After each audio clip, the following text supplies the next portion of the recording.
Prologue. Memphis, Tennessee, August 1892. Birthing a bastard wasn't in the plans. When she'd learned she was carrying her lover's child, the shock and panic turned quickly to anger. There were ways of dealing with it, of course. A woman in her position had contacts, had avenues, but she was afraid of them, nearly as afraid of the abortionists as she was of what was growing, unwanted, inside her. The mistress of a man like Reginald Harper couldn't afford pregnancy. He'd kept her for nearly 2 years now, and kept her well. Oh, she knew he kept others, including his wife, but they didn't concern her. She was still young, and she was beautiful. Youth and beauty were products that could be marketed. She'd done so for nearly a decade with steely mind and heart, and she'd profited by them, polished them with the grace and charm she'd learned by watching and emulating the fine ladies who'd visited the grand house on the river where her mother had worked. She'd been educated, a bit, but more than books and music, she'd learned the arts of flirtation. She'd sold herself for the first time at 15 and had pocketed knowledge along with the coin. But prostitution wasn't her goal, any more than domestic work or trudging off to the factory day after day. She knew the difference between whore and mistress. A whore traded quick and cold sex for pennies and was forgotten before the man's fly was buttoned again. But a mistress, a clever and successful mistress, offered romance, sophistication, conversation, gaiety, along with a commodity between her legs. She was a companion, a wailing wall, a sexual fantasy. An ambitious mistress knew to demand nothing and gain much. Amelia Ellen Connor had ambitions, and she'd achieved them, or most of them. She'd selected Reginald quite carefully. He wasn't handsome or brilliant of mind, but he was, as her research had assured her, very rich and very unfaithful to the thin and proper wife who presided over Harper House. He had a woman in Natchez, and it was said he kept another in New Orleans. He could afford another, so Amelia set her sights on him, wooed and won him. At 24, she lived in a pretty house on South Main and had 3 servants of her own. Her wardrobe was full of beautiful clothes, and her jewelry case sparkled.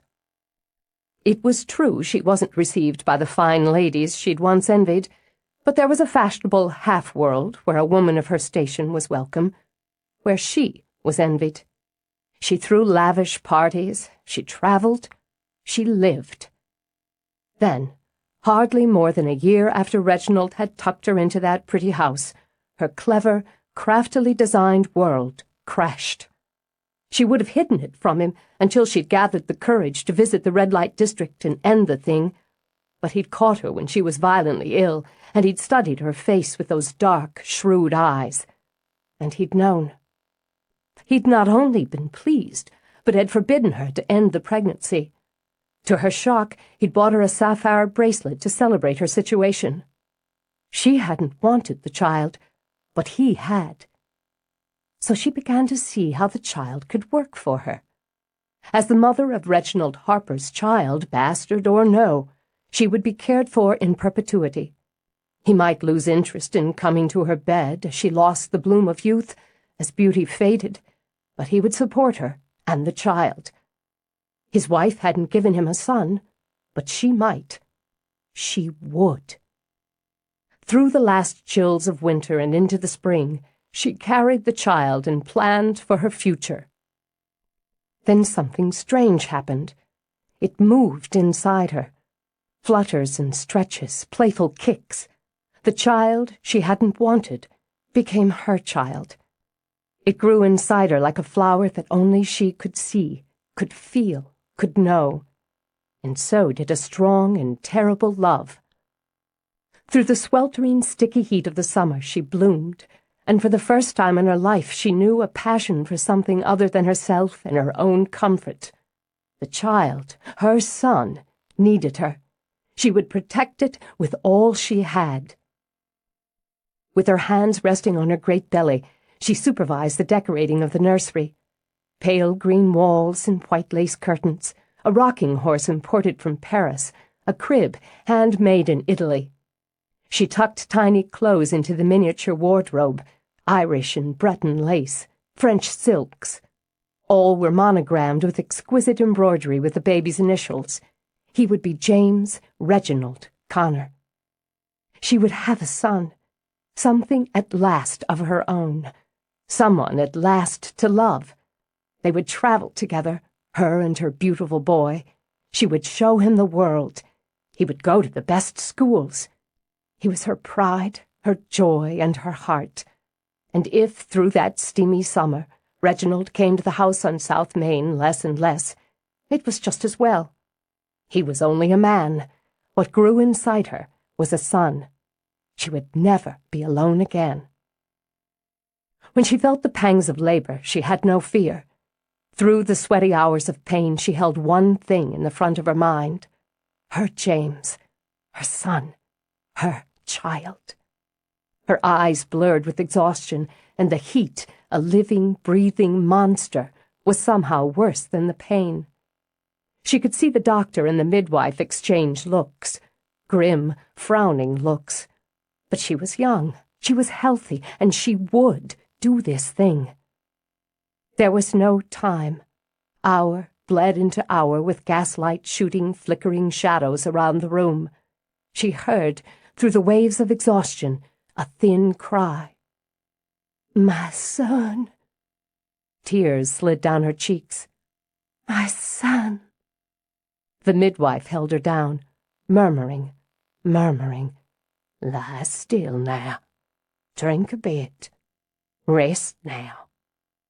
She sipped to soothe her fiery throat, tasted laudanum. Before she could object, she was drifting off, deep down, far away. When she woke, the room was dim, the draperies pulled tight over the windows.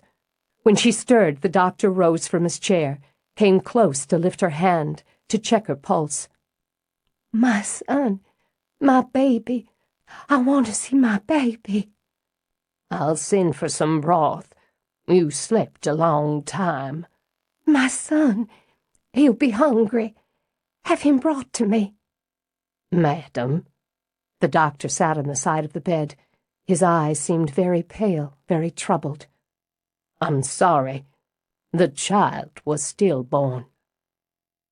What clutched her heart was monstrous, vicious, rending her with burning talons of grief and fear. "I heard him cry. This is a lie. Why are you saying such an awful thing to me?" "She never cried." Gently he took her hands. "Your labor was long and difficult. You were delirious at the end of it. Madam, I'm sorry. You delivered a girl, stillborn."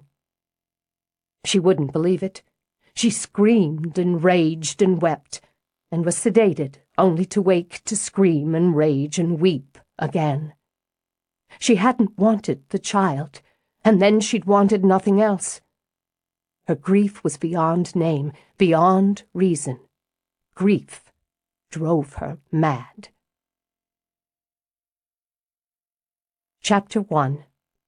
Southfield, Michigan, September 2001. She burned the cream sauce. Stella would always remember that small, irritating detail, as she would remember the roll and boom of thunder from the late summer storm, and the sound of her children squabbling in the living room. She would remember the harsh smell, the sudden scream of the smoke alarms, and the way she'd mechanically taken the pan off the burner and dumped it in the sink. She wasn't much of a cook, but she was, in general, a precise cook. For this welcome-home meal, she'd planned to prepare the chicken Alfredo, one of Kevin's favorites, from scratch, and match it with a nice field green salad and some fresh, crusty bread with pesto dipping sauce. In her tidy kitchen in her pretty suburban house, she had all the ingredients lined up, her cookbook propped on its stand with the plastic protector over the pages. She wore a navy blue bib apron over her fresh pants and shirt, and had her mass of curling red hair bundled up on top of her head, out of her way. She was getting started later than she'd hoped, But work had been a madhouse all day. All the fall flowers at the garden center were on sale, and the warm weather brought customers out in droves. Not that she minded. She loved the work, absolutely loved her job as manager of the nursery. It felt good to be back in the thick of it, full-time now that Gavin was in school and Luke old enough for a playgroup. How in the world had her baby grown up enough for first grade? And before she knew it, Luke would be ready for kindergarten. She and Kevin should start getting a little more proactive about making that third child. Maybe tonight, she thought with a smile, when she got into that final and very personal stage of her welcome home plans. As she measured ingredients, she heard the crash and wail from the next room. Glutton for punishment, she thought, as she dropped what she was doing to rush in. Thinking about having another baby when the two she had were driving her crazy. She stepped into the room, and there they were, her little angels. Gavin, sunny, blonde, with the devil in his eyes, sat innocently bumping two matchbox cars into each other, while Luke, his bright red hair a dead ringer for hers, screamed over his scattered wooden blocks. She didn't have to have witnessed the event to know. Luke had built, Gavin had destroyed. In their house it was the law of the land. "Gavin, why?"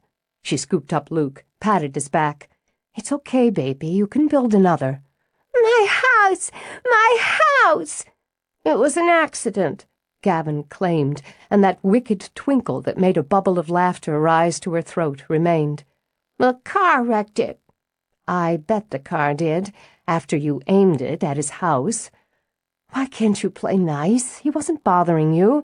"I was playing. He's just a baby." "That's right." And it was the look that came into her eye that had Gavin dropping his. "And if you're going to be a baby too, you can be a baby in your room. Alone." "It was a stupid house." "Nuh-uh, Mom!" Luke took Stella's face in both his hands, looked at her with those avid, swimming eyes. "It was good." "You can build an even better one, okay?" "Gavin, leave him alone. I'm not kidding. I'm busy in the kitchen and Daddy's going to be home soon. Do you want to be punished for his welcome home?" "No. I can't do anything." "That's too bad. It's really a shame you don't have any toys." She set Luke down. "Build your house, Luke. Leave his blocks alone, Gavin. If I have to come in here again, you're not going to like it." "I want to go outside." Gavin mourned at her retreating back. "Well, it's raining, so you can't. We're all stuck in here, so behave." Flustered, she went back to the cookbook, tried to clear her head. In an irritated move, she snapped on the kitchen TV. God, she missed Kevin. The boys had been cranky all afternoon, and she felt rushed and harried and overwhelmed. With Kevin out of town these last 4 days, she'd been scrambling around like a maniac, dealing with the house, the boys, her job, all the errands alone. Why was it that household appliances just waited to go on strike when Kevin left town? Yesterday the washer had gone bonds up, and just that morning the toaster oven had fried itself. They had such a nice rhythm when they were together, dividing up the chores, sharing the discipline and the pleasure in their sons. If he'd been home, he could have sat down to play with and referee the boys while she cooked. Or better, he'd have cooked, and she'd have played with the boys. She missed the smell of him when he came up behind her to lean down and rub his cheek over hers. She missed curling up to him in bed at night, and the way they'd talk in the dark about their plans, or laugh at something the boys had done that day. For God's sake, you'd think the man had been gone 4 months instead of 4 days, she told herself. She listened with half an ear to Gavin trying to talk Luke into building a skyscraper that they could both wreck, as she stirred her cream sauce and watched the wind swirl leaves outside the window. He wouldn't be traveling so much after he got his promotion. Soon, she reminded herself. He'd been working so hard, and he was right on the verge of it. The extra money would be handy, too, especially when they had another child. Maybe a girl this time. With the promotion and her working full-time again, they could afford to take the kids somewhere next summer. Disney World, maybe. They'd love that. Even if she were pregnant, they could manage it. She'd been squirreling away some money in the vacation fund, and the new car fund. Having to buy a new washing machine was going to seriously damage the emergency fund, but they'd be all right. When she heard the boys laugh, her shoulders relaxed again. Really, life was good. It was perfect, just the way she'd always imagined it. She was married to a wonderful man, one she'd fallen for the minute she'd set eyes on him. Kevin Rothchild, with his slow, sweet smile. They had 2 beautiful sons, a pretty house in a good neighborhood, jobs they both loved, and plans for the future they both agreed on. And when they made love, bells still rang. Thinking of that, she imagined his reaction when, with the kids tucked in for the night, she slipped into the sexy new lingerie she'd splurged on in his absence.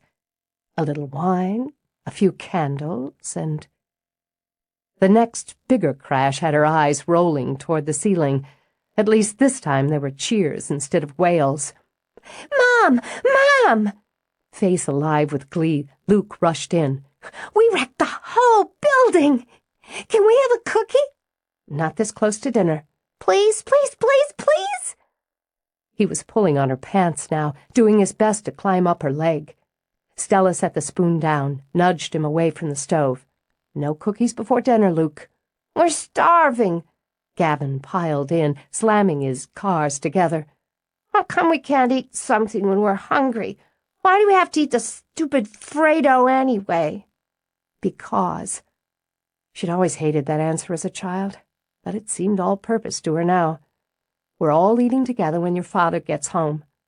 But she glanced out the window and worried that his plane would be delayed. "Here, you can split an apple."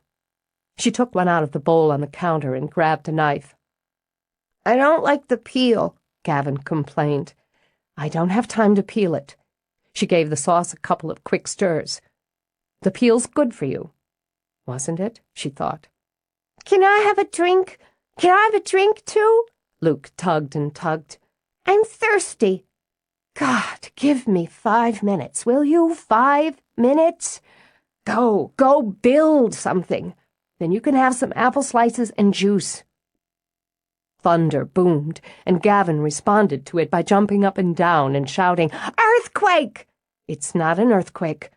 But his face was bright with excitement as he spun in circles, then ran from the room. "Earthquake! Earthquake!" Getting into the spirit, Luke ran after him, screaming. Stella pressed a hand to her pounding head. The noise was insane, but maybe it would keep them busy until she got the meal under control. She turned back to the stove and heard, without much interest, the announcement for a news bulletin. It filtered through the headache, and she turned toward the set like an automaton. Commuter plane crash, en route to Detroit Metro from Lansing. 10 passengers on board. The spoon dropped out of her hand. The heart dropped out of her body. Kevin. Kevin. Her children screamed in delighted fear, and thunder rolled and burst overhead. In the kitchen, Stella slid to the floor as her world fractured. They came to tell her Kevin was dead. Strangers at her door with solemn faces. She couldn't take it in, couldn't believe it. Though she'd known. She'd known the minute she heard the reporter's voice on her little kitchen television. Kevin couldn't be dead. He was young and healthy. He was coming home and they were having chicken Alfredo for dinner. But she'd burned the sauce. The smoke had set off the alarms and there was nothing but madness in her pretty house.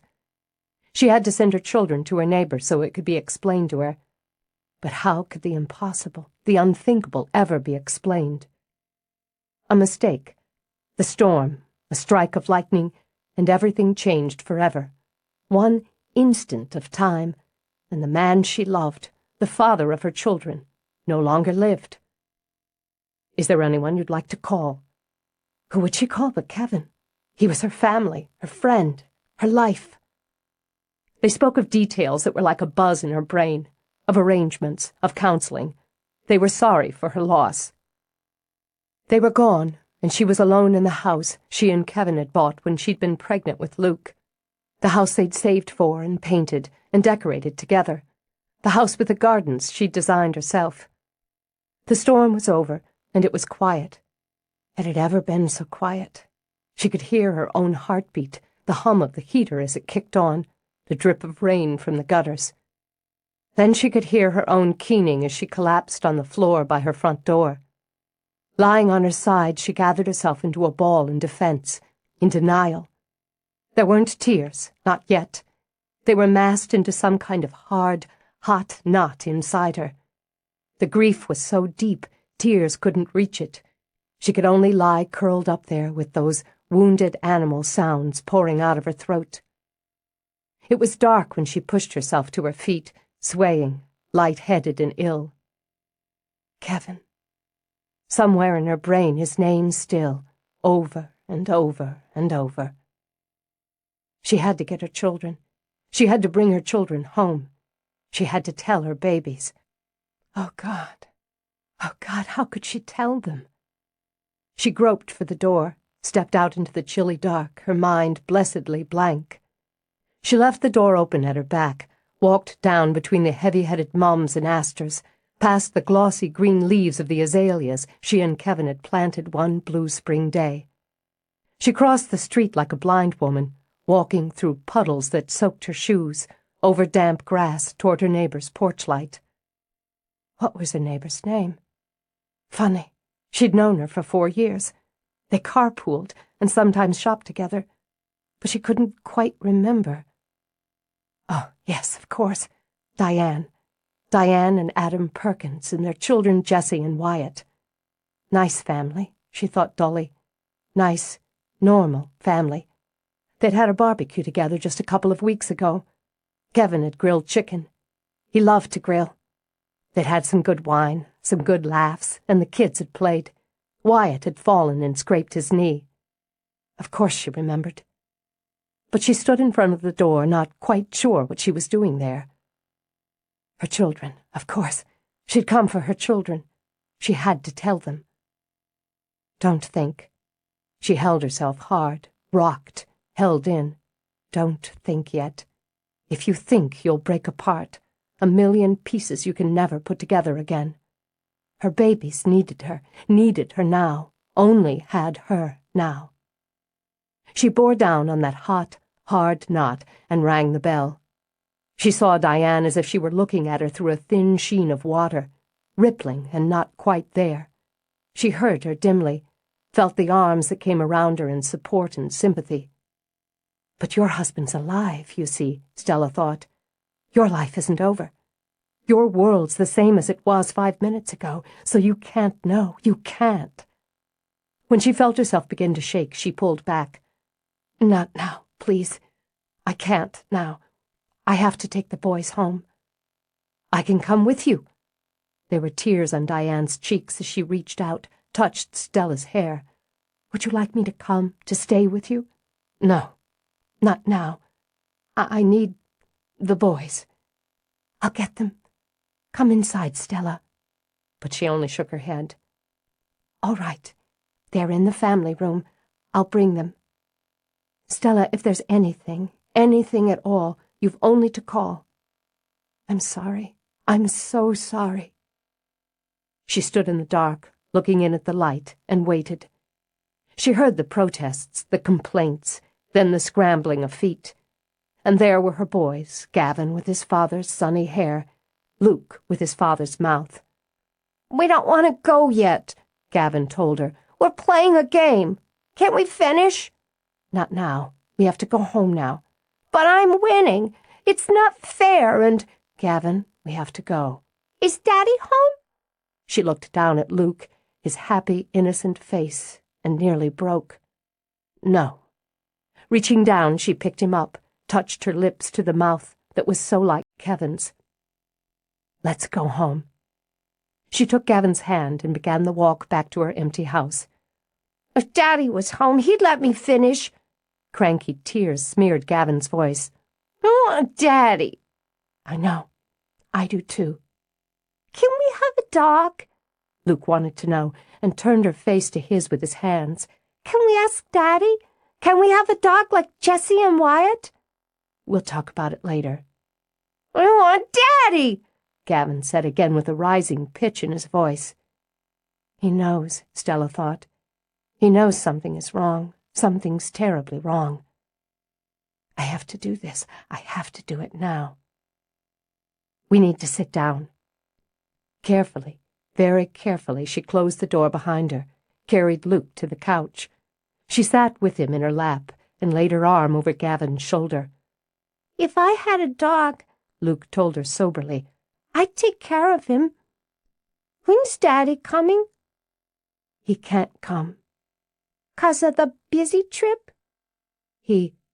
Help me, God, help me do this. There was an accident. Daddy was in an accident." "Like when the cars smash?" Luke asked, and Gavin said nothing. Nothing at all as his eyes burned into her face. "It was a very bad accident. Daddy had to go to heaven." "But he has to come home after." "He can't. He can't come home any more. He has to stay in heaven now." "I don't want him there." Gavin tried to wrench away, but she held him tight. "I want him to come home now." "I don't want him there either, baby, but he can't come back anymore, no matter how much we want it." Luke's lips trembled. "Is he mad at us?" No, baby, no." She pressed her face to his hair as her stomach pitched and what was left of her heart throbbed like a wound. "He's not mad at us. He loves us. He'll always love us." "He's dead!" There was fury in Gavin's voice, rage on his face. Then it crumpled, and he was just a little boy, weeping in his mother's arms. She held them until they slept, then carried them to her bed so none of them would wake alone. As she had countless times before, she slipped off their shoes, tucked blankets around them. She left a light burning while she walked. It felt like floating, through the house, locking doors, checking windows. When she knew everything was safe, she closed herself into the bathroom. She ran a bath so hot the steam rose off the water and misted the room. Only when she slipped into the tub, submerged herself in the steaming water, did she allow that knot to snap. With her boy sleeping and her body shivering in the hot water, she wept and wept and wept. She got through it. A few friends suggested she might take a tranquilizer, but she didn't want to block the feelings, nor did she want to have a muzzy head when she had her children to think of. She kept it simple. Kevin would have wanted simple. She chose every detail, the music, the flowers, the photographs, used at his memorial service. She selected a silver box for his ashes and planned to scatter them on the lake. He'd proposed to her on the lake, in a rented boat, on a summer afternoon. She wore black for the service, a widow of 31, with 2 young boys and a mortgage, and a heart so broken she wondered if she would feel pieces of it piercing her soul for the rest of her life. She kept her children close and made appointments with a grief counselor for all of them. Details. She could handle the details. As long as there was something to do, something definite, she could hold on. She could be strong. Friends came with their sympathy and covered dishes and teary eyes. She was grateful to them more for the distraction than the condolences. There was no condolence for her. Her father and his wife flew up from Memphis, and them she leaned on. She let Jolene, her father's wife, fuss over her and soothe and cuddle the children, while her own mother complained about having to be in the same room as that woman. When the service was over, after the friends drifted away, after she clung to her father and Jolene before their flight home, she made herself take off the black dress. She shoved it into a bag to send to a shelter. She never wanted to see it again. Her mother stayed. Stella had asked her to stay, a few days. Surely, under such circumstances, she was entitled to her mother. Whatever friction was and always had been between them was nothing compared with death. When she went into the kitchen, her mother was brewing coffee. Stella was so grateful not to have to think of such a minor task, she crossed over and kissed Carla's cheek. "Thanks. I'm so sick of tea. Every time I turned around, that woman was making more damn tea. She was trying to help, and I'm not sure I could have handled coffee until now." Carla turned. She was a slim woman with short blonde hair. Over the years, she'd battled time with regular trips to the surgeon. Nips, tucks, lifts, injections had wiped away some of the years, and left her looking whittled and hard, Stella thought. She might pass for 40, but she'd never look happy about it. "You always take up for her." "I'm not taking up for Jolene, Mom." Wearily, Stella sat. No more details, she realized. No more something that has to be done. How would she get through the night? "I don't see why I had to tolerate her." "I'm sorry you were uncomfortable, but she was very kind. She and Dad have been married for, 25 years or so now? You ought to be used to it. I don't like having her in my face, her in that twangy voice. Trailer trash." Stella opened her mouth, closed it again. Jolene hadn't come from a trailer park and was certainly not trash. But what good would it do to say so? Or to remind her mother that she'd been the one who'd wanted a divorce, the one to leave the marriage? Just as it wouldn't do any good to point out that Carla had been married twice since. Well, she's gone now. Good riddance. Stella took a deep breath. No arguments, she thought, as her stomach clenched and unclenched like a fist. Too tired to argue. "The kids are sleeping. They're just worn out. Tomorrow, we'll just deal with tomorrow. I guess that's the way it's going to be." She let her head fall back, closed her eyes. "I keep thinking this is a horrible dream, and I'll wake up any second. Kevin will be here. I can't imagine life without him. I can't stand to imagine it." The tears started again. "Mom, I don't know what I'm going to do." "Had insurance, didn't he?" Stella blinked, stared as Carla set a cup of coffee in front of her. "What?" "Life insurance. He was covered." "Yes, but you ought to talk to a lawyer about suing the airline. Better start thinking of practicalities." She sat with her own coffee. "It's what you're best at anyway." "Mom," she spoke slowly as if translating a strange foreign language. "Kevin's dead." "I know that, Stella, and I'm sorry." Reaching over, Carla gave Stella's hand a pat. "I dropped everything to come here and give you a hand, didn't I?" "Yes." She had to remember that, appreciate that. "It's a damn fucked up world when a man of his age dies for no good reason. Useless waste. I'll never understand it." "No." Pulling a tissue out of her pocket, Stella rubbed the tears away. "Neither will I. I liked him. But the fact is, you're in a fix now. Bills, kids to support, widowed with 2 growing boys. Not many men want to take on ready-made families, let me tell you." "I don't want a man to take us on. God, Mom." "You will," Carla said with a nod. "Take my advice and make sure the next one's got money. Don't make my mistakes. You lost your husband, and that's hard. It's really hard. But women lose husbands every day. It's better to lose one this way than to go through a divorce." The pain in Stella's stomach was too sharp for grief, too cold for rage. "Mom, we had Kevin's memorial today. I have his ashes in a goddamn box in my bedroom. You want my help?" She waggled the spoon. "I'm trying to give it to you.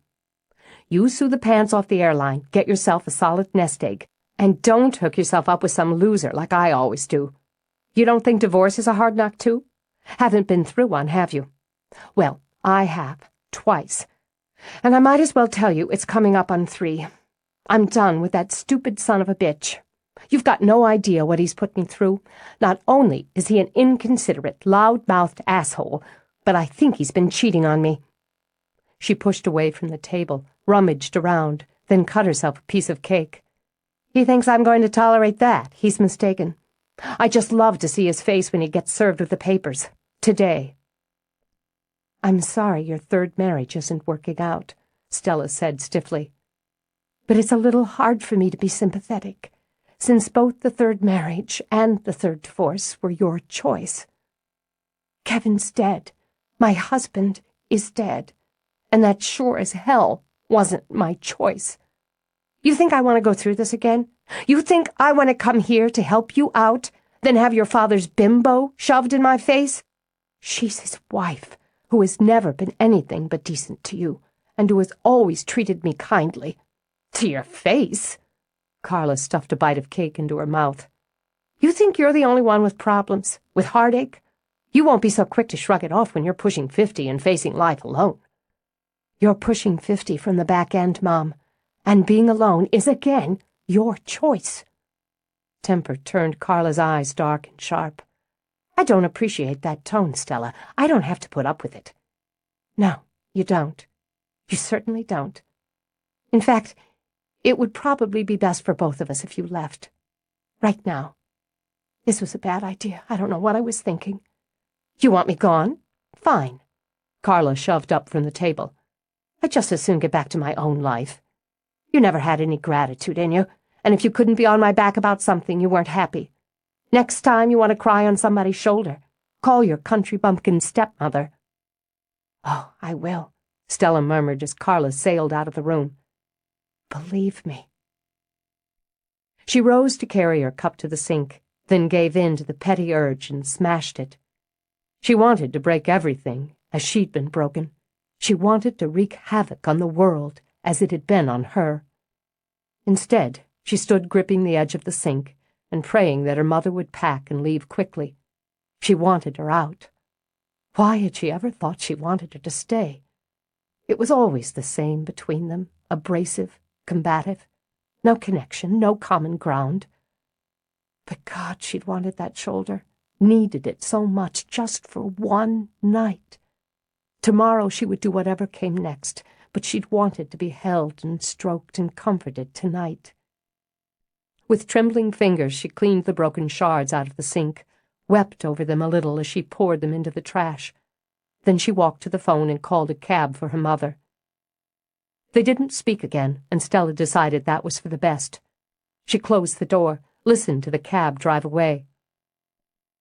Alone now, she checked on her sons, tucked blankets over them, laid her lips gently on their heads. They were all she had now, and she was all they had. She would be a better mother, she swore it. More patient. She would never, never let them down. She would never walk away when they needed her. And when they needed her shoulder, by God, she would give it, no matter what, no matter when. You're first for me, she whispered.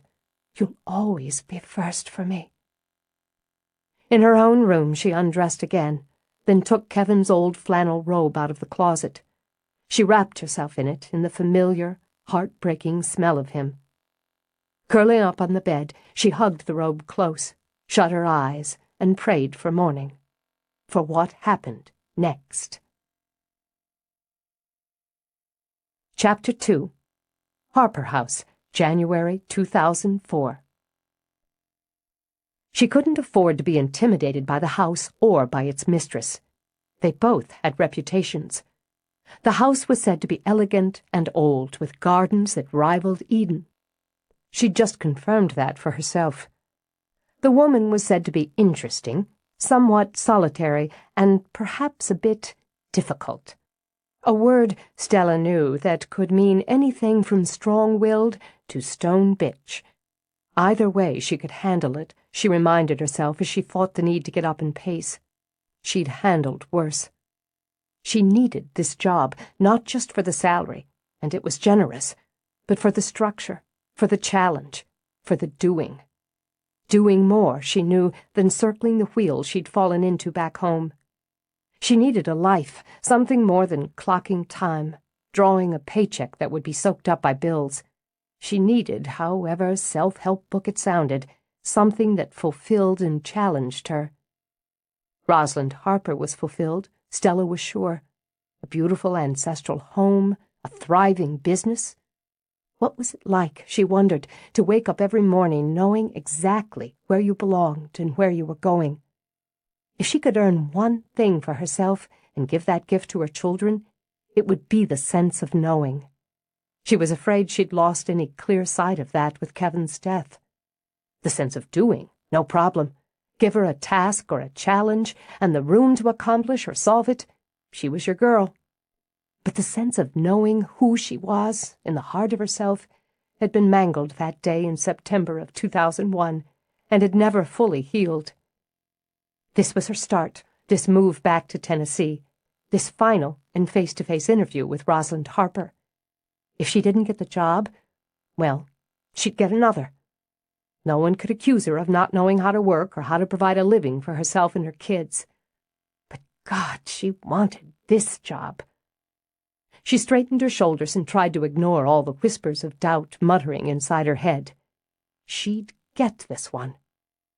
She dressed carefully for this meeting, businesslike but not fussy, in a navy suit and starched white blouse. Good shoes, good bag, she thought. Simple jewelry, nothing flashy. Subtle makeup to bring out the blue of her eyes. She'd fought her hair into a clip at the nape of her neck. If she was lucky, the curling mass of it wouldn't sproing out until the interview was over. Rosalind was keeping her waiting.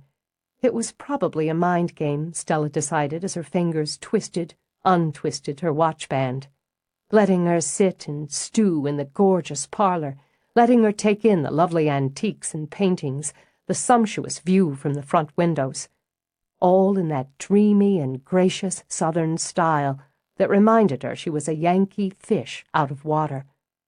Things moved slower down here, she reminded herself. She would have to remember that this was a different pace from the one she was used to, and a different culture. The fireplace was probably in Adams, she decided. That lamp was certainly an original Tiffany. Would they call those drapes portieres down here, or was that too Scarlett O'Hara? Were these lace panels under the drapes heirlooms? God, had she ever been more out of her element? What was a middle-class widow from Michigan doing in all this Southern splendor? She steadied herself, fixed a neutral expression on her face when she heard footsteps coming down the hall. "Brought coffee." It wasn't Rosalind, but the cheerful man who'd answered the door and escorted Stella to the parlor. He was about 30, she judged, average height, very slim. He wore his glossy brown hair waved around a movie poster face set off by sparkling blue eyes. Though he wore black, Stella found nothing butler-like about it. Much too artsy, too stylish. He'd said his name was David. He set the tray with its china pot and cups, the little linen napkins, the sugar and cream, and the tiny vase with its clutch of violets on the coffee table. "Roz got a bit hung up, but she'll be right along, so you just relax and enjoy your coffee. You comfortable in here?" "Yes, very." "Anything else I can get you while you're waiting on her?" "No, thanks." "You just settle on in, then," he ordered, and poured coffee into a cup. "Nothing like a fire in January, is there? Makes you forget that a few months ago it was hot enough to melt the skin off your bones. What do you take in your coffee, honey?"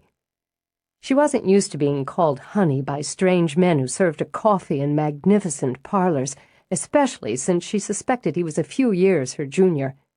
"Just a little cream." She had to order herself not to stare at his face. It was, well, delicious, with that full mouth, those sapphire eyes, the strong cheekbones, the sexy little dent in the chin. "Have you worked for Miss Harper long?" "Forever." He smiled charmingly and handed her the coffee.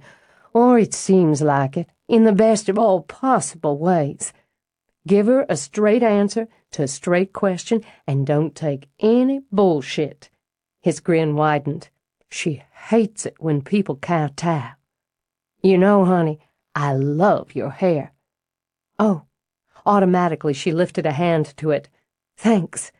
Titian knew what he was doing when he painted that color. "Good luck with Roz," he said as he started out. "Great shoes, by the way." She sighed into her coffee. He'd noticed her hair and her shoes, complimented her on both. Gay. Too bad for her side. It was good coffee, and David was right. It was nice having a fire in January. Outside, the air was moist and raw, with a broody sky overhead. A woman could get used to a winter hour by the fire, drinking a good coffee out of, what was it, Meissen? Wedgwood? Curious, she held the cup up to read the maker's mark. "It's Staffordshire, brought over by one of the Harper brides from England in the mid-19th century. No point in cursing herself, Stella thought. No point in cringing about the fact that her redhead's complexion would be flushed with embarrassment. She simply lowered the cup and looked Rosalind Harper straight in the eye.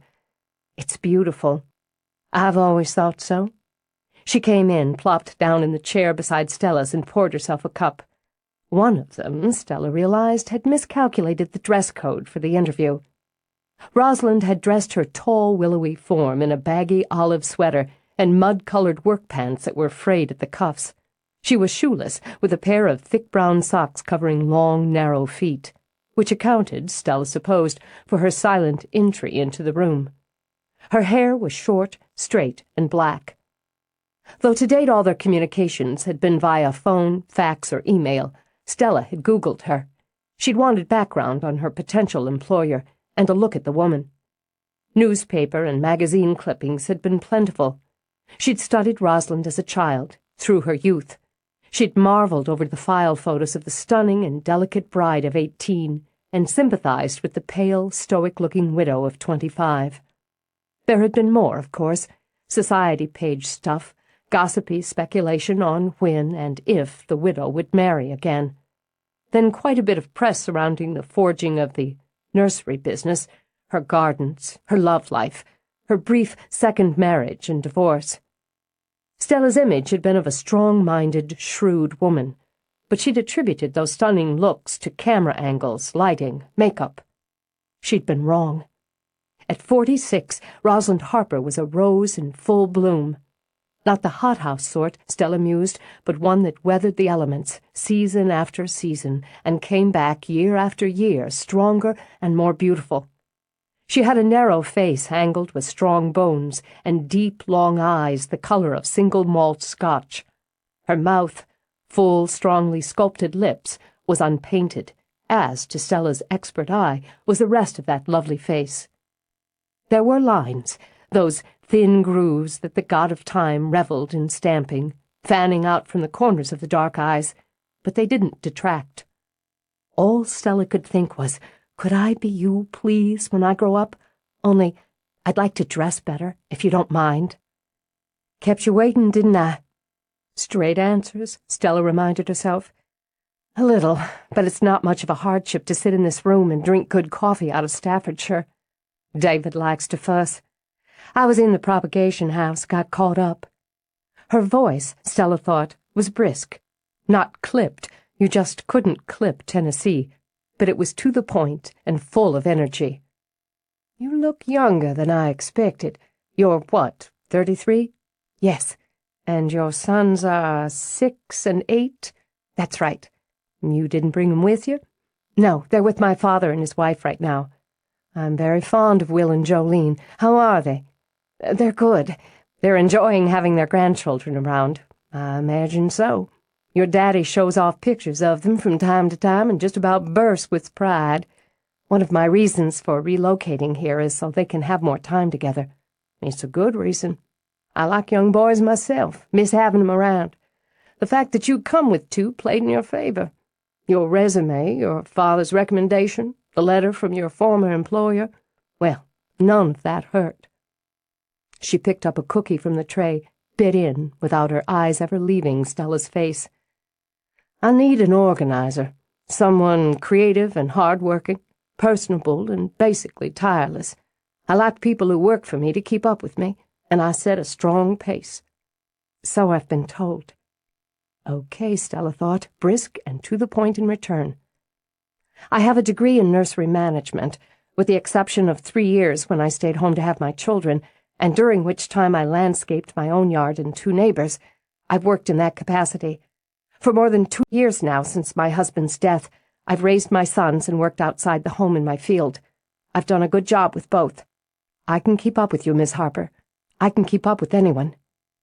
"Maybe," Roz thought, "just maybe." "Let me see your hands." A little irked, Stella held them out. Roz set down her coffee, took them in hers. She turned them, palms up, ran her thumbs over them. "You know how to work?" "Yes, I do." "Banker suit threw me off.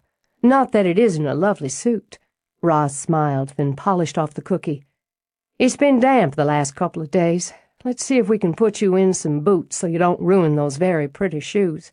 I'll show you around." The boots were too big, and the army green rubber hardly flattering, but the damp ground and crushed gravel would have been cruel to her new shoes.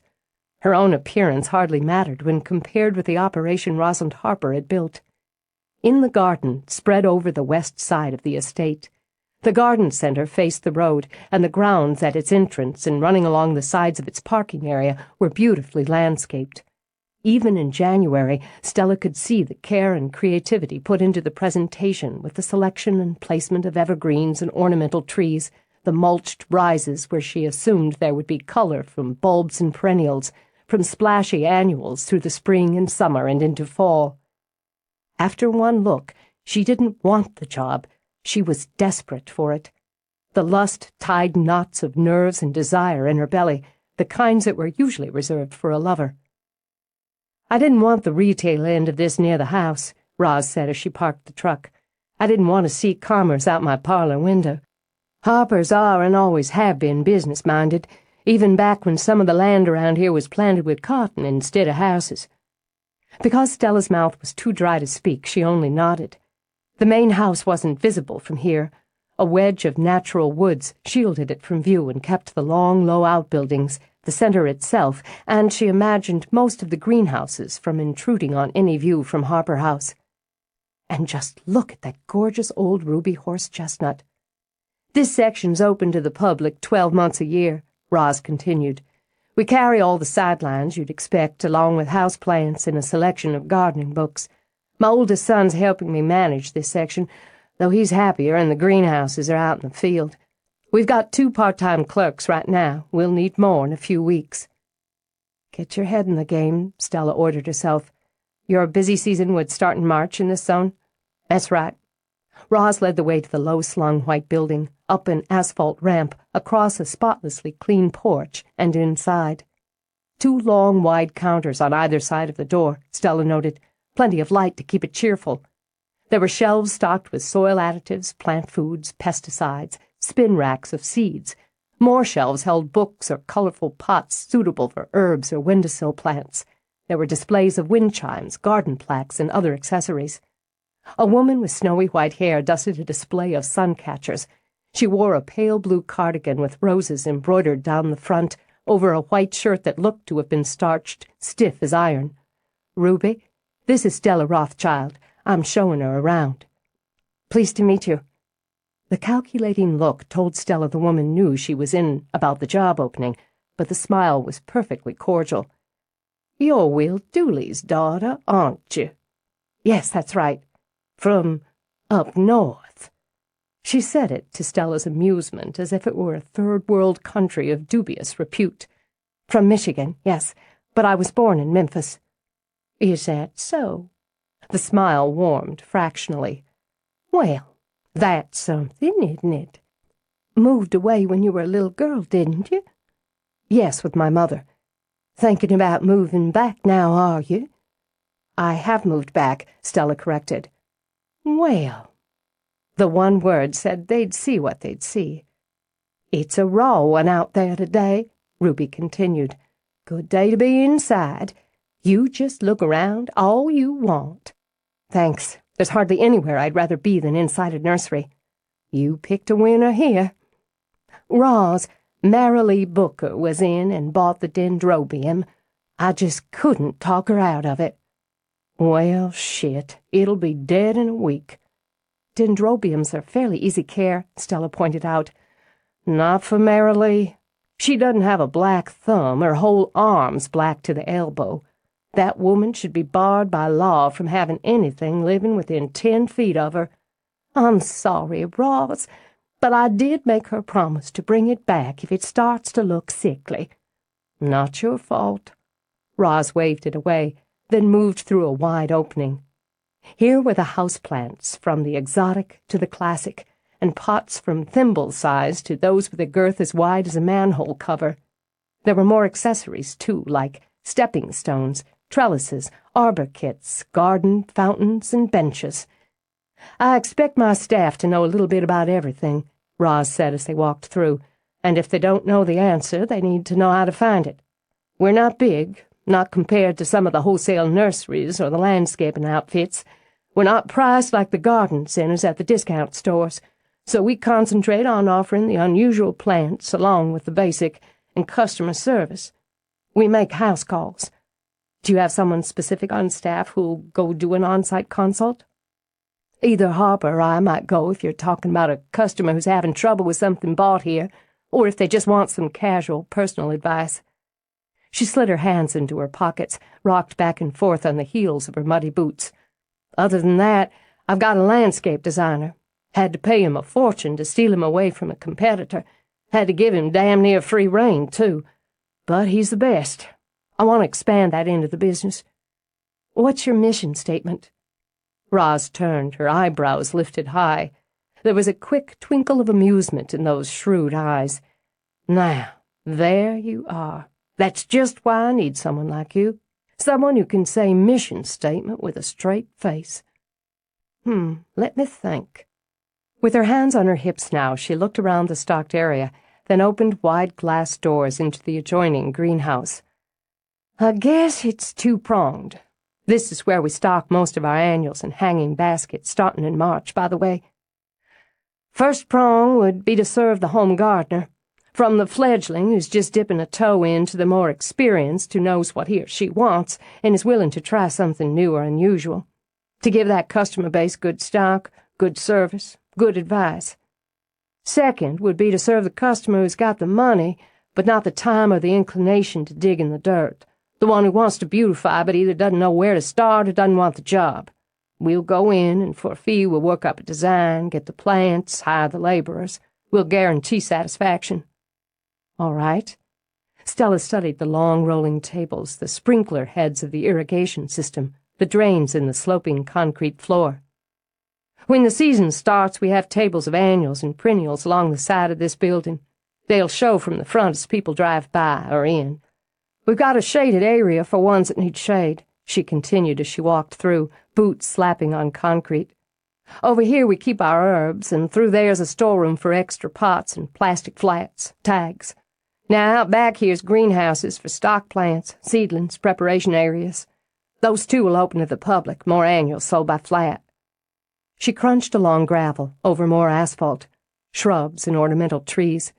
She gestured toward an area on the side where the stock wintering over was screened. "Behind that, closed to the public, are the propagation and grafting areas. We do mostly container planting, but I've culled out an acre or so for field stock. Water's no problem with the pond back there." They continued to walk, with Stella calculating, dissecting, and the lust in her belly had gone from tangled knot to rock-hard ball. She could do something here. Make her mark over the excellent foundation another woman had built. She could help improve, expand, refine.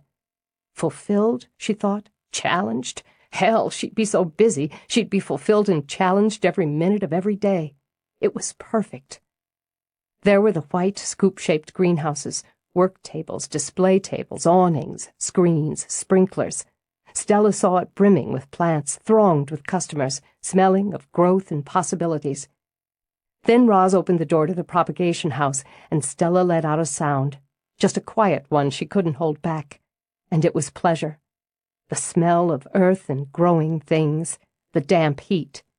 The air was close, and she knew her hair would frizz out insanely, but she stepped inside. Seedlings sprouted in their containers, delicate new growth spearing out of the enriched soil. Baskets already planted were hung on hooks where they'd be urged into early bloom.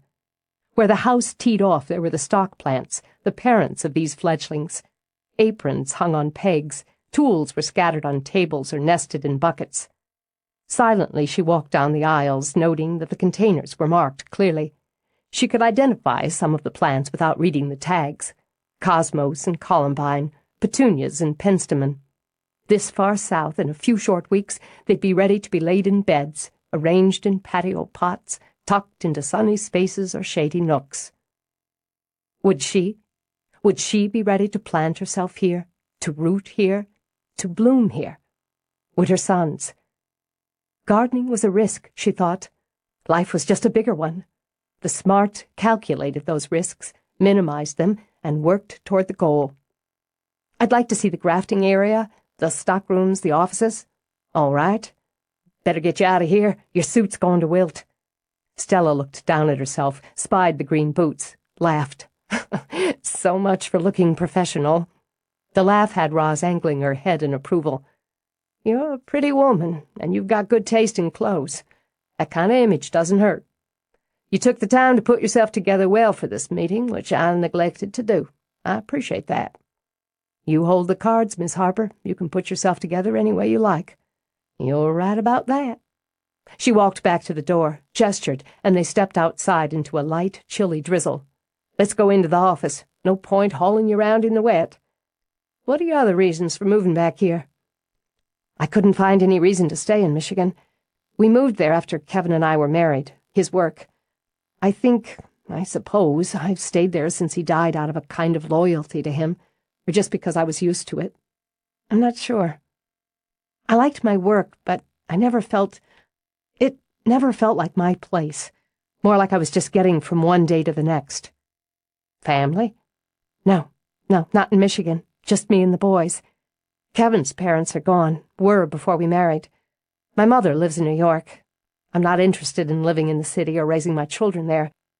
Besides that, my mother and I have tangled issues, the way mothers and daughters often do.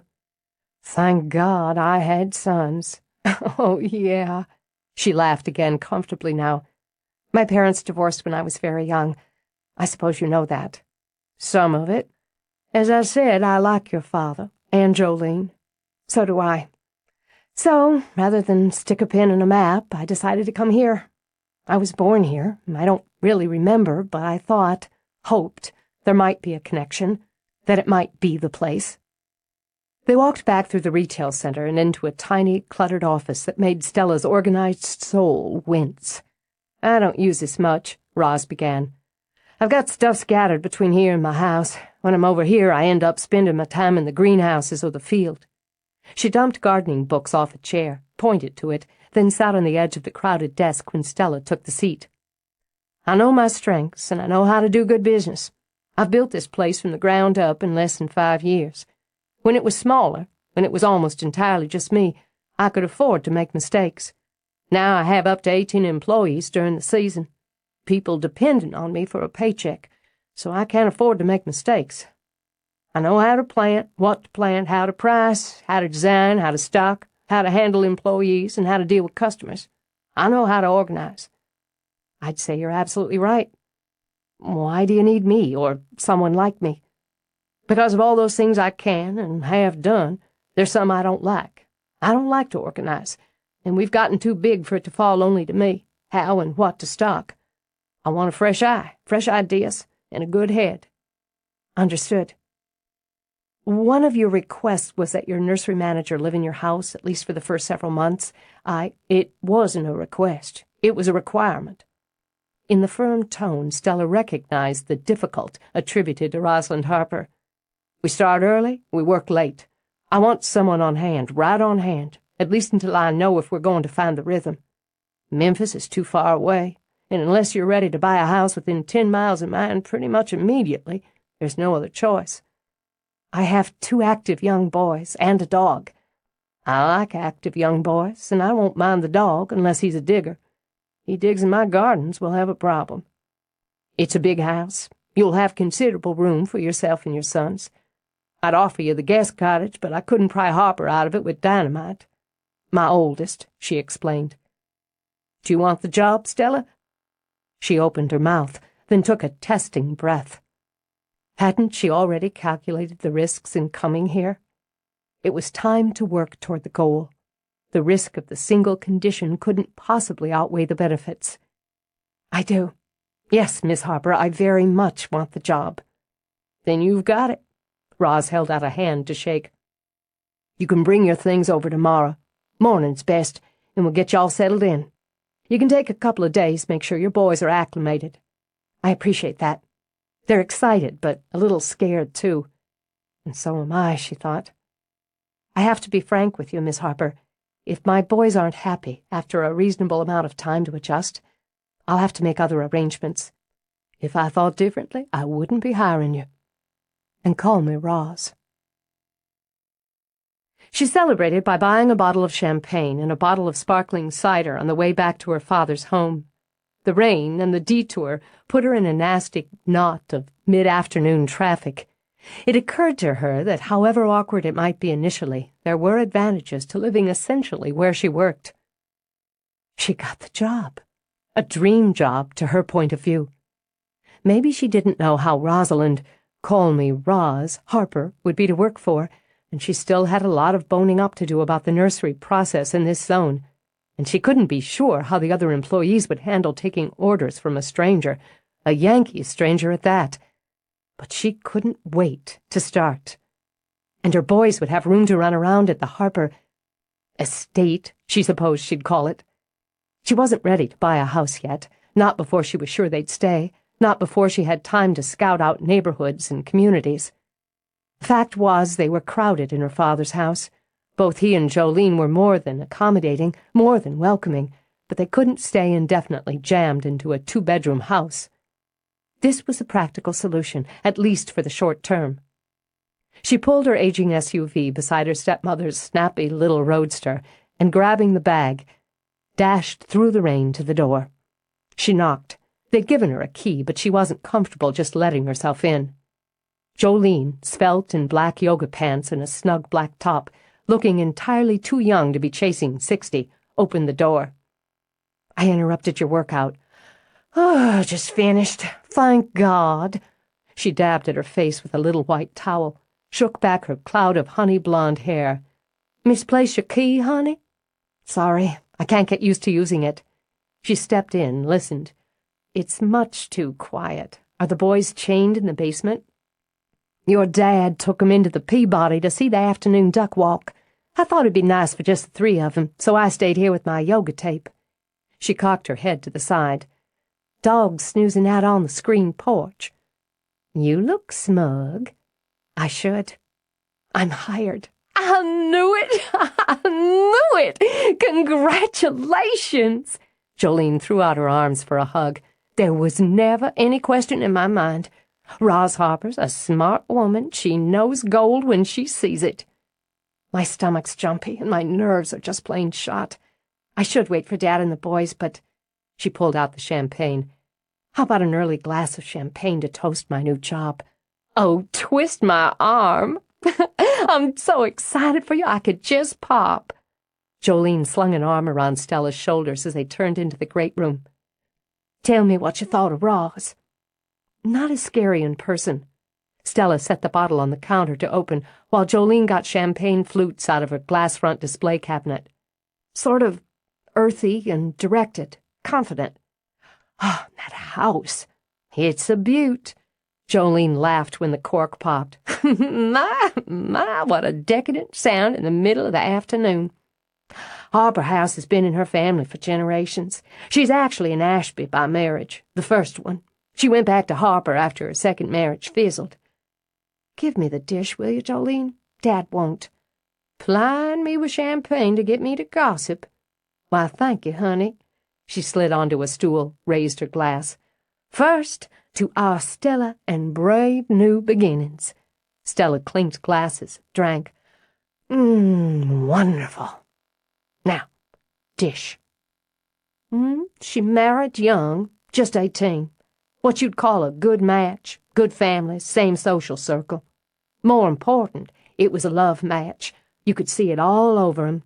It's about the time I fell for your father, and a woman recognizes someone in the same state she's in.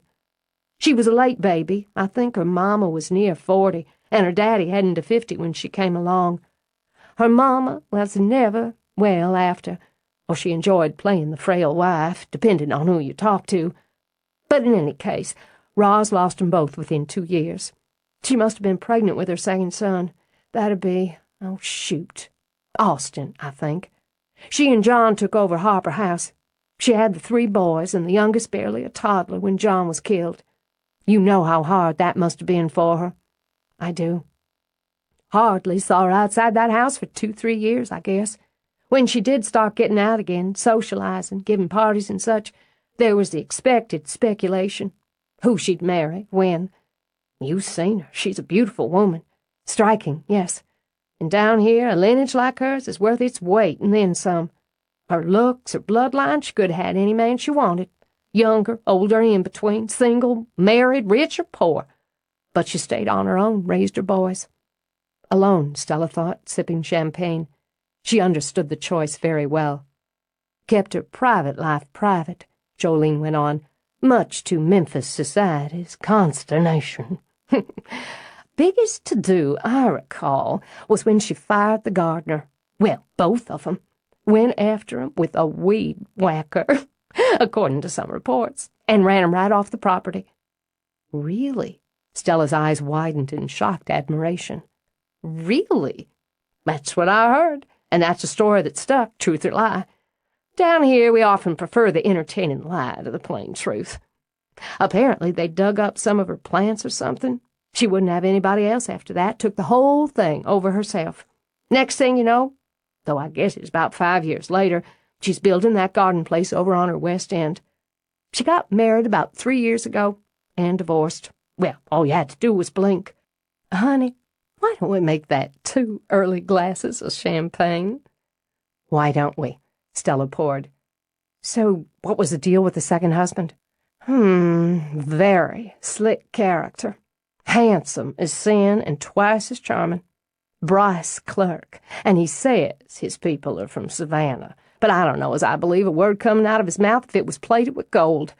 Anyway, they looked stunning together, but it happened he enjoyed looking stunning with a variety of women, and a wedding ring didn't restrict his habits. She booted him out on his ear. Good for her. She's no pushover. That came through loud and clear. I'd say she's proud, but not vain. Tough-minded, but not hard, or not too hard, though there are some who would disagree with that. A good friend and a formidable enemy. You can handle her, Stella. You can handle anything. She liked people to think so, but either the wine or fresh nerves was making her stomach a little queasy. Well, we're going to find out. Chapter 3. She had a car full of luggage, a briefcase stuffed with notes and sketches, a very unhappy dog who'd already expressed his opinion of the move by vomiting on the passenger seat, and 2 boys bickering bitterly in the back. She'd already pulled over to deal with the dog in the seat, and despite the January chill, had the windows wide open. Parker, their Boston Terrier, sprawled on the floor, looking pathetic. She didn't know what the boys were arguing about, and since it hadn't come to blows yet, let them go at it. They were, she knew, as nervous as Parker about yet another move. She'd uprooted them. No matter how carefully you dug, it was still a shock to the system. Now all of them were about to be transplanted. She believed they would thrive. She had to believe it, or she'd be as sick as the family dog. I hate your slimy, stinky guts, 8-year-old Gavin declared. I hate your big, stupid butt, 6-year-old Luke retorted. I hate your ugly elephant ears. I hate your whole ugly face. Stella sighed and turned up the radio. She waited until she'd reached the brick pillars that flanked the drive to the Harper estate. She nosed in, out of the road, then stopped the car. For a moment she simply sat there while the insults raged in the back seat. Parker sent her a cautious look, then hopped up to sniff at the air through the window. She turned the radio off, sat. The voices behind her began to trail off, and after a last, harshly whispered, "And I hate your entire body." There was silence. So, here's what I'm thinking, she said in a normal, conversational tone. We ought to pull a trick on Miss Harper. Gavin strained forward against his seatbelt. What kind of trick? A tricky trick. I'm not sure we can pull it off. She's pretty smart, I could tell. So we'd have to be really sneaky. I can be sneaky, Luke assured her, and her glance in the rearview mirror told her the battle blood was already fading from his cheeks. Okay, then. Here's the plan. She swiveled around so she could face both her boys. It struck her, as it often did, what an interesting meld of herself and Kevin they were. Her blue eyes in Luke's face, Kevin's gray-green ones in Gavin's. Her mouth to Gavin, Kevin's to Luke. her coloring, poor baby, to Luke, and Kevin's sunny blonde to Gavin. She paused dramatically, noted that both her sons were eagerly focused. "No, I don't know," she shook her head regretfully. "It's probably not a good idea." There was a chorus of pleas, protests, and a great deal of seat bouncing that sent Parker into a spate of enthusiastic barking. "Okay, okay." She held up her hands. "What we do is, we drive up to the house, and we go up to the door, and when we're inside and you meet Miss Harper, this is going to have to be really sneaky, really clever." "We can do it!" Gavin shouted. "Well, when that happens, you have to pretend to be... This is tough, but I think you can do it. You have to pretend to be polite, well-behaved, well-mannered boys." "We can do it! Luke's face scrunched up. "Hey!" "And I have to pretend not to be a bit surprised by finding myself with two well-behaved, well-mannered boys. Think we can pull it off?" "Maybe we won't like it there," Gavin muttered. Guilt roiled up to churn with nerves. "Maybe we won't. Maybe we will. We'll have to see." "I'd rather live with Granddad and Nana Joe in their house." Luke's little mouth trembled and wrenched at Stella's heart. "Can't we?" "We really can't. We can visit lots, and they can visit us, too. Now that we're going to live down here, we can see them all the time. This is supposed to be an adventure, remember? If we try it, really try it, and we're not happy, we'll try something else." "People talk funny here," Gavin complained. "No, just different. And there's no snow. How are we supposed to build snowmen and go sledding if it's too stupid to snow?" "You've got me there, but there'll be other things to do."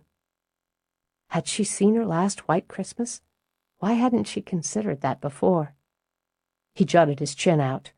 "If she's mean, I'm not staying." "That's a deal." Stella started the car, took a steadying breath, and continued down the drive. Moments later, she heard Luke's wondering, "It's big." No question about that, Stella mused, and wondered how her children saw it. Was it the sheer size of the three-storied structure that overwhelmed them? Or would they notice the details, the pale, pale yellow stone, the majestic columns, the charm of the entrance that was covered by the double stairway leading to the second floor and its pretty wraparound terrace? Or would they just see the bulk of it, triple the size of their sweet house in Southfield? "It's really old," she told them. "Over 150 years old. And Miss Harper's family's lived here always." "Is she 150? Luke wanted to know, and earned a snort and an elbow jab from his brother. "Dummy! Then she'd be dead, and there'd be worms crawling all over her." "I have to remind you, polite, well-mannered, well-behaved boys don't call their brothers dummy. See all the lawn? Won't Parker love being taken for walks out here? And there's so much room for you to play. But you have to stay out of the gardens and flower beds, just like at home. Back in Michigan," she corrected herself. "And we'll have to ask Miss Harper where you're allowed to go." "There's really big trees," Luke murmured. "Really big." "That one there? That's a sycamore, and I bet it's even older than the house." She pulled around the parking circle, admiring the use of Japanese red maple and golden mop cedar, along with azaleas, in the island. She clipped on Parker's leash with hands that were a lot more steady than her heart rate. "Gavin, you take Parker. We'll come out for our things after we go in and see Miss Harper." "Does she get to boss us?" he demanded. "Yes. The sad and horrible fate of children is to be bossed by adults. And as she's paying my salary, she gets to boss me, too. We're all in the same boat." Gavin took Parker's leash when they got out. "I don't like her." "That's what I love about you, Gavin." Stella ruffled his wavy blonde hair. "Always thinking positive." "Okay, here we go." She took his hand and Luke's, gave each a gentle squeeze. The four of them started toward the covered entry. The doors, a double set painted the same pure and glossy white as the trim, burst open. "At last!" David flung out his arms. "Man, I'm no longer outnumbered around here." "Gavin, Luke, this is Mr. I'm sorry, David, I don't know your last name. Wentworth. But let's keep it David. He crouched down, looked the rapidly barking Parker in the eye. What's your problem, buddy? In response, Parker planted his front paws on David's knee and laughed with great excitement at his face. That's more like it. Come on in. Roz'll be right along. She's upstairs on the phone, skinning some supplier over a delivery. They stepped into the wide foyer where the boys simply stood and goggled. Pretty ritzy, huh? Is it like a church? Nah, David grinned at Luke. It's got fancy parts, but it's just a house. We'll get a tour in, but maybe you need some hot chocolate to revive you after your long journey. David makes wonderful hot chocolate. Roz started down the graceful stairs that divided the foyer. She was dressed in work clothes, as she'd been the day before, with lots of whipped cream. Miss Harper, my boys, Gavin and Luke. I'm very pleased to meet you, Gavin. She offered a hand to him. This is Parker. He's our dog. He's 1.5, and very handsome. Parker? She gave the dog a friendly pat. I'm Luke. I'm 6, and I'm in 1st grade. I can write my name. He cannot either. Gavin sneered in brotherly disgust. He can only print it. Have to start somewhere, don't you?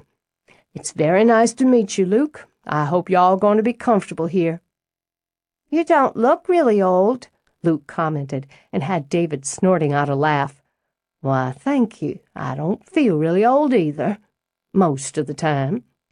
Feeling slightly ill, Stella forced a smile. I told the boys how old the house was and that your family's always lived here. He's a little confused. I haven't been here as long as a house. Why don't we have that hot chocolate, David? We'll sit in the kitchen, get acquainted. Is he your husband? Gavin asked. How come you have different last names? She won't marry me, David told him as he herded them down the hall. She just breaks my poor, weeping heart. He's teasing you.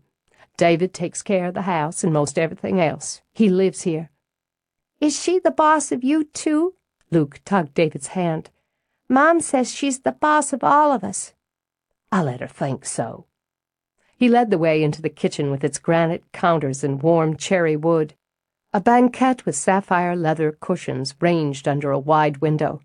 Herbs thrived in blue pots along the work counter. Copper pots gleamed. This is my domain, David told them. I'm boss here, just so you know the pecking order. You like to cook, Stella? I don't know if like's the word, but I do know I can't manage anything that would earn a kitchen like this.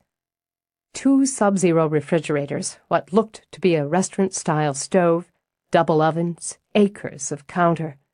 And the little details that made a serious workspace homey, she noted with relief. The brick hearth with a pretty fire simmering, the old china cupboard filled with antique glassware, forced bulbs of tulips and hyacinths blooming on a butcher-block table. I live to cook. I can tell you it's pretty frustrating to waste my considerable talents on Roz. She'd just as soon eat cold cereal, and Harper rarely makes an appearance. Harper's my oldest son. He lives in the guest house. You'll see him sometimes. He's the mad scientist. David got out a pot and chunks of chocolate. Does he make monsters, like Frankenstein? As he asked, Luke snuck his hand into his mother's again. Frankenstein's just pretend, Stella reminded him. Miss Harper's son works with plants. Maybe one day he'll make a giant one that talks. Delighted, Gavin sidled over toward David. Nuh-uh. There are more things in heaven and earth, Horatio. Bring that stool over, my fine young friend, and you can watch the master make the world's best hot chocolate. I know you probably want to get to work shortly, Stella said to Roz. I have some notes and sketches I worked on last night I'd like to show you at some point. Busy. Eager. She glanced over as Luke let go of her hand and went over to join his brother on the stool. I have an appointment this morning with the principal at the school. The boys should be able to start tomorrow. I thought I could ask at the school office for recommendations for before and after school care. Then, hey! David whipped chocolate and milk in the pot. These are my men now. I figured they'd hang out with me, providing me with companionship as well as slave labor, when they're not in school. Oh, I couldn't ask you to. We could stay with David, Gavin piped up. That'd be okay. I don't. Of course, it all depends. David spoke easily as he added sugar to the pot. If they don't like PlayStation, the deal's off. I have my standards. I like PlayStation, Luke said. Actually, they have to love PlayStation. I do! They bounced in unison on the stool. I love PlayStation!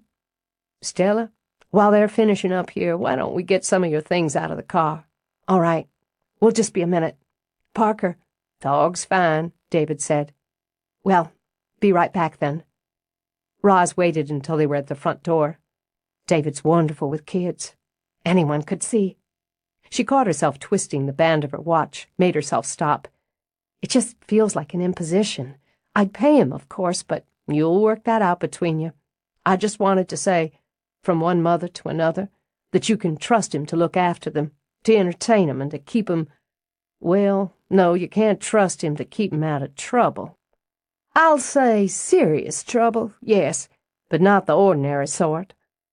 He'd have to have superpowers for that. He practically grew up in this house. He's like my fourth son. It would be tremendously easy this way. I wouldn't have to haul them to a sitter. Yet another stranger, Stella thought. And you're not used to things being easy. No, I'm not. She heard squeals of laughter rolling out from the kitchen. But I want my boys to be happy, and I guess that's a deciding vote right there. Wonderful sound, isn't it? I've missed it. Let's get your things. You have to give me the boundaries, Stella said as they went outside. Where the boys can go, where they can't. They need chores and rules. They're used to having them at home, back in Michigan. I'll give that some thought.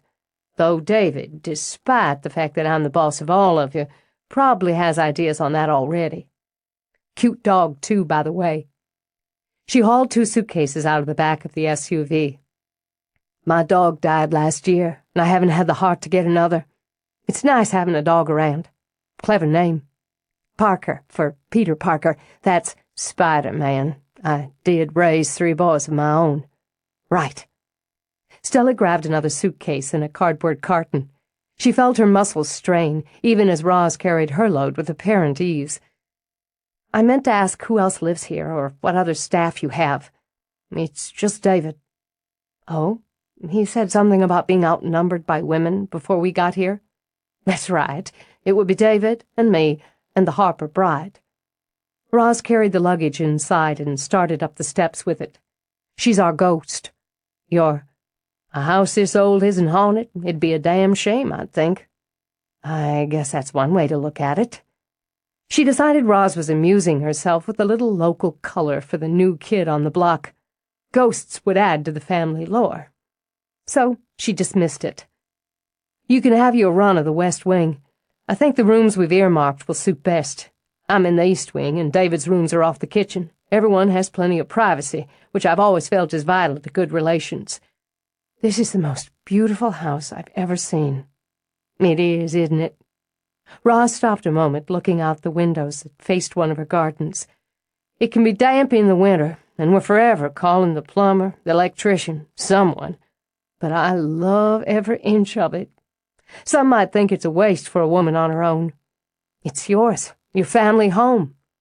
Exactly, and it'll stay that way whatever it takes. You're just down here. Each room opens to the terrace. I'll leave it to you to judge if you need to lock the one in the boys' room. I assume they'd want to share at this age, especially in a new place. Bullseye. Stella walked into the room behind Roz. Oh, they'll love this. Lots of room, lots of light. She laid the carton and the suitcase on one of the twin beds. But antiques. She ran her fingers over the child-sized chest of drawers. I'm terrified. Furniture's meant to be used, and good pieces respected. Believe me, they'll get the word. Please, God, don't let them break anything, she thought. You're next door. The bath connects, Roz gestured, angled her head. I thought, at least initially, you'd want to be close. Perfect. She walked into the bath. The generous clawfoot tub stood on a marble platform in front of the terrace doors. Roman shades could be pulled down for privacy. The toilet sat in a tall cabinet built from yellow pine and had a chain pull. Wouldn't the boys get a kick out of that? Beside the pedestal sink was a brass towel warmer already draped with fluffy sea-green towels. Through the connecting door, her room was washed with that winter light. Rhizomes patterned the oak floor. A cozy sitting area faced the small white marble fireplace with a painting of a garden in full summer bloom above it. Draped in gauzy white and shell pink, the canopy bed was accented with a generous mountain of silk pillows in dreamy pastels. The bureau, with its long oval mirror, was gleaming mahogany, as was a charmingly feminine dressing table and the carved armoire. I'm starting to feel like Cinderella at the ball. If the shoe fits. Roz set down the suitcases. I want you to be comfortable, and your boys to be happy, because I'm going to work you very hard. It's a big house, and David will show you through at some point. We won't bump into each other unless we want to. She shoved up the sleeves of her shirt as she looked around. I'm not a sociable woman, though I do enjoy the company of people I like. I think I'm going to like you. I already like your children. She glanced at her watch. I'm going to grab that hot chocolate. I can't ever resist it. Then get to work. I'd like to come in and show you some of my ideas later today. Fine. Hunt me up. She did just that. Though she'd intended to bring the kids with her after the school meeting, she hadn't had the heart to take them away from David. So much for her worries about their adjustment to living in a new house with strangers. It appeared that most of the adjustments were going to be on her end. She dressed more appropriately this time, in sturdy walking shoes that had already seen their share of mud, jeans with considerable wear, and a black sweater. With her briefcase in hand, she headed into the main entrance of the garden center. The same woman was at the counter, but this time she was waiting on a customer.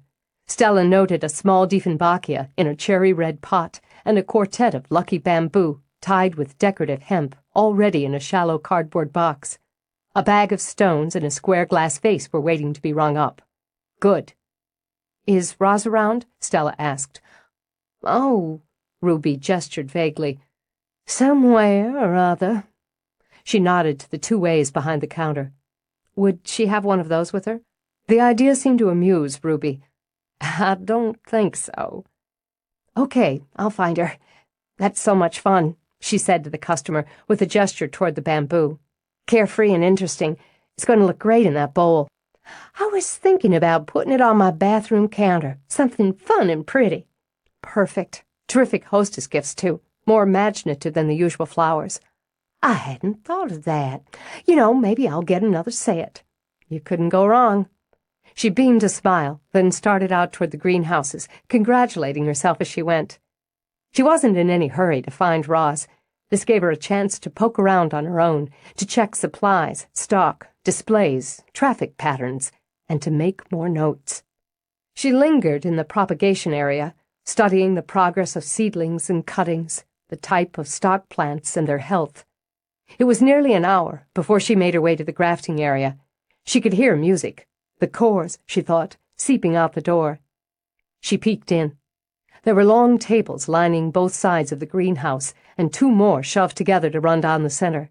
It smelled of heat, vermiculite, and peat moss. There were pots, some holding plants that had been or were being grafted. Clipboards hung from the edges of tables, much like hospital charts. A computer was shoved into a corner, its screen a pulse of colors that seemed to beat to the music.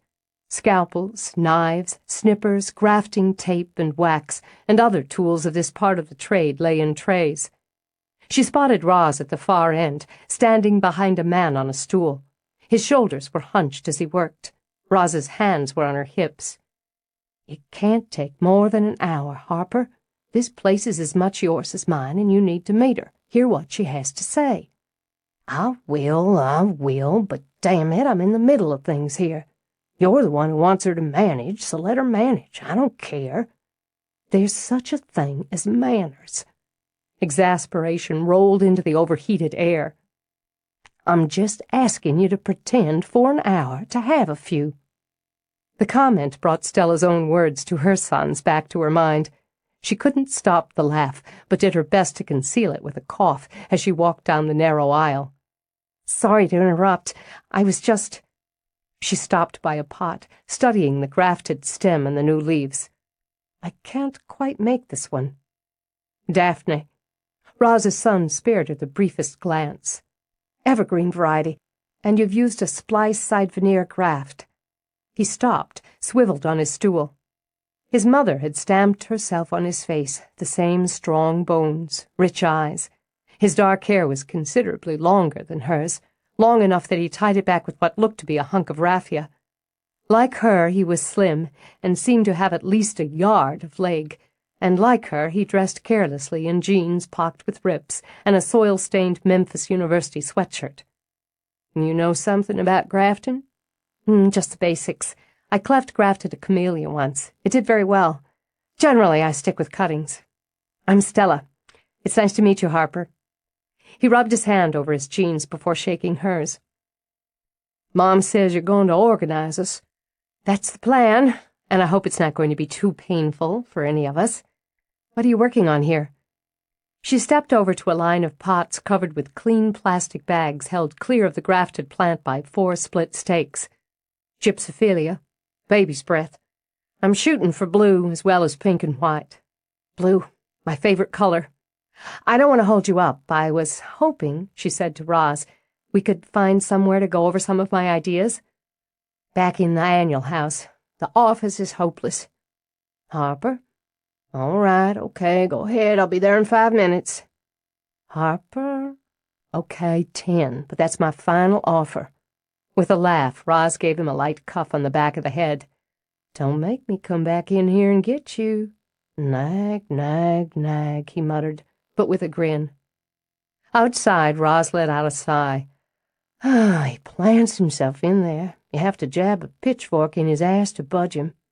He's only one of my boys who has an interest in the place. Austin's a reporter, works in Atlanta.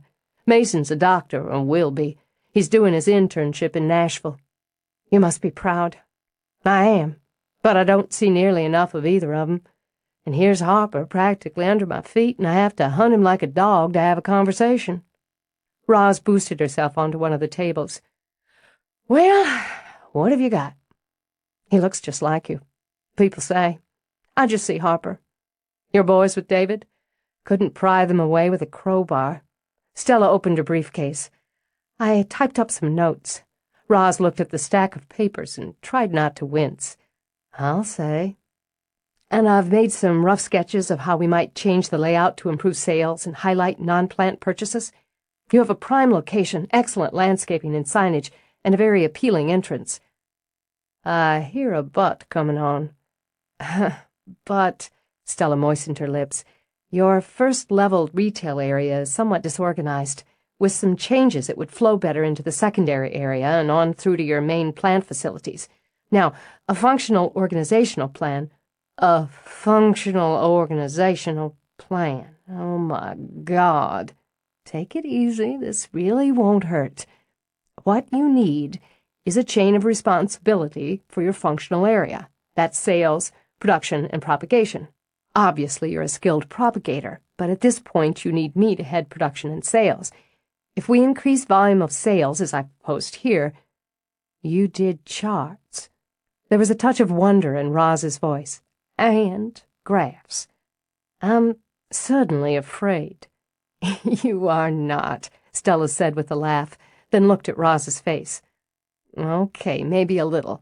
But if you look at this chart, you see the nursery manager, that's me, and you, as you're in charge of everything. Forked out from that is your propagator, you and I assume Harper. Production manager, me, and sales manager, still me. For now, anyway. You need to delegate and/or hire someone to be in charge of container and/or field production. This section here deals with staff, job descriptions, and responsibilities." "All right." On a little breath, Roz rubbed the back of her neck. "Before I give myself eye strain reading all that, let me say that while I may consider hiring on more staff, Logan, my landscape designer, has a good handle on the field production at this point. I can continue to head up the container production. I didn't start this place to sit back and have others do all the work." "Great. Then at some point I'd like to meet with Logan so we can coordinate our visions." Roz's smile was thin and just a little wicked. "That ought to be interesting. Meanwhile, since we're both here, why don't we take my notes and sketches of the first-level sales section and go through it on the spot? You can see better what I have in mind, and it'll be simpler to explain." Simpler? Roz thought as she hopped down. She didn't think anything was going to be simpler now, but it sure as holy hell wasn't going to be boring. Chapter 4. Everything was perfect. She worked long hours, but much of it was planning at this stage. There was little Stella loved more than planning, unless it was arranging. She had a vision of things in her head, of how things could and should be. Some might see it as a flaw, this tendency to organize and project, to nudge those visions of things into place even when, maybe particularly when, others didn't quite get the picture. But she didn't see it that way. Life ran smoother when everything was where it was meant to be. Her life had, she'd made certain of it, until Kevin's death. Her childhood had been a maze of contradictions, of confusions and irritations. In a very real way, she'd lost her father at the age of 3 when divorce had divided her family. The only thing she clearly remembered about the move from Memphis was crying for her daddy. From that point on, it seemed she and her mother had butted heads over everything, from the color of paint on the walls to finances to how to spend holidays and vacations. Everything. Those some people might say that's what happened with 2 headstrong women living in the same house. But Stella knew different. While she was practical and organized, her mother was scattered and spontaneous, which accounted for the 4 marriages and 3 broken engagements. Her mother liked flash and noise and wild romance. Stella preferred quiet and settled and committed. Not that she wasn't romantic, she was just sensible about it. It had been both sensible and romantic to fall in love with Kevin. He'd been warm and sweet and steady. They'd wanted the same things: home, family, future. He'd made her happy, made her feel safe and cherished. And God, she missed him. She wondered what he'd think about her coming here, starting over this way. He'd have trusted her. He'd always believed in her. They'd believed in each other. He'd been her rock in a very real way, the rock that had given her a solid base to build on after a childhood of upheaval and discontent. Then fate had kicked that rock out from under her. She'd lost her base, her love, her most cherished friend, and the only person in the world who could treasure her children as much as she did. There had been times, many times, during the first months after Kevin's death, when she'd despaired of ever finding her balance again. Now she was the rock for her sons, and she would do whatever she had to do to give them a good life. With her boys settled down for the night and a low fire burning, she was definitely having a bedroom fireplace in her next house. She sat on the bed with her laptop. It wasn't the most businesslike way to work, but she didn't feel right asking Roz to let her convert one of the bedrooms into a home office. Yet. She could make do this way for now. In fact, it was cozy, and for her, relaxing, to go over the order of business for the next day while tucked into the gorgeous old bed. She had the list of phone calls she intended to make to suppliers, the reorganization of garden accessories and the houseplants, her new color-coordinated pricing system to implement, the new invoicing program to install. She had to speak with Roz about the seasonal employees, who, how many, individual and group responsibilities. And she'd yet to corner the landscape designer. You'd think the man could find time in a damn week to return a phone call. She'd typed in Logan Kittredge, bolding and underlining the name. She glanced at the clock, reminded herself that she would put in a better day's work with a good night's sleep. She powered down the laptop, then carried it over to the dressing table to set it to charge. She really was going to need that home office. She went through her habitual bedtime routine, meticulously creaming off her makeup, studying her naked face in the mirror to see if the time bitch had stuck any new lines on it that day. She dabbed on her eye cream, her lip cream, her nighttime moisturizer, all of which were lined, according to point of use, on the counter. After slathering more cream on her hands, she spent a few minutes searching for gray hairs. The time bitch could be sneaky. She wished she was prettier. Wished her features were more even, her hair straight and a reasonable color. She'd dyed it brown once, and that had been a disaster. So she'd just have to live with. She caught herself humming and frowned at herself in the mirror. What song was that? How strange to have it stuck in her head when she didn't even know what it was. Then she realized it wasn't stuck in her head. She heard it. Soft, dreamy singing from the boys' room. Wondering what in the world Roz would be doing singing to the boys at 11 at night, Stella reached for the connecting door. When she opened it, the singing stopped.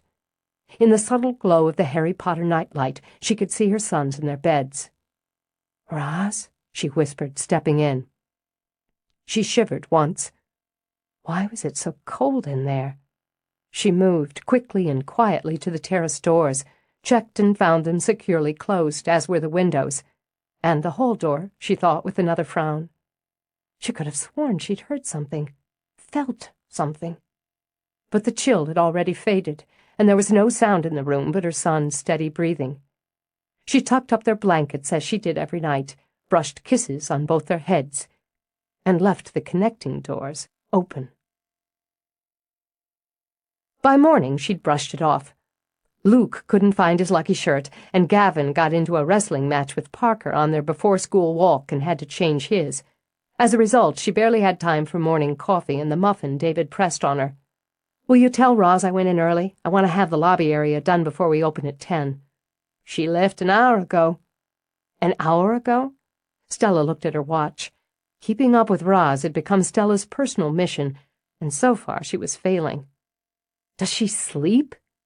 "With her, the early bird doesn't just catch the worm, but has time to saute it with a nice plum sauce for breakfast." "Excuse me, but you—" "Gotta run." She dashed for the doorway, then stopped. "David, everything's going okay with the kids? You tell me otherwise, right?" "Absolutely. We're having nothing but fun. Today after school we're going to practice running with scissors, then find how many things we can roughhouse with that can poke our eyes out. After that we're moving on to inflammatories." "Thanks. I feel very reassured." She bent down to give Parker a last pat. "Keep an eye on this guy," she told him. Logan Kittredge was pressed for time. Rains had delayed his personal project to the point where he was going to have to postpone some of the fine points, again, to meet professional commitments. He didn't mind so much. He considered landscaping a perpetual work in progress. It was never finished. It should never be finished. And when you worked with nature, nature was the boss. She was fickle and tricky and endlessly fascinating. A man had to be continually on his toes, be ready to flex, be willing to compromise and swing with her moods. Planning in absolutes was an exercise in frustration, and to his mind there were enough other things to be frustrated about. Since nature had deigned to give him a good, clear day, he was taking it to deal with his personal project. It meant he had to work alone. He liked that better in any case, and carve out time to swing by the job site and check on his two-man crew. It meant he had to get over to Roz's place, pick up the trees he'd earmarked for his own use, haul them back to his place, and get them in the ground before noon. Or 1. 2 at the latest. Well, he'd see how it went. The one thing he couldn't afford to carve out time for was this new manager Roz had taken on. He couldn't figure out why Roz had hired a manager in the first place, and for God's sake, a Yankee? It seemed to him that Rosalind Harper knew how to run her business just fine and didn't need some fast-talking stranger screwing with the system. He liked working with Roz.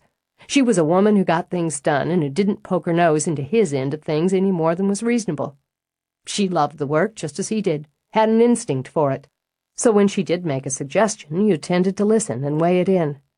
She paid well and didn't hassle a man over every detail. He could just tell that this manager was going to be nothing but bumps and ruts in his road.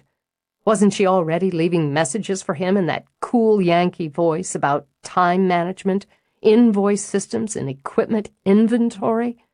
He didn't give a shit about that sort of thing, and he wasn't going to start giving one now.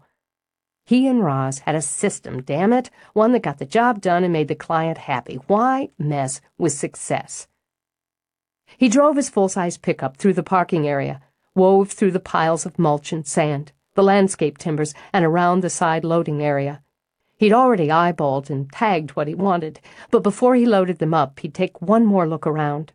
Plus, there were some young evergreens in the field and a couple of hemlocks in the bald and burlapped area that he thought he could use. Harper had grafted him a couple of willows and a hedgerow of peonies. They'd be ready to dig in this spring, along with the various pots of cuttings and layered plants Roz had helped him with. He moved through the rows of trees, then turned around and backtracked. This wasn't right, he thought. Everything was out of place, changed around. Where were his dogwoods? Where the hell were the rhododendrons, the mountain laurels he'd tagged? Where was his goddamn friggin' magnolia? He scowled at a pussy willow, then began a careful step-by-step search through the section. It was all different. Trees and shrubs were no longer in what he'd considered an interesting, eclectic mix of type and species, but lined up like army recruits, he decided. Alphabetized, for Christ's sweet sake, in friggin' Latin. Shrubs were segregated and organized in the same anal fashion. He found his trees and, stewing, carted them to his truck. Muttering to himself, he decided to head into the field, dig up the trees he wanted there. They'd be safer at his place, obviously. But first he was going to hunt up Roz and get this mess straightened out. Standing on a stepladder, armed with a bucket of soapy water and a rag, Stella attacked the top of the shelf she'd cleared off. A good cleaning, she decided, and it would be ready for her newly planned display. She envisioned it filled with color-coordinated decorative pots, some mixed plantings scattered among them. Add other accessories like raffia twine, decorative watering spikes, florist stones and marbles, and so on, and you'd have something. At point of purchase, it would generate impulse sales. She was moving the soil additives, fertilizers, and animal repellents to the side wall. Those were basics, not impulse. Customers would walk back there for items of that nature and pass the wind chimes she was going to hang, the bench and concrete planter she intended to haul in. With the other changes, it would all tie together, and with flow, draw customers into the houseplant section, across to the patio pots, the garden furniture, all before they moved through to the bedding plants. With an hour and a half until they opened, and if she could Shanghai Harper into helping her with the heavy stuff, she'd have it done. She heard footsteps coming through from the back, blew her hair out of her eyes. "Making progress," she began. "I know it doesn't look like it yet, but—" She broke off when she saw him. Even standing on the ladder, she felt dwarfed. He had to be 6'5", all tough and rangy and fit, in faded jeans with bleach stains splattered over one thigh. He wore a flannel shirt jacket style over a white T-shirt and a pair of boots so dinged and scored she wondered he didn't take pity and give them a decent burial. His long, wavy, unkempt hair was the color she'd been shooting for the one time she'd dyed her own. She wouldn't have called him handsome.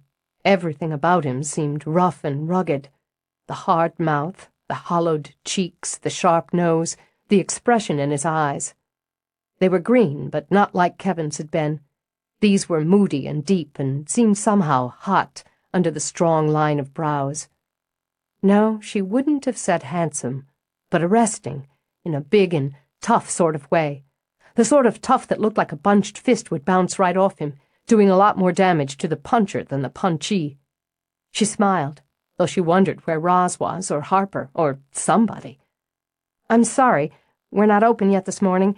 Is there something I can do for you?" Oh, he knew that voice, that crisp, cool voice that had left him annoying messages about functional organizational plans and production goals. He'd expected her to look like she'd sounded, a usual mistake, he supposed. There wasn't much cool and crisp about that wild red hair she was trying to control with that stupid-looking kerchief, or the wariness in those big blue eyes. "You moved my damn trees." "I'm sorry?" "Well, you ought to be. Don't do it again." "I don't know what you're talking about." She kept a grip on the bucket, just in case, and stepped down the ladder. "Did you order some trees? If I could have your name, I'll see if I can find your order.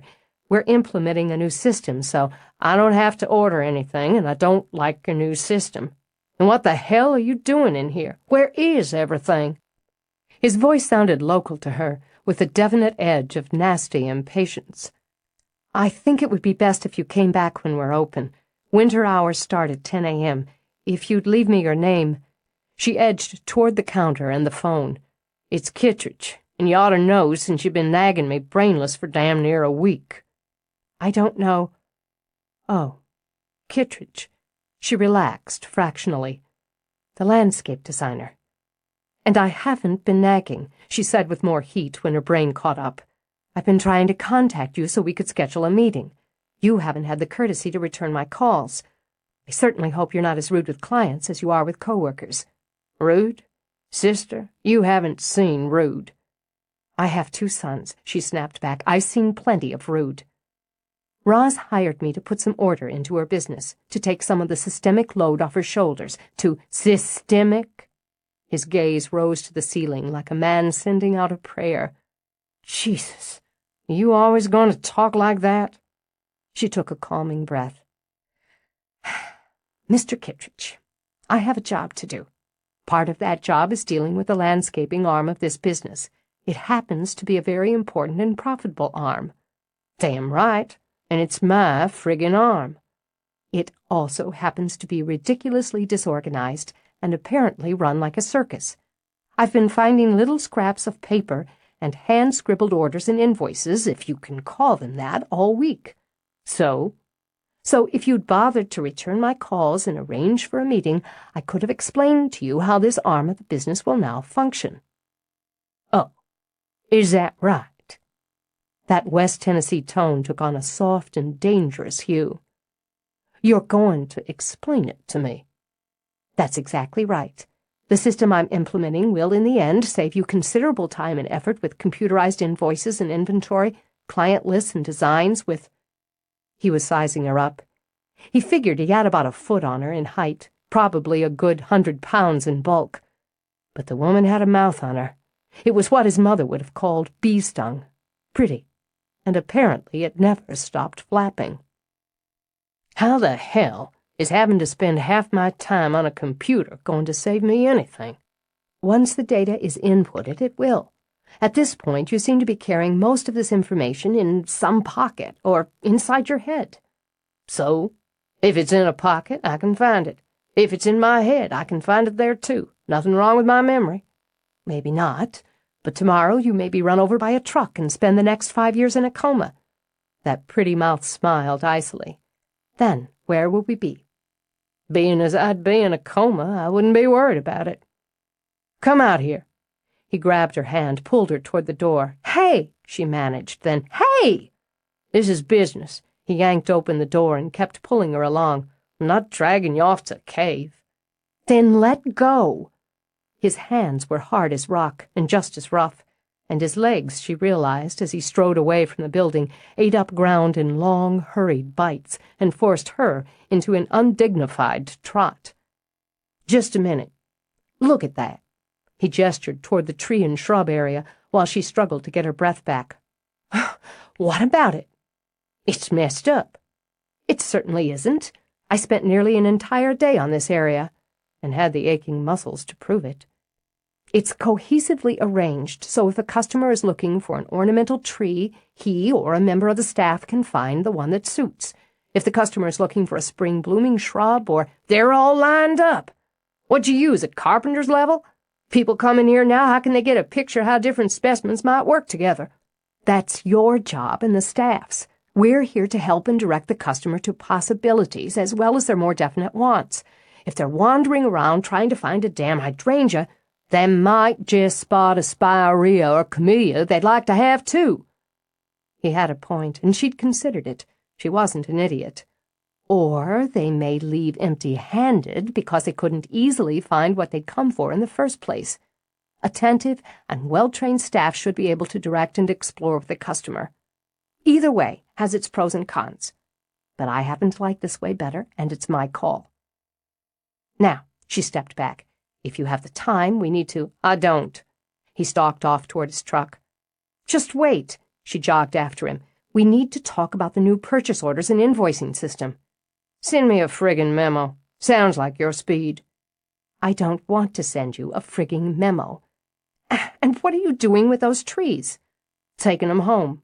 He pulled open the truck door, climbed in. "What do you mean you're taking them home?" I don't have any paperwork on these." "Hey, me neither." After slamming the door, he rolled the window down a stingy inch. "Step back, Red. Wouldn't want to run over your toes." "Look, you can't just take off with stock whenever you feel like it." "Take it up with Roz, if she's still the boss. Otherwise, better call the cops." He gunned the engine, and when she stumbled back, zipped into reverse, and left her staring after him. Cheeks pink with temper, Stella marched back toward the building. Serve him right, she thought. Just serve him right if she did call the police. She snapped her head up, eyes hot, as Roz opened the door. "Was that Logan's truck?" "Does he work with clients?" "Sure. Why?" "You're lucky you haven't been sued. He storms in, nothing but complaints. Bitch, bitch, bitch," Stella muttered as she swung past Roz and inside. "He doesn't like this, doesn't like that, doesn't like any damn thing as far as I can tell. Then he drives off with a truckload of trees and shrubs." Roz rubbed her earlobe thoughtfully. "He does have his moods." "Moods? I only saw one, and I didn't like it." She yanked off the kerchief, tossed it on the counter. "Pissed you off, did he?" "In spades." "I'm trying to do what you hired me to do, Roz." "I know. And so far I don't believe I've made any comments or complaints that could qualify as bitch, bitch, bitch." Stella sent her a horrified look. "No, of course not. I didn't mean... God. We're in what I'd call an adjustment period. Some don't adjust as smoothly as others. I like most of your ideas, and others I'm willing to give a chance. Logan's used to doing things his own way, and that's been fine with me. It works for us." "He took stock. How can I maintain inventory if I don't know what he took or what it's for? I need paperwork, Roz." "I imagine he took the specimens he'd tagged for his personal use. If he took others, he'll let me know." "Which is not the way you do things," she continued before Stella could speak. "I'll talk to him, Stella, but you might have to do some adjusting yourself. You're not in Michigan anymore. I'm going to let you get back to work here." And she was going back to her plants. They generally gave her less trouble than people. "Roz, I know I can be an awful pain in the ass, but I really do want to help you grow your business. I've figured out both those things already." Alone, Stella sulked for a minute. Then she got her bucket and climbed up the ladder again. The unscheduled meeting had thrown her off schedule. "I don't like her." Logan sat in Roz's parlor with the beer in one hand and a boatload of resentment in the other. "She's bossy, rigid, smug, and shrill." At Roz's raised brows he shrugged. "Okay, not shrill. So far. But I stand by the rest. I do like her. I like her energy and her enthusiasm. And I need someone to handle the details, Logan. I've outgrown myself. I'm just asking that the two of you try to meet somewhere in the middle of things." "I don't think she has any middle. She's extreme. I don't trust extreme women." "You trust me." He brooded into his beer. That was true enough. If he hadn't trusted Roz, he wouldn't have come to work for her, no matter what salary and perks she dangled under his nose. "She's going to have us filling out forms in triplicate and documenting how many inches we prune off a damn bush." "I don't think it'll come to that." Roz propped her feet comfortably on the coffee table and sipped her own beer. "If you had to go and hire some sort of manager, Roz, why the hell didn't you hire a local? Get somebody in who understands how things work around here."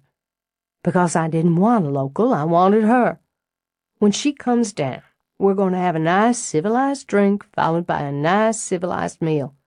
I don't care if the two of you don't like each other, but you will learn how to get along. You're the boss." "That's a fact." She gave him a companionable pat on the thigh. "Harper's coming over, too. I browbeat him into it." Logan brooded a minute longer. "You really like her?" "I really do. And I've missed the company of women. Women who aren't silly and annoying, anyway. She's neither. She had a tough break, Logan, losing her man at such a young age. I know what that's like. She hasn't broken under it or gone brittle. So yes, I like her. And I'll tolerate her, but only for you." "Sweet talker." With a laugh, Roz leaned over to kiss his cheek. "Only because I'm crazy about you." Stella came to the door in time to see Logan take Roz's hand in his and thought, "Oh, shit." She'd gone head to head, argued with, insulted, and complained about her boss's lover. With a sick dread in her stomach, she nudged her boys forward. She stepped inside, plastered on a smile. "Hope we're not late," she said cheerily. "There was a small homework crisis. Hello, Mr. Kittredge. I'd like you to meet my sons. This is Gavin, and this is Luke. How's it going?" They looked like normal kids to him, rather than the pod children he'd expected someone like Stella to produce. "I have a loose tooth," Luke told him. "Yeah? Let's have a look, then." Logan set down his beer to take a serious study of the tooth Luke wiggled with his tongue. "Cool. You know, I've got me some pliers in my toolbox. One yank and we'd have that out of there." At the small, horrified sound from behind him, Logan turned to smile thinly at Stella. "Mr. Kittredge is just joking," Stella told a fascinated Luke. "Your tooth will come out when it's ready." "When it does, the tooth fairy comes and I get $1." Logan pursed his lips. $1, huh? Good deal." "It makes blood when it comes out, but I'm not scared." "Miss Roz, can we go see David in the kitchen?" Gavin shot a look at his mother. "Mom said we had to ask you." "Sure. You go right on. No sweets," Stella called out as they dashed out. "Logan, why don't you pour Stella a glass of wine?" "I'll get it. Don't get up," Stella told him. He didn't look quite as much like an overbearing jerk, she decided. He cleaned up well enough, and she could see why Roz was attracted, if you went for the uber-virile sort. "Did you say Harper was coming?" Stella asked her. "He'll be along." Roz gestured with her beer. "Let's see if we can all play nice. Let's get this business out of the way so we can have an enjoyable meal without ruining our digestion. Stella's in charge of sales and production, of managing the day-to-day business. She and I will, for now anyway, share personnel management while Harper and I head up propagation." She sipped her beer, waited, though she knew her own power and didn't expect an interruption. "Logan leads the landscaping design both on and off site. As such, he has first choice of stock and is authorized to put in for special orders or arrange trades or purchases or rentals of necessary equipment, material, or specimens for outside designs. The changes Stella has already implemented or proposed, and which have been approved by me, will stay or be put in place, until such time as I decide they don't work or if I just don't like 'em. Clear so far?" "Perfectly," Stella said coolly. Logan shrugged. "Which means you'll cooperate with each other, do what's necessary to work together in such a way for both of you to function in the areas you oversee. I built In the Garden from the ground up, and I can run it myself if I have to. But I don't choose to. I choose to have the two of you and Harper shoulder the responsibilities you've been given. Squabble all you want, I don't mind squabbles, but get the job done." She finished off her beer. "Questions? Comments?" After a beat of silence, she rose. "Well then, let's eat."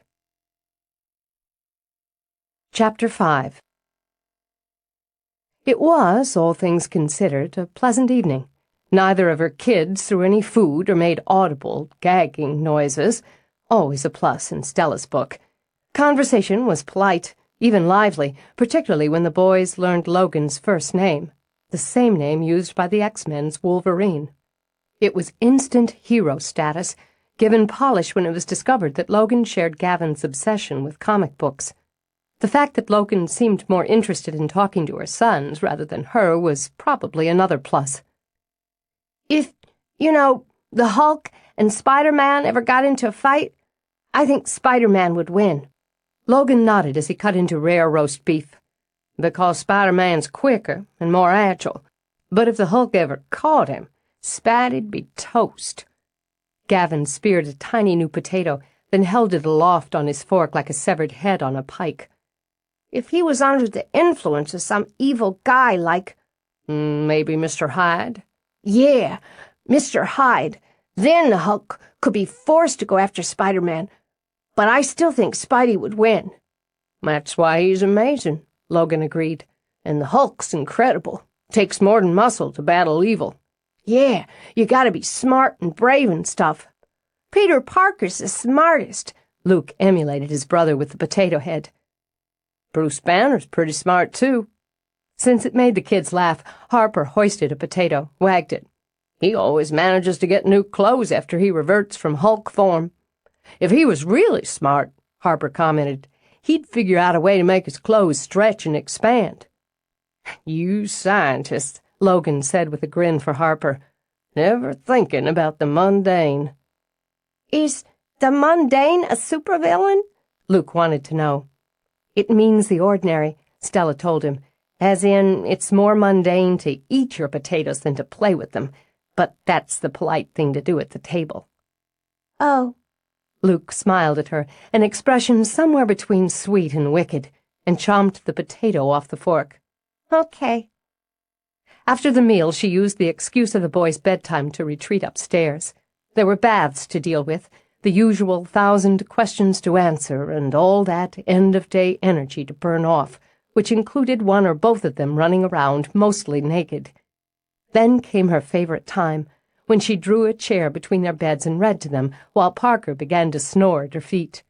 The current pick was Mystic Horse, and when she closed the book, she got the expected moans and pleas for just a little more. "Tomorrow, because now I'm afraid it's time for sloppy kisses." "Not sloppy kisses." Gavin rolled on his belly to bury his face in the pillow. "Not that." "Yes, and you must succumb." She covered the back of his head, the base of his neck with kisses while he giggled. "And now for my second victim." She turned to Luke and rubbed her hands together. "Wait, wait!" He threw out his hand to ward off the attack. Do you think my tooth will fall out tomorrow?" "Let's have another look." She sat on the side of his bed, studying soberly as he wiggled the tooth with his tongue. "I think it just might." "Can I have a horse?" "It won't fit under your pillow." When he laughed, she kissed his forehead, his cheeks, and his sweet, sweet mouth. Rising, she switched off the lamp, leaving them in the glow of the nightlight. "Only fun dreams allowed." "I'm gonna dream I get a horse, because dreams come true sometimes." "Yes, they do. Night now." She walked back to her room, heard the whispers from bed to bed that were also part of the bedtime ritual. It had become their ritual over the last 2 years. Just the 3 of them at night-time, where they had once been 4. But it was solid now and good, she thought, as a few giggles punctuated the whispers. Somewhere along the line she'd stopped aching every night, every morning, for what had been, and she'd come to treasure what was. She glanced at her laptop, thought about the work she'd earmarked for the evening. Instead, she went to the terrace doors. It was still too cool to sit out, but she wanted the air, and the quiet, and the night. Imagine, just imagine, she was standing outside at night in January, and not freezing. Though the forecasters were calling for more rain, the sky was star-studded and graced with a sliver of moon. In that dim light she could see a camellia in bloom. Flowers in winter. Now that was something to add to the plus pile about moving south. She hugged her elbows and thought of spring, when the air would be warm and gardens scented. She wanted to be here in the spring, to see it, to be part of the awakening. She wanted to keep her job. She hadn't realized how much she wanted to keep it until Roz's firm, no-nonsense set-down before dinner. Less than 2 weeks, and she was already caught up. Maybe too much caught, she admitted. That was always a problem. Whatever she began, she needed to finish. Stella's religion, her mother called it. But this was more. She was emotional about the place.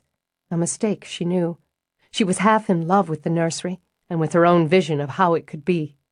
She wanted to see tables alive with color and green, cascading flowers spilling from hanging baskets that would drop down along the aisles to make arbors. She wanted to see customers browsing and buying, filling the wagons and flatbeds with containers.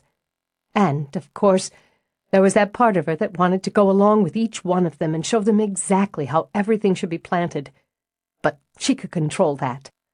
She could admit she also wanted to see the filing system in place, and the spreadsheets, the weekly inventory logs. And whether he liked it or not, she intended to visit some of Logan's jobs, to get a feel for that end of the business. That was, supposing he didn't talk Roz into firing her. He'd gotten slapped back too, Stella admitted, but he had home field advantage.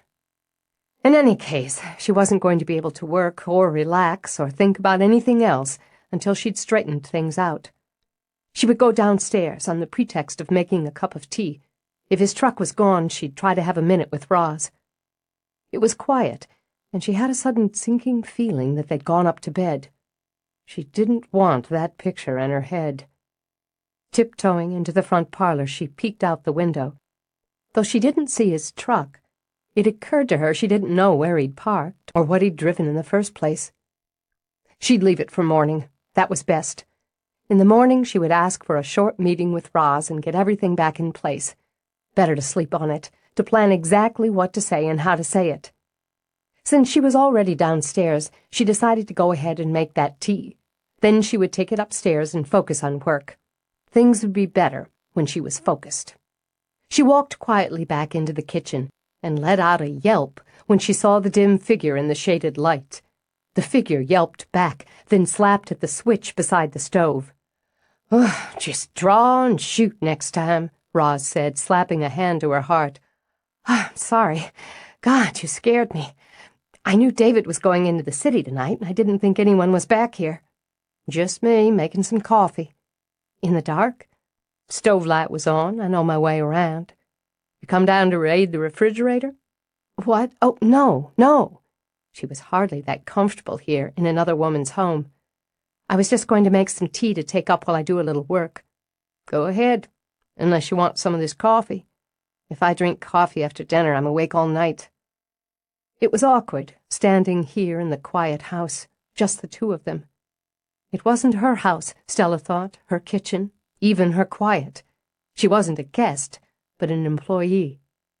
However gracious Roz might be, everything around them belonged to her. Did Mr. Kittredge leave? You can call him Logan, Stella. You only sound pissy otherwise. Sorry, I don't mean to be. Maybe a little, she thought. We got off on the wrong foot, that's all, and I... Oh, thanks, she said when Roz handed her the tea kettle. I realize I shouldn't have complained about him. She filled the kettle, wishing she'd thought through what she wanted to say, practiced it a few times. Because, Roz prompted. Well, it's hardly constructive for your manager and your landscape designer to start in on each other after one run-in, and less so to whine to you about it. Sensible, mature. Roz leaned back on the counter, waiting for her coffee to brew. Young, she thought. She had to remember that despite some shared experiences, the girl was more than a decade younger than she, and a bit tender yet. I try to be both, Stella said, and put the kettle on to boil. So did I, once upon a time. Then I decided, screw that, I'm going to start my own business. Stella pushed back her hair. Who was this woman who was elegant to look at even in the hard lights, who spoke frank words in that debutante of the Southern aristocracy voice, and wore ancient wool socks in lieu of slippers? I can't get a handle on you. I can't figure you out. That's what you do, isn't it? Get handles on things. She shifted to reach up and behind into a cupboard for a coffee mug. That's a good quality to have in a manager. Might be irritating on a personal level. You wouldn't be the first. Stella let out a breath. And on that personal level, I'd like to add a separate apology. I shouldn't have said those things about Logan to you. First off, because it's bad form to fly off about another employee. And second, I didn't realize you were involved. Didn't you? The moment, Roz decided, called for a cookie. She reached into the jar David kept stocked, pulled out a snickerdoodle. And you realized it when we came downstairs, before dinner. I didn't mean to eavesdrop, but I happened to notice. Have a cookie. I don't really eat sweets after. Have a cookie, Roz insisted, and handed one over. Logan and I are involved. He works for me, though he doesn't quite see it that way. An amused smile brushed over her lips. It's more a with me, from his point of view, and I don't mind that. Not as long as the work gets done, money comes in, the customers are satisfied. We're also friends. I like him very much. But we don't sleep together. We're not in any way romantically involved." "Oh." This time she huffed out a breath.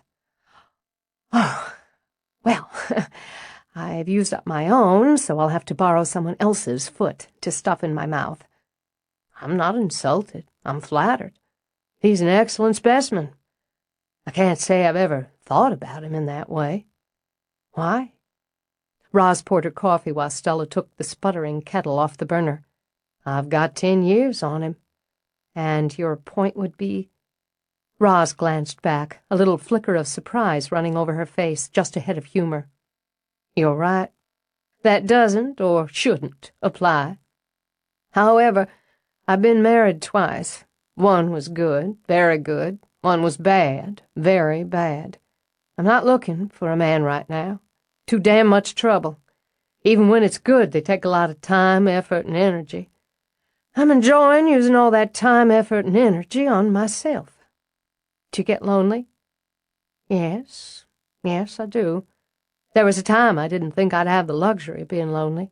Raising my boys, all the running around, the mayhem, the responsibilities." She glanced around the kitchen as if surprised to find it quiet, without the noise and debris generated by young boys. "When I'd raised 'em, not that you're ever really done, but there's a point where you have to step back. I thought I wanted to share my life, my home, myself, with someone. That was a mistake." Though her expression stayed easy and pleasant, her tone went hard as granite. "I corrected it. I can't imagine being married again. Even a good marriage is a balancing act, isn't it? Especially when you toss in careers, family. I never had all of them at once to juggle. When John was alive, it was home, kids, him. I wrapped my life around them, only wrapped it tighter when it was just me and the boys. I'm not sorry for doing that," she said after a sip of coffee. "It was the way I wanted things. The business, the career, that started late for me. I admire women who can handle all those balls." "I think I was good at it." There was a pang at remembering, a sweet little slice in the heart. "It's exhausting work, but I hope I was good at it. Now, I don't think I have the skill for it anymore. Being with someone every day at the end of it." She shook her head. "Can't see it. I could always picture Kevin and me, all the steps and stages. I can't picture anyone else. Maybe he just hasn't come into the viewfinder yet." Stella lifted a shoulder in a little shrug. "Maybe. But I could picture you and Logan together." "Really?" There was such humor with a bawdy edge to it that Stella forgot any sense of awkwardness and just laughed. "Not that way. Or I started to, then engaged the impenetrable mind block. I meant you looked good together, so attractive and easy. I thought it was nice. It's nice to have someone you can be easy with. And you and Kevin were easy together. We were, sort of flowed on the same current. I wondered. You don't wear a wedding ring." "No." Stella looked at her bare finger. "I took it off about a year ago when I started dating again. It didn't seem right to wear it when I was with another man. I don't feel married anymore. It was gradual, I guess." At the half-question, Roz nodded. "Yes, I know. Somewhere along the line I stopped thinking, what would Kevin say about this, or what would Kevin do, or think, or want? So I took off my ring. It was hard, almost as hard as losing him." "I took mine off on my 40th birthday," Roz murmured. "I realized I'd stopped wearing it as a tribute. It had become more of a shield against relationships. So I took it off on that black-letter day," she said with a half-smile. "Because we move on, or we fade away. I'm too busy to worry about all of this most of the time, and I didn't mean to get into it now. I only wanted to apologize. Accept it. Well, I'm going to take my coffee up. I'll see you in the morning." "All right. Good night." Feeling better, Stella finished making her tea. She would get a good start in the morning, she decided, as she carried it upstairs. She'd get a good chunk of the reorganizing done. She'd talk with Harper and Roz about which cuttings should be added to inventory. and she'd find a way to get along with Logan. She heard the singing, quiet and sad, as she started down the hall. Her heart began to trip, and china rattled on the tray as she picked up her pace. She was all but running by the time she got to the door of her son's room. There was no one there, just that same little chill to the air. Even when she set her tea down, searched the closet, under the bed, she found nothing. She sat on the floor between the beds, waiting for her pulse to level. The dog stirred, then climbed up in her lap to lick her hand.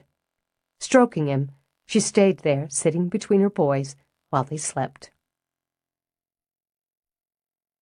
On Sunday, she went to her father's for brunch. She was more than happy to be handed a mimosa and ordered out of the kitchen by Jolene. It was her first full day off since she'd started it in the garden, and she was scheduled to relax. With the boys running around the little backyard with Parker, she was free to sit down with her father. "Tell me everything," he ordered.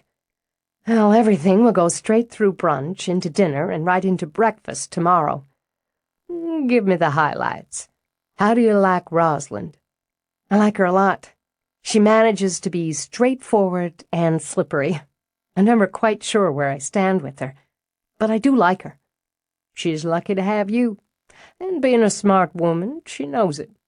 You might be just a tiny bit biased. Just a bit." He'd always loved her, Stella knew. Even when there had been months between visits, there'd always been phone calls or notes or surprise presents in the mail. He'd aged comfortably, she thought now. Whereas her mother waged a bitter and protracted war with the years, Will Dooley had made his truce with them. His red hair was overpowered by the gray now, and his bony frame carried a soft pouch in the middle. There were laugh lines around his eyes and mouth, glasses perched on his nose. His face was ruddy from the sun. The man loved his gardening and his golf. "The boys seem happy," he commented. "They love it there. I can't believe how much I worried about it. Then they just slide in like they've lived there all their lives. Sweetheart, if you weren't worrying about some such thing, you wouldn't be breathing. I hate that you're right about that. Anyway, there's still a few bumps regarding school. It's so hard being the new kids. But they like the house and all that room, and they're crazy about David. You know David Wentworth?" "Yeah. You could say he's been part of Roz's household since he was a kid, and now he runs it. He's great with the kids. It's a weight off knowing they're with someone they like after school. And I like Harper, though I don't see much of him. Boy's always been a loner, happier with his plants. Good looking," he added. "He is, Dad, but we'll just stick with discussing leaf bud cuttings and cleft grafting, okay? Can't blame a father for wanting to see his daughter settled. I am settled, for the moment." More, she realized, than she would have believed possible. "At some point, though, I'm going to want my own place. I'm not ready to look yet. Too much to do, and I don't want to rock the boat with Roz. But it's on my list. Something in the same school district when the time comes. I don't want the boys to have to change again." "You'll find what you're after. You always do." "No point in finding what you're not after. But I've got time. Right now, I'm up to my ears in reorganizing. That's probably an exaggeration. I'm up to my ears in organizing.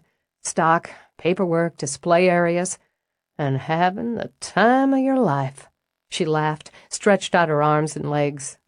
"I really am. Oh, Dad, it's a terrific place, and there's so much untapped potential yet.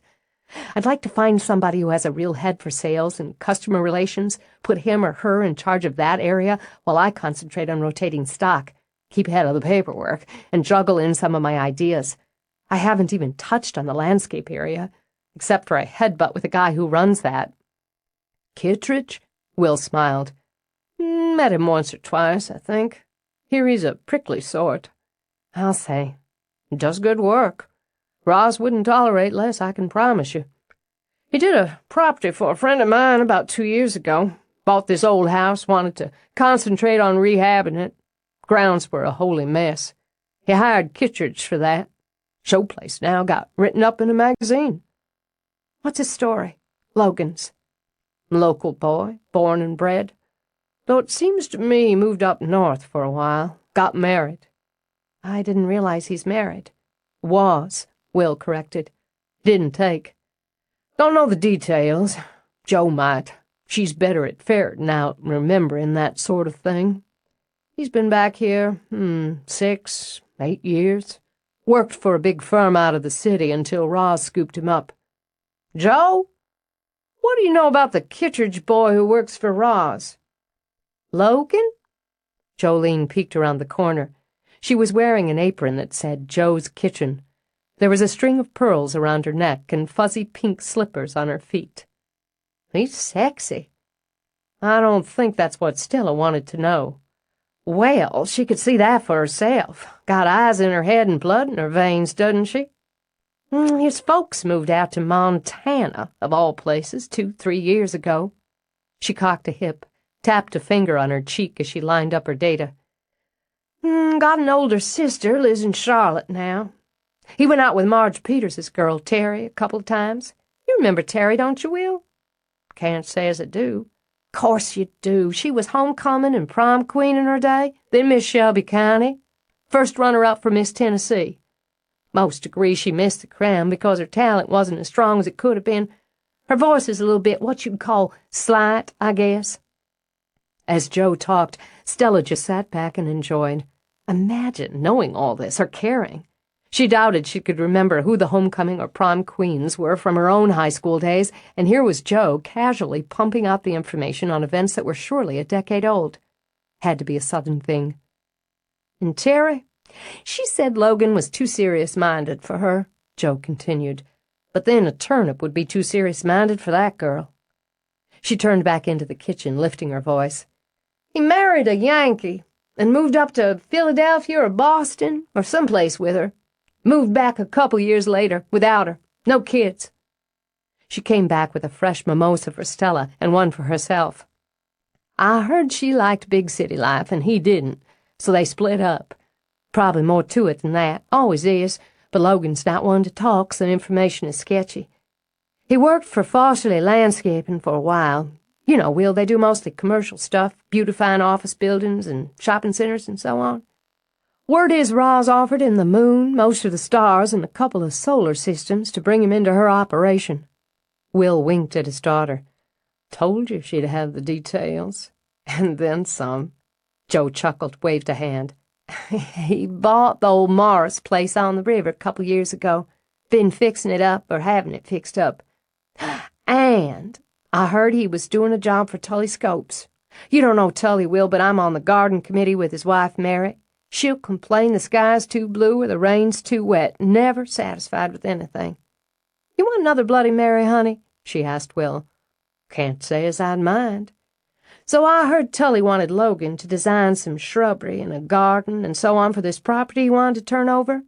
Jolene kept on talking as she walked back to the kitchen counter to mix the drink. Stella exchanged a mile-wide grin with her father. And every blessed day Tully was down there complaining or asking for changes or saying this, that, or the other, until Logan told him to screw himself sideways, or words to that effect. So much for customer relations, Stella declared. Walked off the job, too, Jolene continued.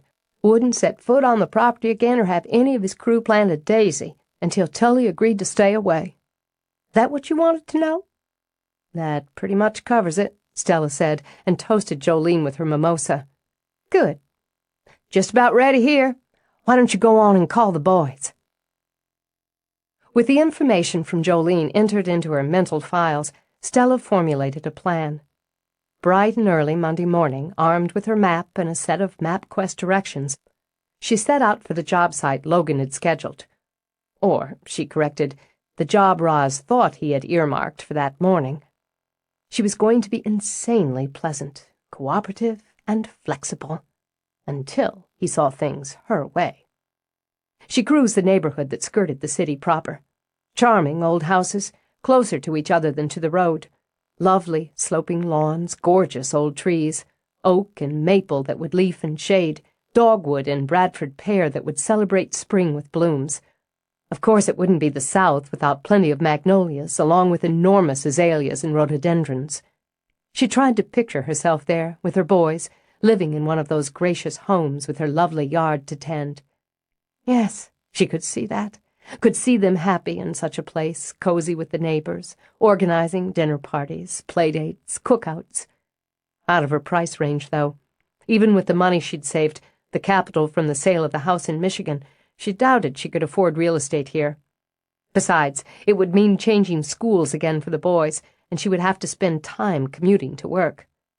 Still, it made a sweet, if brief, fantasy. She spotted Logan's truck in a second pickup outside a 2-story brick house. She could see immediately it wasn't as well kept as most of its neighbors. The front lawn was patchy, the foundation plantings desperately needed shaping, and what had been flower beds looked either overgrown or stone dead. She heard the buzz of chainsaws, and country music played too loud as she walked around the side of the house. Ivy was growing madly here, crawling its way up the brick. Should be stripped off, she thought. That maple needs to come down before it falls down, and that fence line's covered with brambles, overrun with honeysuckle. In the back, she spotted Logan, harnessed halfway up a dead oak. Wielding the chainsaw, he speared through branches. It was cool, but the sun and the labor had a dew of sweat on his face, and a line of it darkening the back of his shirt. Okay, so he was sexy. Any well-built man doing manual labor looked sexy. Add some sort of dangerous tool to the mix, and the image went straight to the lust bars and played a primal tune. But sexy, she reminded herself, wasn't the point. His work and their working dynamics were the point. She stood well out of the way while he worked and scanned the rest of the backyard. The space might have been lovely once, but now it was neglected, weedy, overgrown with trash trees and dying shrubs.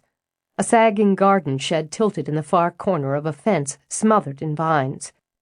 Nearly 1/4 of an acre, she estimated, as she watched a huge black man drag lopped branches toward a short, skinny white man working a splitter. Nearby, a burly-looking mulcher waited its turn to chew up the rest. The beauty here wasn't lost, Stella decided. It was just buried. It needed vision to bring it to life again. Since the black man caught her eye, Stella wandered over to the ground crew. "Help you, miss?" She extended her hand in a smile. "I'm Stella Rothchild, Miss Harper's manager." "Meetcha. I'm Sam. This here's Dick." The little guy had the fresh, freckled face of a 12-year-old with a scraggly goatee that looked as if it might have grown there by mistake. "Heard about you." He sent an eyebrow-wiggling grin toward her co-worker. "Really?" She kept her tone friendly, though her teeth came together tight in the smile. "I thought it would be helpful if I dropped by a couple of the jobs, looked at the work." She scanned the yard again, deliberately keeping her gaze below Logan's perch in the tree. "You've certainly got yours cut out for you with this." "Got a mess of clearing to do," Sam agreed. Covered with work gloves, his enormous hands settled on his hips. "Seen worse, though." "Is there a projection on man-hours?" "Projection?" Dick sniggered and elbowed Sam.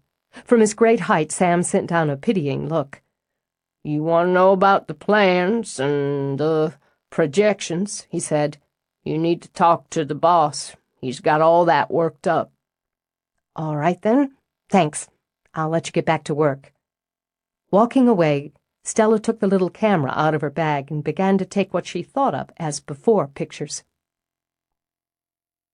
He knew she was there, standing down there all pressed and tidy with her wild hair pulled back and shaded glasses hiding her big blue eyes. He'd wondered when she would come nag him on a job, as it appeared to him she was a woman born to nag. At least she had the sense not to interrupt. Then again, she seemed to be nothing but sense. Maybe she'd surprise him. He liked surprises, and he'd gotten one when he met her kids. He'd expected to see a couple of polite little robots, the sort that looked to their domineering mother before saying a word. Instead, he'd found them normal, interesting, funny kids. Surely it took some imagination to manage 2 active boys. Maybe she was only a pain in the ass when it came to work. Well, he grinned a little as he cut through a branch. So was he. He let her wait while he finished. It took him another 30 minutes, during which he largely ignored her, though he did see her take a camera. Jesus! Then a notebook out of her purse. He also noticed she'd gone over to speak to his men, and that Dick sent occasional glances in Stella's direction. Dick was a social moron, Logan thought, particularly when it came to women. But he was a tireless worker, and he would take on the filthiest job with a blissful and idiotic grin. Sam, who had more common sense in his big toe than Dick had in his entire skinny body, was, thank God, a tolerant and patient man. They went back to high school, and that was the sort of thing that set well with Logan. The continuity of it, and the fact that because they'd known each other around 20 years, they didn't have to gab all the damn time to make themselves understood. Explaining things half a dozen times just tried his patience, which he had no problem admitting he had in short supply to begin with. Between the three of them, they did good work, often exceptional work, and with Sam's brawn and Dick's energy, he rarely had to take on any more laborers, which suited him. He preferred small crews to large. It was more personal that way, at least from his point of view. And in Logan's point of view, every job he took was personal. It was his vision, his sweat, his blood that went into the land, and his name that stood for what he created with it. The Yankee could harp about forms and systemic bullshit all she wanted. The land didn't give a rat's ass about that, and neither did he. He called out a warning to his men and topped the old dead oak. When he shimmied down, he unhooked his harness and grabbed a bottle of water. He drank half of it down without taking a breath. Mr. No, friendly, Stella remembered. She boosted up her smile and started over. Nice job. I didn't realize you did the tree work yourself. Depends. Nothing tricky to this one. Out for a drive? No, though I did enjoy looking at the neighborhood. It's beautiful. She looked around the yard, gestured to encompass it. This must have been two once. What happened? Couple lived here 50 years. He died a while back. She couldn't handle the place on her own, and none of their kids still live close by. She got sick, place got run down. She got sicker, kids finally got her out and into a nursing home. That's hard. It's sad. Yeah, a lot of life is. They sold the place. New owners got a bargain and want the grounds done up, and we're doing 'em up. What have you got in mind? He took another slug from the water bottle. She noticed the mulcher had stopped grinding, and after Logan sent a long, narrowed look over her shoulder, it got going again. I've got a lot of things in mind. Dealing with this job specifically. Why? Because it'll help me do my job if I know more about yours. Obviously, you're taking out the oak, and I assume the maple out front. Yeah. Okay, here's the deal. We clear out everything that can't or shouldn't be saved. New sod, new fencing. We knock down the old shed, replace it. New owners want lots of color, so we shape up the azaleas, put a weeping cherry out front, replacing the maple. Lilac over there, and a magnolia on that side. Plot of peonies on that side, rambling roses along the back fence. See, they got that rough little hill toward the back there on the right? Instead of leveling it, we'll plant it. He outlined the rest of it quickly, rolling out Latin terms and common names, taking long slugs from his water bottle, gesturing. He could see it. He always could. The finished land. The small details, the big ones, fit together into one attractive whole. Just as he could see the work that would go into each and every step, as he could look forward to the process nearly as much as the finished job. He liked having his hands in the dirt. How else could you respect the landscape or the changes you made in it? And as he spoke, he glanced down at her hands, smirked a little at her tidy fingernails with their coat of glossy pink polish. Paper pusher, he thought. Probably didn't know crabgrass from sumac.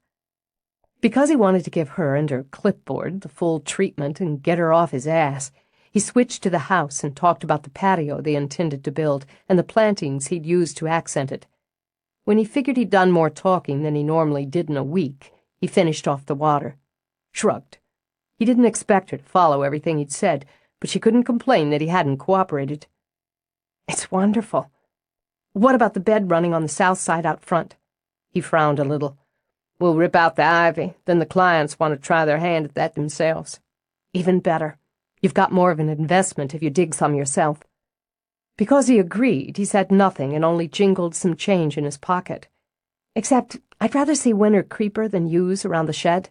The variegated leaves would show off well, as would the less uniform shape. Maybe. Do you work from a landscape blueprint or out of your head? Depends. Should I pull all his teeth at once or one at a time, she thought, but maintained the smile. It's just that I'd like to see one of your designs on paper at some point. Which leads me to a thought I'd had. Bet you got lots of 'em. My boss told me to play nice, she said, coolly now. How about you? He moved his shoulder again. Just saying. My thought was, with some of the reorganizing and transferring I'm doing, I could cull out some office space for you at the center. He gave her the same look he'd sent his men over her shoulder. A lesser woman, Stella told herself, would wither under it. I don't work in a friggin' office. I'm not suggesting that you spend all your time there, just that you'd have a place to deal with your paperwork, make your phone calls, keep your files. That's what my truck's for. Are you trying to be difficult? Nope. I can do it without any effort at all. How about you? You don't want the office? Fine. Forget the office. I already have. Dandy. But I need an office. I need to know exactly what stock and equipment, what materials you'll need for this job. She yanked out her notebook again. 1 red maple, 1 magnolia. Which variety of magnolia? Southern. Grandiflora gloriosa. Good choice for the location. 1 weeping cherry, she continued, and to his surprise and reluctant admiration, she ran down the entire plan he'd tossed out at her. Okay, Red, he thought. Maybe you know a thing or two about the horticulture end of things after all. Yews or winter creeper? He glanced back at the shed, tried both out in his head. Damn if he didn't think she was right, but he didn't see why he had to say so right off. I'll let you know. Do. And I want the exact number and specimen type of other stock as you take them. I'd be able to find you in your office? Just find me. She turned around, started to march off. Hey, Stella! When she glanced back, he grinned.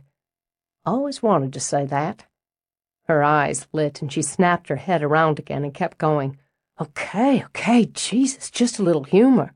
He strode after her. Don't go away mad. Just go away? Yeah, but there's no point in us being pissed at each other. I don't mind being pissed as a rule. I never would have guessed. But there's no point, right at the moment. As if he just remembered he had them on, he tugged off his work gloves, stuck them finger first in his back pocket. I'm doing my job, you're doing yours. Roz thinks she needs you, and I set a lot of store by Roz. So do I. I get that. Let's try to stay out from under each other's skin, otherwise we're just going to give each other a rash. She inclined her head, lifted her eyebrows. Is this you being agreeable? Pretty much, yeah. I'm being agreeable so we can both do what Roz pays us to do. And because your kid has a copy of Spider-Man number 121. If you're mad, you won't let him show it to me. Now she tipped down her sunglasses, peered at him over the tops. This isn't you being charming, is it? No, this is me being sincere. I really want to see that issue firsthand. If I was being charming, I guarantee you'd be in a puddle at my feet. It's terrible power I have over women, and I try to use it sparingly. I just bet. But she was smiling as she got into her car. Chapter 6. Haley Phillips was riding on fumes and a dying transmission. The radio still worked, thank God, and she had it cranked up with the Dixie Chicks blasting out. It kept her energy flowing. Everything she owned was jammed into the Pontiac Granville, which was older than she was and a lot more temperamental. Not that she had much at this point. She'd sold everything that could be sold. No point in being sentimental. Money took you a lot more miles than sentiment. She wasn't destitute. What she'd banked would get her through the rough spots, and if there were more rough spots than she anticipated, she'd earn more. She wasn't aimless. She knew just where she was going. She just didn't know what would happen when she got there. But that was fine. If you knew everything, you'd never be surprised. Maybe she was tired, and maybe she'd pushed the rattling old car further than it wanted to go that day. But if she and it could just hang on a few more miles, they'd get a break. She didn't expect to get tossed out on her ear, but Well, if she was, she'd just do what needed to be done next. She liked the look of the area, especially since she'd skirted around the tangle of highways that surrounded Memphis. On this north edge beyond the city, the land rolled a bit, and she'd seen snatches of the river and the steep bluffs that fell toward it. There were pretty houses, the neat spread of the suburbs that fanned out from the city limits, and now the bigger, richer ones. There were plenty of big old trees, and despite some walls of stone or brick, it felt friendly. She sure could use a friend. When she saw the sign for In the Garden, she slowed. She was afraid to stop, afraid the old Pontiac would just heave up and die if she did. But she slowed enough to get a look at the main buildings, the space, in the security lights. Then she took a lot of slow breaths as she kept driving. Nearly there. She'd planned out what she would say, but she kept changing her mind. Every new approach gave her a dozen different scenes to play out in her head. It had passed the time, but it hadn't gelled for her. Maybe some could say that changing her mind was part of her problem, but she didn't think so. If you never changed your mind, what was the point of having one? It seemed to Haley she'd known too many people who were stuck with one way of thinking, and how could that be using the brain God gave you? As she headed toward the drive, the car began to buck and sputter. Come on, just a little more. If I'd been paying attention, I'd have got you gas at the last place. Then it conked on her, half in, half out of the entrance between the brick pillars. She gave the wheel a testy little slap, but it was half-hearted. Nobody's fault but her own, after all. And maybe it was a good thing. Tougher to kick her out if her car was out of gas and blocking the way. She opened her purse, took out a brush to tidy her hair. After considerable experimentation, she'd settled back on her own oak bark brown, at least for now. She was glad she'd gotten it cut and styled before she'd headed out. She liked the longish sweep of side bangs and the careless look of the straight bob with its varying lengths. It made her look easy, breezy, confident. She put on lipstick, powdered off the shine. Okay, let's get going. She climbed out, hooked her purse over her shoulder, then started the walk up the long drive. It took money, old or new, to plant a house so far from the road. The one she'd grown up in had been so close, people driving by could practically reach out and shake her hand. But she didn't mind that. It had been a nice house, a good house, and part of her had been sorry to sell it. But that little house outside Little Rock was the past. She was heading toward the future. Halfway up the drive, she stopped, blinked. This wasn't just a house, she decided as her jaw dropped. It was a mansion. The sheer size of it was one thing. She'd seen big-ass houses before, but nothing like this. This was the most beautiful house she'd ever laid eyes on outside of a magazine. It was Terra and Manderley all in one, graceful and female and strong. Lights gleamed against windows, others flooded the lawn, as if it were welcoming her. Wouldn't that be nice? Even if it wasn't, even if they booted her out again, she'd had the chance to see it. That alone was worth the trip. She walked on, smelling the evening, the pine and wood smoke. She crossed her fingers on the strap of her purse for luck and walked straight up to the ground-level doors. Lifting one of the brass knockers, she gave 3 firm raps. Inside, Stella came down the steps with Parker. It was her turn to walk him. She called out, "I'll get it!" Parker was already barking as she opened the door. She saw a girl with straight, fashionably ragged brown hair, a sharply angled face dominated by huge eyes the color of a robin's egg.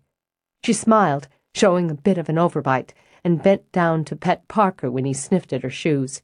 She said, "Hi." "Hi." Where the hell had she come from, Stella wondered. There was no car parked outside. The girl looked to be about 12, and very pregnant. I'm looking for Rosalind Ashby. Rosalind Harper Ashby, she corrected. Is she home? Yes, she's upstairs. Come in. Thanks. I'm Haley. She held out a hand. Haley Phillips. Mrs. Ashby and I are cousins in a complicated southern sort of way. Stella Rothchild. Why don't you come in? Sit down. I'll go find Roz. That'd be great. Swiveling her head back and forth, Haley tried to see everything as Stella led her into the parlor. Wow. You've just gotta say, wow. I did the first time I saw it.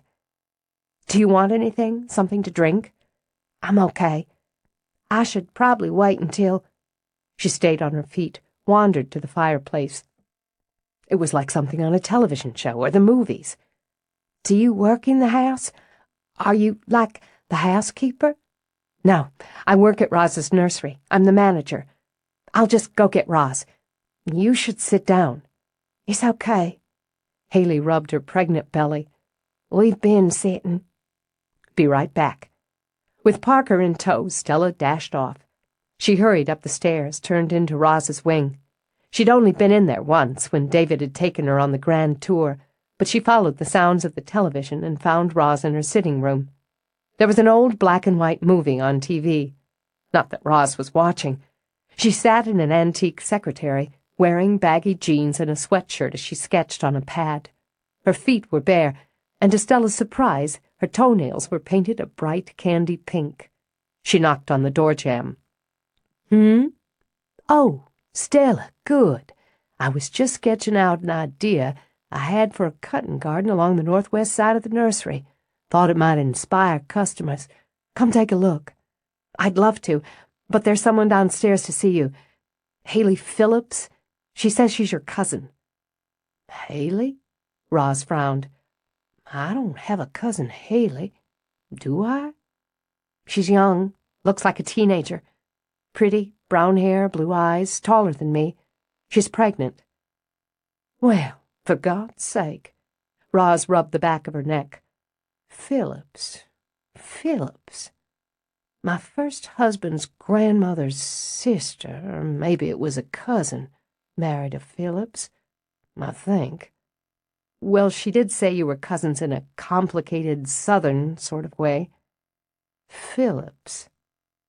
She closed her eyes, tapped a finger in the center of her forehead as if to wake up memory. She must be Wayne Phillips's girl. He died last year. Well, I'd better go see what this is about. She got up. Your boys settled down for the night? Yes, just. Then come on with me. Don't you think you should? You've got a good level head. So come on, bring it with you. Stella scooped Parker up and, hoping his bladder would hold, went downstairs with Roz. Haley turned as they came in. I think this is the most completely awesome room.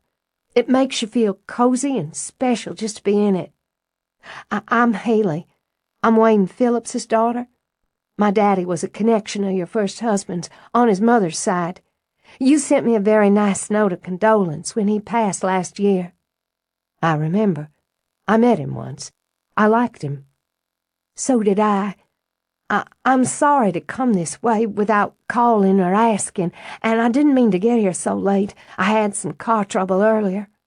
That's all right. Sit down, Haley. How far along are you? Heading toward 6 months. The baby's due into May. I should apologize, too, because my car ran out of gas right at the front of your driveway. We can take care of that. Are you hungry, Haley? Would you like a little something to eat? No, ma'am, I'm fine. I stopped to eat earlier. Forgot to feed the car. I have money. I don't want you to think I'm broke or here for a handout. Good to know. We should have tea, then. It's a cool night. Hot tea would be good. If it's not too much trouble, and if you've got decaffeinated. She stroked her belly. Hardest thing about being pregnant's been giving up caffeine. I'll take care of it. Won't be long. Thanks, Stella. Roz turned back to Haley as Stella went out. So, did you drive all the way from Little Rock, isn't it? I did.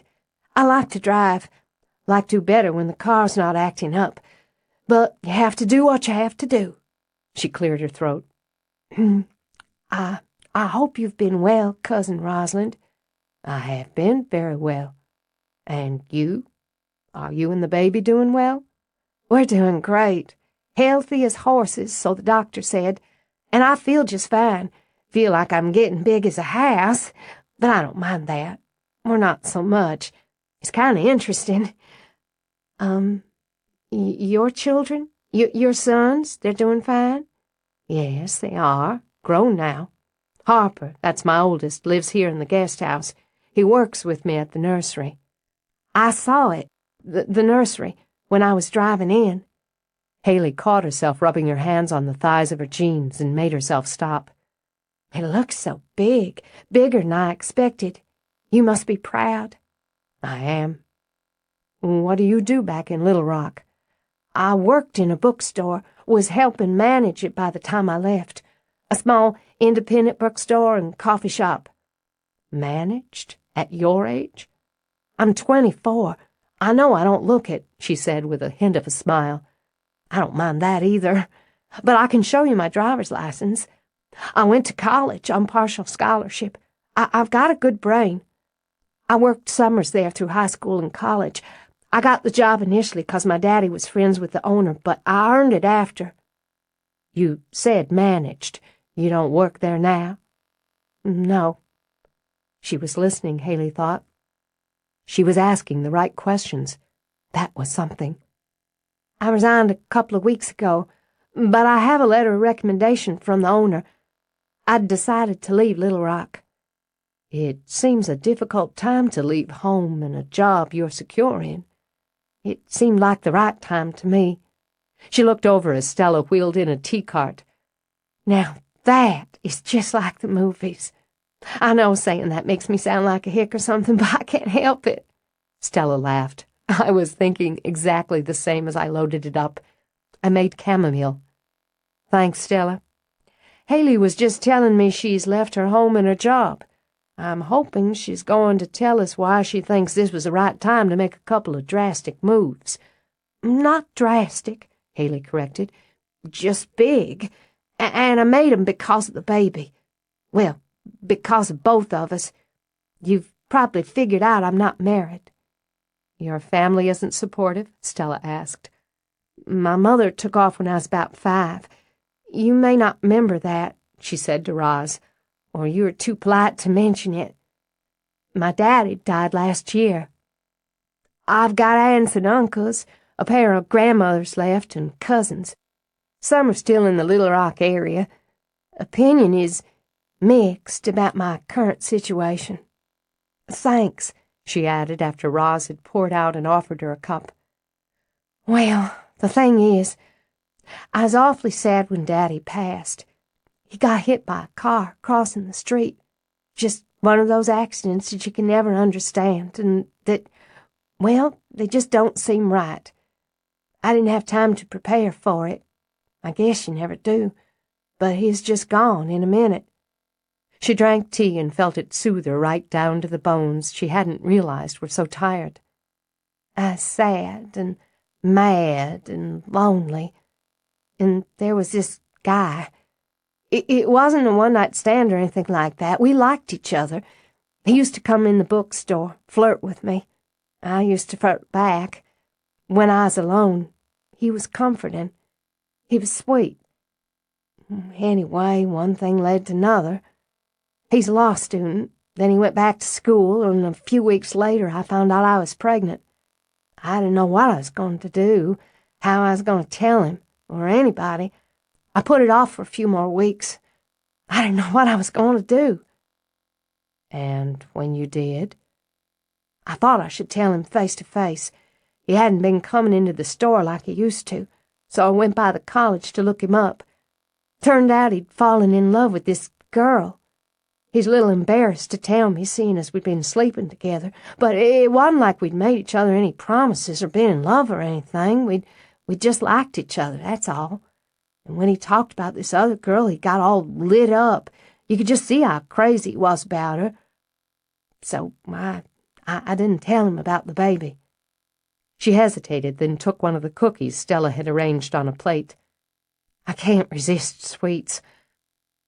After I'd thought about it, I didn't see how telling him would do any of us any good. That was a very hard decision, Roz told her. I don't know that it was. I don't know what I expected him to do when I went to tell him, except I thought he had a right to know. I didn't want to marry him or anything, I wasn't even sure back that far that I was going to keep the baby."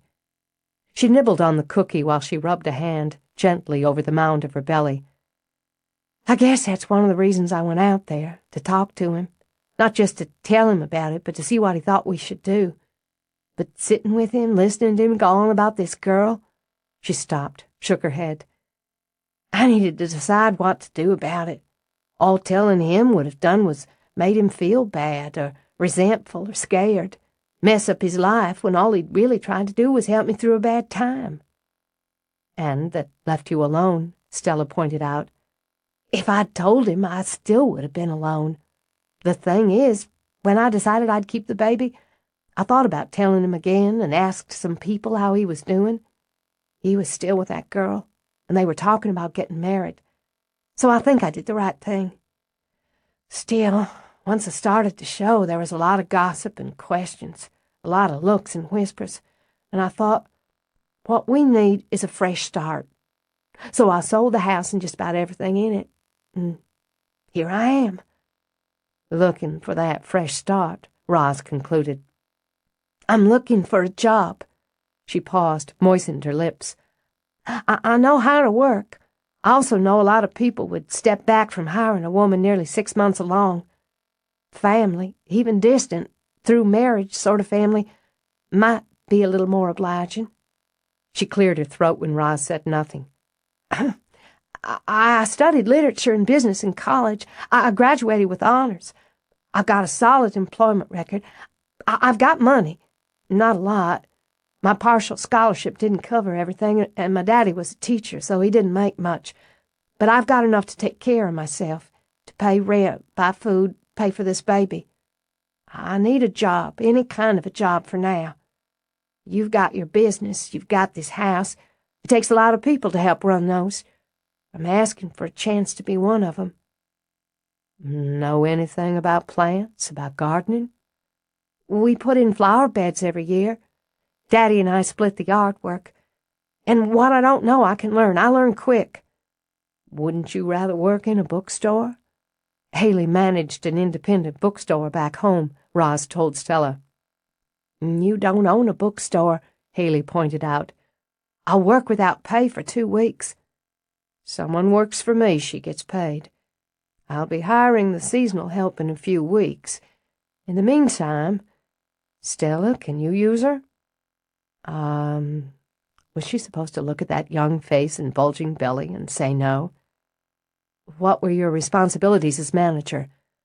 "Well, I wasn't, officially the manager, but that's what I did when you come down to it. It was a small operation, so I did some of everything.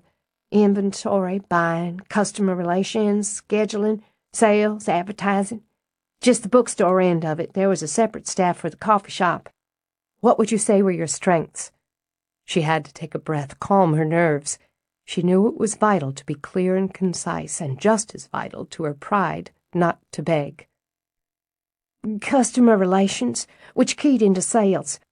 I'm good with people, and I don't mind taking the extra time you need to take to make sure they get what they want. If your customers are happy, they come back and they buy. You take the extra steps, personalized service, you get customer loyalty." Stella nodded. "And your weaknesses?" "The buying," she said without hesitation. "I just want to buy everything if it was up to me.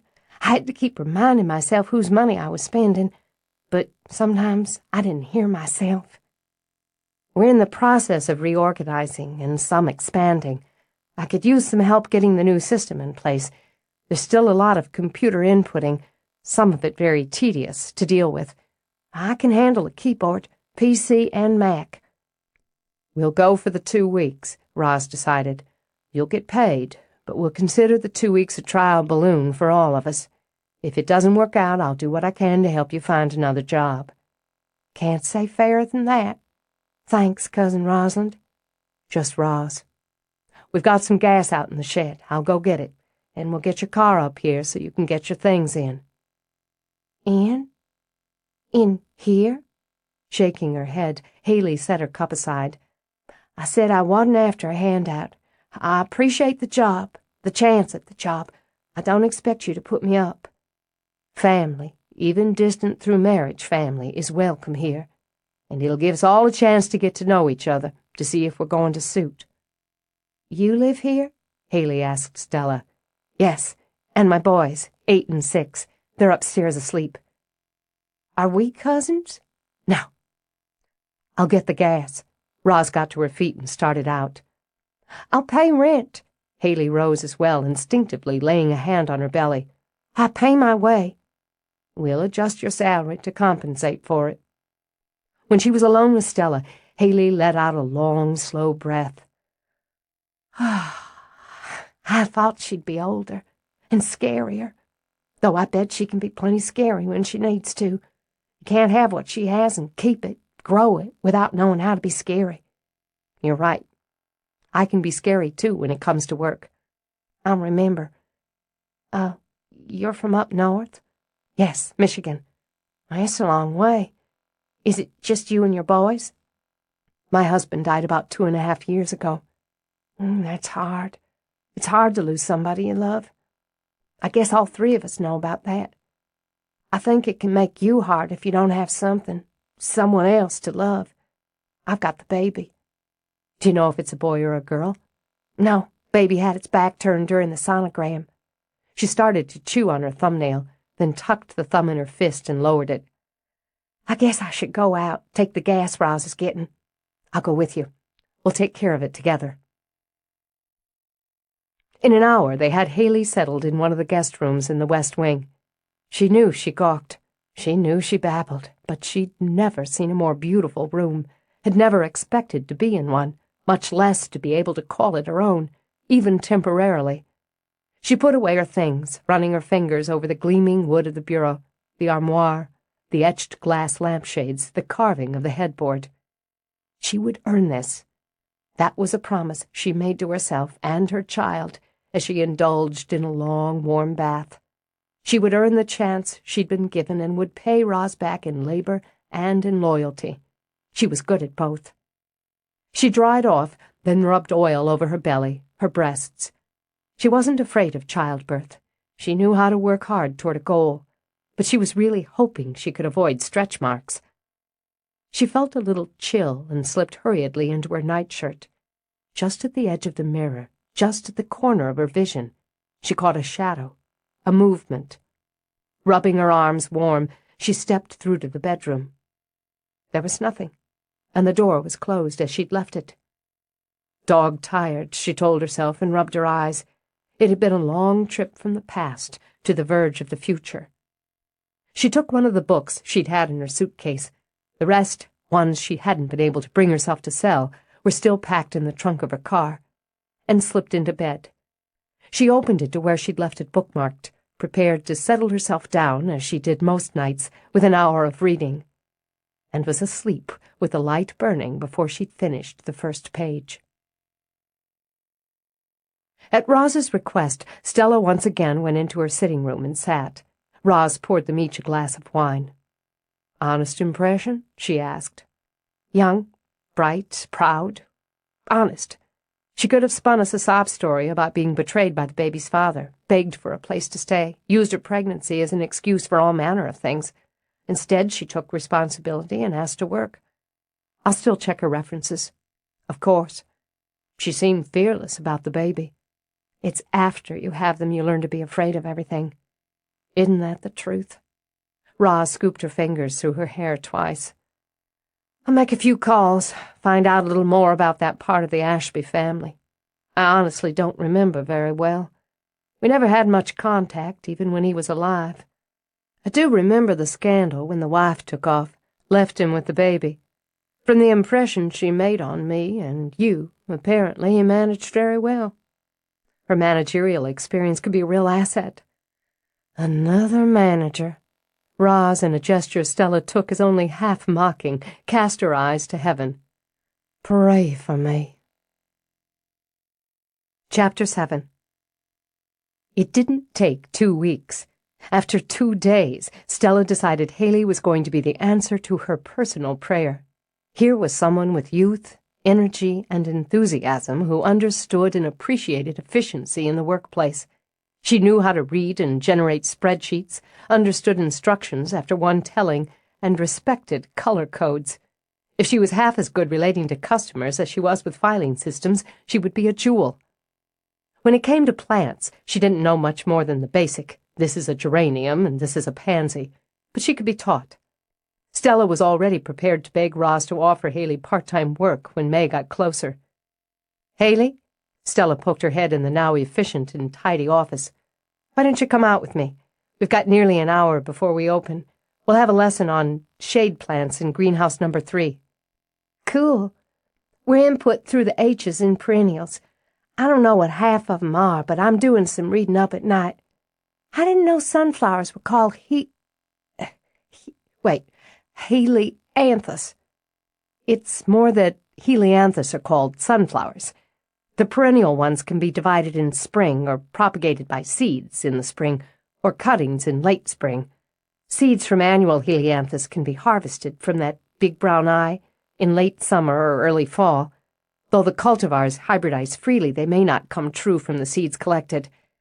And I'm lecturing. That's okay. I grew up with a teacher. I like to learn." As they passed through the counter area, Haley glanced out the window. "Truck just pulled in over by the, what do y'all call 'em? Pavers," she said before Stella could answer. "And, just look at what's getting out of that truck. Mr. Tall, dark, and totally built. Who's the hunk?" Struggling not to frown, Stella lifted a shoulder in a shrug.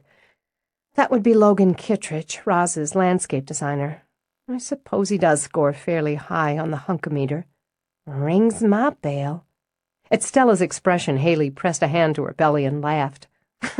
"I'm pregnant. Still have all working parts, though.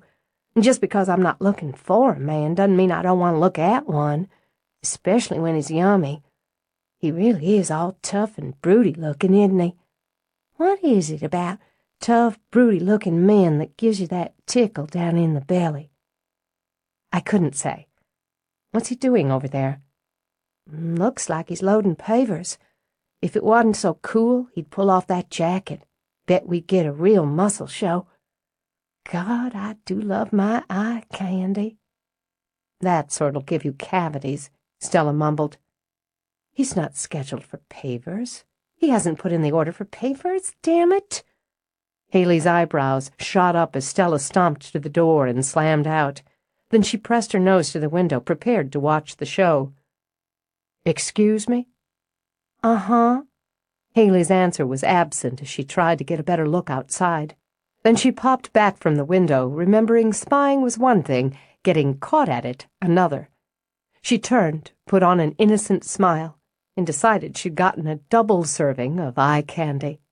This one wasn't big and broody, but sort of lanky and dreamy. And hot damn, it took an extra beat for her brain to engage, but she was quick. "Hey, you must be Harper.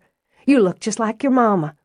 I didn't get a chance to meet you yet, 'cause you never seem to be around wherever I's around, or whenever. I'm Haley, Cousin Haley from Little Rock. Maybe your mama told you I was working here now." Yeah. He couldn't think of anything else. Could barely think at all. He felt lightning struck and stupid. "Do you just love working here?" "I do already. There's so much of everything, and the customers are so friendly. And Stella, she's just amazing, that's all. Your mama's like, I don't know, a goddess for giving me a chance this way." "Yeah," he winced. Could he be any more lame? "They're great. It's great." Apparently he could. And damn it, he was good with women. Usually. But one look at this one had given him some sort of concussion. Do you need anything?" "No." She gave him a puzzled smile. "I thought you did." "I need something? What?" "I don't know." She laid a hand on the fascinating mound of her belly and laughed, all throaty and free. "You're the one who came in." Right. No, nothing. Now. Later. I've got to get back." Outside in the air where he should be able to breathe again. "It was nice meeting you, Harper." "You too." He glanced back as he retreated and saw she was already back at the window. Outside, Stella sped across the parking area. She called out twice, and the second time got a quick glance and an absent wave. Building up steam as she went, she pumped it out the minute she reached the stacks of pavers. "What do you think you're doing?" "Playing tennis. What does it look like I'm doing?" "It looks like you're taking material you haven't ordered, that you haven't been authorized to take." "Really?" He hauled up another stack. "No wonder my backhand is rusty." The truck shuddered as he loaded. "Hey." Much to her amazement, he leaned toward her, sniffed. "Different shampoo. Nice." "Stop smelling me." She waved him away by flapping a hand at his chin as she stepped back. "I can't help it. You're standing right there. I have a nose." "I need the paperwork on this material." Yeah. Fine.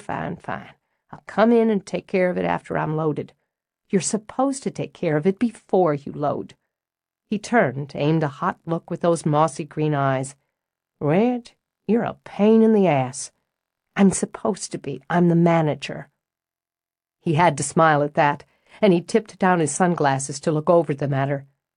"You're real good at it, too. Think of it this way. The pavers are stored on the way to the building. By loading first, then coming in, I'm actually being more efficient." The smile morphed into a smirk. "That'd be important, I'd think, if we were doing, say, a projection of man-hours." He took a moment to lean against the truck and study her. Then he loaded another stack of pavers. "You standing here watching me means you're wasting time and likely adding to your own man-hours." "You don't come in to handle the paperwork, Kittredge. I'll hunt you down." "Don't tempt me." He took his time, but he came in. He was calculating how best to annoy Stella again. Her eyes went the color of Texas bluebonnets when she was pissed off. But when he stepped in, he saw Haley. "Hey." "Hey," she said back and smiled. "I'm Haley Phillips, a family connection to Roz's first husband. I'm working here now." "Logan. Nice to meet you. Don't let this Yankee scare you." He nodded toward Stella. "Where are the sacred forms and the ritual knife so I can slice open a vein and sign 'em in blood?" "My office." "Uh-huh." But he lingered rather than following her. "When's the baby due?" he asked Haley. "May." "Feeling okay?" "Never better." "Good. This here's a nice outfit, a good place to work most of the time. Welcome aboard." He sauntered into Stella's office, where she was already at her computer, with a form on the screen. "I'll type this one up to save time. There's a whole stack of them in that folder. Take it. All you have to do is fill them in as needed. Date, sign, or initial. Drop 'em off." "Uh-huh." He looked around the room. The desk was cleared off. There were no cartons, no books sitting on the floor or stacked on chairs. That was too bad, he thought. He'd liked the workaday chaos of it. "Where's all the stuff in here?" "Where it belongs. Those pavers were the 18-inch round number A23. They were 18-inch rounds. He picked up the framed photo on her desk and studied the picture of her boys and their dog. "Cute." "Yes, they are." "Are the pavers for personal use or for a scheduled job?" "Red, you ever loosen up?" "No, we Yankees never do." He ran his tongue over his teeth. "Do you know how sick I am of being referred to as the Yankee, as though it was a foreign species or a disease? Half the customers who come in here look me over like I'm from another planet and may not be coming in peace. Then I have to tell them I was born here, answer all sorts of questions about why I left, why I'm back, who my people are, for Christ's sake, before I can get down to any sort of business. I'm from Michigan, not the moon, and the Civil Damn War's been over for quite some time." Yep, he thought, just like Texas bluebonnets. "That will be the war between the damn states, this side of the Mason-Dixon, honey. And looks to me like you loosen up just fine when you get riled enough." "Don't honey me in that southern fried twang." "You know, Red, I like you better this way." "Oh, shut up." "Pavers, personal or professional use?" "Well, that depends on your point of view." Since there was room now, he edged a hip onto the corner of the desk. "They're for a friend. I'm putting in a walkway for her. My own time, no labor charge. I told her I'd pick up the material and give her a bill from the center." "We'll consider that personal use and apply your employee discount." She began tapping keys. "How many pavers?" 22. She tapped again and gave him the price per paver, before discount, after discount. Impressed, despite himself, he tapped the monitor.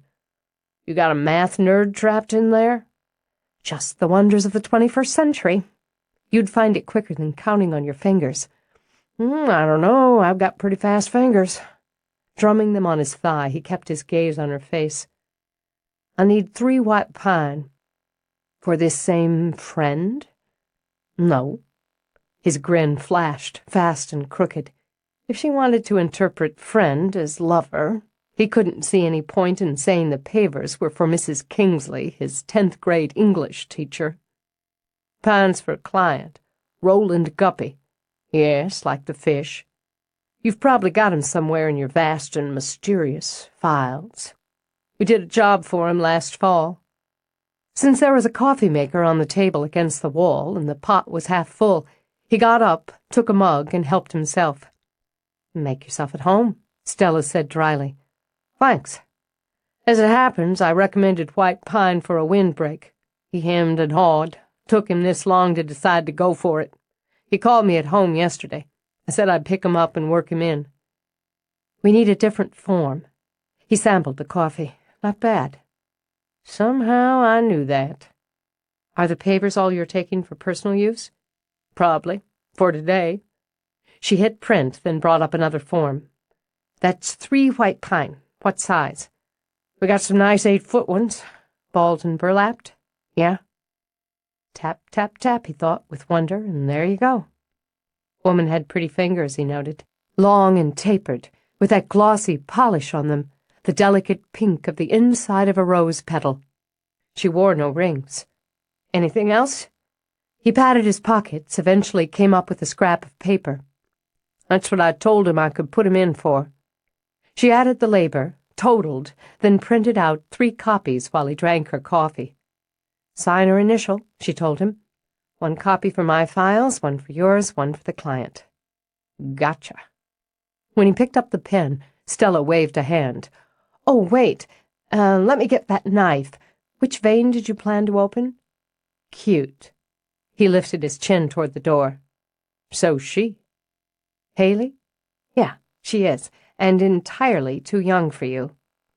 "I wouldn't say entirely, though I do prefer women with a little more—" He stopped, smiled again. "We'll just say more and stay alive." "Wise." "Your boy's getting a hard time in school?" "Excuse me?" "Just considering what you said before. Yankee." "Oh, a little, maybe.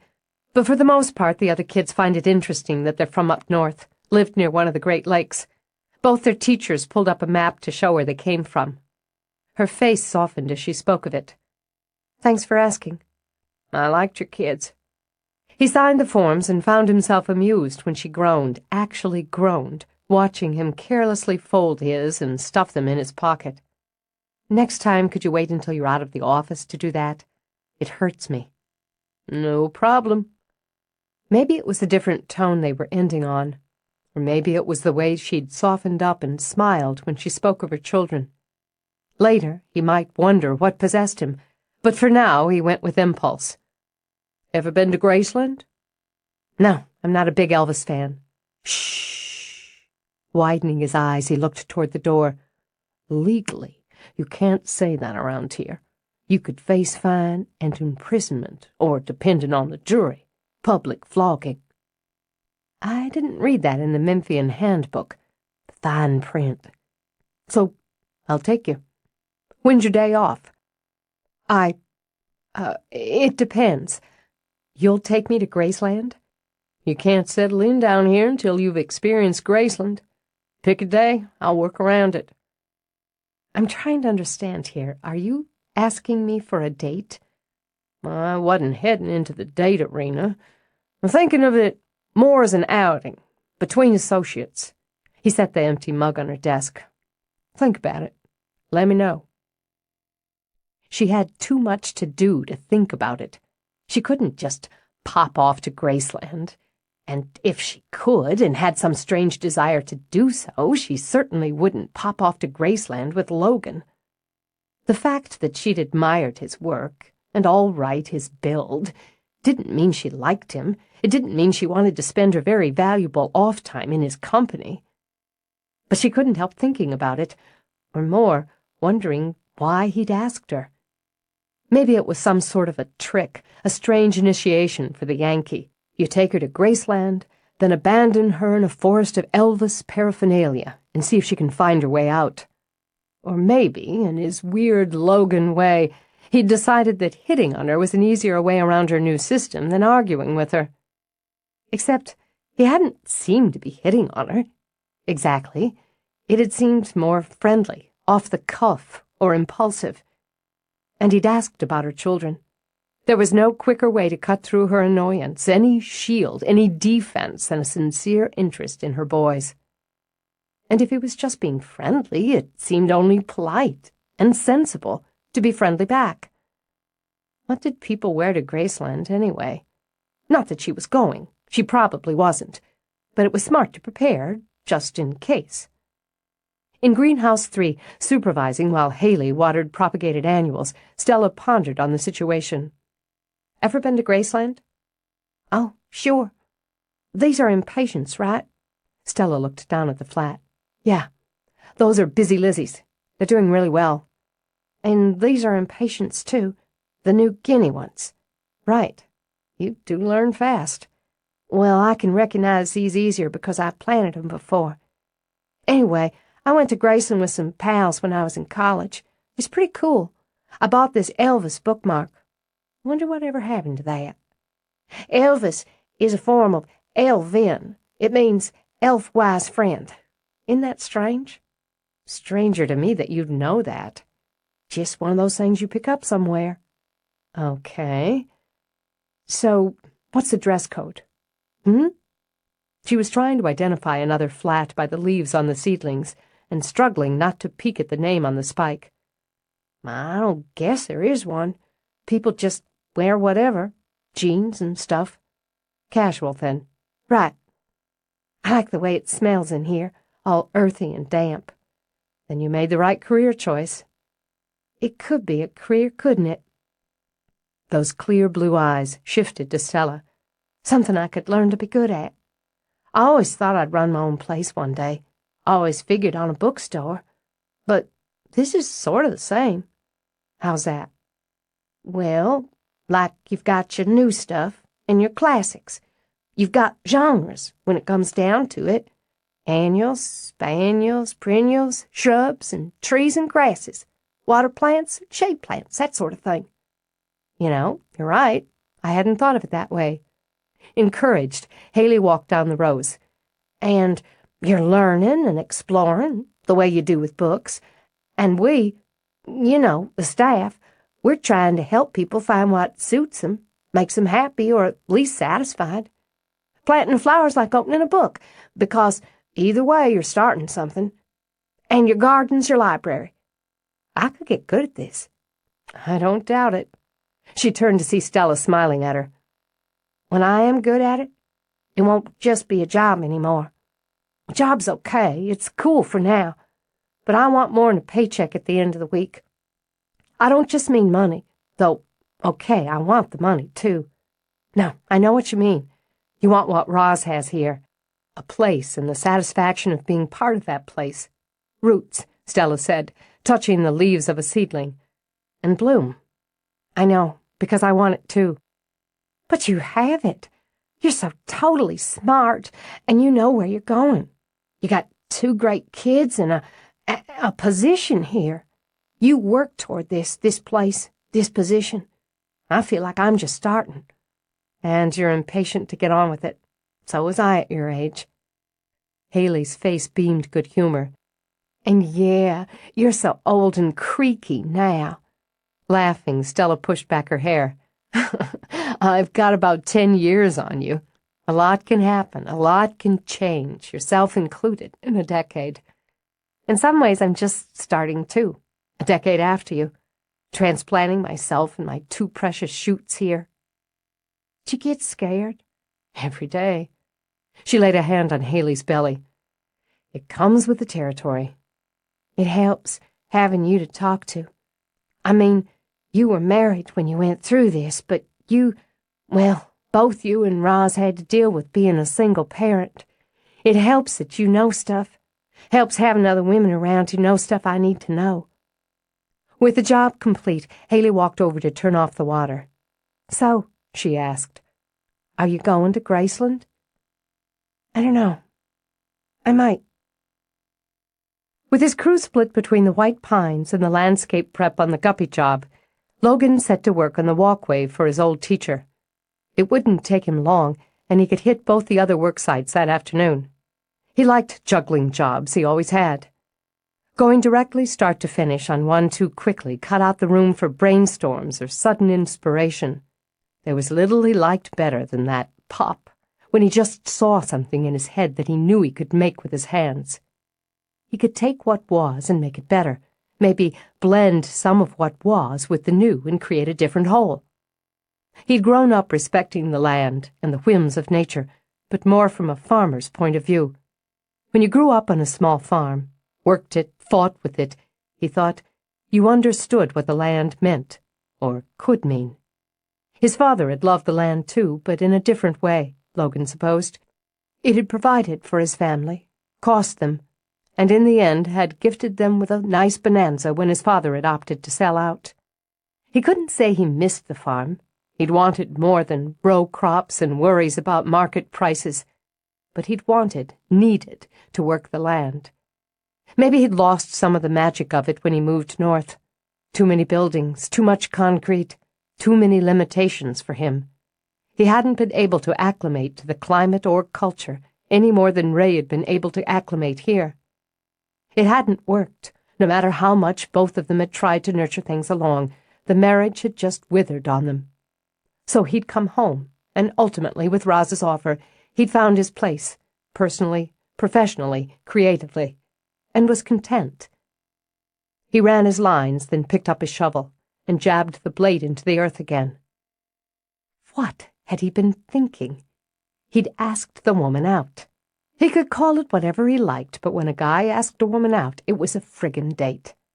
He had no intention of dating toe-the-line Stella Rothchild. She wasn't his type. Okay, sure she was. He set to work turning the soil between his lines to prep for leveling and laying the black plastic. He'd never met a woman, really, who wasn't his type. He just liked the breed, that's all. Young ones and old ones, country girls and city-slicked. Whip-smart or bulb-dim, women just appealed to him on most every level. He'd ended up married to one, hadn't he? And though that had been a mistake, you had to make them along the way.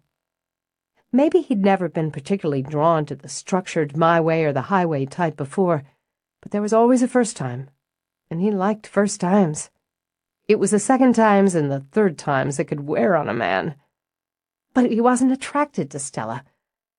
Okay, shit, yes, he was, mildly.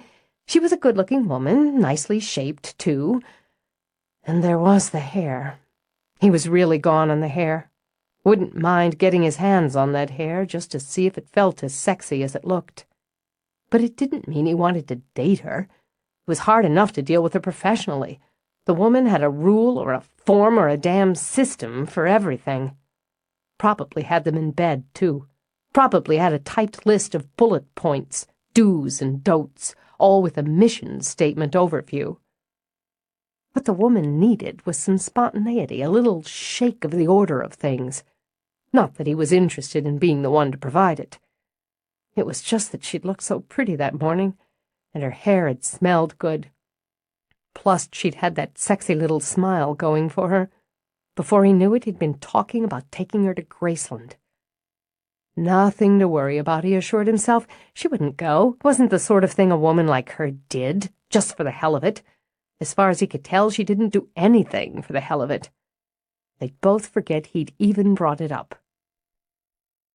Because she felt it was imperative, At least for the first 6 months of her management, Stella insisted on a weekly progress meeting with Roz. She'd have preferred a specific time for these meetings and a specific location, but Roz was hard to pin down. She'd already held them in the propagation house and in the field. This time she cornered Roz in her own sitting room where she'd be unlikely to escape. "I wanted to give you your weekly update." "Oh, well, all right." Roz set aside a book on hybridizing that was thick as a railroad tie and took off her frameless reading glasses. "Time's zipping by. Ground's warming up." "I know. Daffodils are ready to pop, so much earlier than I'm used to. We've been selling a lot of bulbs. Back north we'd sell most of those late summer or fall." "Homesick?" "Now and then, but less and less already. I can't say I'm sorry to be out of Michigan as we slog through February.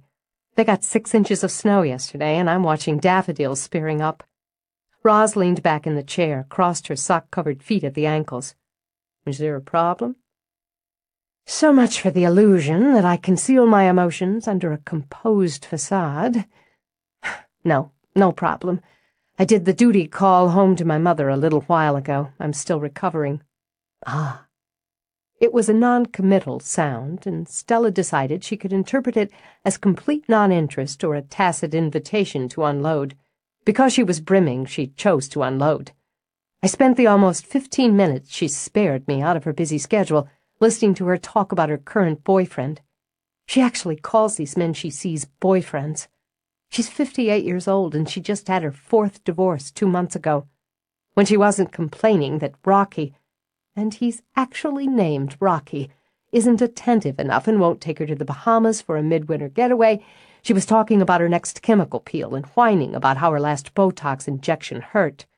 She never asked about the boys, and the only reference she made to the fact that I was living and working down here was to ask if I was tired of being around the jerk and his bimbo, her usual terms for my father and Jolene.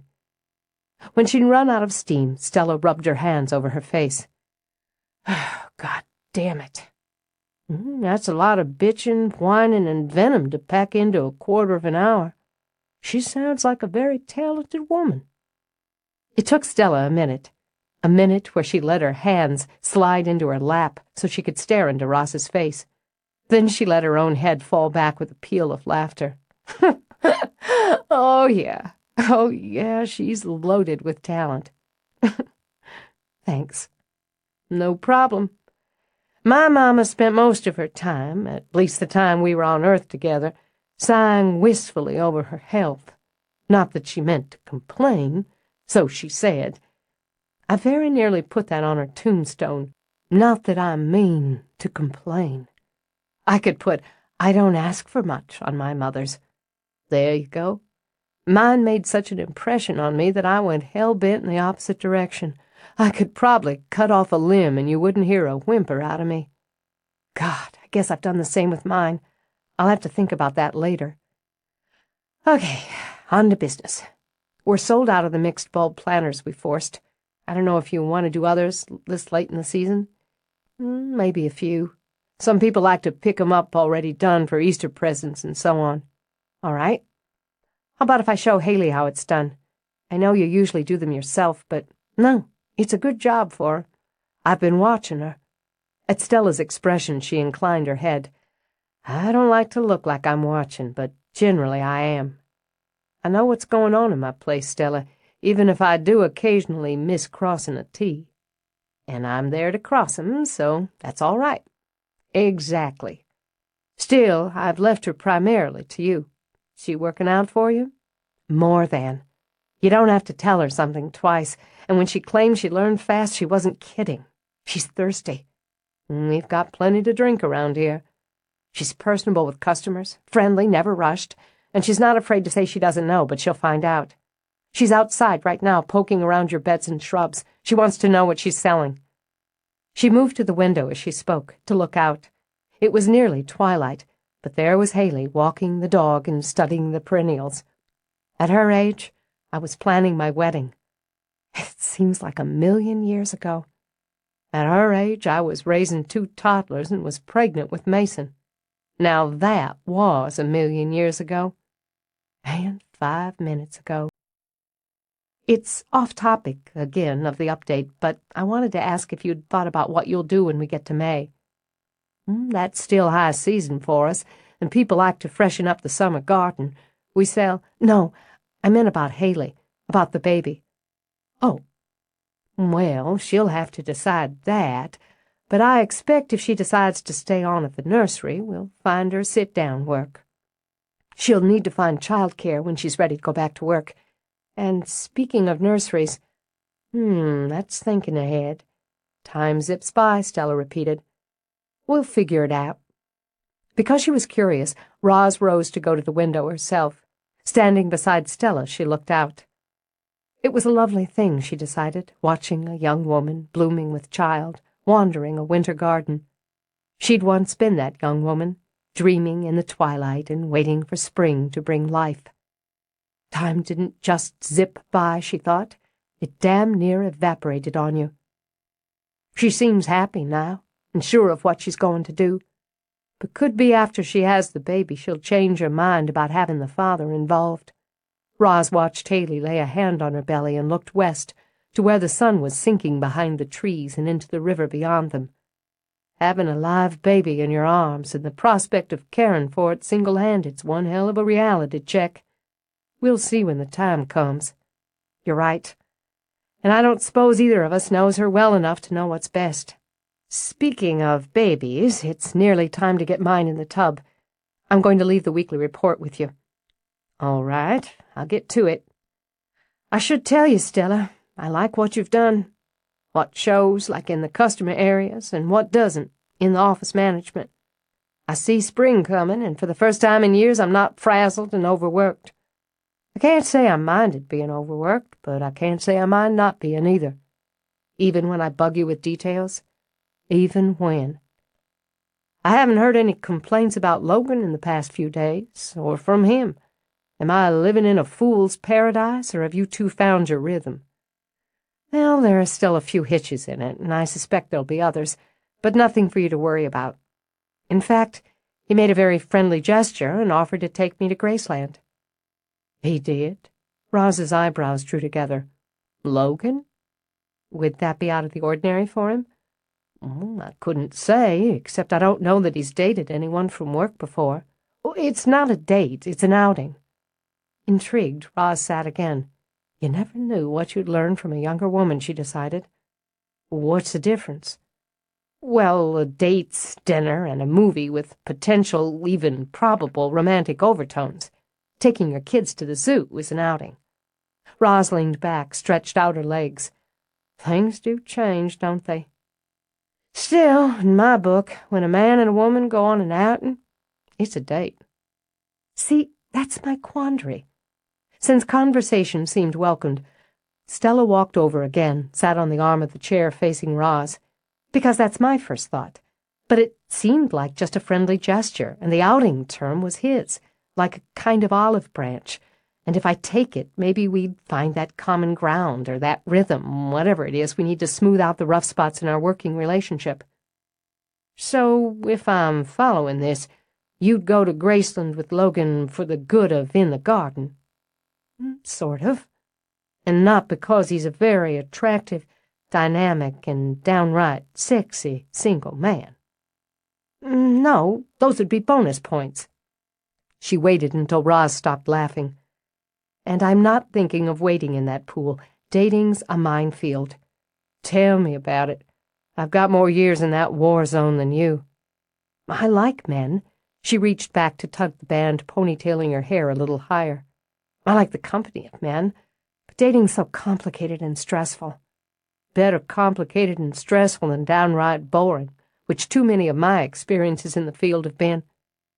Complicated, stressful, or downright boring, I like the sound of outing much better.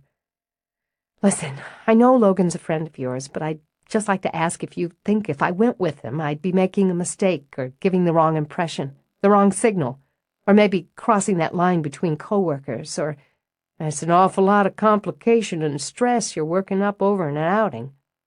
It is. I irritate myself. Shaking her head, she pushed off the chair. I'd better get bath time started. Oh, and I'll get Haley going on those bulbs tomorrow. That's fine. Stella, are you going on this outing? She paused at the doorway. Maybe. I'll sleep on it. Chapter 8. She was dreaming of flowers. An enchanting garden full of young, vital blooms flowed around her. It was perfect, tidied and ordered, its edges ruler straight to form a keen verge against the well-trimmed grass. Color swept into color, whites and pinks, yellows and silvery greens, all soft and delicate pastels that shimmered in subtle elegance in the golden beams of the sun. Their fragrance was calming and drew a pretty bevy of busy butterflies, the curiosity of a single shimmery hummingbird. No weed intruded on its flawlessness, and every blossom was full and ripe, with dozens upon dozens of buds waiting their turn to open. She'd done this. As she circled the bed, it was with a sense of pride and satisfaction. She'd turned the earth and fed it. She'd planned and selected and set each plant in exactly the right place. The garden so precisely matched her vision, it was like a photograph. It had taken her years to plan and toil and create, but now everything she'd wanted to accomplish was here, blooming at her feet. Yet even as she watched, a stem grew up, sharp and green, crowding the others, spoiling the symmetry.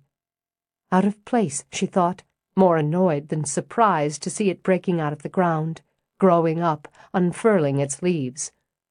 A dahlia? She'd planted no dahlias there. They belonged in the back. She'd specifically planted a trio of tall pink dahlias at the back of the bed, exactly 1 foot apart. Puzzled, she tilted her head, studied it as the stems grew and thickened, as buds formed, fat and healthy. Fascinating. So fascinating and unexpected. Even as she started to smile, she heard, felt, a whisper over the skin, a murmur through her brain. It's wrong there. Wrong. It has to be removed. It will take and take until there's nothing left. She shivered. The air around her was suddenly cool, with a hint of raw dampness, with bleak clouds creeping in toward that lovely golden sun. In the pit of her belly was a kind of dread. Don't let it grow. It will strangle the life out of everything you've done. That was right, of course that was right. It had no business growing there, muscling the others aside, changing the order. She'd have to dig it out, find another place for it, reorganize everything, just when she'd thought she was finished. And look at that, she thought, as the buds formed, as they broke open to spread their deep blue petals. It was entirely the wrong color, too bold, too dark, too bright. It was beautiful, she couldn't deny it.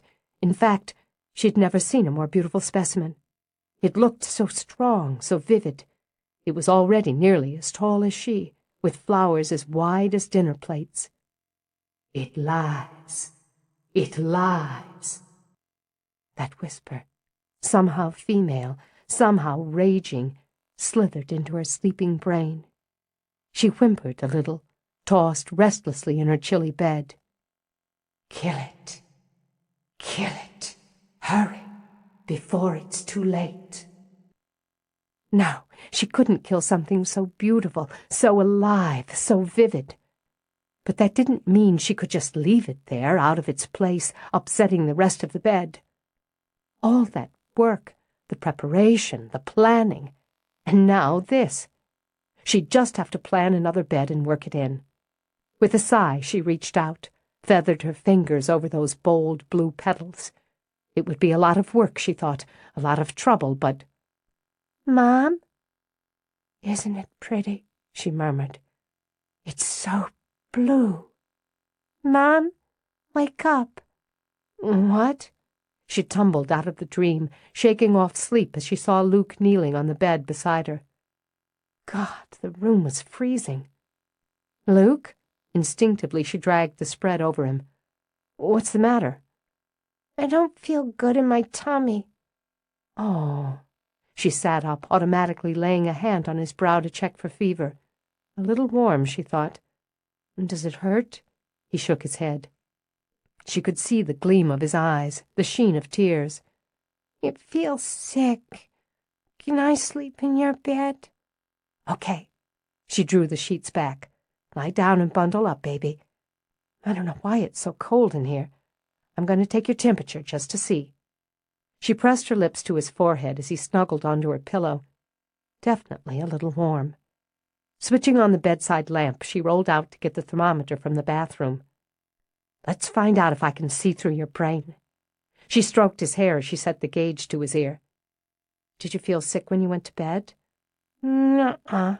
It was... His body tightened and he made a little groan. She knew he was going to retch before he did. With a mother's speed, she scooped him up, dashed into the bathroom. They made it, barely, and she murmured and stroked and fretted while he was sick. Then he turned his pale little face up to hers. I threw up. I know, baby. I'm sorry. We're going to make it all better soon. She gave him a little water, cooled his face with a cloth, then carried him back to her bed. Strange, she thought. The room felt fine now. It doesn't feel as sick in my tummy anymore. That's good. Still, she took his temperature, 99.1. Not too bad, and brought the wastebasket over beside the bed. Does it hurt anywhere? Nuh-uh. But I don't like to throw up. It makes it taste bad in my throat. And my other tooth is loose, and maybe if I throw up again, it'll come out and I won't have it to put under my pillow. Don't you worry about that. You'll absolutely have your tooth for under your pillow, just like the other one. Now, I'll go down and get you some ginger ale. You stay right here and I'll be back in just a minute, okay? Okay. If you have to be sick again, try to use this. She set the wastebasket beside him on the bed. I'll be right back, baby. She hurried out, jogging down the stairs in her nightshirt. One of the disadvantages of a really big house, she realized, was that the kitchen was a mile away from the bedrooms. She'd see about buying a little fridge, like the one she'd had in her dorm room at college, for the upstairs sitting room. Low-grade fever, she thought as she rushed into the kitchen. He'd probably be better by tomorrow. If he wasn't, she'd call the doctor. She hunted up ginger ale, filled a tall glass with ice, grabbed a bottle of water, and dashed back upstairs. I get ginger ale, she heard Luke say as she walked back down the hall to her room. Because I was sick. Even though I feel better, I can still have it. You can have some too if you want. Thanks, honey, but... When she swung into the room, she saw Luke was turned away from the door, sitting back against the pillows. And the room was cold again, so cold that she saw the vapor of her own breath. She went away, Luke said. Something that was more than the cold danced up her spine. Who went away? The lady. His sleepy eyes brightened a bit when he saw the ginger ale. She stayed with me when you went downstairs. What lady, Luke? Miss Roz? Haley? Nuh-uh. The lady who comes and sings. She's nice. Can I have all the ginger ale? You can have some. Her hands shook lightly as she poured. Where did you see her? Right here. He pointed to the bed, then took the glass in both hands and drank.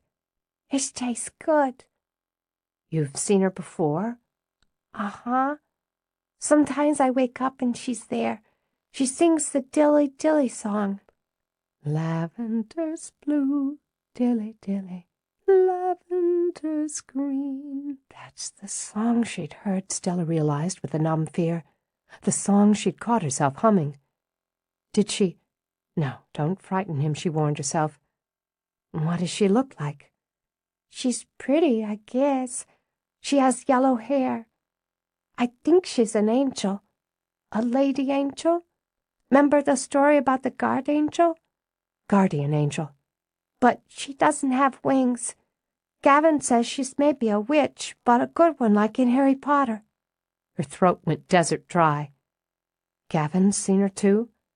Yeah, when she comes to sing. He handed the glass back to Stella, rubbed his eyes. My tummy feels better now, but I'm sleepy. Can I still sleep in your bed? Absolutely. But before she got into bed with him, Stella turned on the bathroom light. She looked in on Gavin, struggled against the urge to pluck him out of his bed and carry him into hers. Leaving the connecting doors wide open, she walked back into her room. She turned off the bedside lamp, then slid into bed with her son. And gathering him close, she held him as he slept. He seemed fine the next morning, bright and bouncy, and cheerfully told David over breakfast that he'd thrown up and had ginger ale. She considered keeping him home from school, but there was no fever, and judging by his appetite, no stomach problems. "No ill effects there," David commented when the boys ran up to get their books. "You, on the other hand, look like you put in a rough one." He poured her another cup of coffee. "I did, and not all of it because Luke was sick. After he threw up, he settled down and slept like a baby. But before he settled down, he told me something that kept me awake most of the night." David rested his elbows on the island counter, leaned forward. "Tell Daddy all." "He says," she glanced around, cocking an ear so she'd hear the boys when they came back down, "there's a lady with yellow hair who comes into his room at night and sings to him." "Oh." He picked up his dishcloth and began to mop the counter. "Don't say oh with that silly little smile. Hey, I'll have you know this is my amused quirk. Nothing silly about it." "David." "Stella," he said with the same stern scowl. "Roz told you we have a ghost, didn't she?" "She mentioned it, but there's just one little problem with that. There are no such things as ghosts." "So what? Some blonde sneaks into the house every night, heads to the boys' room and breaks out in song. That's more plausible?" "I don't know what's going on. I've heard someone singing, and I've felt—" edgy. She twisted the band of her watch. "Regardless, the idea of a ghost is ridiculous. But something's going on with my boys." "Is he afraid of her?" "No.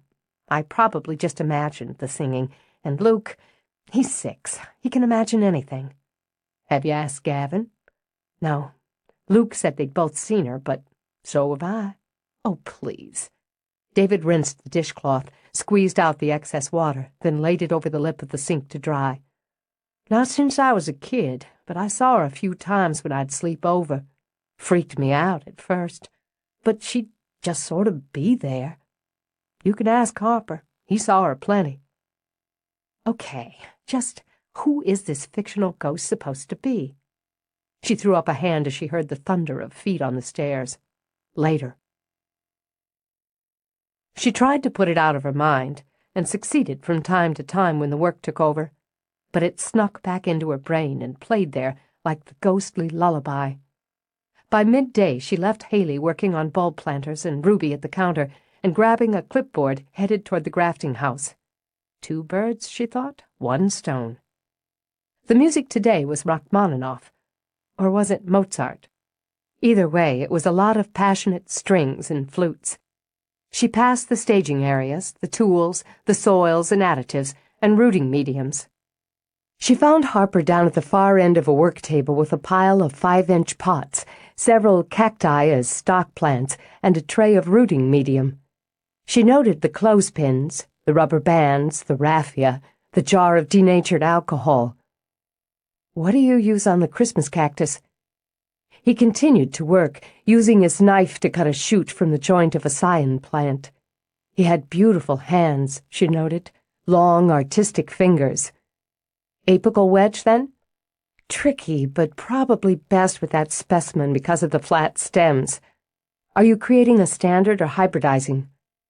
He made his vertical slit into the vascular bundle and still didn't answer. "I'm just wondering because—" She set her hand on his shoulder, and when he jumped and let out a muffled shout, she stumbled back and rammed into the table behind her. "Shit!" He dropped the knife and stuck the thumb it had nicked in his mouth. "Shit," he said again, around his thumb, and tugged headphones off with his free hand. "Oh, I'm so sorry. How bad are you cut? Let me see." It's just a scratch."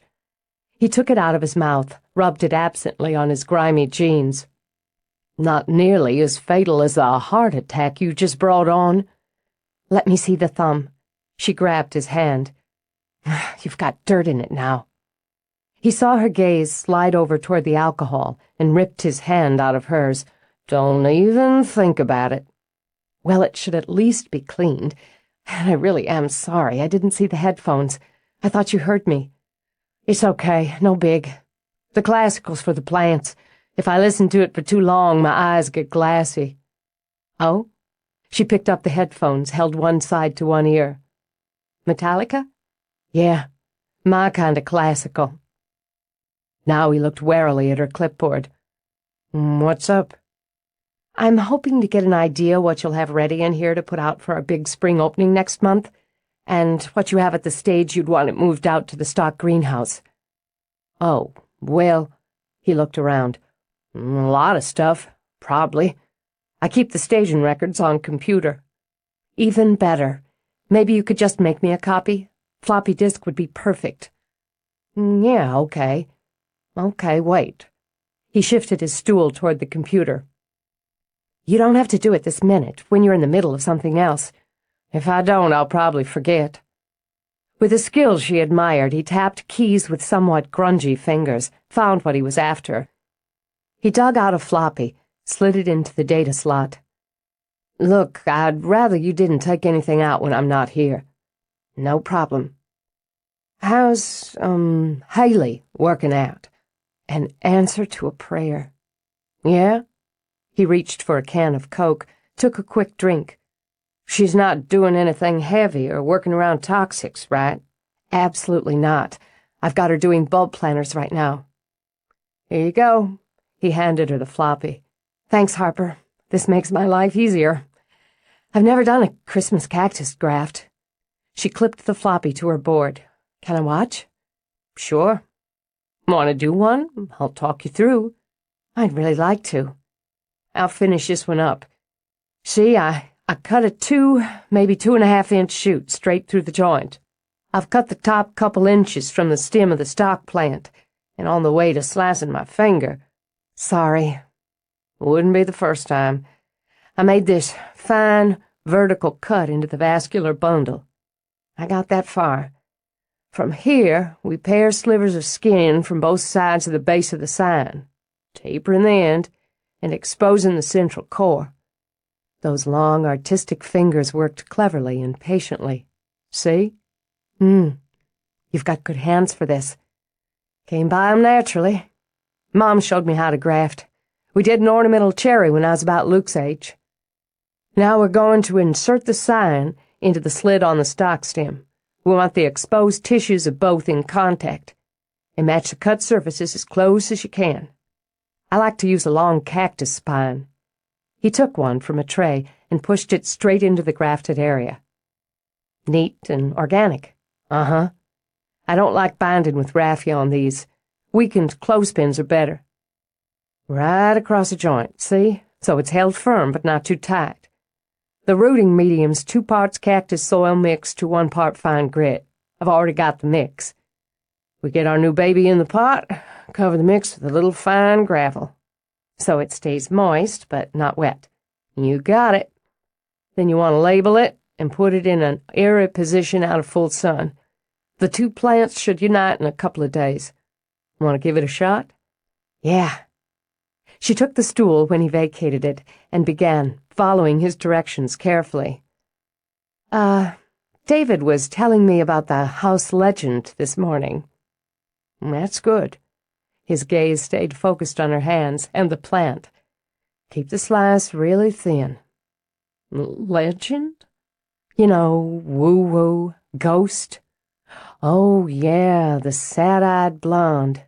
Used to sing to me when I was a kid. Come on, Harper. He shrugged, took another sip of Coke. You want? He tipped the can from side to side. I've got more in the cooler under here. No, but thanks. You're saying a ghost used to come in your room and sing to you. Up until I was about 12, 13. Same with my brothers. You hit puberty, she stops coming around. You need to taper the cyan now. She paused in her work only long enough to slide a glance up at his face, Harper, don't you consider yourself a scientist? He smiled at her with those somewhat dreamy brown eyes.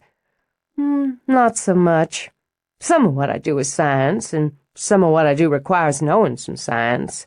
But down at it, I'm a gardener. He too pointed the Coke can into his waste bin, then bent down to get another out of his cooler. But if you're asking if I find ghosts at odds with science, not so much either. Science is an exploration, it's experimentation, it's discovery.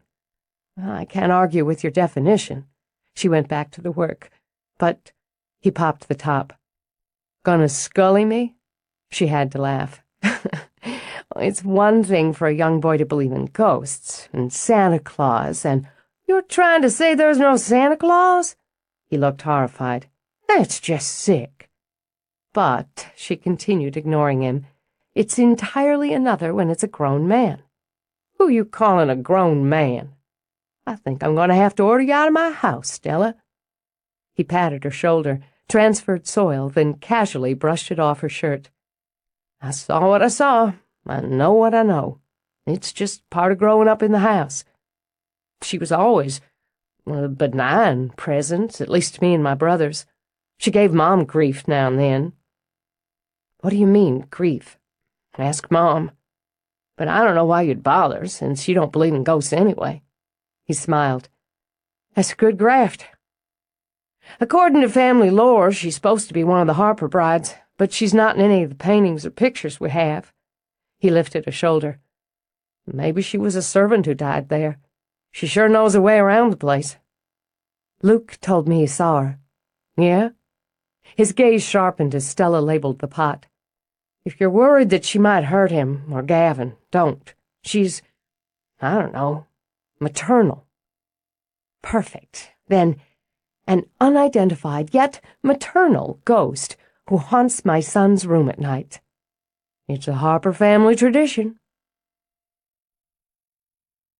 After a conversation like that, Stella needed something sensible to occupy her mind.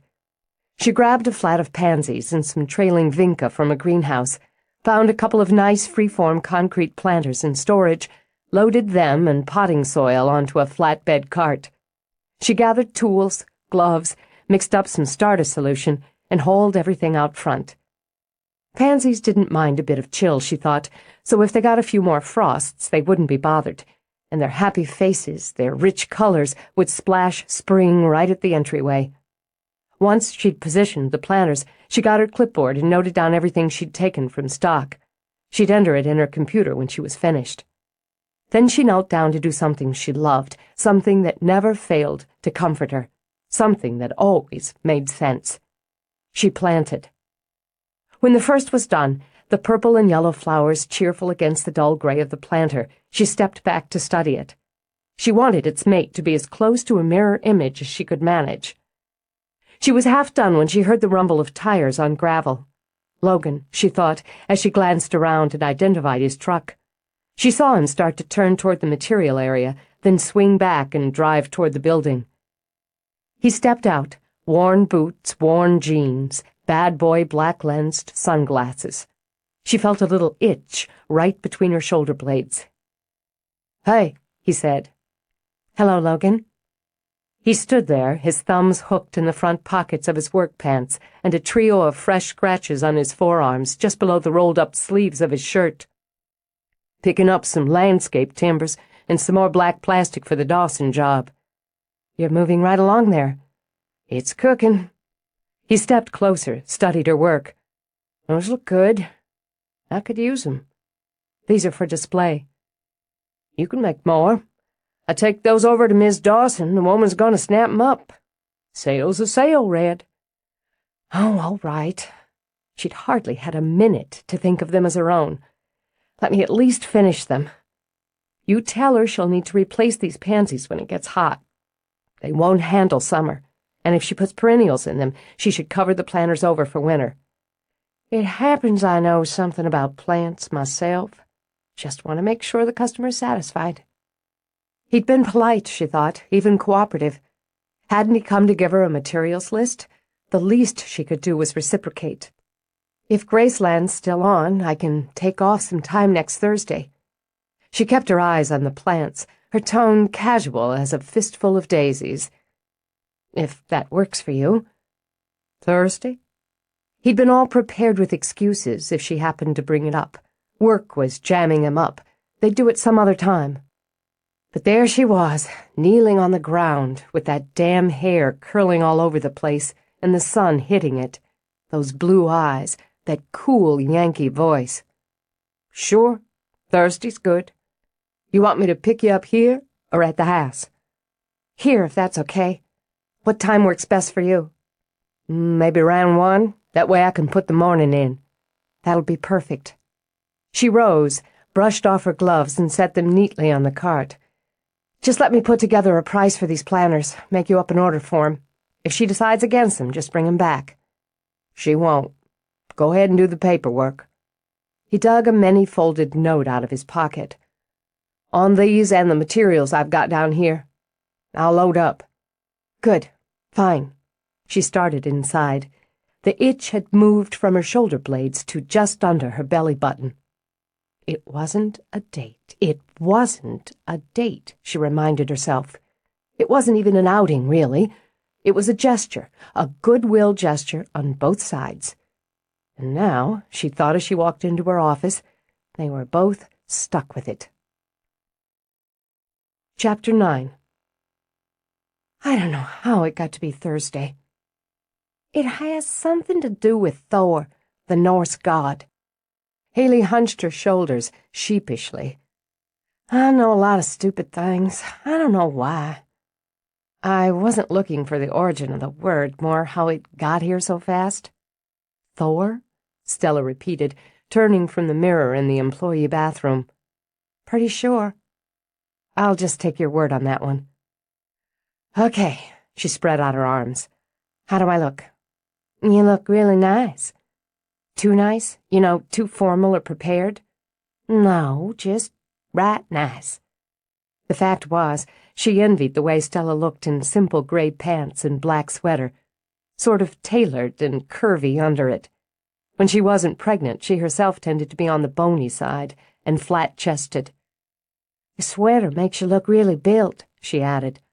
Oh, God. Horrified, Stella crossed her arms, pressing them against her breasts. Too built? Like, hey, look at my boobs? No. Laughing, Haley tugged Stella's arms down. Cut it out. You've got really excellent boobs. I'm nervous. It's ridiculous, but I'm nervous. I hate being nervous, which is why I hardly ever am. She tugged at the sleeve of her sweater, brushed at it. Why do something you hate? It's just a casual afternoon outing. Haley avoided the D word. They'd been over that. Just go and have fun. Right, of course. Stupid. She shook herself off before walking out of the room. You've got my cell number. Everybody has your cell number, Stella. She cast a look at Ruby, who answered it with a chuckle.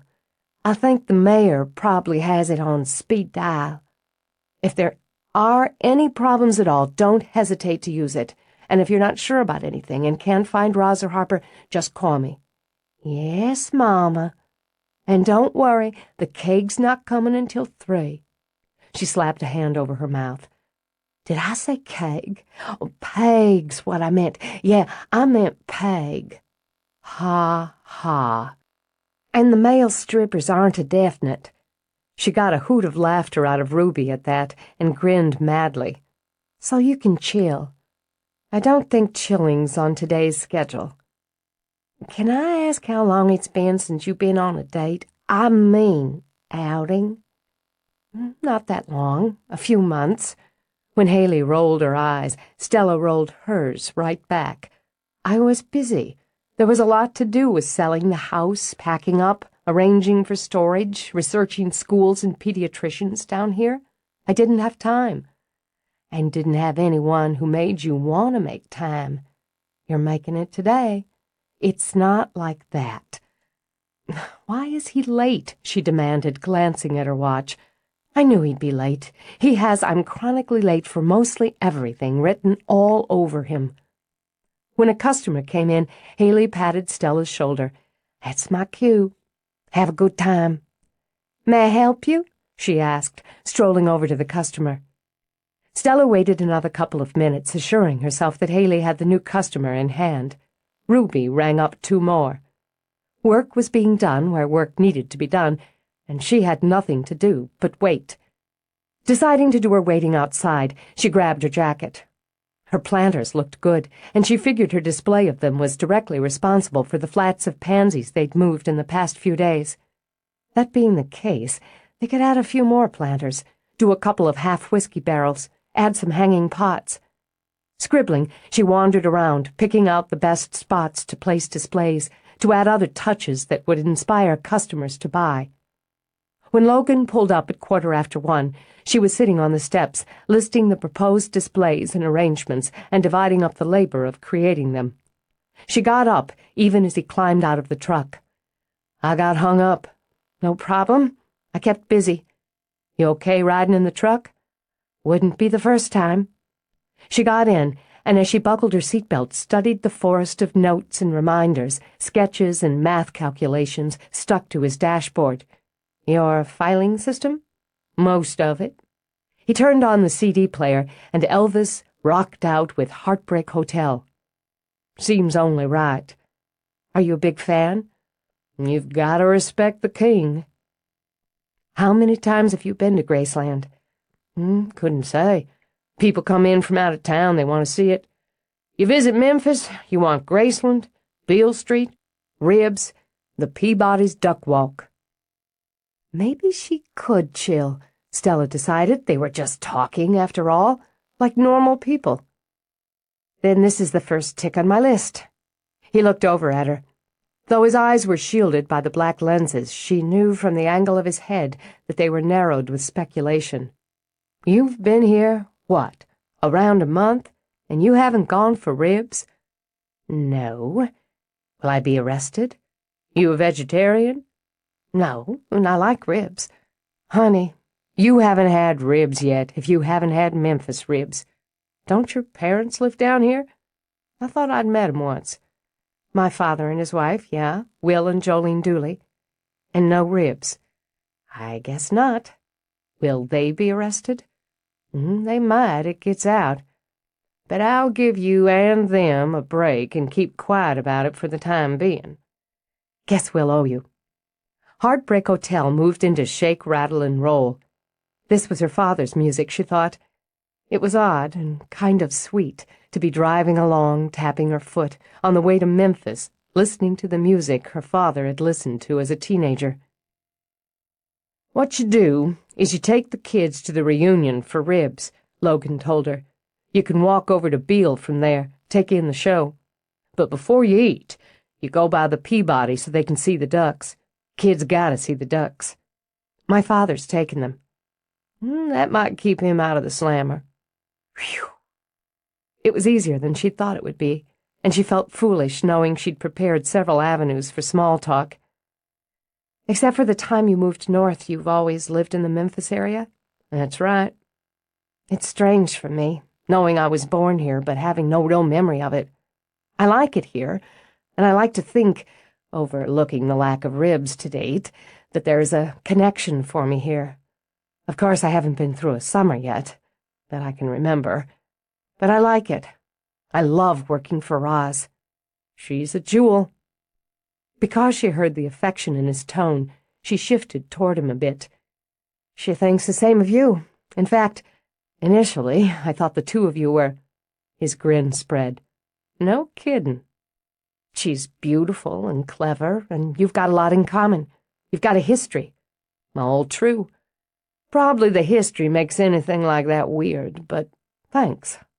"I admire her so much. I like her, too, but I have such admiration for everything she's accomplished, single-handedly, raising her family, maintaining her home, building a business from the ground up, and all the while doing it her own way, calling her own shots." "Is that what you want?" "I don't want my own business. I thought about it a couple of years ago, but that sort of leap with no parachute and 2 kids," she shook her head. "Roz is gutsier than I am. Besides, I realized it wasn't what I really wanted. I like working for someone else, sort of troubleshooting and coming in with a creative and efficient plan for improvement or expansion. Managing is what I do best. She waited a beat. No sarcastic comments to that? Only on the inside. That way I can save 'em up until you tick me off again. I can hardly wait. In any case, it's like I enjoy planning a garden from scratch, that blank slate, but more, I like taking one that's not planned very well or needs some shaping up and turning it around. She paused, frowned. Funny, I just remembered. I had a dream about a garden a few nights ago, a really strange dream with, I don't know, something spooky about it. I can't quite get it back, but there was something, this huge, gorgeous blue dahlia. Dahlia's are a particular favorite of mine, and blue's my favorite color. Still, it shouldn't have been there, didn't belong there. I hadn't planted it, but there it was. Strange. What'd you do with it, the dahlia? Can't remember. Luke woke me up, so my garden and the exotic dahlia went poof. And the room, she thought. The room had been so cold. He wasn't feeling well, a little tummy distress. He okay now? Yeah. Another point for his side, Stella thought. He's fine, thanks. How about the tooth? Uh-oh, second point. The man remembered her baby'd had a loose tooth. Sold to the tooth fairy for a crisp $1 bill. Second one's about to wiggle out. He's got the cutest little lisp going on right now. His big brother teach him how to spit through the hole yet? She grimaced. Not to my knowledge. What you don't know. I bet it's still there, the magic dahlia, bloomin' in dreamland. That's a nice thought. Kill it? God, where did that come from, she wondered, fighting off a shudder. It was pretty spectacular, as I recall. She glanced around as he pulled into a parking lot. Is this it? It's across the road. This is like the visitor center, the staging area. We get our tickets inside, and they take groups over in shuttles. He turned off the engine, shifted to look at her. $5. Says you're a convert when we come back out. An Elvis convert? I don't have anything against him now. $5. You'll be buying an Elvis CD, minimum, after the tour. That's a bet. It was so much smaller than she'd imagined. She'd pictured something big and sprawling, something mansion-like, close to the level of Harper House.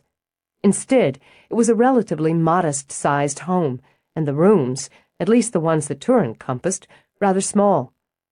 She shuffled along with the rest of the tourists, listening to Lisa Marie Presley's recorded memories and observations through the provided headset. She puzzled over the pleated fabric in shades of curry, blue, and maroon, swagged from the ceiling and covering every inch of wall in the cramped, pool-table-dominated game room. Then wondered at the waterfall, the wild animal prints and tiki hut accessories all crowned by a ceiling of green shag carpet in the jungle room. Someone had lived with this, she thought. Not just someone, but an icon, a man of miraculous talent and fame. And it was sweet to listen to the woman who'd been a child when she'd lost her famous father, talk about the man she remembered and loved. The trophy room was astonishing to her, and immediately replaced her style quibbles with awe. It seemed like miles of walls in the meandering hallways were covered, cheek by jowl, with Elvis's gold and platinum records. All that accomplished, all that earned in fewer years, really, than she'd been alive. And with Elvis singing through her headset, she admired his accomplishments, marveled over his elaborate, splashy, and myriad stage costumes, then was charmed by his photographs, his movie posters, and the snippets of interviews. You learned a lot about someone walking through Graceland with her, Logan discovered. Some snickered over the dated and debatably tacky decor. Some stood glassy-eyed with adoration for the dead king. Others bopped along, rubbernecking or chatting, moving on through so they could get it all in and push on to the souvenir shops. Then they could go home and say, been there, done that. But Stella looked at everything, and listened, He could tell she was listening carefully to the recording, the way her head would cock just an inch to the right. Listening soberly, he thought, and he'd bet a lot more than $5 that she followed the instructions on the tape, pressing the correct number for the next segment at exactly the proper time. It was kind of cute, actually. When they stepped outside to make the short pilgrimage to Elvis's poolside grave, she took off her headphones for the first time. "I didn't know all that," she began. "Nothing more than the bare basics, really. Over 1 billion records sold? It's beyond comprehension, really. I certainly can't imagine what it would be like to do all that, and—" "What are you grinning at?" "I bet if you had to take an Elvis test right now, you'd ace it." "Shut up." But she laughed, then sobered again when she walked through the sunlight with him to the meditation garden and the king's grave. There were flowers, live ones wilting in the sun, plastic ones fading in it, and the little gravesite beside the swimming pool seemed both eccentric and right. Cameras snapped around them now, and she heard someone quietly sobbing. "People claim to have seen his ghost, you know, back there." Logan gestured. "That is, if he's really dead." "You don't believe that." "Oh, yeah. Elvis left the building a long time ago." "I mean about the ghost." "Well, if he was going to haunt any place, this would be it." They wound around toward the shuttle pickup. "People are awfully casual about ghosts around here." It took him a minute. "Oh, the Harper bride. Seen her yet?" "No, I haven't, but that may only be because, she doesn't exist. You're not going to tell me you've seen her." "Can't say I have. A lot of people claim to, but then some claim to have seen Elvis eating peanut butter and banana sandwiches at some diner 10 years after he died." "Exactly." She was so pleased with his good sense, she gave him a light punch on the arm. "People see what they want to see, or have been schooled to see, or expect to. Imaginations run wild, especially under the right conditions or atmosphere. They ought to do more with the gardens here, don't you think?" "Don't get me started." "You're right, no shop talk. Instead, I'll just thank you for bringing me. I don't know when I'd have gotten around to it on my own." "What'd you think?" "Sad and sweet and fascinating." She passed her headphones back to the attendant and stepped on the shuttle. Some of the rooms were, let's say, unique in decor. Their arms bumped, brushed, stayed pressed to each other in the narrow confines of the shuttle's seats. Her hair skimmed along his shoulder until she shoved it back. He was sorry when she did. "I knew this guy, big Elvis fan. He said about duplicating Graceland in his house. Got fabric like you saw in the game room, did his walls and ceilings." She turned to face him, stared. "You're kidding." He simply swiped a finger over his heart. Even put a scar on his pool table to match the one on Elvis's. When he talked about getting those yellow appliances, harvest gold. Whatever. When he started making noises about putting those in, his wife gave him notice, her or Elvis. Her face was alive with humor, and he stopped hearing the chatter of other passengers. There was something about her when she smiled, full out, that blew straight through him. And which did he choose? Huh? Which did he choose? His wife or Elvis? Well, he stretched out his legs, but he couldn't really shift his body away from hers. The sun was blasting through the window beside her, striking all that curling red hair. He settled on recreating it in his basement, and was trying to talk her into letting him put a scale model of the meditation garden in their backyard. She laughed, a delightful roll of sound. When she dropped her head back on the seat, her hair tickled his shoulder again.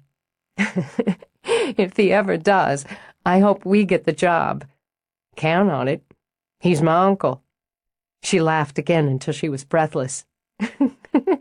"Boy, I can't wait to meet your family." She angled around so she could face him. "I'm going to confess the only reason I came today was because I didn't want to spoil a nice gesture by saying no. I didn't expect to have fun." "It wasn't a nice gesture so much as a spur-of-the-moment thing. Your hair smelled good, and that clouded my better judgment." Humor danced over her face as she pushed her hair back. "And?"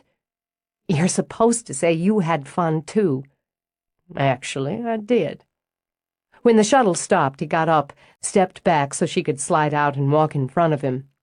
But then, your hair still smells good, so that could be it. She shot him a grin over her shoulder, and damn it, he felt that clutch in the belly. Usually the clutch meant possibilities of fun and enjoyment. With her, he thought it meant trouble. But he'd been raised to follow through, and his mama would be horrified and shocked if he didn't feed a woman he'd spent the afternoon with. "Hungry?" he asked when he stepped down after her. "Oh. Well, it's too early for dinner, too late for lunch. I really should walk on the wild side, eat between meals." He grabbed her hand, and that was such a surprise she didn't think to protest until he pulled her toward one of the on-site eateries. "I really shouldn't take the time. I told Roz I'd be back around 4. You know, you stay wrapped that tight for any length of time, you're going to cut your circulation off." "I'm not wrapped that tight," she objected. "I'm responsible." "Roz doesn't have a time clock at the nursery, and it doesn't take that long to eat a hot dog." "No, but—" Liking him was so unexpected as the buzz along her skin at the feel of that big, hard hand gripping hers.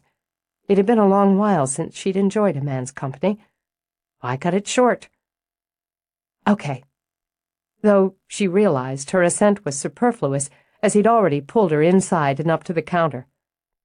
"Anyway, since I'm here, I wouldn't mind looking in the shops for a minute, or 2. He ordered 2 dogs, 2 Cokes, and just smiled at her. "All right, smart guy." She opened her purse, dug out her wallet, and took out a $5 bill. "I'm buying the CD, and make mine a Diet Coke." She ate the hot dog, drank the Coke. She bought the CD, but unlike every other female he knew, she didn't have some religious obligation to look at and paw over everything in the store. She did her business and was done, neat, tidy, and precise. And as they walked back to his truck, he noticed she glanced at the readout display of her cell phone. Again. "Problem?" "No." She slipped the phone back into her bag, just checking to see if I had any messages. But it seemed everyone had managed without her for an afternoon. Unless something was wrong with the phones, or they'd lost her number, or the nursery could have been attacked by psychopaths with a petunia fetish. Logan opened the passenger side door. "The entire staff could be bound and gagged in the propagation house even as we speak." Deliberately, Stella zipped her bag closed. "You won't think that's so funny if we get there and that's just what happened." "Yes, I will." He walked around the truck, got behind the wheel. "I have an obsessive, linear, goal-oriented personality with strong organizational tendencies." He sat for a moment. "I'm glad you told me. I was under the impression you were a scatterbrain." "Well, enough about me. Why do you keep doing that?" She paused, her hands up in her hair. "Doing what?" "Why do you keep jamming those pins in your hair?" "Because they keep coming out." To her speechless shock, he reached over, tugged the loosened bobby pins free, then tossed them on the floor of his truck. "So why put 'em in there in the first place?" "Well, for God's sake," she scowled down at the pins. "How many times a week does someone tell you you're pushy and overbearing?" "I don't count." He drove out of the lot and into traffic. "You've got sexy hair. You ought to leave it alone." "Thanks very much for the stylistic advice." "Women don't usually sulk when a man tells them they're sexy." "I'm not sulking, and you didn't say I was sexy. You said my hair was." He took his eyes off the road long enough to give her an up-and-down glance. "Rest of you works, too." Okay, something was wrong when that sort of half-assed compliment had heat balling in her belly. Best to return to safe topics. To return to my question before I was so oddly interrupted, why did you go into landscape design? Summer job that stuck. She waited a beat. 2. 3. Really, Logan, must you go on and on, boring me with details? Sorry, I never know when to shut up. I grew up on a farm. Really? Did you love it or hate it?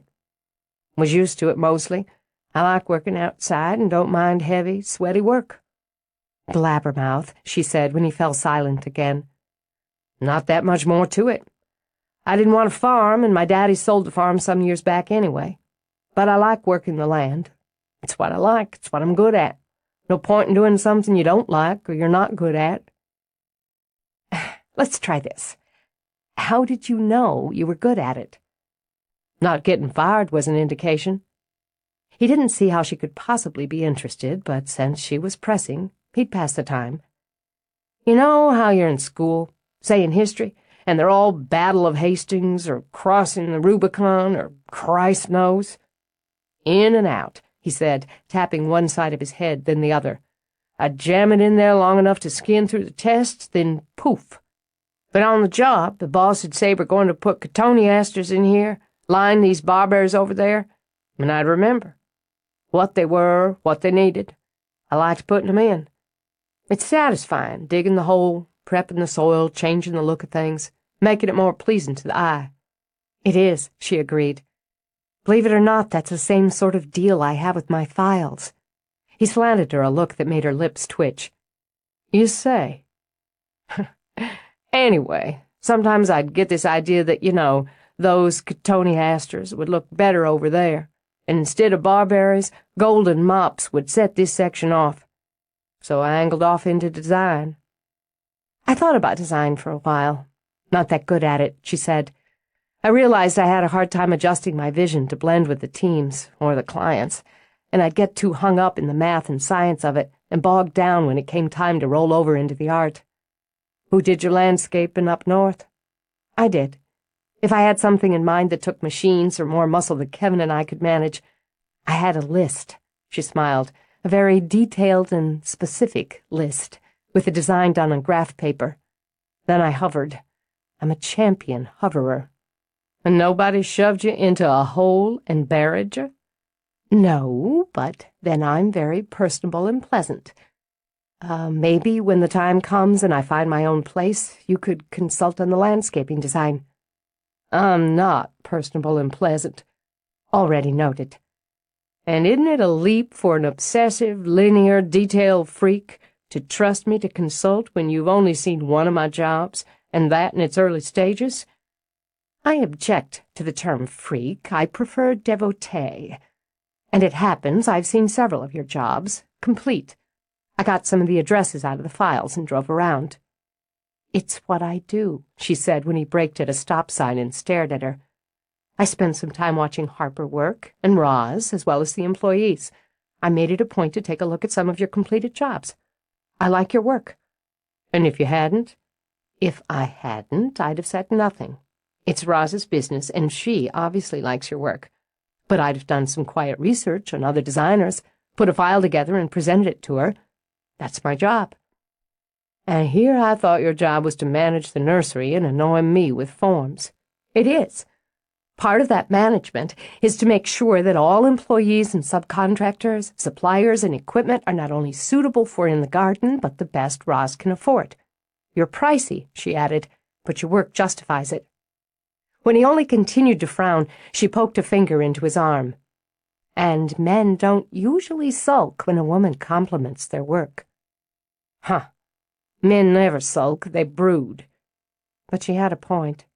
Still, it occurred to him that she knew a great deal about him, personal matters. How much he made, for instance. When he asked himself how he felt about that, the answer was not entirely comfortable. My work, my salary, my prices are between me and Roz. Not any more, she said cheerfully. She has the last word, no question, but I'm there to manage. I'm saying that, in my opinion, Roz showed foresight and solid business sense in bringing you into her business. She pays you very well because you're worth it. Any reason you can't take that as a compliment and skip the brooding phase? I don't know. What's she paying you? That is between her and me, but you're certainly free to ask her. The Star Wars theme erupted in her purse. Gavin's pick, she said as she dug it out. The readout told her the call came from home. Hello? Hi, baby. Though he was still a little irked, he watched everything about her light up. You did? You're amazing. Uh-huh. I absolutely will. See you soon. She closed the phone, put it back in her purse. Gavin aced his spelling test. Yay, she laughed. You have no idea. I have to pick up pepperoni pizza on the way home. In our family, it's not a carrot at the end of the stick used as motivation or simple bribery. It's pepperoni pizza. You bribe your kids, often and without a qualm. Smart. So they're getting along in school? They are. All that worry and guilt wasted. I'll have to set it aside for future use. It was a big move for them. New place, new school, new people. Luke makes friends easily, but Gavin can be a little shy. Didn't seem shy to me. Kids got a spark. Both of them do. Comic book connection. Any friend of Spidey's, and so on. So they were easy with you. But they're both sliding right along. So I can scratch traumatizing my sons by ripping them away from their friends off my things-to-worry-about list. I bet you actually have one. Every mother has one. She let out a long, contented sigh as he pulled into the lot at the nursery. This has been a really good day. Isn't this a great place? Just look at it. Industrious, attractive, efficient, welcoming. I envy Roz her vision, not to mention her guts. You don't seem deficient in the guts department. Is that a compliment? He shrugged. An observation. She liked being seen as gutsy, so she didn't tell him she was scared a great deal of the time. Order and routine were solid, defensive walls that kept the fear at bay. Oh, thanks, for the observation and the afternoon. I really appreciated both. She opened the door, hopped out. And I've got a trip into the city for ribs on my list of must-dos. You won't be sorry. Logan got out, walked around to her side. He wasn't sure why. Habit, he supposed. Ingrained manners his mother had carved into him as a boy. But it wasn't the sort of situation where you walked the girl to her door and copped a kiss goodnight. She thought about offering her hand to shake, but it seemed stiff and ridiculous, so she just smiled. I'll play the CD for the boys. She shook her bag. See what they think. Okay. See you around. He started to walk back to his door. Then he cursed under his breath, tossed his sunglasses on the hood, and turned back. Might as well finish it out. She wasn't slow, and she wasn't naive. She knew what he intended when he was still a full stride away, but she couldn't seem to move. She heard herself make some sound, not an actual word. Then his hand raked through her hair, his fingers cupping her head with enough pressure to bring her up on her toes. She saw his eyes. There were gold flecks dusted over the green. Then everything blurred, and his mouth was hard and hot on hers. Nothing hesitant about it, nothing testing or particularly friendly. It was all demand, with an irritable edge. Like the man, she thought dimly, he was doing what he intended to do, was determined to see it through, but wasn't particularly pleased about it. And still her heart rammed into her throat, throbbing there to block words, even breath. The fingers of the hand that had lifted to his shoulder in a kind of dazed defense dug in. They slid limply down to his elbow when his head lifted. With his hand still caught in her hair, he said, "Hell." He dragged her straight up to her toes again, banded an arm around her so that her body was plastered to his. When his mouth swooped down a second time, any brains that hadn't already been fried drained out of her ears. He shouldn't have thought of kissing her, but once he had, it didn't seem reasonable to walk away and leave it undone. And now he was in trouble, all wound up in that wild hair, that sexy scent, those soft lips. And when he deepened the kiss, she let out this sound, this catchy little moan. What the hell was a man supposed to do but want? Her hair was like a maze of madly coiled silk, and that pretty curvy body of hers vibrated against him like a well-tuned machine, revving for action. The longer he held her, the more he tasted her, the dimmer the warning bells sounded to remind him he didn't want to get tangled up with her on any level. When he managed to release her, to step back, he saw the flush riding along her cheeks. It made her eyes bluer, bigger. It made him want to toss her over his shoulder and cart her off somewhere, anywhere at all, where they could finish what the kiss had started. Because the urge to do so was an ache in the belly, he took another step back. "Okay?" He thought he spoke calmly, but couldn't be sure with the blood roaring in his ears. "See you round." He walked back to the truck, got in, managed to turn over the engine and shove into reverse. Then he hit the brakes again when the sun speared into his eyes. He sat, watching Stella walk forward, retrieve the sunglasses that had bounced off the hood and onto the gravel. He lowered the window as she stepped to it. His eyes stayed on hers when he reached out to take them from her. "Thanks." "Sure." He slipped them on, backed out, turned the wheel, and drove out of the lot.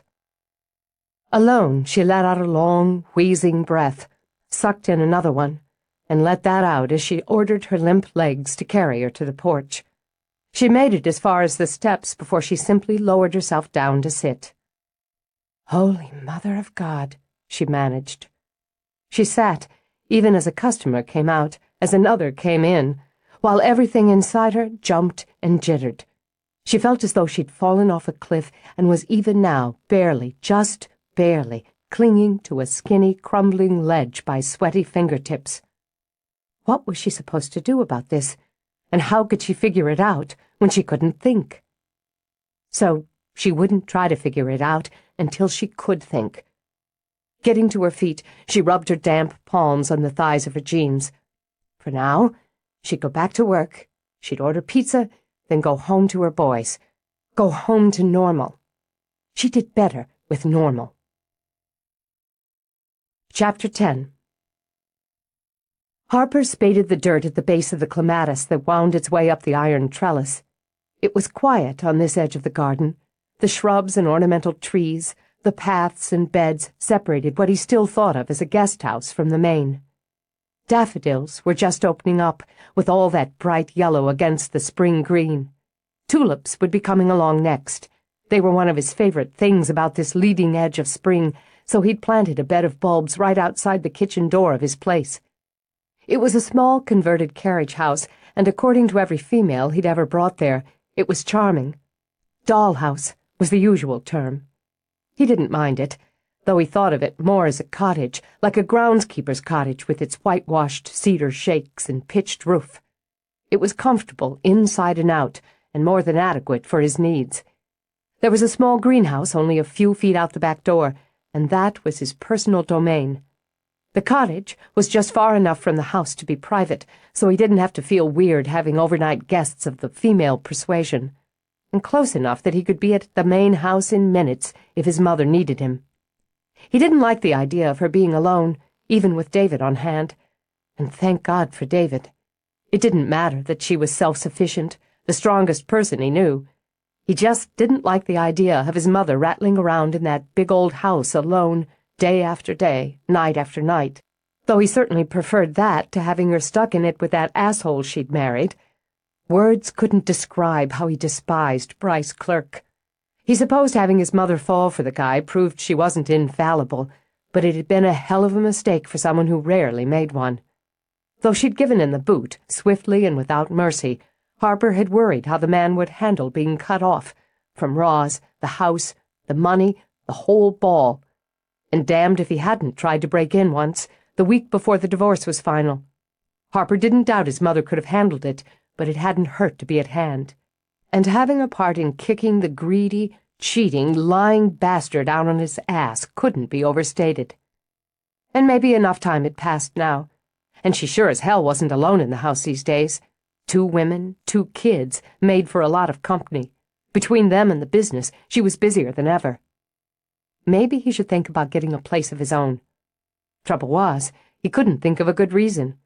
He loved this place in a way he'd never loved a woman, with a kind of focused passion, respect, and gratitude. The gardens were home, maybe even more than the house, more than his cottage.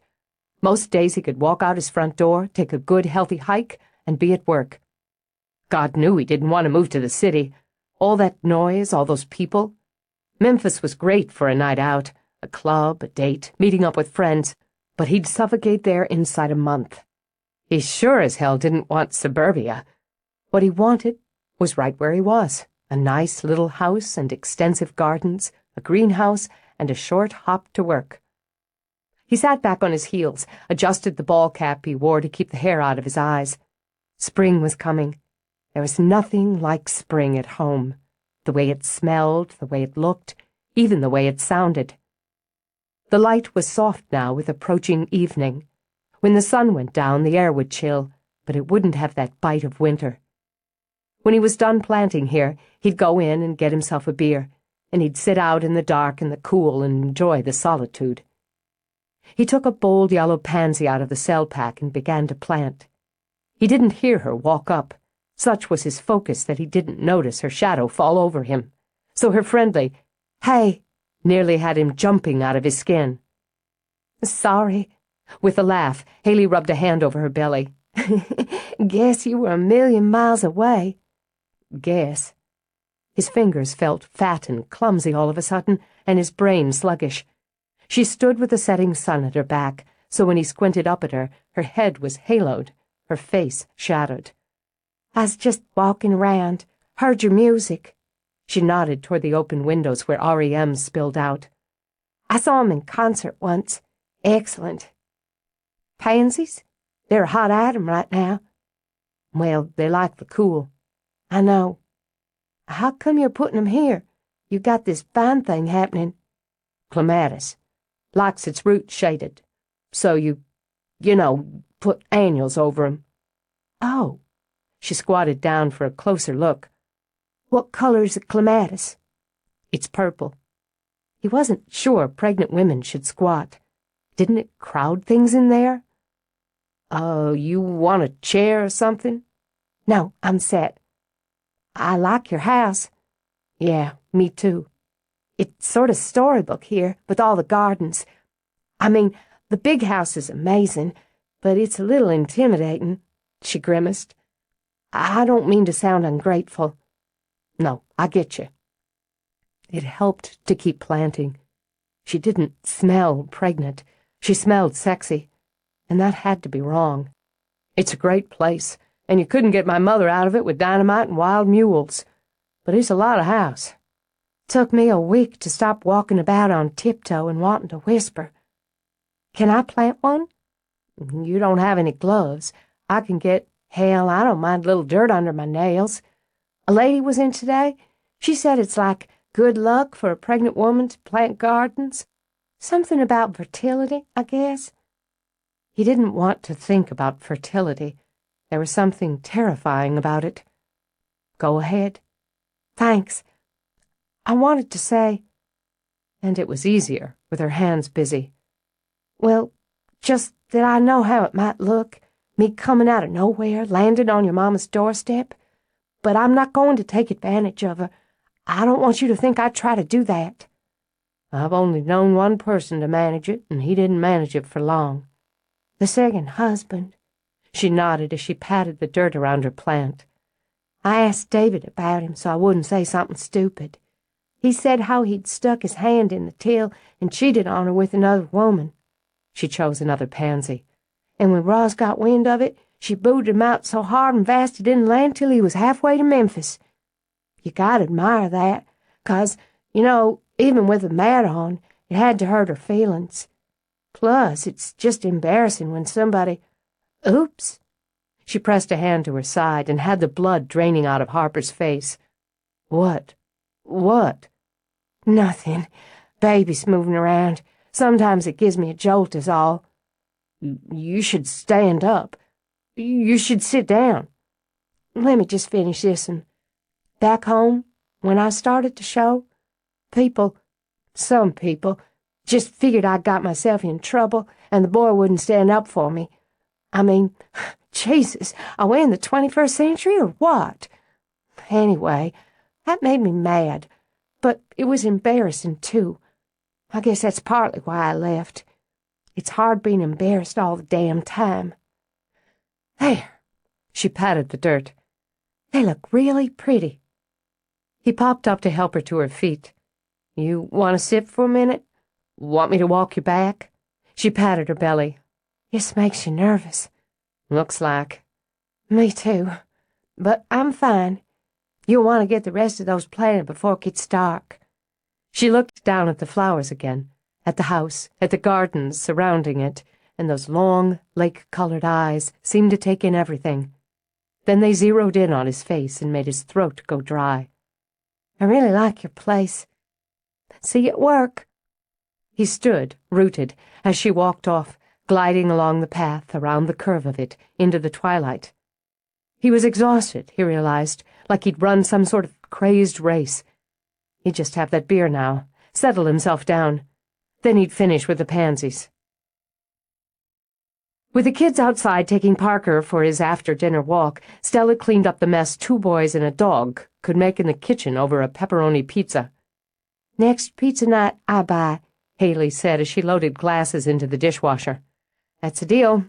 Stella glanced over. When I was carrying Luke, all I wanted was Italian. Pizza, spaghetti, manicotti. I was surprised he didn't pop out singing That's Amore. I don't have any specific cravings. I'll just eat anything. In the wash of the outside floodlights, she could see boys and dog racing. The baby's moving around a lot. That's normal, right? Sure. Gavin just sort of snuggled and snoozed. I'd have to poke him or sip some Coke to get him moving. But Luke did gymnastics in there for months. Is it keeping you up nights? Sometimes, but I don't mind. It feels like we're the only 2 people in the world. Just me and him. Or her. I know just what you mean. But, Haley, if you're awake, worried, or just not feeling well, whatever, you can come get me. The tightness in her throat loosened instantly. Really? You mean it? Sure. Sometimes it helps to talk to somebody who's been there and done that. I'm not on my own, she said quietly, with her eyes on the boys outside the window. Not like I thought I'd be. Was ready to be, I think. When those eyes filled, she blinked them, rubbed at them. Hormones. God. Crying can help, too. Stella rubbed Haley's shoulders. And I want you to tell me if you want someone to go with you to your doctor's appointments. He said when I went in that everything looks good, right on schedule, and that I should sign up for the classes, you know, childbirth classes. But they like you to have a partner. Pick me. Laughing, Haley turned. Really? You're sure? It's a lot to ask. I would love it. It's almost as good as having another one of my own.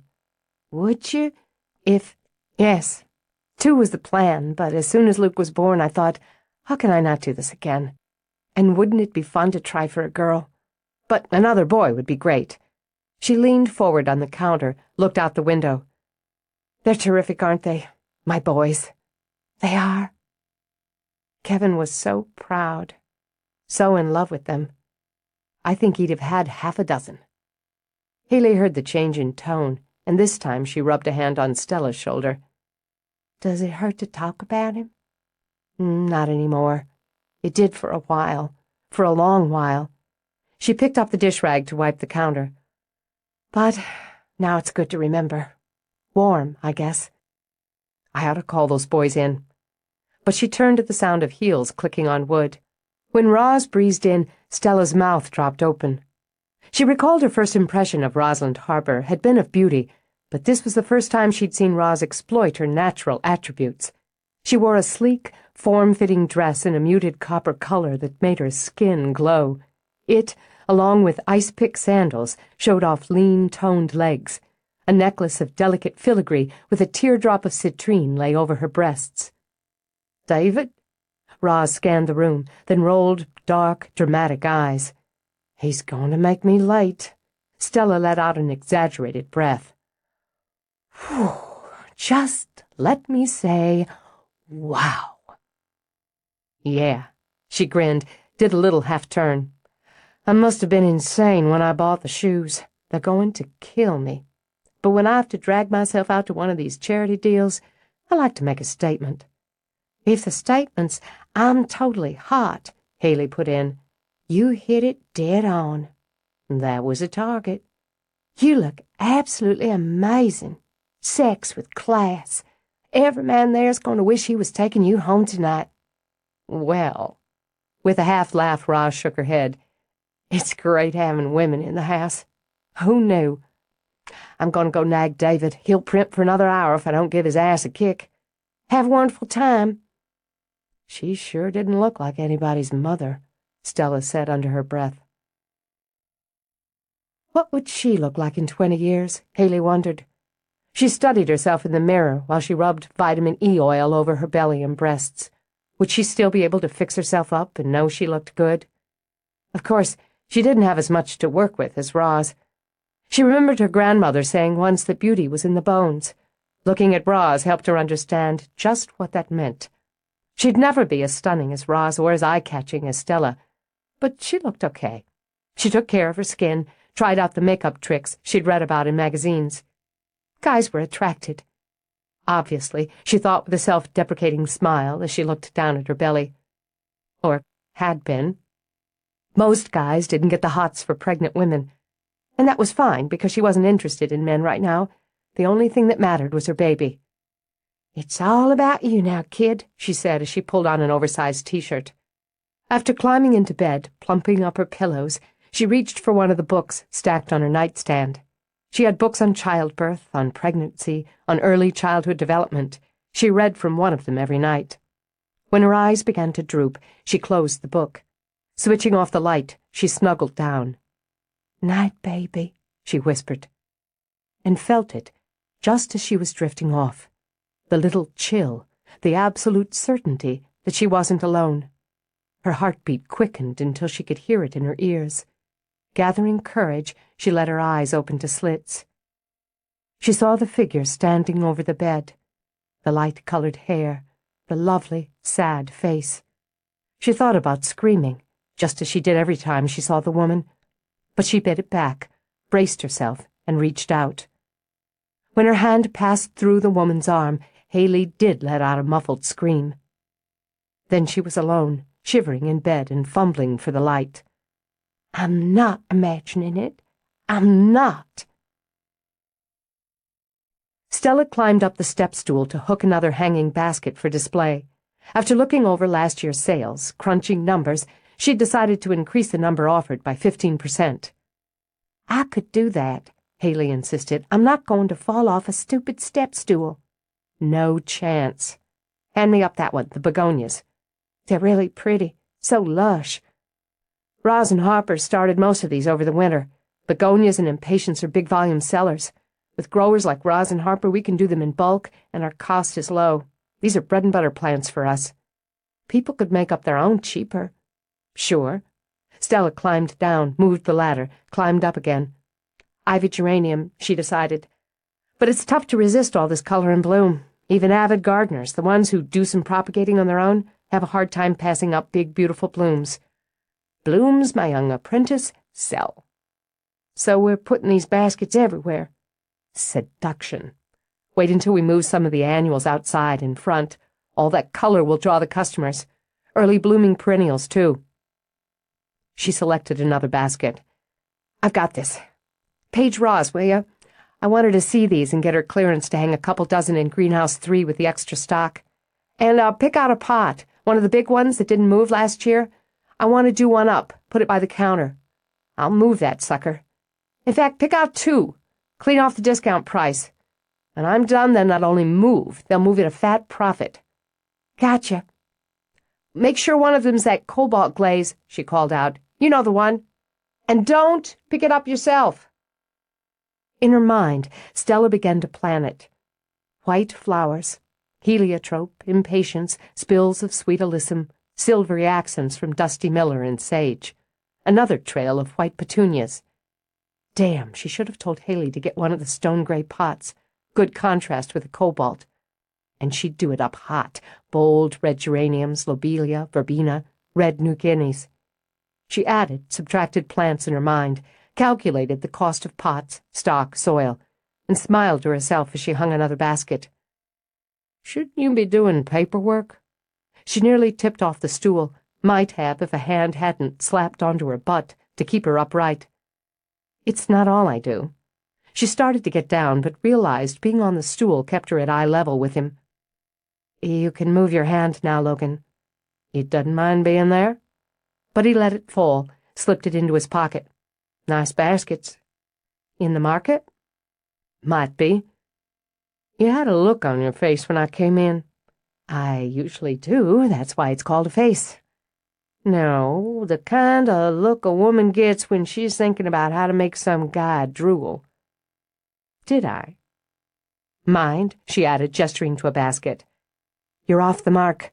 I was thinking how I was going to turn 2 overstock pots on the discount rack into stupendous displays and considerable profit. Even as she hung the basket, he was lifting another, and by merely raising his arm, set it in place. Show off. Shorty. Haley came through the doorway, turned briskly on her heel, and headed out. Haley, forgot something, she called out and kept going. Stella blew out of breath and would have asked for another basket, but he'd already picked one up, hung it. You've been busy, she said. Cool, dry weather the last week. If you're here to pick up the shrubs for the pit job, I can get the paperwork. My crew's out loading them. I want to see you again. Well, you are. He kept his eyes on hers. You're not dim. No, I'm not. I'm not sure. Neither am I, he interrupted. Doesn't seem to stop me from wanting to see you again. It's irritating, thinking about you. Thanks. That really makes me want to sigh and fall into your arms. I don't want you to fall into 'em. If I did, I'd just kick your feet out from under you. She laid a hand on her heart, fluttered her lashes, and did her best Woman of the South accent. My goodness, all this soppy romance is too much for me. Now he grinned. I like you, Red. Some of the time. I'll pick you up at 7. What? Tonight? Reluctant amusement turned to outright panic in a finger snap. I can't possibly just go out, spur the moment. I have 2 kids. And 3 adults in the house. Any reason you can think of why any or all of them can't handle your boys for a few hours tonight? No, but I haven't asked, a concept you appear to be unfamiliar with. And, she shoved irritably at her hair, I might have plans. Do you? She angled her head, looked down her nose. I always have plans. I bet. So, flex 'em. You take the boys for ribs yet? Yes, last week after. Good. Do you know how often you interrupt me in the middle of a sentence? No, but I'll start counting. Hey, Ross. Logan? Stella, these look great. She stopped in the center of the aisle, scanning, nodding as she absently slapped her dirty gloves against her already dirt-smeared jeans. I wasn't sure displaying so many would work, but it does. Something about the abundance of bloom. She took off her ball cap, stuffed it in the back pocket of her work pants, stuffed the gloves in the other. Am I interrupting? No. Yes, Logan corrected. But it's okay. You up to watching Stella's boys tonight? I haven't said. Absolutely. It'll be fun. You 2 going out? A little dinner. I'll leave the invoice on your desk, he said to Stella. See you at 7. Tired of standing, Stella sat on the stool and scowled at Roz when Logan sauntered out. You didn't help. I think I did. Reaching up, she turned one of the baskets to check the symmetry of the plants. You'll go out, have a good time. Your boys will be fine, and I'll enjoy spending some time with them. If you didn't want to go out with Logan, you wouldn't go. You know how to say no loud enough. That may be true, but I might have liked a little more notice, a little more something. He is what he is. She patted Stella's knee. And the good thing about that is you don't have to wonder what he's hiding or what kind of show he's putting on. Well, I can't say he's a nice man because he can be incredibly difficult, but he's an honest one. Take it from me. There's a lot to be said for that. Chapter 11. This, Stella thought, was why dating was very rarely worth it. In her underwear, she stood in front of her closet, debating, considering, despairing over what to wear. She didn't even know where she was going. She hated not knowing where she was going. How was she supposed to know what to prepare for? Dinner was not enough information. Was it little black dress dinner, or dressy casual on-sale designer suit dinner? Was it jeans and a shirt and jacket dinner, or jeans and a silk blouse dinner? Added to that, by picking her up at 7, he'd barely left her enough time to change, much less decide what to change into. Dating. How could something that had been so desired, so exciting, and so damn much fun in her teens, so easy and natural in her early 20s, have become such a complicated, often irritating chore in her 30s? It wasn't just that marriage had spoiled her or rusted her dating tools. Adult dating was complex and exhausting because the people involved in the stupid date had almost certainly been through at least one serious relationship and breakup and carried that extra baggage on their back. They were already set in their ways, had defined their expectations, and had performed this societal dating ritual so often that they really just wanted to cut to the chase or go home and watch Letterman. Add to that a man who dropped the date on your head out of the clear blue, then didn't have the sense to give you some guidelines so you knew how to present yourself, and it was just a complete mess before it started. Fine. Then fine. He'd just get what he got. She was stepping into the little black dress when the connecting bathroom door burst open and Gavin rushed in. "Mom, I finished my homework. Luke didn't, but I did. Can I go down now? Can I?" She was glad she'd decided on the open-toed slides and no hose, as Parker was currently trying to climb up her leg. "Did you forget something?" she asked Gavin. "Nuh-uh. I did all the vocabulary words." "The knocking something?" "Oh." He smiled, big and innocent. "You look pretty." "Smooth talker." She bent down to kiss the top of his head.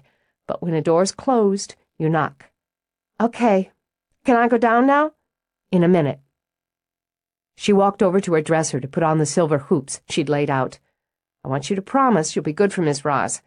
We're going to have cheeseburgers and play video games. She says she can take us in SmackDown, but I don't think so. No fighting with your brother." Hope Springs, she thought. Consider this your night off from your mission in life. "Can I go down?" "Get." She gave him a light slap on the rump. "Remember, I'll have my phone if you need me." When he rushed out, she slipped on her shoes and a thin black sweater. After a check in the mirror, she decided the accessories took the dress into the could-be-casual, could-be-more area she'd been shooting for. She picked up her bag and, checking the contents as she went, walked into the next bedroom. Luke was sprawled, belly down on the floor, his favored position, frowning miserably over his arithmetic book. "Trouble, handsome?" He lifted his head, and his face was aggrieved in the way only a young boy could manage. "I hate homework." "Me too." "Gavin did the touchdown dance with his fingers in the air 'cause he finished first." Understanding the demoralization, she sat on the floor beside him. "Let's see what you've got." "How come I have to know 2 + 3 anyway?" "How else would you know how many fingers you have on each hand?" His brow beetled, then cleared with a delighted smile. 5. With the crisis averted, she helped him with the rest of the problems. "There, all done. That wasn't so bad. I still hate homework." "Maybe, but what about the touchdown dance?" On a giggle, he leaped up and did his strut around the room. And all she thought was right in her little world once more. "How come you're not going to eat here? We're having cheeseburgers." "I'm not entirely sure." "You'll behave for Miss Roz?" "Uh-huh. She's nice. Once she came out in the yard and threw the ball for Parker, and she didn't even mind when it got slobbered. Some girls do. I'm going down now, okay? 'Cause I'm hungry." "You bet." Alone, she got to her feet, automatically picking up the scatter of toys and clothes that hadn't made it back onto the shelf or into the closet. She ran her fingers over some of their treasures: Gavin's beloved comic books, his ball glove, Luke's favorite truck, and the battered bear he wasn't yet ashamed to sleep with. The prickle between her shoulder blades had her stiffening. Even under the light sweater, her arms broke out in goose flesh. Out of the corner of her eye, she saw a shape, a reflection, a shadow, in the mirror over the bureau. When she spun, Haley swung around the door and into the room. "Logan's just pulling up in front of the house," she began, then stopped. "You okay? You look all pale." "Fine. I'm fine." But she pushed a not quite steady hand at her hair. "I just thought—" Nothing. "Besides pale, how do I look?" And she made herself turn to the mirror again. saw only herself, with Haley moving toward her. 2 thumbs up. I just love your hair. Easy to say when you don't wake up with it every morning. I thought about putting it up, but it seemed too formal. It's just right. Haley edged closer, tipping her head toward Stella's. I did the redhead thing once. Major disaster. Made my skin look yellow. That deep, dense brown's what's striking on you. And look at that face, Stella thought with a tiny twist of envy. Not a line on it. Yeah, but the red's so now. Anyway, I'm going to go on down. I'll keep Logan busy until... You wait just a few more minutes before you head down, then we'll all be back in the kitchen. Big burger feast. She didn't intend to make an entrance, for heaven's sake, but Haley had already gone off, and she did want to check her lipstick and settle herself down. At least her nerves over this date, it was a date this time, had taken a back seat to others. It hadn't been Haley's reflection in the mirror. Even that quick glimpse had shown her the woman who'd stood there had blonde hair. Steadier, she walked out, started down the hall. From the top of the steps, she heard Haley laugh. She'll be right down. I guess you know how to make yourself at home. I'm going on back to the kitchen with the rest of the gang. Let Stella know I'll say bye from her to everyone. Y'all have fun.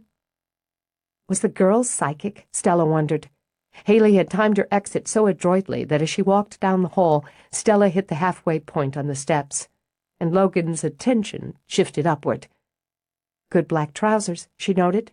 Nice blue shirt, no tie, but with a casual sport coat over it. And still he didn't look quite tame. Nice, he said. Thanks. You too. Haley said she'd tell everyone you were leaving. You ready? Sure. She stepped out with him, then studied the black Mustang. You own a car? This is not merely a car, and to call it such is very female. And to say that is very sexist. Okay, if it's not a car, what is it?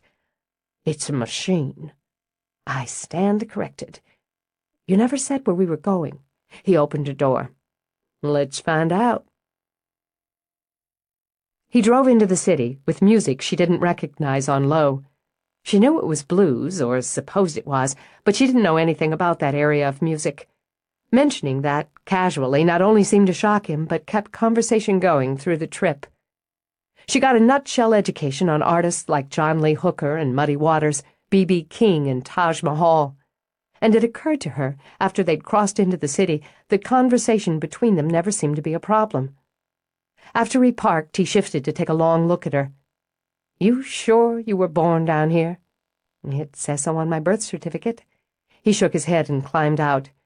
Since you're that ignorant of the blues, you better check it again. He took her inside a restaurant where the tables were already crowded with patrons and the noise level high with chatter. Once they were seated, he waved the waiter away. Why don't we just wait on drinks until you know what you want to eat? We'll get a bottle of wine to go with it. All right. Since it seemed he'd nixed the pre-dinner conversation, she opened her menu. They're known for the catfish here. Ever had it? He asked. She lifted her gaze over the top of her menu, met his. No, and whether or not that makes me a Yankee, I'm thinking I'll go for the chicken. Okay. You can have some of mine to give you a sample of what you've been missing. There's a good California Chardonnay on their wine list that'll go with both the fish and the bird. It's got a nice finish. She set her menu down, leaned forward. Do you really know that, or are you just making it up? I like wine. I make it a point to know what I like. She sat back when he motioned the waiter over. Once they'd ordered, she angled her head. What are we doing here, Logan? Speaking for myself, I'm going to have a really fine catfish dinner and a glass of good wine. We've had some conversations, mostly business-oriented. We've had some conversations and some arguments, he corrected. True. We had an outing, an enjoyable one, which ended on a surprisingly personal note. I do like listening to you talk sometimes, Red. It's almost like listening to a foreign language. Are you laying all those things down like pavers, trying to make some sort of path from one point to the next? Maybe. The fact is, I'm sitting here with you on a date That wasn't my intention 24 hours ago. We've got a working relationship. Uh-huh. And speaking of that, I still find your sister mostly annoying. Big surprise. And speaking of that, you neglected to put that invoice on my desk this afternoon. Did I? He moved a shoulder. I've got it somewhere. My point is, she broke off when the waiter brought the wine to the table, turned the label toward Logan. That's the one. Let the lady taste it. She bided her time, then picked up the glass holding the testing sip. She sampled, lifted her eyebrows. It's very good. Has a nice finish. Logan grinned. And let's get started on it. The point I was trying to make, she began again, is that while it's smart and beneficial all around for you and me to develop a friendly relationship, it's probably not either for us to take it to any other level. Uh-huh. He sampled the wine himself, kept watching her with those big cat eyes. You think I'm not going to kiss you again because it might not be smart or beneficial? I'm in a new place, with a new job. I've taken my kids to a new place. They're first with me. I expect they would be. But I don't expect this is your first dinner with a man since you lost your husband. I'm careful. I never would have guessed. How'd he die? Plane crash. Commuter plane. He was on his way back from a business trip. I had the TV on and there was a bulletin. They didn't give any names, but I knew it was Kevin's plane. I knew he was gone before they came to tell me. You know what you were wearing when you heard the bulletin, what you were doing, where you were standing. His voice was quiet, his eyes were direct. You know every detail about that day. Why do you say that? Because it was the worst day of your life. You'll be hazy on the day before, the day after, but you'll never forget a single detail of that day. You're right. And his intuition surprised her, touched her. Have you lost someone? No, not like what you mean, or how you mean. But a woman like you, she doesn't get married, stay married, unless the man's at the center of her life. Something yanks that center out of you. You never forget. No, I won't. It was carved into her heart. That's the most insightful and accurate and comforting expression of sympathy anyone's ever given me. I hope I don't insult you by saying it comes as a surprise. I don't insult that easy. You lost their father, but you've built a life. Looks like a good one for your kids. That takes work. You're not the first woman I've been interested in who's had children. I respect motherhood and its priorities. Doesn't stop me from looking across this table and wondering when I'm going to get you naked. She opened her mouth, closed it again, cleared her throat, sipped wine. Well, blunt. Different sort of woman, I'd just go for the mattress. At her strangled half-laugh, he lifted his wine and waited while their first course was served. But, as it is, you're since we're having this nice meal together, I'll say you're a cautious sort of woman. You wanted to say tight-ass. He grinned, appreciating her. You'll never know. Added to that, we both work for Roz, and I wouldn't do anything to mess her up, not intentionally. You've got 2 kids to worry about, and I don't know how tender you might be yet over losing your husband. So instead of my hauling you off to bed, we're having dinner conversation. She took a minute to think it through. At the root, she couldn't find anything wrong with his logic. In fact, she agreed with it. All right. First, Roz. I wouldn't do anything to mess her up either. So whatever happens here, we agree to maintain a courteous working relationship. Might not always be courteous, but it'll be about the work. Fair enough. My boys are my priority, first and last, not only because they have to be, she added, but because I want them to be. Nothing will change that. Anything did, I wouldn't have much respect for you. Well, she waited just a moment because his response had not only been blunt again, but was one she appreciated a great deal. As for Kevin, I loved him very much. Losing him cut me in two, the part that just wanted to lie down and die, and the part that had to go through the grief and the anger and the emotions, and live. It takes courage to live. Her eyes stung, and she took one very careful breath. Thank you. I had to put myself back together. For the kids, for myself. I'll never feel for another man exactly what I felt for him. I don't think I should. But that doesn't mean I can't be interested in and attracted to someone else. It doesn't mean I'm fated to live my life alone. He sat for a moment. How can such a sensible woman have an emotional attachment to forms and invoices? How can such a talented man be so disorganized? More relaxed than she'd imagined, she enjoyed her salad. I drove by the Dawson job again. Oh, yeah? I realize you still have a few finishing touches that have to wait until all danger of frost is over, but I wanted to tell you it's good work. No, that's wrong. It's not. It's exceptional work. Thanks. You take more pictures? I did. We'll be using some of them, before and after, in the landscaping section of the website I'm designing. No shit. None whatsoever. I'm going to make Roz more money, Logan. She makes more, you make more.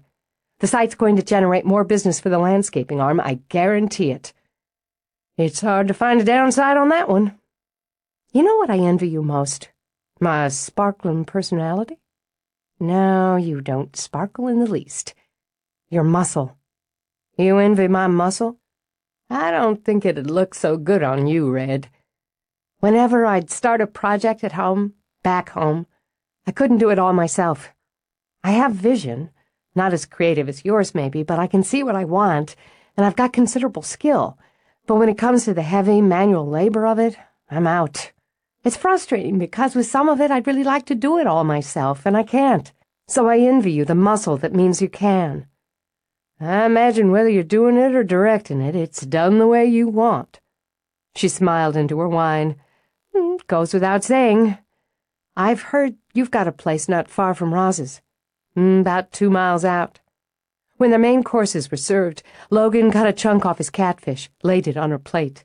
Stella stared at it. Well, I bet you tell your kids they don't know if they like something or not until they've tried it. One of the advantages of being a grown-up is being able to say things like that without applying them to yourself. But, okay. She forked off a tiny bite, geared herself up for the worst, and ate it. Interestingly, she said after a moment, it tastes nothing like cat, or what one assumes cat might taste like. It's actually good. You might just get back some of your southern. We'll have you eating grits next. I don't think so. Those I have tried. Anyway, are you doing the work yourself, on your house? Most of it. Land's got some nice gentle rises, good drainage, some fine old trees on the north side, couple of pretty sycamores and some hickory with some wild azalea and mountain laurel scattered around, some open southern exposure, plenty of frontage, and a small creek running on the back edge. What about the house? What? The house. What kind of house is it? Oh, 2-story frame. It's probably too much space for me, but it came with the land. It sounds like the sort of thing I'll be looking for in a few months. Maybe if you hear of anything on the market, you could let me know. Sure, I can do that. Kids doing all right at Roz's? They're doing great. But at some point, we'll need to have our own. It's important they have their own. I don't want anything elaborate. Couldn't afford it anyway. And I don't mind fixing something up. I'm fairly handy, and I'd really prefer it wasn't haunted. She stopped herself when he sent her a questioning look, then shook her head. Must be the wine, because I didn't know that was in my head. Why is it? Thought I saw, she corrected, this ghost reputed to haunt the Harper House. In the mirror, in my bedroom, just before you picked me up. It wasn't Haley. She came in an instant later, and I tried to convince myself it had been her. But it wasn't. And at the same time, it could hardly have been anyone else, because it's just not possible. Sounds like you're still trying to convince yourself. Sensible woman, remember? She tapped a finger on the side of her head. Sensible women don't see ghosts or hear them singing lullabies, or feel them. Feel them? How? A chill? A feeling? She gave a quick shudder and tried to offset it with a quick laugh. I can't explain it because it's not rational. And tonight, that feeling was very intense. Brief, but intense. And hostile. No, that's not right. Hostile is too strong a word. Disapproving. Why don't you talk to Roz about it? She could give you the history as far as she knows it. Maybe. You said you'd never seen it. Nope. Or felt it? Can't say I have, but sometimes when I've been working a job, walking some land, digging into it, I felt something. You plant something, even if it dies off, it leaves something in the soil. Why shouldn't a person leave something behind? It was something to think about, later, when her mind wasn't so distracted. Right now she had to think about the fact that she was enjoying his company. And there was the basic animal attraction to consider. If she continued to enjoy his company and the attraction didn't fade off, they were going to end up in bed. Then there were all the ramifications and complications that would entail. In addition, their universe was finite. They worked for the same person in the same business. It wasn't the sort of atmosphere where two people could have an adult affair without everyone around them knowing they were having it. So she'd have to think about that, and just how uncomfortable it might be to have her private life as public knowledge. After dinner, they walked over to Beale Street to join the nightly carnival. Tourists, Memphians out on the town, couples and clutches of young people wandered the street lit by neon signs.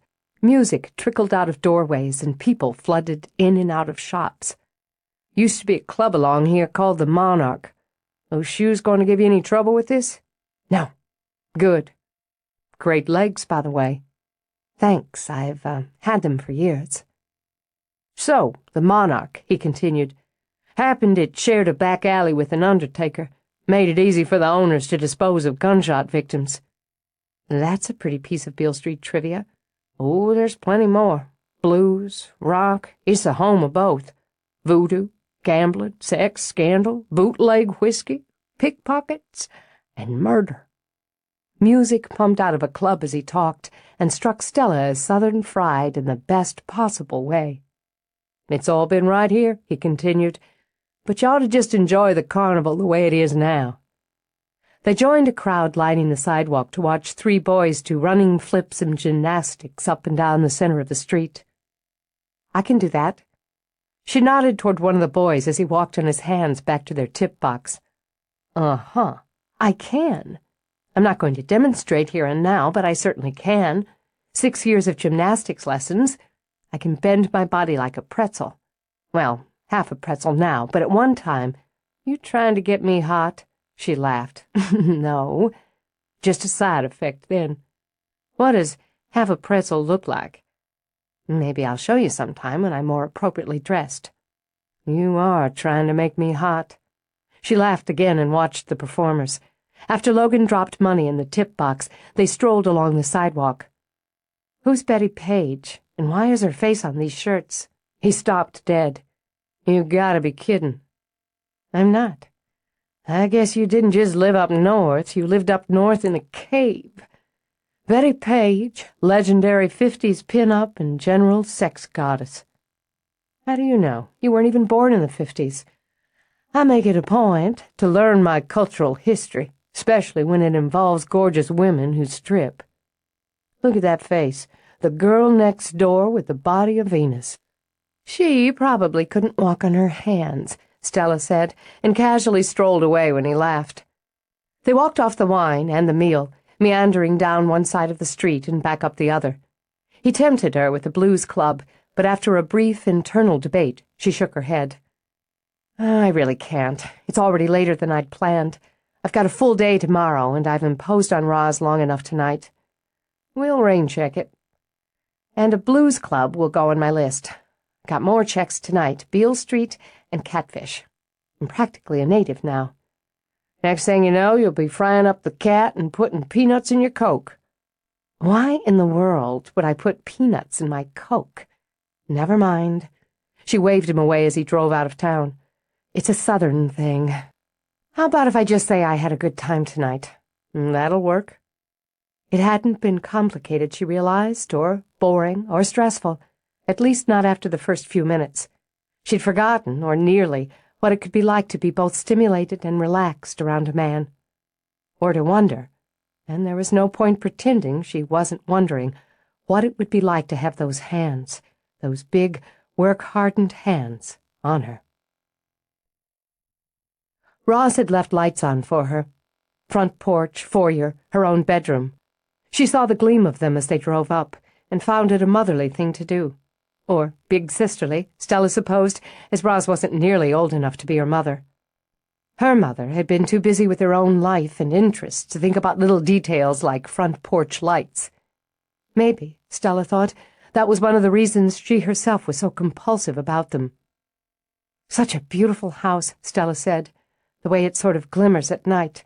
It's no wonder she loves it. No place else quite like it. Spring comes in, the gardens just blow you away." She ought to hold a house and garden tour. She used to, once a year. Hadn't done it since she peeled off that asshole clerk. "I wouldn't bring it up," he said before Stella spoke. "If she wants to do that kind of thing again, she will." Knowing his style now, Stella waited for him to come around and open her door. "I'm looking forward to seeing the gardens in their full glory, and I'm grateful for the chance to live here a while and have the kids exposed to this kind of tradition. Here's another tradition. Kiss the girl good night." He moved a little slower this time, gave her a chance to anticipate. Those sexy nerves were just beginning to dance over her skin when his mouth met hers. Then they raced in a shivering path to belly, to throat as his tongue skimmed over her lips to part them. His hands moved through her hair, over her shoulders, and down her body to her hips to take a good, strong hold. Muscles, she thought dimly. Oh, God, he certainly had them. It was like being pressed against warm, smooth steel. Then he moved in so she swayed back and was trapped between the wall of him and the door. Imprisoned there, her blood sizzling as he devastated her mouth, she felt fragile and giddy and alive with need. "Wait a minute," she managed. "Wait. Just want to finish his out first." He wanted a great deal more than that, but already knew he'd have to hold himself at a kiss. So he didn't intend to rush through it. Her mouth was sumptuous, and that slight tremor in her body brutally erotic. He imagined himself gulping her down whole, with violence, with greed, or savoring her nibble by torturous nibble until he was half mad from the flavor. When he eased back, the drugged, dreamy look in her eyes told him he could do either. Some other time, some other place. "Any point in pretending we're going to stop things here?" "I can't. I don't mean tonight," he said when she glanced back at the door. "Then, no. There'd be no point in that." "Good. But I can't just jump into something like this. I need to plan," he finished. "Organize. I'm not good at spontaneity, and spontaneity, this sort, is nearly impossible when you have 2 children. Then plan. Organize. And let me know. I'm good at spontaneity." He kissed her again until she felt her knees dissolve from the knee down. "You've got my numbers. Give me a call." He stepped back. "Go on inside, Stella. Traditionally, you don't just kiss the girl good night. You wait until she's inside before you walk off, wondering when you'll have the chance to do it again." "Good night, then." She went inside, drifted up the stairs, and forgot to turn off the lights. She was still floating as she started down the hall, so the singing didn't register until she was 2 paces away from her son's bedroom. She closed the distance in one leap, and she saw the silhouette, the glint of blonde hair in the nightlight, the gleam of eyes that stared into hers. The cold hit her like a slap, angry and sharp. Then it and she were gone.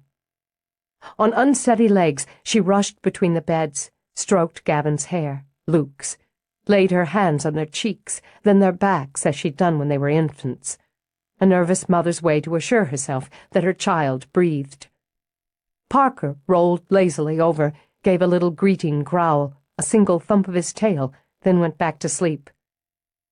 He senses me, smells me, knows me. Is it the same with her? Why doesn't he bark at her? Or am I just losing my mind? She readied for bed, then took a blanket and pillow into their room. She laid down between her sons and passed the rest of the night between them, guarding them against the impossible. Chapter 12. In the greenhouse, Roz watered flats of annuals she'd grown over the winter. It was nearly time to put them up for sale. Part of her was always a little sad to know she wouldn't be the one planting them, and she knew that not all of them would be tended properly. Some would die of neglect, others would be given too much sun or not enough. Now they were lush and sweet and full of potential. And hers. She had to let them go, the way she'd let her sons go. She had to hope, as with her boys, that they found their potential and bloomed lavishly. She'd missed her little guys more than she'd realized, now that her house had boys in it again, with all their chatter and scents and debris. Having Harper close helped, so much at times that it was hard for her not to lean too heavily on him, not to surround him with need. But he'd passed the stage when he was just hers. Though he lived within shouting distance and they often worked together side by side, he would never be just hers again. She had to content herself with occasional visits, with phone calls and emails from her other sons, and with the knowledge that they were happy building their own lives. She'd rooted them and tended them, nurtured and trained, and let them go. She wouldn't be one of those overbearing, smothering mothers. Sons, like plants, needed space and air. But oh, sometimes she wanted to go back 10 years, 20, and just hold on to those precious boys a little bit longer. And sentiment was only going to make her blue, she reminded herself. She switched off the water just as Stella came into the greenhouse. Roz drew a deep breath. Nothing like the smell of damp soil, is there? Not when you're us. Look at those marigolds. They're going to fly out the door. I missed you this morning. I wanted to get here early. I've got that garden club meeting this afternoon. I want to put together a couple dozen 6-inch pots as centerpieces. Good advertising. I just wanted to thank you again for watching the boys for me last night. I enjoyed it. A lot. Did you have a good time? I really did. Is it going to be a problem for you if Logan and I see each other socially? Why would it be? In a work situation. Adults should be able to live their own lives, just like in any situation. You're both unattached adults. I expect you'll figure out for yourself if there's any problem with you socializing. And we're both using socializing as a euphemism. Roz began pinching back some petunias. Stella, if you didn't want to have sex with a man who looks like Logan, I'd worry about you. I guess you've got nothing to worry about then. Still, I want to say, I'm working for you. I'm living in your house. So I want to say, I'm not promiscuous. I'm sure you aren't. She glanced up briefly from her work. You're too careful, too deliberate, and a bit too bound up to be promiscuous. Another way of calling me a tight ass, Stella muttered. Not precisely. But if you were promiscuous, it would still be your business and not mine. You don't need my approval.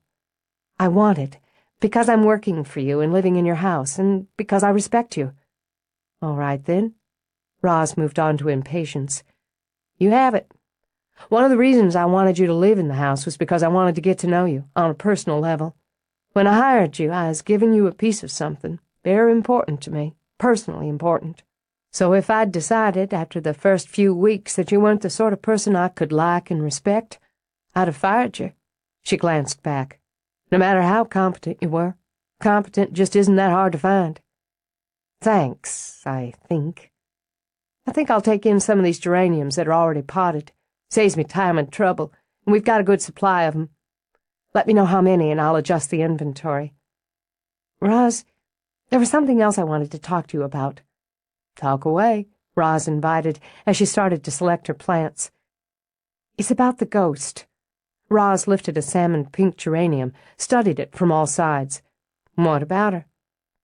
I feel stupid even talking about this, but have you ever felt threatened by her? Threatened? No, I wouldn't use a word that strong. Roz set the geranium in a plastic tray, chose another. Why? Because, apparently, I've seen her. That's not unexpected. The Harper bride tends to show herself to mothers and young boys. Young girls, occasionally. I saw her myself a few times when I was a girl, and fairly regularly once the boys started coming along. Tell me what she looks like. About your height. As she spoke, Roz continued to select her geraniums for the garden club. Thin, very thin. Mid to late 20s, at my guess, though it's hard to tell. She doesn't look well. That is, she added with an absent smile, even for a ghost. She strikes me as a woman who had a great deal of beauty, but was ill for some time. She's blonde, and her eyes are somewhere between green and gray, and very sad. She wears a gray dress, or it looks gray, and it hangs on her as if she'd lost weight. Stella let out a breath. That's who I saw. What I saw. It's too fantastic, but I saw. You should be flattered. She rarely shows herself to anyone outside the family, or so the legend goes. You shouldn't feel threatened, Stella. But I did. Last night when I got home and went in to check on the boys, I heard her first. She sings some sort of lullaby. Lavender's Blue. It's what you could call her trademark. Taking out small clippers, Roz trimmed off a weak side stem. She's never spoken that I've heard or heard of, but she sings to the children of the house at night. Lavender's Blue, yes, that's it. I heard her and rushed in. There she was, standing between their beds. She looked at me. It was only for a second, but she looked at me. Her eyes weren't sad, Roz, they were angry. There was a blast of cold, like she'd thrown something at me in temper, not like the other times when I just felt a chill. Interested now, Roz studied Stella's face. I felt as if I'd annoyed her a few times, on and off, just a change of tone. Very like you described, I suppose. It happened. I believe you. But primarily, from most of my experiences, she's always been a benign sort of presence. I always took those temper snaps to be a kind of moodiness. I expect ghosts get moody. You expect ghosts get moody, Stella repeated slowly. I just don't understand a statement like that. People do, don't they? Why should they change when they're dead? Okay, Stella said after a moment. I'm going to try to roll with all this, like it's not insanity. So, maybe she doesn't like me being there. Over the last 100 years or so, Harper House has had a lot of people live in it, a lot of house guests. She ought to be used to it. If you'd feel better moving to the other wing. No, I don't see how that would make a difference. And though I was unnerved enough last night to sleep in the boys' room with them, she wasn't angry with them. It was just me. Who was she? Nobody knows for sure. In polite company, she's referred to as the Harper bride, but it's assumed she was a servant, a nurse or governess. My theory is one of the men in the house seduced her, maybe cast her off, especially if she got pregnant. There's the attachment to children, so it seemed most logical she had a connection to kids. It's a sure bet she died in or around the house. There'd be records, right? A family Bible, birth and death records, photographs, tintypes, whatever. Oh, tons. I'd like to go through them if it's all right with you. I'd like to try to find out who she was. I want to know who or what I'm dealing with. All right. Clippers still in hand, Roz set a fist on her hip. I guess it's odd no one's ever done it before, including myself. I'll help you with it. It'll be interesting. This is so awesome. Haley looked around the library table, where Stella had arranged the photograph albums, the thick Bible, the boxes of old papers, her laptop, and several notebooks. We're like the Scooby Gang. I can't believe you saw her, too, and didn't say anything. Haley hunched up her shoulders and continued to wander the room. I figured you'd think I'd wigged. Besides, except for the once, I only caught a glimpse, like over here. She held up a hand at the side of her head. I've never been around an actual ghost. This is completely cool. I'm glad someone's enjoying herself. She really was. As she and her father had both loved books, they'd used their living room as a kind of library, stuffing the shelves with books, putting in a couple of big, squishy chairs. It had been nice, cozy and nice. But this was a library. Beautiful bookcases of deep, dark wood flanked long windows, then rose up and around the walls in a kind of platform where the long table stood. There had to be hundreds of books, but it didn't seem overwhelming, not with the dark, restful green of the walls and the warm cream granite of the fireplace. She liked the big black candlesticks and the groupings of family pictures on the mantel. There were more pictures scattered around here and there, and things, fascinating things like bowls and statues and a dome-shaped crystal clock. Flowers, of course. There were flowers in nearly every room of the house. These were tulips with deep, deep purple cups that sort of spilled out of a wide, clear glass vase. There were lots of chairs, wide, butter-soft leather chairs, and even a leather sofa. Though a chandelier dripped from the center of the tray ceiling, and even the bookcases lit up, there were lamps with those cool shades that looked like stained glass. The rugs were probably really old, and so interesting with their pattern of exotic birds around the borders. She couldn't imagine what it must have been like to have a room like this, much less to know just how to decorate it so it would be, well, gorgeous was the only word she could think of, and yet still be as cozy as the little library she'd had at home. But Roz knew. Roz, in Haley's opinion, was the absolute bomb. I think this is my favorite room of the house, she decided. Of course, I think that about every room after I'm in it for 5 minutes, but I really think this wins the prize. It's like a picture out of Southern Living or something, but the accent's on living. You wouldn't be afraid to take a nap on the couch. I know what you mean. Stella set aside the photo album she'd looked through. Haley, you have to remember not to say anything about this to the kids. Of course I won't. She came back to the table and finally sat. Hey, maybe we could do a seance. That'd be so spooky and great. I'm not that far gone yet, Stella replied. She glanced over as David came in.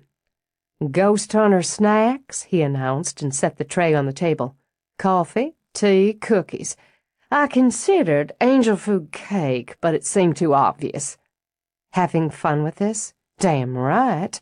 But I'm also willing to roll up my sleeves and dive into all this stuff. It'll be nice to put a name to her after all this time. He tapped a finger on Stella's laptop. And this is for? Notes, data, facts, speculation, I don't know. It's my first day on the job. Roz came in, carting a packing box. There was a smudge of dust on her cheek and silky threads of cobwebs in her hair. Household accounts from the attic. There's more up there, but this ought to give us a start. She dumped the box on the table, grinned. This should be fun. Don't know why I haven't thought of it before. Where do y'all want to start? I was thinking we could have a seance, Haley began. Maybe she'll just tell us who she is and why her spirit's, trapped on this plane of existence. That's the thing with ghosts. They get trapped, and sometimes they don't even know they're dead. How creepy is that? A seance? David rubbed his hands together. Now, where did I leave my turban? When Haley burst into throaty laughter, Stella rapped her knuckles on the table. If we could control the hilarity? I thought we'd start with something a little more mundane, like trying to date her. I've never dated a ghost, David mused, but I'm up for it. Get her time period, Stella said with a slanted look for David. By what she's wearing, we might be able to pinpoint when she lived, or at least get an estimate. Discovery through fashion, Roz nodded as she picked up a cookie. That's good. Smart, Haley agreed, but I didn't really notice what she had on. I only got a glimpse. A gray dress, Roz put in, high-necked, long sleeves. Can any of us sketch? Stella asked. I'm all right with straight lines and curves, but I'd be hopeless with figures. Roz is your girl. David patted Roz on the shoulder. Can you draw her, Roz, your impression of her? I can sure give it a shot. I bought notebooks. Stella offered one and made Roz smile. Of course you did, and I bet your pencils are all nicely sharpened, too, just like the first day of school. Hard to write with them otherwise. David, while she's doing that, why don't you tell us your experiences with, I guess we'll call her the Harper bride for now. Only had a few, and all back when I was a kid, hanging out here with Harper. What about the first time? You never forget your first. He winked at her, and after sitting poured himself coffee. I was bunking in with Harper, and we were pretending to be asleep so Roz didn't come in and lower the boom. We were whispering. They always thought they were, Roz said as she sketched. I think it was spring. I remember we had the windows open, and there was a breeze. I'd have been around 9. I met Harper in school, and even though he was a year behind me, we hit it off. We hadn't known each other but a few weeks when I came over to spend the night. So we were there in the dark, thinking we were whispering, and he told me about the ghost. I thought he was making it up to scare me, but he swore all the way up to the needle in his eye that it was true, and he'd seen her lots of times. We must have fallen asleep. I remember waking up thinking somebody had stroked my head. I thought it was Roz, and I was a little embarrassed, so I squinted one eye open to see. He sipped coffee, narrowing his eyes as he searched for the memory. And I saw her. She walked over to Harper's bed and bent over him, the way you do when you kiss a child on the top of the head. Then she walked across the room. There was a rocking chair over in the corner. She sat down and started to rock and sing. He set the coffee down. I don't know if I made some sound or moved or what, but she looked right at me. She smiled. I thought she was crying, but she smiled, and she put her finger to her lips as if to tell me to hush. Then she disappeared. What did you do? Haley whispered the question reverently. I pulled the covers over my head and stayed under till morning. You were afraid of her? Stella prompted. 9-year-old ghost? And I have a sensitive nature, so sure. But I didn't stay afraid. In the morning it seemed like a dream, but a nice one. She'd stroked my hair and sung to me, and she was pretty. No rattling chains or bloodless howls. She seemed a little like an angel, so I wasn't afraid of her.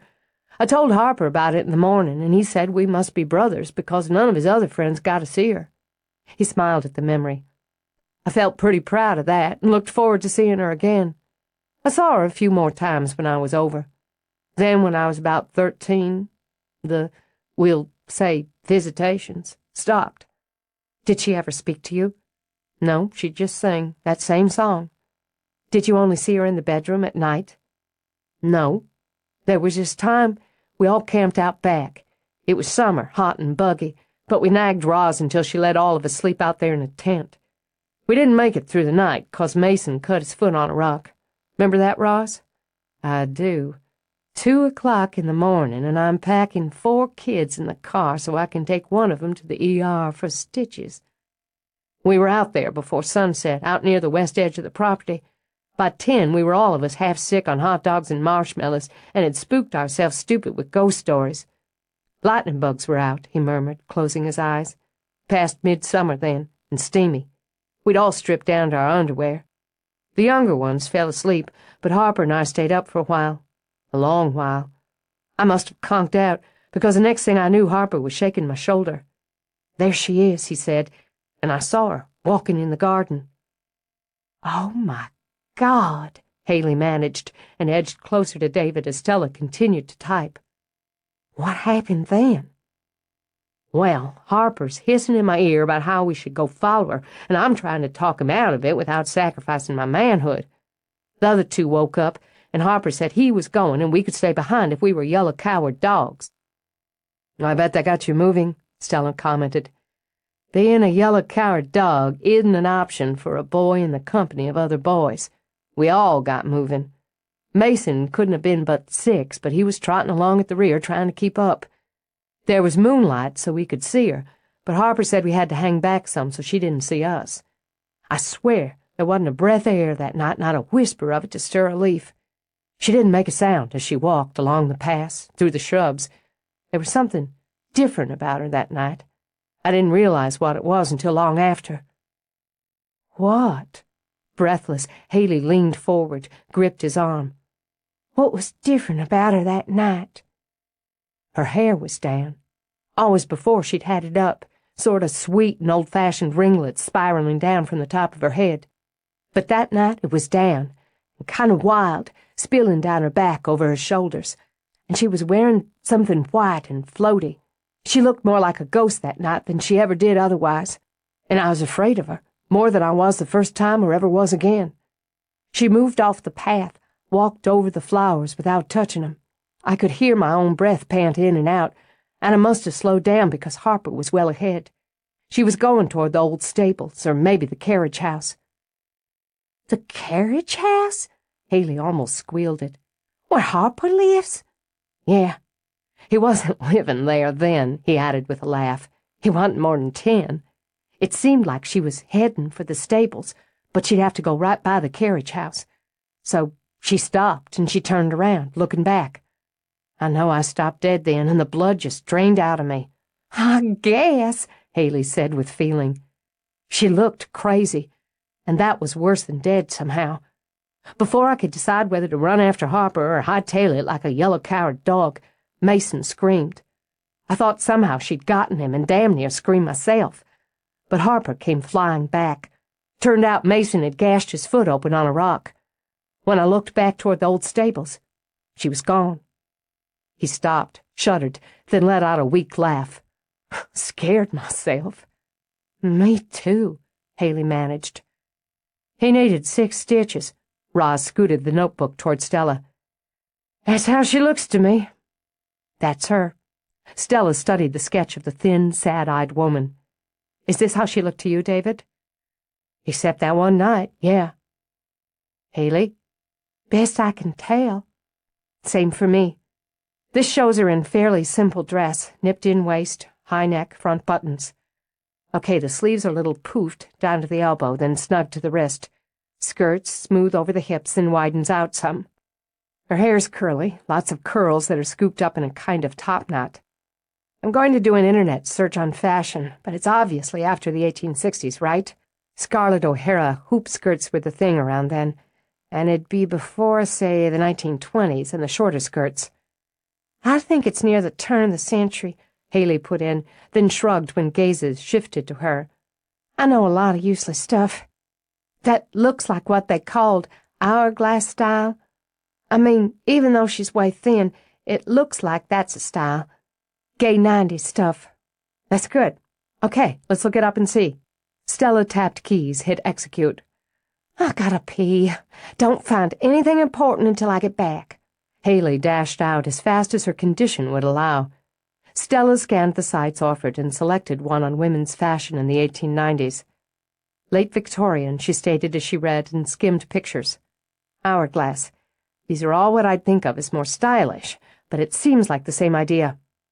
She moved to the end of the decade and over into the early 20th century. Now, see, these sleeves are a lot bigger at the shoulder. They're calling them leg of mutton, and the bodices on the daywear seem a little sleeker. She backtracked in the other direction. No, we're getting into bustles here. I think Haley may have it, somewhere in the 1890s. 1890s? Haley hurried back in. Score one for me.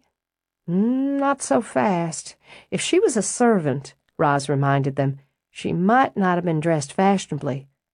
Damn, Haley mimed erasing a scoreboard.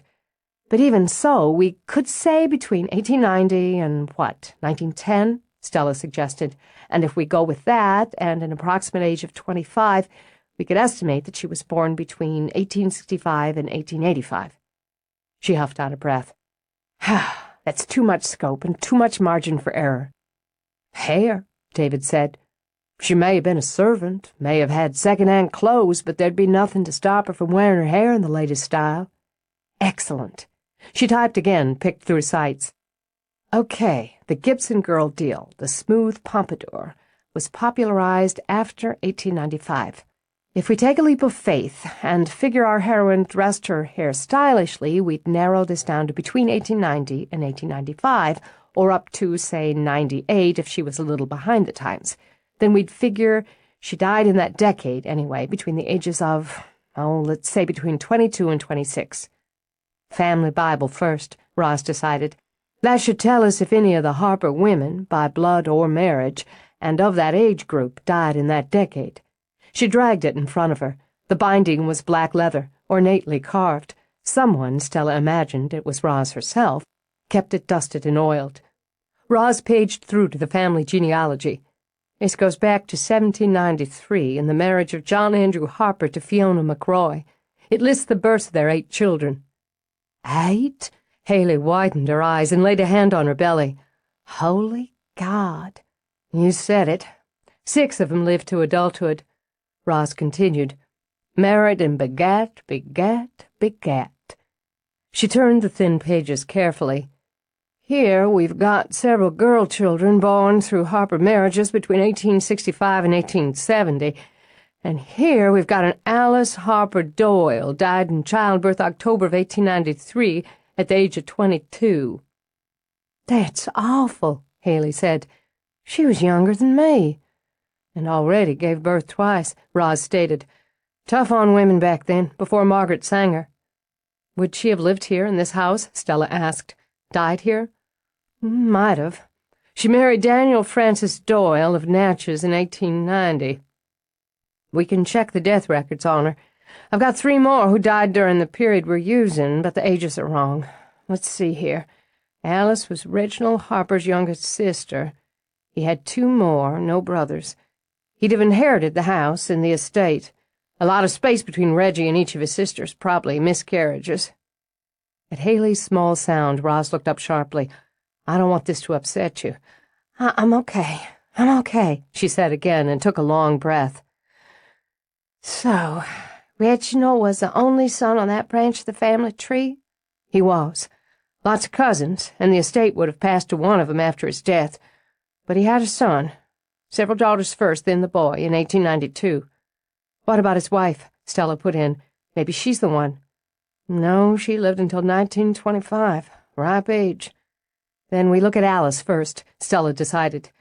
And see what we can find on servants during that period. Wouldn't be a stretch for Reginald to have diddled around with a nurse or a maid while his wife was breeding, seeing as he was a man. Hey, David objected. Sorry, honey. Let me say he was a Harper man, and lived during a period where men of a certain station had mistresses and didn't think anything of taking a servant to bed. That's some better, but not a lot. Are we sure he and his family lived here during that period? A Harper always lived in Harper House, Roz told Stella. And if I remember my family history, Reginald's the one who converted from gaslight to electricity. He'd have lived here until his death in, she checked the book, 1919, and the house passed to his son, Reginald Jr., who'd married Elizabeth Harper McKinnon, 4th cousin, in 1916. All right, so we find out if Alice died here, and we go through records to find out if there were any servants of the right age who died during that period. Using her notebook now, Stella wrote down the points of the search. Roz, do you know when the, let's call them sightings for lack of better, do you know when they began? I don't, and I'm just realizing that's odd. I should know, and I should know more about her than I do. Harper family history gets passed down, orally and written. But here we have a ghost who, as far as I know, has been wandering around here for more than a century, and I know next to nothing about her. My daddy just called her the Harper Bride. What do you know about her? Stella readied herself to take notes. What she looks like, the song she sings. I saw her when I was a girl, when she came in my room to sing that lullaby, just as she's reputed to have done for generations before. It was comforting. There was a gentleness about her. I tried to talk to her sometimes, but she never talked back. She'd just smile. Sometimes she'd cry. Thanks, sweetie, she said when David poured her more coffee. I didn't see her through my teenage years, and being a teenage girl, I didn't think much of her. I had my mind on other things. But I remember the next time I saw her. Don't keep us in suspense, Haley demanded.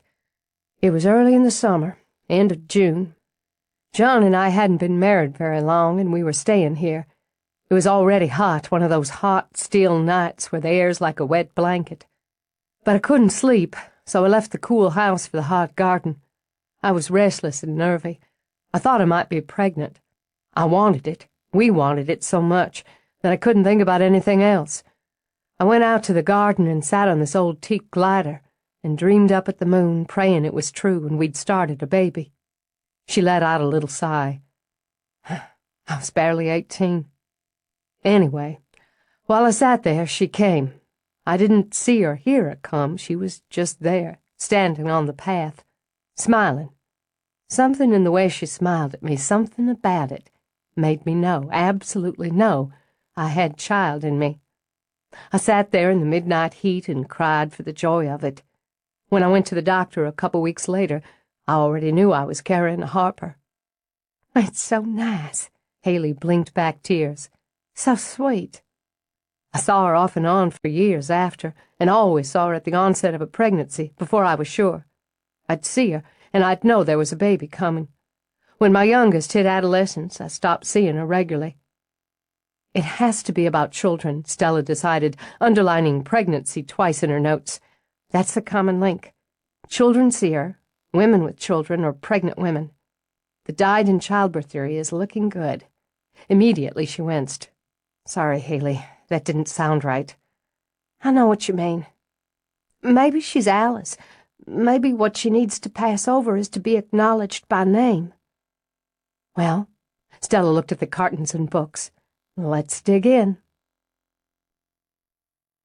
She dreamed again that night, with her mind full of ghosts and questions, of her perfect garden with the blue dahlia that grew stubbornly in its midst.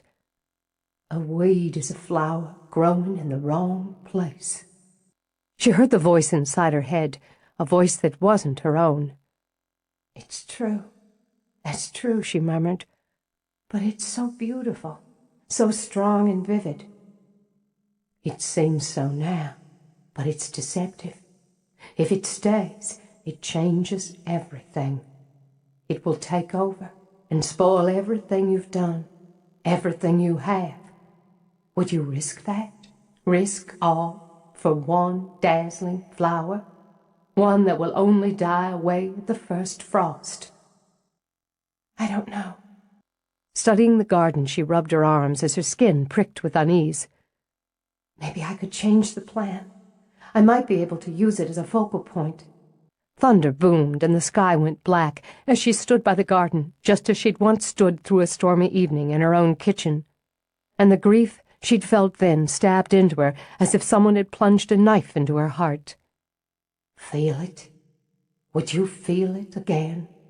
Would you risk that kind of pain for this? I can't breathe. She sank to her knees as the pain radiated. I can't breathe. What's happening to me? Remember it. Think of it. Remember the innocence of your children and hack it down. Dig it out before it's too late. Can't you see how it tries to overshadow the rest? Can't you see how it steals the light? Beauty can be poison. She woke, shivering with cold, with her heart beating against the pain that had ripped awake with her, and knew she hadn't been alone, not even in dreams. Chapter 13. On her day off, Stella took the boys to meet her father and his wife at the zoo. Within an hour, the boys were carting around rubber snakes, balloons, and chowing down on ice cream cones. Stella had long since accepted that a grandparent's primary job was to spoil, and since fate had given her sons only this one set, she let them have free rein. When the reptile house became the next objective, she opted out, freely handing the controls of the next stage to Granddad. Your mom's always been squeamish about snakes, Will told the boys. And I'm not ashamed to admit it. You all just go ahead. I'll wait. I'll keep you company. Jolene adjusted her baby blue ball cap. I'd rather be with Stella than a boa constrictor any day. Girls. Will exchanged a pitying look with each of his grandsons. Come on, men, into the snake pit. On a battle cry, the three of them charged the building. He's so good with them, Stella said. So natural and easy. I'm so glad we're living close now and they can see each other regularly. You couldn't be happier about it than we are. I swear that man's been like a kid himself the last couple of days, just waiting for today to get here. He couldn't be more proud of the three of you. I guess we both missed out on a lot when I was growing up. It's good you're making up for it now. Stella glanced at Jolene as they walked over to a bench. You never say anything about her. You never criticize. Sugar pie, I bit my tongue to ribbons more times than I can count in the last 27 years. Why? Well, honey, when you're the second wife and the stepmama on top of that, it's the smartest thing you can do. Besides, you grew up to be a strong, smart, generous woman, raising the two most handsome, brightest, most charming boys on God's green earth. What's the point of criticizing?" She does you, Stella thought. "Have I ever told you I think you're the best thing that ever happened to my father?" "Maybe once or twice." Jolene pinked prettily, "but I never mind hearing it repeated. Let me add, you're one of the best things that ever happened to me. And the kids." "Oh, now." This time Jolene's eyes filled. "Now you've got me going." She dug in her purse, dug out a lace hanky. "It's the sweetest thing. The sweetest thing." She sniffled, tried to dab at her eyes, and hugged Stella at the same time. "I just love you to pieces. I always did. I always felt it." Tearing up herself, Stella pushed through her own purse for a more mundane tissue. "God, look at the mess we've made of each other. It was worth it. Sometimes a good little cry's as good as some sex. Do I have mascara all down my face?" "No. Well, just a little." Stella used the corner of her tissue to wipe away a smear under Jolene's eye. "There, you're fine. I feel like $1,000,000 tax-free dollars. Now, tell me how you're getting on before I start leaking again." "Well, work-wise, it couldn't be better. It really couldn't. We're about to hit the spring rush dead on, and I'm so revved for it. The boys are happy, making friends at school. Actually, between you and me, I think Gavin's got a crush on this little curly-headed blonde in his class. Her name's Melissa, and the tips of his ears get red when he mentions her. That's so sweet. Nothing like your first crush, is there? I remember mine. I was crazy for this boy. He had a face full of freckles and a cowlick.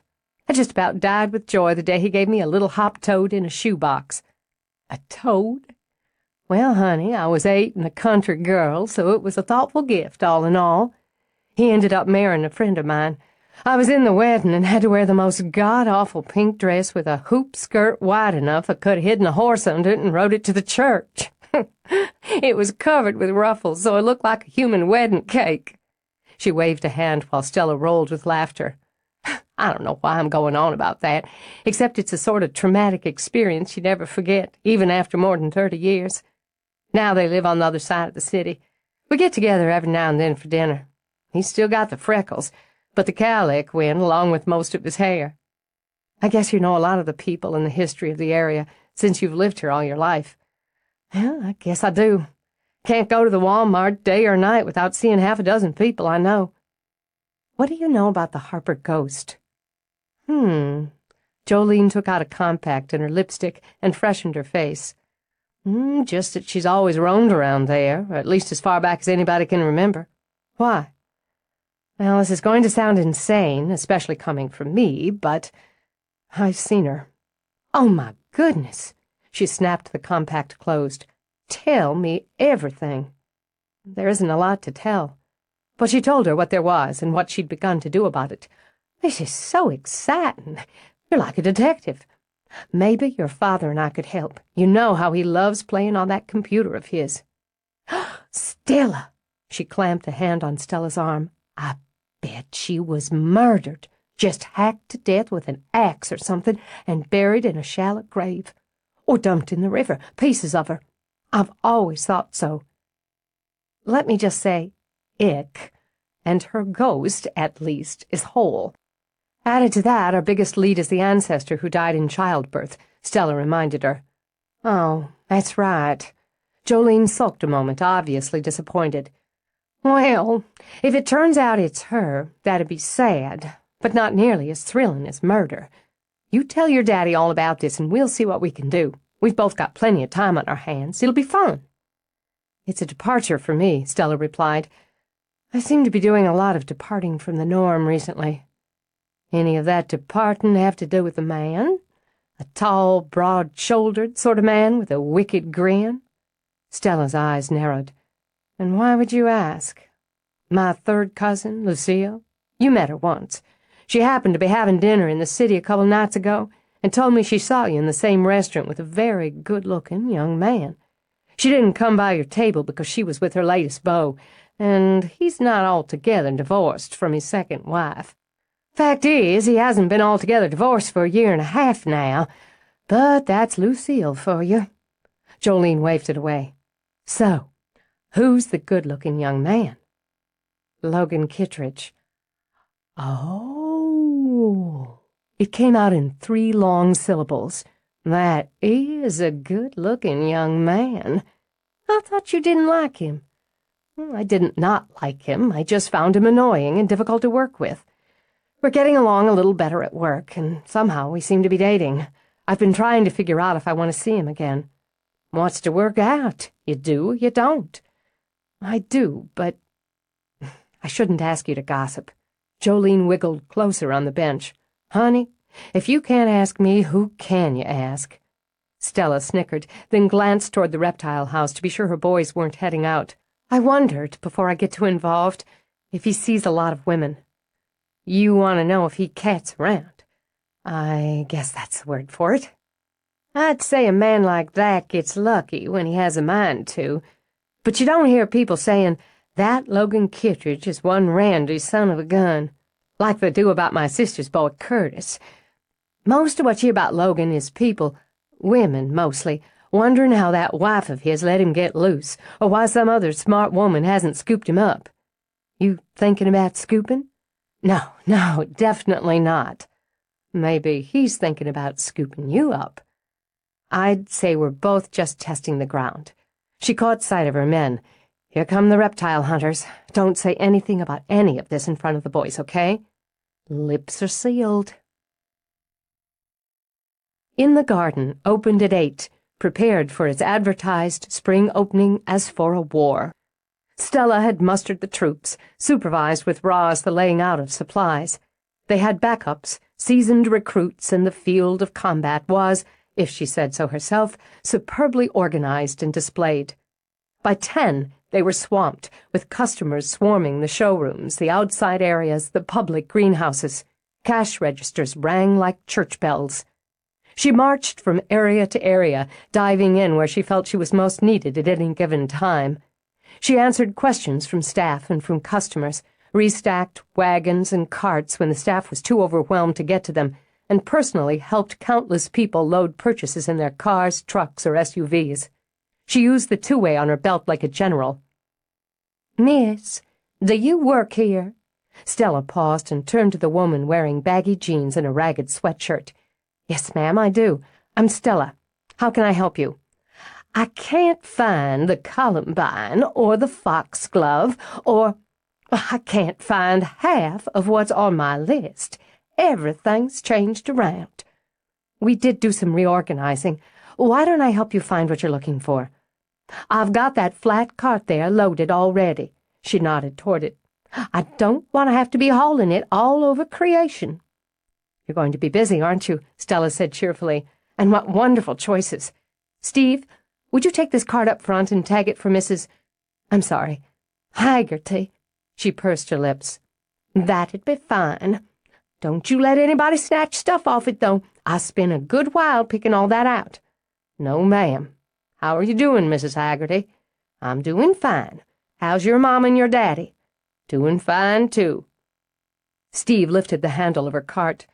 Mrs. Haggerty's got one of the finest gardens in the county, he told Stella. I'm putting in some new beds. You mind my cart, Steve, or I'll come after you. Now, where the hell's the columbine? It's out this way. Let me get you another cart, Mrs. Haggerty. Stella grabbed one on the way. You that new girl Rosalind hired? Yes, ma'am. From up north? Guilty. She folded her lips, peered around with obvious irritation. You sure have shuffled things around. I know. I hope the new scheme will save the customer time and trouble. Hasn't saved me any today. Hold on a minute. She stopped, adjusting the bill of her frayed straw hat against the sun as she studied pots of yarrow. That Achillea's good and healthy, isn't it? Does so well in the heat, and has a nice long blooming season. Wouldn't hurt to pick up a few things for my daughter while I'm here. She chose 3 of the pots, then moved on. As they did, Stella chatted about the plants, managed to draw Mrs. Haggerty into conversation. They'd filled the second cart and half of a third by the time they'd wound through the perennial area. I'll say this, you know your plants. I can certainly return the compliment, and I envy you the planting you've got ahead of you. Mrs. Haggerty stopped, peering around again, but this time with speculation. You know, the way you got things set up here, I probably bought half again as much as I planned on. This time Stella offered a wide, wide smile. Really? Sneaky? I like that. All your people up north? No, actually my father and his wife live in Memphis. They're natives. Is that so? Well, you come on by and see my gardens sometime. Roz can tell you where to find me. I'd absolutely love to. Thanks. By noon, Stella estimated she'd walked 10 miles. By 3, she gave up wondering how many miles she'd walked, how many pounds she'd lifted, how many questions she'd answered. She began to dream about a long, cool shower and a bottomless glass of wine. This is wild, Haley managed as she dragged wagons away from the parking area. When did you take your last break? Don't worry, I've been getting plenty of sit-down time, working the counter, chatting up the customers. I wanted to stretch my legs, to tell you the truth. We're closing in just over an hour, and things are slowing down a bit. Why don't you find Harper on one of the seasonals and see about restocking? Sounds good. Hey, isn't that Mr. Hunky's truck pulling in? Stella looked over, spotted Logan's truck. Mr. Hunky? When it fits, it fits. Back to work for me. It should have been for her, too, but she watched as Logan drove over the gravel, around the mountains formed by huge bags of mulch and soil. He climbed out one side of the truck, and his 2 men piled out the other. After a brief conversation, he wandered across the gravel lot toward her. So she wandered across to him. Got a client who's decided on that red cedar mulch. You can put me down for a 1/4 ton. Which client? Jameson. We're going to swing back by and get it down before we knock off. I'll get the paperwork to you tomorrow. You could give it to me now. Have to work it up. I take time to work it up. We're not going to get the friggin' mulch down today. Client won't be happy. She used her forearm to swipe at her forehead. Fortunately for you, I don't have the energy to nag. Been busy. There's no word for what we've been. It's great. I'm betting we broke records. My feet feel like a couple of smoked sausages. By the way, I was thinking I'd like to come by. See your house. His eyes stared into hers until she felt fresh pricks of heat at the base of her spine. You could do that. I've got time tonight. I can't tonight. Maybe Wednesday, after we close, if Roz is willing to watch the boys. Wednesday's no problem for me. Can you find the place all right? Yeah, I'll find it. About 6:30? Fine. See you. As he walked back to his truck, Stella decided it was the strangest conversation she'd ever had about sex. That evening, after her kids were fed and engaged in their play hour before bed, Stella indulged in that long shower. As the aches and fatigue of the day washed away, her excitement over it grew. They'd kicked ass, she thought. She was still a little concerned about overstock in some areas and what she saw as understock in others, but flushed with the day's success, she told herself not to question Roz's instincts as a grower. If today was any indication, they were in for a rock-solid season. She pulled on her terry-cloth robe, wrapped her hair in a towel, then did a kind of 3-step boogie out of the bathroom, and let out a short, piping scream at the woman in her bedroom doorway. Sorry, Roz snorted back a laugh. Flesh and blood here. God! Since her legs had gone numb, Stella sank onto the side of the bed. God, my heart just about stopped. I got something that should start it up again. From behind her back, Roz whipped out a bottle of champagne. Dom Perignon? Woo, and 2 whoos? Yes, I think I detect a beat. We're going to celebrate. Haley's across in the sitting room, and I'm giving her half a glass of this. No lectures. In Europe, pregnant women are allowed, if not encouraged, to have a glass of wine a week. I'm willing to pretend we're in France if I get a full glass of that. Come on over. I sent the boys down to David. They're having a video game contest. Oh. Well, I guess that's all right. They've got a half hour before bath and bed. Is that caviar? She asked when she stepped into the sitting room. Ross says I can't have any. Haley leaned over and sniffed the silver tray with its silver bowl of glossy black caviar, because it's not good for the baby. I don't know as I'd like it anyway. Good. More for me. Champagne and caviar. You're a classy boss, Miss Harper. It was a great day. I always start off the first of the season a little blue. She popped the cork. All my babies going off like that. Then I get too busy to think about it. She poured the glasses. And by the end, I'm reminded that I got into this to sell and to make a profit, while doing something I enjoy doing. Then I come on home and start feeling a little blue again. But not tonight. She passed the glasses around. I may not have the figures and the facts and the data right at my fingertips, but I know what I know. We've just had the best single day ever. 10% over last year. Stella lifted her glass in a toast. I happen to have facts and data at my fingertips. Of course you do. With a laugh, Roz stunned Stella by throwing an arm around her shoulders, squeezing once, then pressing a kiss to her cheek. Damn right you do. You did a hell of a job, both of you. Everyone. And it's fair to say, Stella, that I did myself an In the Garden a favor the day I hired you. Wow. She took a sip to open her throat. I won't argue with that. Then another to let the wine fizz on her tongue before she went for the caviar. However, as much as I'd love to take full credit for that 10% increase, I can't. The stock is just amazing. You and Harper are exceptional growers. I'll take credit for 5 of the 10%. It was fun, Haley put in. It was crazy a lot of the time, but fun. All those people and the noise and carts sailing out the door. Everybody seemed so happy. I guess being around plants, thinking about having them for yourself, does that. Good customer service has a lot to do with those happy faces. And you, Stella tipped her glass to Haley, have that knocked.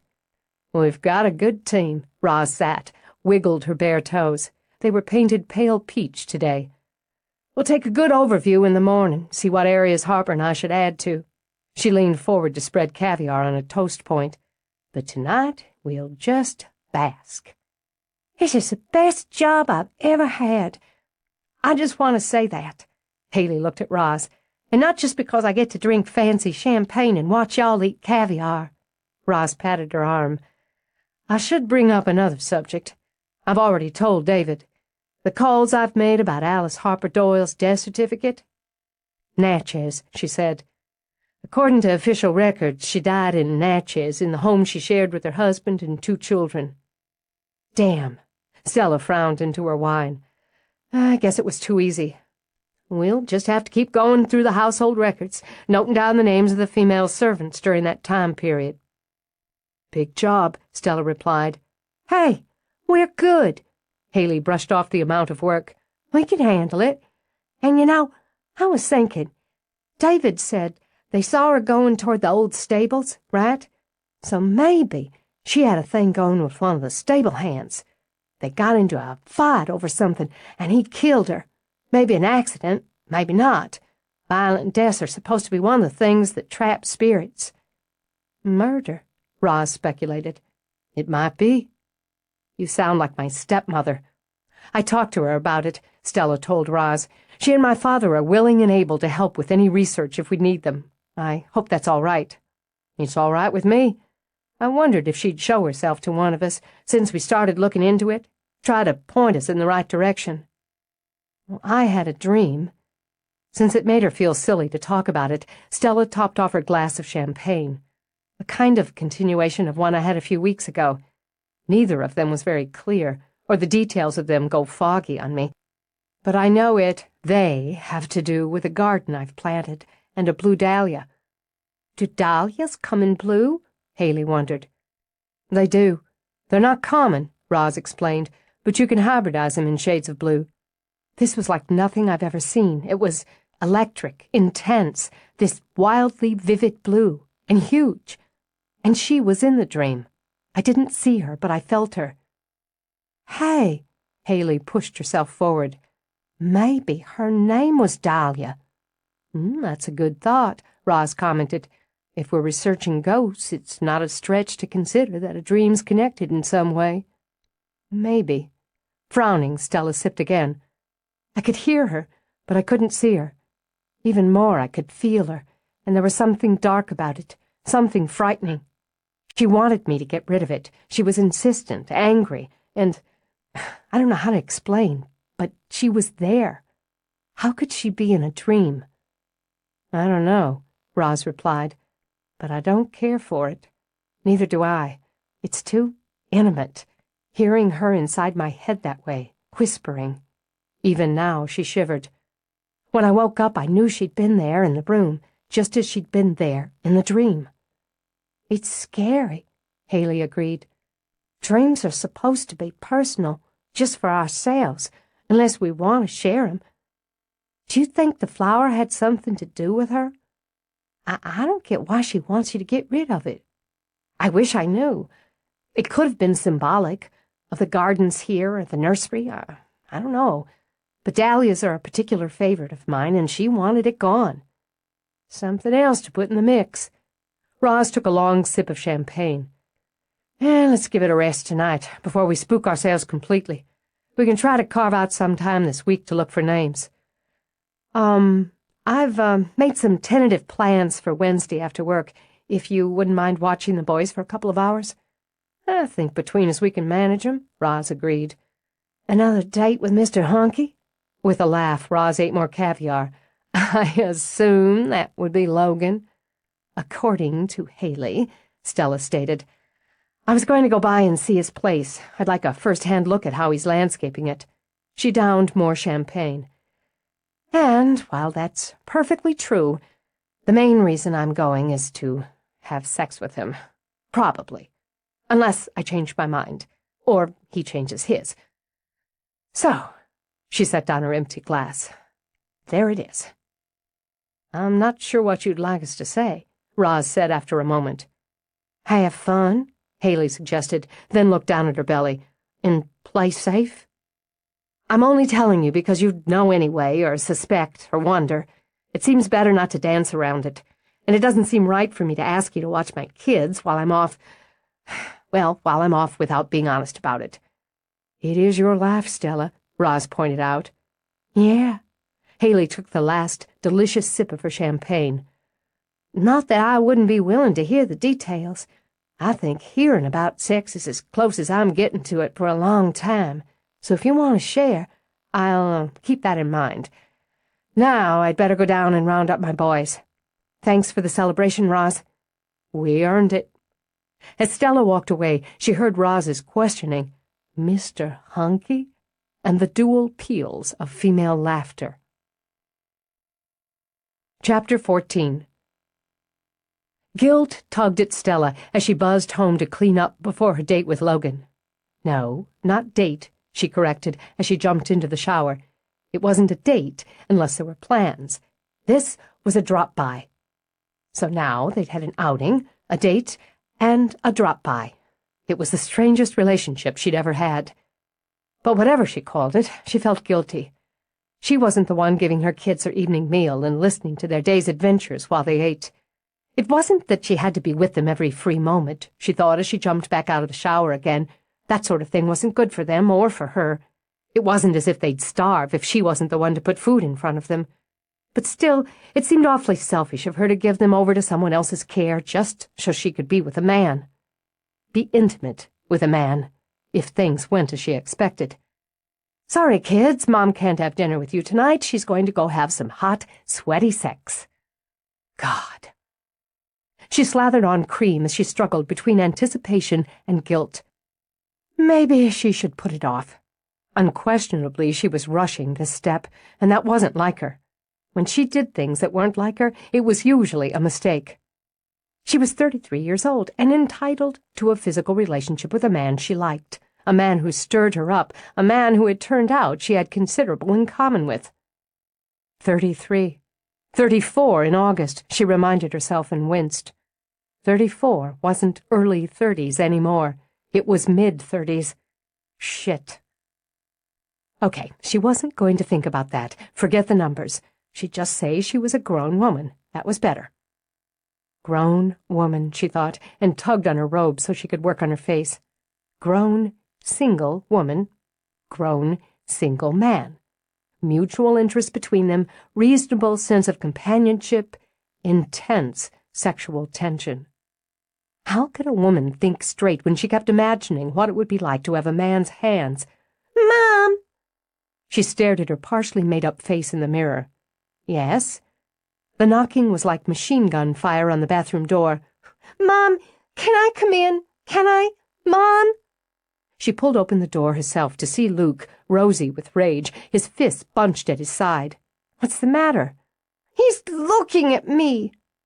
"Oh, Luke." "With the face, Mom. With the face." She knew the face well.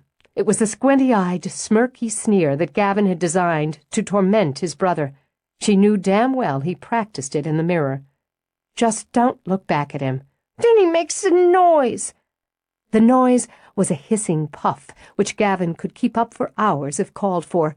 Stella was certain that even the most hardened CIA agent would crack under its brutal power. All right. How the hell was she supposed to gear herself up for sex when she had to referee? She swung out of the bath, through the boys' room and into the sitting room across the hall, where she'd hoped her sons could spend the 20 minutes it took her to get dressed companionably watching cartoons. Foolish woman, she thought. Foolish, foolish woman. Gavin looked up from his sprawl on the floor when she came in. His face was a picture of innocence under his mop of sunny hair.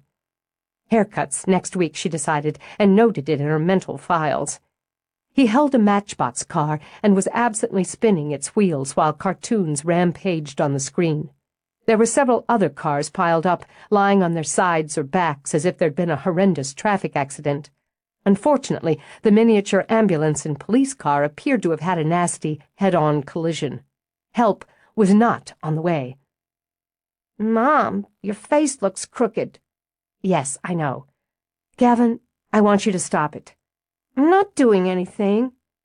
She actually felt, the sharp edges of the shrill scream raise her up her throat. Choke it back, she ordered herself. Choke it back. She would not scream at her kids the way her mother had screamed at her. "Maybe you'd like to not do anything in your room, alone, for the rest of the evening." "I wasn't, Gavin." She cut off the denial before it dragged that scream out of her throat. Instead, her voice was full of weight and aggravation. "Don't look at your brother. Don't hiss at your brother. You know it annoys him, which is exactly why you do it, and I want you to stop." Innocence turned into a scowl as Gavin rammed the last car into the tangle of disabled vehicles. "How come I always get in trouble?" "Yes, how come?" Stella shot back with equal exasperation. "He's just being a baby." "I'm not a baby, you're a dickhead." "Luke!" Torn between laughter and shock, Stella rounded on Luke. "Where did you hear that word?" "Somewhere. Is it a swear?" "Yes, and I don't want you to say it again." Even when it's apt, she thought as she caught Gavin making the face. "Gavin, I can cancel my plans for this evening. Would you like me to do that? And stay home?" She spoke in calm, almost sweet tones. "We can spend your play hour cleaning your room." "No." Outgunned, he poked at the pile-up. "I won't look at him any more." "Then if it's all right with you, I'll go finish getting ready." She heard Luke whisper, "It's a dickhead," to Gavin as she walked out. Rolling her eyes to the ceiling, she kept going.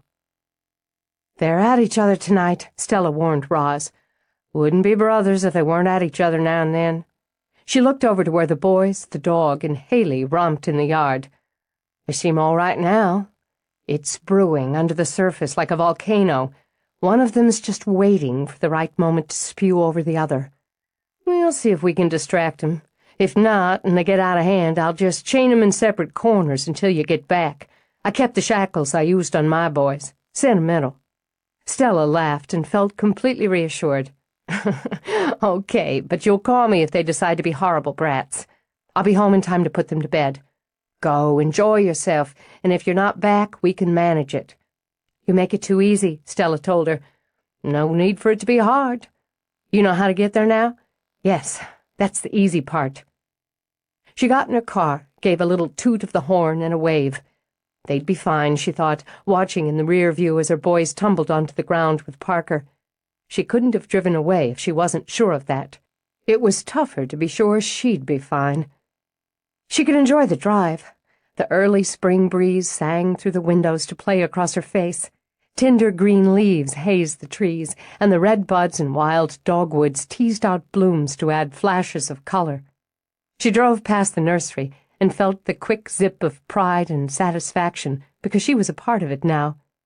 Spring had come to Tennessee, and she was here to experience it. With her windows down and the wind streaming over her, she thought she could smell the river, just a hint of something great and powerful, contrasting with the sweet perfume of magnolia. Contrasts, she supposed, were the order of the day now. The dreamy elegance and underlying strength of the place that was now her home. The warm air that beat the calendar to spring, while the world she'd left behind still shoveled snow. Herself, a careful, practical-natured woman, driving to the bed of a man she didn't fully understand. Nothing seemed completely aligned any longer.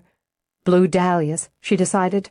Her life, like her dreams, had big blue dahlias cropping up to change the design. For tonight, at least, she was going to let it bloom.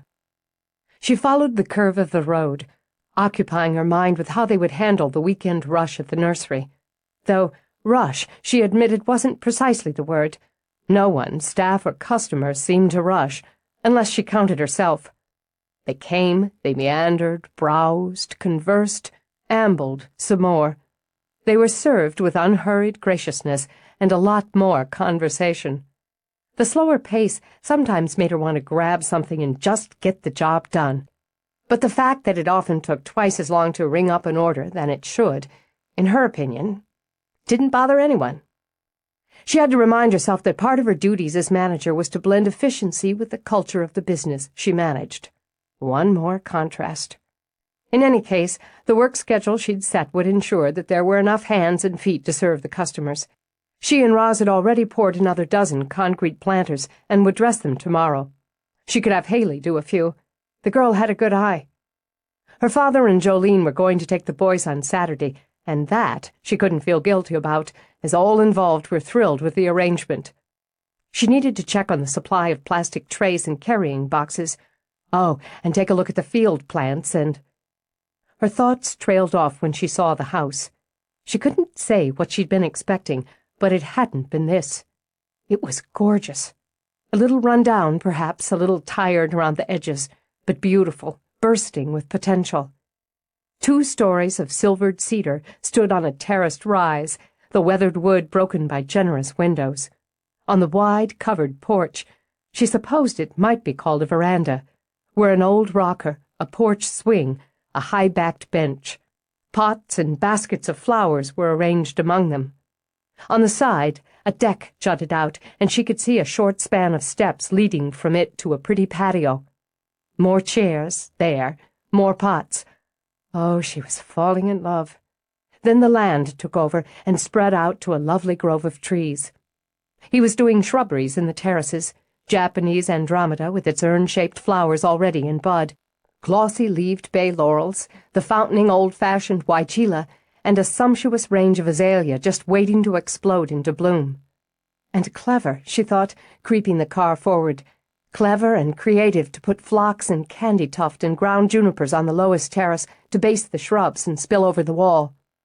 He'd planted more above in the yard, a magnolia, still tender with youth, and a dogwood blooming Easter pink. On the far side was a young weeping cherry. Some of these were the varied trees he'd hammered her over moving the first time they'd met.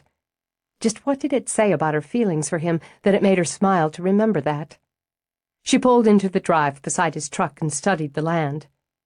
There were stakes, with thin rope riding them in a kind of meandering pattern from drive to porch. Yes, she saw what he had in mind, a lazy walkway to the porch, which he would probably anchor with other shrubs or dwarf trees. Lovely. She spotted a pile of rocks and thought he must be planning to build a rock garden. There, just at the edge of the trees, would be perfect. The house needed its trim painted, and the field stone that rose from its foundation repointed. A cutting garden over there, she thought as she stepped out, naturalized daffodils just inside the trees, and along the road she'd do ground cover and shrubs and plant daylilies, maybe some iris. The porch swing should be painted too, and there should be a table there and there. A garden bench near the weeping cherry, maybe another path leading from there to around the back. Flagstone, perhaps, or pretty stepping stones with moss or creeping thyme growing between them. She stopped herself as she stepped onto the porch. He'd have his own plans, she reminded herself. His house, his plans. No matter how much the place called to her, it wasn't hers. She still had to find hers. She took a breath, fluffed a hand through her hair, and knocked. It was a long wait, or it seemed so to her, while she twisted her watch band around her finger. Nerves began to tap dance in her belly as she stood there in the early evening breeze. When he opened the door, she had to paint an easy smile on her face. He looked so male. The long, muscled length of him clad in faded jeans and a white t-shirt. His hair was mussed. She'd never seen it any other way. There was too much of it, she thought, to be tidy, and tidy would never suit him. She held out the pot of dahlias she'd put together. "I've had dahlias on the mind," she told him. "I hope you can use them." "I'm sure I can. Thanks. Come on in." "I love the house," she began, "and what you're doing with it." I caught myself mentally planting. She stopped. The door led directly into what she supposed was a living room or family room. Whatever it was completely empty. The space consisted of bare drywall, scarred floors, and a smoke-stained brick fireplace with no mantel. "You were saying?" "Great views." It was all she could think of, and true enough. Those generous windows brought the outdoors in. It was too bad in was so sad. "I'm not using this space right now." "Obviously. I've got plans for it down the road when I get the time and the inclination. Why don't you come on back before you start crying or something?" "Was it like this when you bought it? Inside?" He shrugged a shoulder as he walked back through a doorway into what might have been a dining room. It, too, was empty, its walls covered with faded, peeling wallpaper. She could see brighter squares on it where pictures must have hung. "Wall-to-wall carpet over these oak floors," he told her. "Leak upstairs had water stains all over the ceiling, and there was some termite damage. Tore out the walls last winter." "What's this space?" "Haven't decided yet." He went through another door, and Stella let out a whistle of breath. "Figured you'd be more comfortable in here." He set the flowers on a sand-colored granite counter and just leaned back to let her look. It was his mark on the kitchen, she had no doubt. It was essentially male and strongly done. The sand tones of the counters were echoed in the tiles on the floor and offset by a deeper taupe on the walls. Cabinets were a dark, rich wood with pebbled glass doors. There were herbs growing in small terracotta pots on the wide sill over the double sinks and a small stone hearth in the corner. Plenty of workspace on the long L of the counter, she calculated, plenty of eating space in the diagonal run of the counter that separated the kitchen area from a big, airy sitting space where he'd plopped down a black leather couch and a couple of oversized chairs. And best of all, he'd opened the back wall with glass. You would sit there, Stella thought, and be a part of the gardens he was creating outside, step through to the flagstone terrace and wander into flowers and trees. "This is wonderful, wonderful. Did you do it yourself?" Right at the moment, seeing that dreamy look on her face, he wanted to tell her he'd gathered the sand to make the glass. "Some. Work slows down in the winter so I can deal with the inside of the place when I get the urge. I know people who do good work. I hire, I barter. Want a drink?" Yes, thanks. The other room has to be your formal dining room for when you entertain or have people over for dinner. Of course, everyone's going to end up in here. It's irresistible." She wandered back into the kitchen and took the glass of wine he offered. "It's going to be fabulous when you're done. Unique, beautiful, and welcoming. I love the colors you've picked in here." "Last woman I had in here said they seemed dull." What did she know? Stella sipped and shook her head. "No, they're earthy, natural, which suits you and the space." She glanced toward the counter where there were vegetables on a cutting board. "And obviously you cook, so the space needs to suit you. Maybe I can get a quick tour along with this wine, then I'll let you get to your dinner." "Not hungry? I got some yellowfin tuna that's going to go to waste then." "Oh, Her stomach gave a little bounce. "I didn't intend to invite myself to dinner. I just thought—" "You like grilled tuna?" Yes, I do." "Fine. You want to eat before or after?" She felt the blood rush to her cheeks, then drain out again. Before or after I show you around." There was enough humor in his voice to tell her he knew just where her mind had gone. "After." She took a bracing sip of wine. "After. Maybe we could start outside before we lose the light." He took her out on the terrace, and her nerves eased back again as they talked about the lay of his land, his plans for it. She studied the ground he'd tilled and nodded as he spoke of kitchen gardens, rock gardens, water gardens, and her heart yearned. "I'm getting these old clinker bricks," he told her. "There's a mason I know. I'm having him build a 3-sided wall here, about 20 square feet inside it." "You're doing a walled garden? God, I am going to cry. I always wanted one. The house in Michigan just didn't work for one. I promised myself when I found a new place I'd put one in, with a little pool and stone benches and secret corners." She took a slow turn. A lot of hard, sweaty work had already gone into this place, she knew, and a lot of hard, sweaty work was still to come. A man who could do this, would do it, wanted to do this, was worth knowing. "I envy you and admire you, every inch of this. If you need some extra hands, give me a call. I miss gardening for the pleasure of it." "You want to come by sometime, bring those hands and the kids. I'll put 'em to work." When she just lifted her eyebrows, he added, "Kids don't bother me, if that's what you're thinking, and there's no point planning a yard space where kids aren't welcome." "Why don't you have any kids?" "Figured I would by now." He reached out to touch her hair, pleased that she hadn't bothered with pins. "Things don't always work out like you figure." She walked with him back toward the house. "People often say divorce is like death." "I don't think so." He shook his head, taking his time on the walk back. "It's like an end. You make a mistake, you fix it, end it, start over from there. It was her mistake as well as mine. We just didn't figure that out until we were already married." Most men, given the opportunity, will cheerfully trash an ex. Waste of energy. "We stopped loving each other, then we stopped liking each other. That's the part I'm sorry about," he added, then opened the wide glass door to the kitchen. "And we stopped being married, which was the best thing for both of us. She stayed where she wanted to be, I came back to where I wanted to be. It was a couple of years out of our lives, and it wasn't all bad." Sensible. But marriage was a serious business, she thought, maybe the most serious. The ending of it should leave some scars, shouldn't it? He poured more wine into their glasses, then took her hand. "I'll show you the rest of the house." Their footsteps echoed as they moved through empty spaces.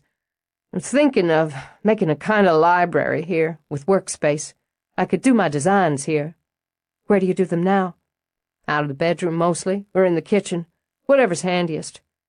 Powder room over there needs a complete overhaul, eventually. Stairs are sturdy, but need to be sanded and buffed up." He led her up, and she imagined paint on the walls, some sort of technique, she decided, that blended earthy colors and brought out the tones of wood. "I'd have files and lists and clippings and dozens of pictures cut out of magazines." She slanted him a look. "I don't imagine you do this." "I've got thoughts, and I don't mind giving 'em time to stew a while. I grew up on a farm, remember? Farm's got a farmhouse, and my mama loved to buy old furniture and fix it up. Place was packed with tables. She had a weakness for tables. For now, I'm enjoying having nothing much but space around." "What did she do with all of it when they moved?" Someone mentioned your parents moved to Montana," she added, when he stopped to give her a speculative look. "Yeah, I got a nice little place in Helena. My daddy goes fly fishing nearly every damn day, according to my mama, anyway. And she took her favorite pieces with her, filled a friggin' moving van with stuff. She sold some, gave some to my sister, dumped some on me. I got it stored. Gotta get around to going through it one of these days, see what I can use." "If you went through it, you'd be able to decide how you want to paint, decorate, arrange your rooms. You'd have some focal points." "Focal points." He leaned against the wall, just grinned at her. "Landscaping and home decorating have the same basic core of using space, focal points, design, and you know that very well, or you couldn't have done what you did with your kitchen. So I'll shut up now." "Don't mind hearing you talk." Well, I'm done now, so what's the next stop on the tour? Guess this would be. I'm sort of using this as an office. He gestured to a door. And I don't think you want to look in there. I can take it. I'm not sure I can. He tugged her away, moved on to another door. You'll get all steamed up about filing systems and in and out boxes or whatever, and it'll screw up the rhythm. No point in using the grounds as foreplay if I'm going to break the mood by showing you something that'll insult your sensibilities. The grounds are foreplay? He just smiled and drew her through a door. It was his bedroom, and like the kitchen, had been finished in a style that mirrored him. Simple, spacious, and male, with the outdoors blending with the inn. The deck she'd seen was outside atrium doors, and beyond it the spring green of trees dominated the view. The walls were a dull muted yellow, set off by warm wood tones in trim, in floor, in the pitched angles of the ceiling, where a trio of skylights let in the evening glow. His bed was wide. A man of his size would want room there, she concluded, for sleeping and for sex. Black iron head and footboards and a chocolate-brown spread. There were framed pencil drawings on the walls, gardens in black and white, and when she moved closer she saw the scrawled signature at the lower corner. You did these? They're wonderful. I like to get a visual of projects, and sometimes I sketch 'em up. Sometimes the sketches aren't half bad. These are a lot better than half bad, and you know it. She couldn't imagine those big, hard hands drawing anything so elegant, so lovely and fresh. You're a constant surprise to me, Logan. A study of contrasts. I was thinking about contrasts on the way over here tonight, about how things aren't lined up the way I thought they would be, should be. She turned back to him, gestured toward his sketches. These are another blue dahlia. Sorry, not following you. Like the one in your dream? Dreams. I've had 2 now, and neither was entirely comfortable. In fact, they're getting downright scary. But the thing is, the dahlia, it's so bold and beautiful, so unexpected. But it's not what I planned, not what I imagined. Neither is this. Planned, imagined, or not, I wanted you here. She took another sip of wine. And here I am. She breathed, slow, in and out. Maybe we should talk about what we expect and how we'll... He moved in, pulled her against him. Why don't we plant another blue dahlia and just see what happens? Or we could try that, she thought when his mouth was on hers. The low tickle in her belly spread, and the needy part of her whispered, "Thank God," inside her head. She rose on her toes all the way up, like a dancer on point, to meet him, and angling her body more truly to his, let him take the glass out of her hand. Then his hands were in her hair, fingers streaming through it, clutching at it, and her arms were locked around him. "I feel dizzy," she whispered. "Something about you makes me feel dizzy." His blood fired, blasting a bubbling charge of lust straight to his belly. "Then you should get off your feet." In one quick move, he scooped her up in his arms. She was, he thought, the sort of woman a man wanted to scoop up, feminine and slight and curvy and soft. Holding her made him feel impossibly strong, uncommonly tender. "I want to touch you everywhere, then start right back at the beginning and touch you everywhere again." When he carried her to the bed, he felt sexy little tremors run through her. "Even when you annoy me, I want my hands on you." "You must want them on me all the time, then." "Truer words. Your hair drives me half crazy." He buried his face in it as he lowered the 2 of them to the bed. "Me too." Her skin sprang to life with 1,000 nerves as his lips wandered down to her throat, but probably for different reasons. He bit that sensitive skin, lightly, like a man helping himself to a sample, and the sensation rippled through her in one long, sweet stream. "We're grown-ups," she began. "Thank God." A shaky laugh escaped. "What I mean is we..." His teeth explored the flesh just above her collarbone in that same testing nibble, and had a lovely fog settling over her brain. "Never mind." He touched, just as he told her he wanted to, A long, smooth stroke from her shoulders down to her fingertips, a lazy pass over her hips, her thigh, as if he were sampling her shape as he'd sampled her flavor. Then his mouth was on hers again, hot and greedy. Those nerve endings exploded, electric jolts as his hands, his lips ran over her as if he were starved now for each separate taste. Hard hands, rough at the palms, rushed over her with both skill and desperation. Just as she'd imagined, just as she'd wanted. Desires she'd ruthlessly buried broke the surface and screamed into life. Riding on the thrill, she dragged at his shirt until her hands found the hot, bare skin and dug in. Man and muscle. He found her breast, had her arching in delicious pleasure as his teeth nipped over shirt and bra to tantalize the flesh beneath, to stir the blood beneath into feverish, pulsing life. Everything inside her went full and ripe and ready. As senses awakened, slashing one against the other in an edgy tangle of needs, she gave herself over to them, to him. And she yearned for him, for that promise of release, in a way she hadn't yearned for in so long. She wanted, craved the heat that washed through her as the possessive stroke of those labor-scarred hands, the demanding crush of those insatiable lips, electrified her body. She wanted, craved all these quivering aches, these madly churning needs, and the freedom to meet them. She rose with him, body to body, moved with him, flesh to flesh, and drove him toward delirium with that creamy skin, those lovely curves. In the softening light, she looked beyond exquisite lying against the dark spread. That bright hair tumbled, those summer blue eyes clouded with pleasure. Passion radiated from her, meeting and matching his own, and so he wanted to give her more, and take more, and simply drown himself in what they brought to each other. The scent of her filled him like breath. He murmured her name, savoring and exploiting as they explored each other. And there was more, he discovered, more than he'd expected. Her heart lurched as those rugged hands guided her up, over, through the steep rise of desire. The crest rolled through her, a long, endless swell of sultry heat. She arched up again, crying out as she clamped her arms around him, pulses galloping. Her mouth took his in a kind of ravenous madness, even as her mind screamed again.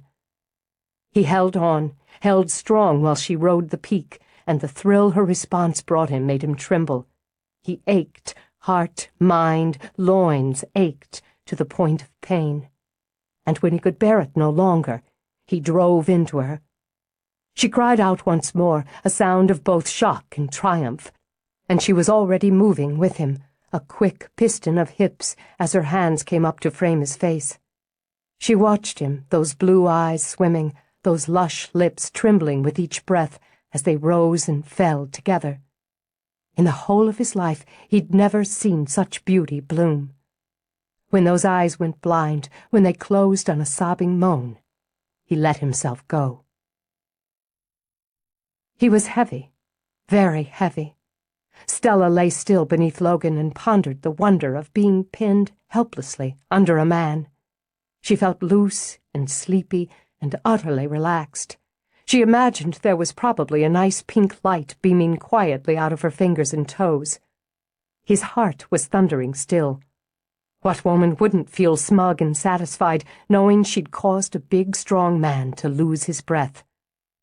Cat content, she stroked her hands over his back. He grunted and rolled off of her. She felt immediately exposed and self-conscious. Reaching out, she started to give the spread a little tug, to cover herself at least partially. Then he did something that froze her in place and had her heart teetering. He took her hand and kissed her fingers. He said nothing at all, and she stayed very still while she tried to swallow her heart back into place. "Guess I'd better feed you now," he said at length. I should call and make sure the boys are all right." "Go ahead." He sat up, patting her naked thigh before he rolled out of bed and reached for his jeans. "I'll go get things started in the kitchen." He didn't bother with his shirt, but started out. Then he stopped, turned, and looked at her. "What?" She lifted an arm casually, she hoped, over her breasts. I just like the way you look there, all mussed and flushed. Makes me want to muss and flush you some more, first chance I get." "Oh." She tried to formulate a response, but he was already sauntering off and whistling. Chapter 15.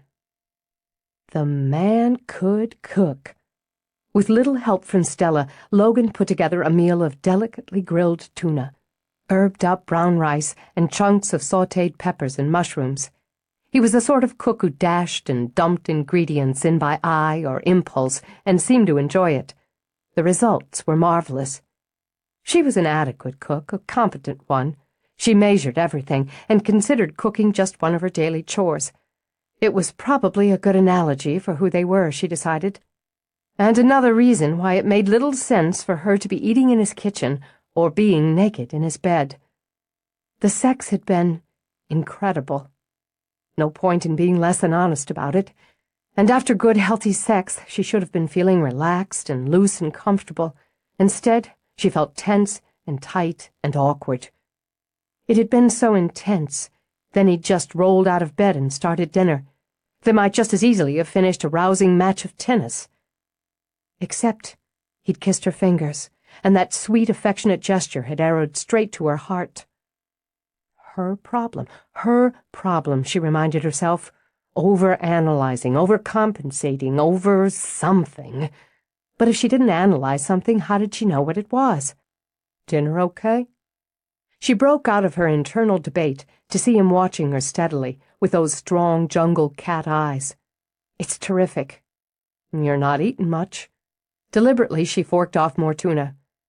I've never understood people who cook like you, like they do on some of the cooking shows, tossing things together, shaking a little of this in, pinches of that. How do you know it's right? If that was really what she'd been thinking about with her mouth in that sexy sulk, he'd go outside and eat a shovelful of mulch. I don't know. He usually is, or different enough to be right some other way. Maybe he couldn't get inside her head, but he had to figure whatever was in there had to do with sex or the ramifications of having it. But they'd played her away for the moment. If I'm going to cook, and since I don't want to spend every night in a restaurant, I'm going to cook, I want to enjoy it. If I regimented it, I'd start to piss me off. If I don't regiment it to some extent, I get nervous. Is it going to be too bland or overly spiced, overcooked, underdone? I'd be a wreck by the time I had a meal on the table.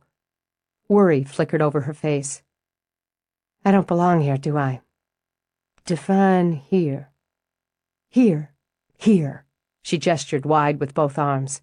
With you, eating this really lovely and inventive meal, in your beautifully designed kitchen, in your strangely charming and neglected house, after relieving some sort of sexual insanity upstairs in your I'm a man and I know it bedroom.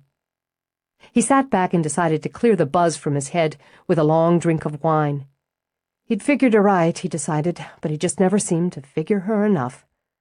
I've never heard that definition of here before. Must come from up north. You know what I mean, she fired back.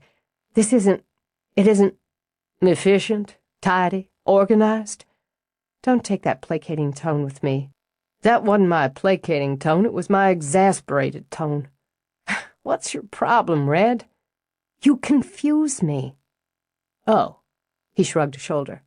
If that's all, and went back to his meal. Do you think that's funny? No, but I think I'm hungry, and that I can't do a hell of a lot about the fact that you're confused.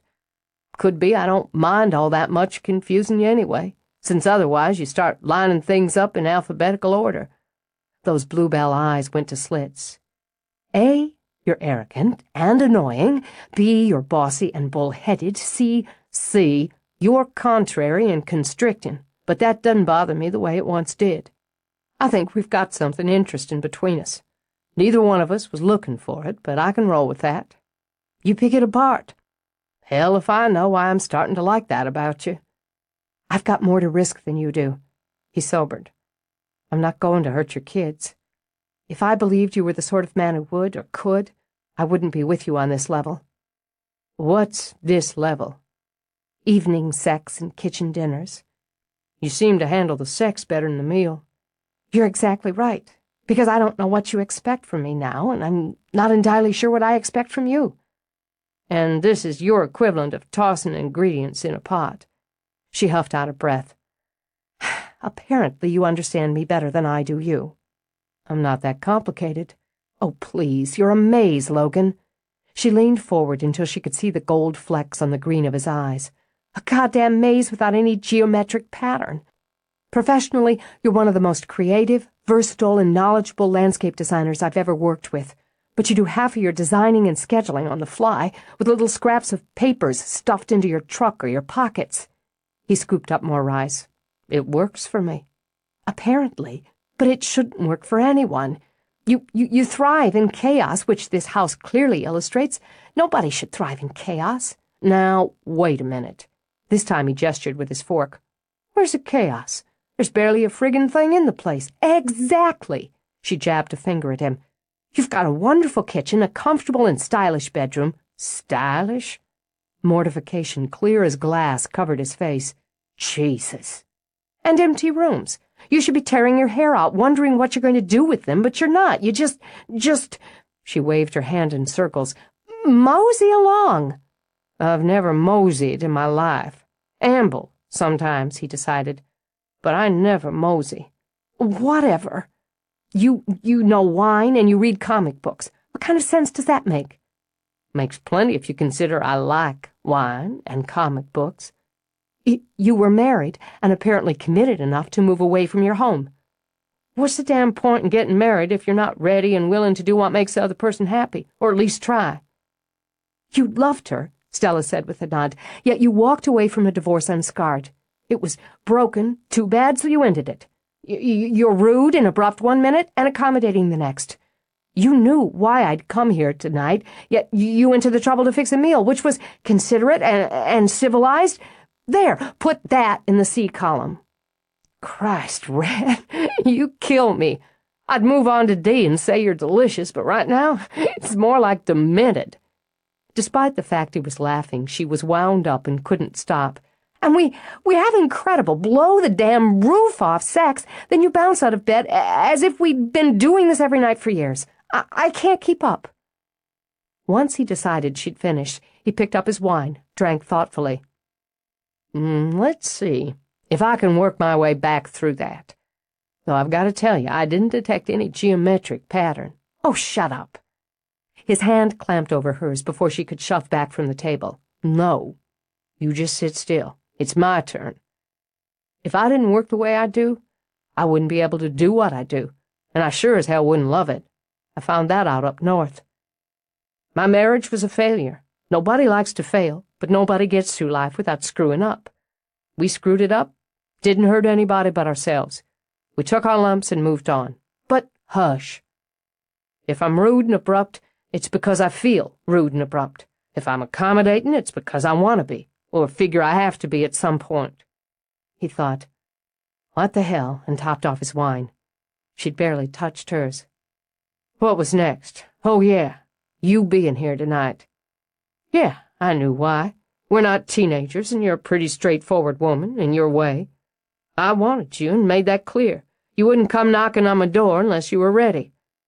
As for the meal, there are a couple of reasons for that. One, I like to eat, and two, I wanted you here. I wanted to be with you here like this. Before, after, in between. However it worked out."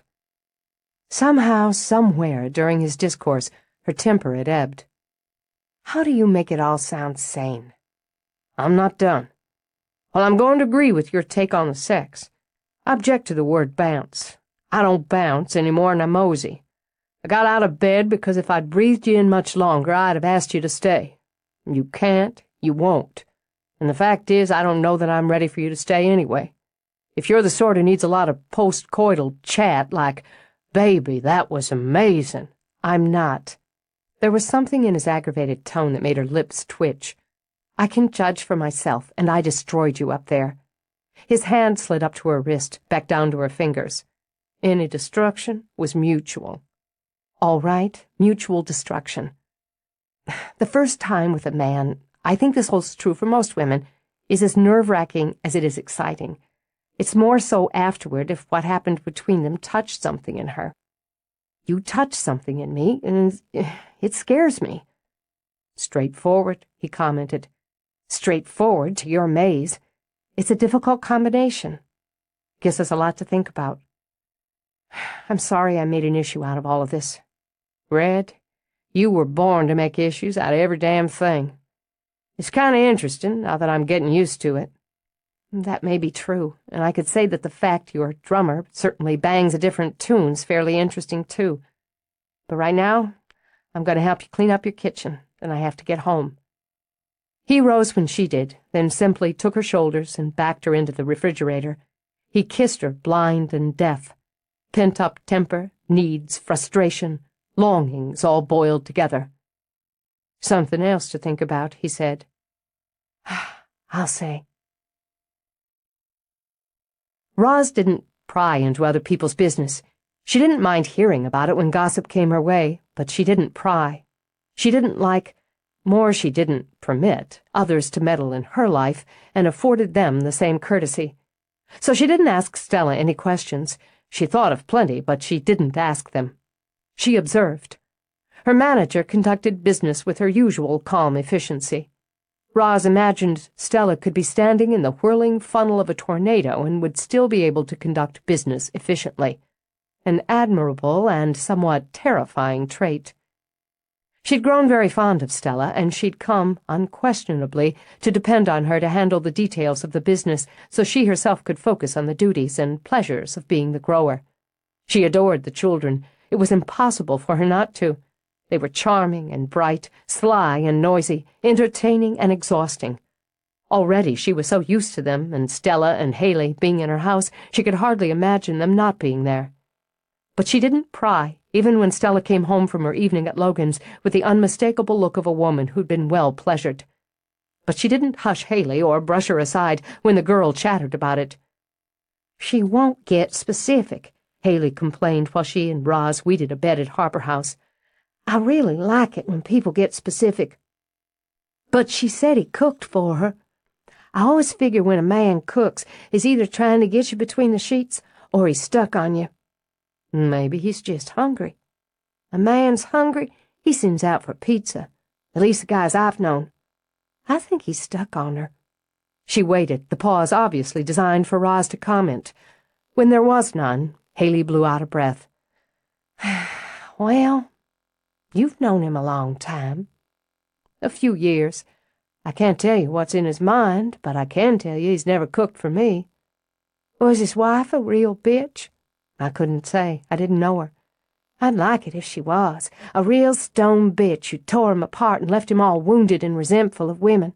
Then Stella comes along and gets him all messed up in the head, even as she heals him." Roz sat back on her heels and smiled. "You're awfully young, honey." "You don't have to be young to like romance. Your second husband, he was terrible, wasn't he?" "He is, a liar, a cheat, and a thief. Other than that, he's charming." "Did he break your heart?" "No, he bruised my pride and pissed me off, which was worse, in my opinion. That's yesterday's news, Haley. I'm going to plug some Silene armeria in these pockets," she continued.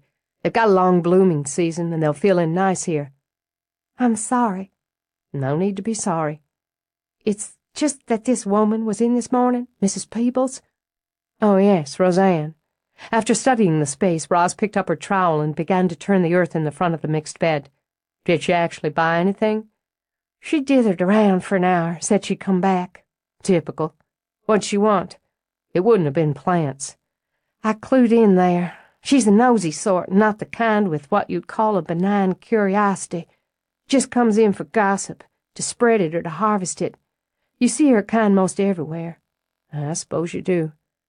"So, well, she'd gotten word I was living here and was a family connection, so she was pumping me. I don't pump so easy, but I let her keep at it." Roz grinned under the brim of her cap as she reached for a plant. "Good for you." "I figured what she really wanted was for me to pass on to you the news that Bryce Clerk is back in Memphis." A jerk of her fingers broke off part of the stem. "Is he?" Roz said very quietly. He's living at the Peabody for now and has some sort of venture in the works. She's vague about that. She says he plans to move back permanent, and he's taking office space. Said he looked very prosperous. Likely he hoes some other brainless woman. You aren't brainless, Roz. I was, briefly. Well, it's no matter to me where he is or what he's doing. I don't get burned twice by the same crooked match. She set the plant, then reached for another. Common name for these is none so pretty. Feel these sticky patches on the stems? They catch flies. Shows that something that looks attractive can be dangerous, or at least a big pain in the ass. She buried it as she cleaned up. She wasn't concerned with the scoundrel she'd once been foolish enough to marry. A woman was entitled to a few mistakes along the way, even if she made them out of loneliness or foolishness or, screw it, vanity. Entitled, Roz thought, as long as she corrected the mistakes and didn't repeat them. She put on a fresh shirt, skimmed her fingers through her damp hair as she studied herself in the mirror. She could still look good, damn good, if she worked at it. If she wanted a man, she could have one, and not because he assumed she was dim-witted and had a depthless well of money to draw from. Maybe what had happened with Bryce had shaken her confidence and self-esteem for a little while, but she was all right now, better than all right. She hadn't needed a man to fill in the pockets of her life before he'd come along. She didn't need one now. Things were back the way she liked them. Her kids were happy and productive, her business was thriving, her home was secure. She had friends she enjoyed and acquaintances she tolerated. And right now, she had the added interest of researching her family ghost. Giving her hair another quick rub, she went downstairs to join the rest of the crew in the library. She heard the knock as she came to the base of the stairs and detoured to the door. "Logan, what a nice surprise. Haley didn't tell you I was coming?" "No, but that doesn't matter. Come on in." "I ran into her at the nursery today, and she asked if I'd come by tonight, give you all a hand with your research and brainstorming. I had a hard time resisting the idea of being a ghostbuster." "I see." And she did. "I'd best warn you that our Haley's got a romantic bent, and she currently sees you as Rochester to Stella's Jane Eyre." "Oh. Uh-oh." She only smiled. "Jane's still with the boys, getting them settled down for the night. Why don't you go on up to the West Wing? Just follow the noise. You can let her know we'll entertain ourselves until she comes down." She walked away before he could agree or protest. She didn't pry into other people's business, but that didn't mean she didn't sow the occasional seeds. Logan stood where he was for a moment, tapping his fingers on the side of his leg. He was still tapping them as he started up the stairs. Roz was right about the noise. He heard the laughter and squeals, the stomping feet before he'd hit the top. Following it, he strolled down the hall, then paused in the open doorway. It was obviously a room occupied by boys, and though it was certainly tidier than his had been at those tender ages, it wasn't static or regimented. A few toys were scattered on the floor. Books and other debris littered the desk and shelves. It smelled of soap, shampoo, wild youth, and crayons. In the midst of it, Stella sat on the floor, mercilessly tickling a pajama-clad Gavin, while a blissfully naked Luke scrambled around the room, making crazed hooting sounds through his cupped hands.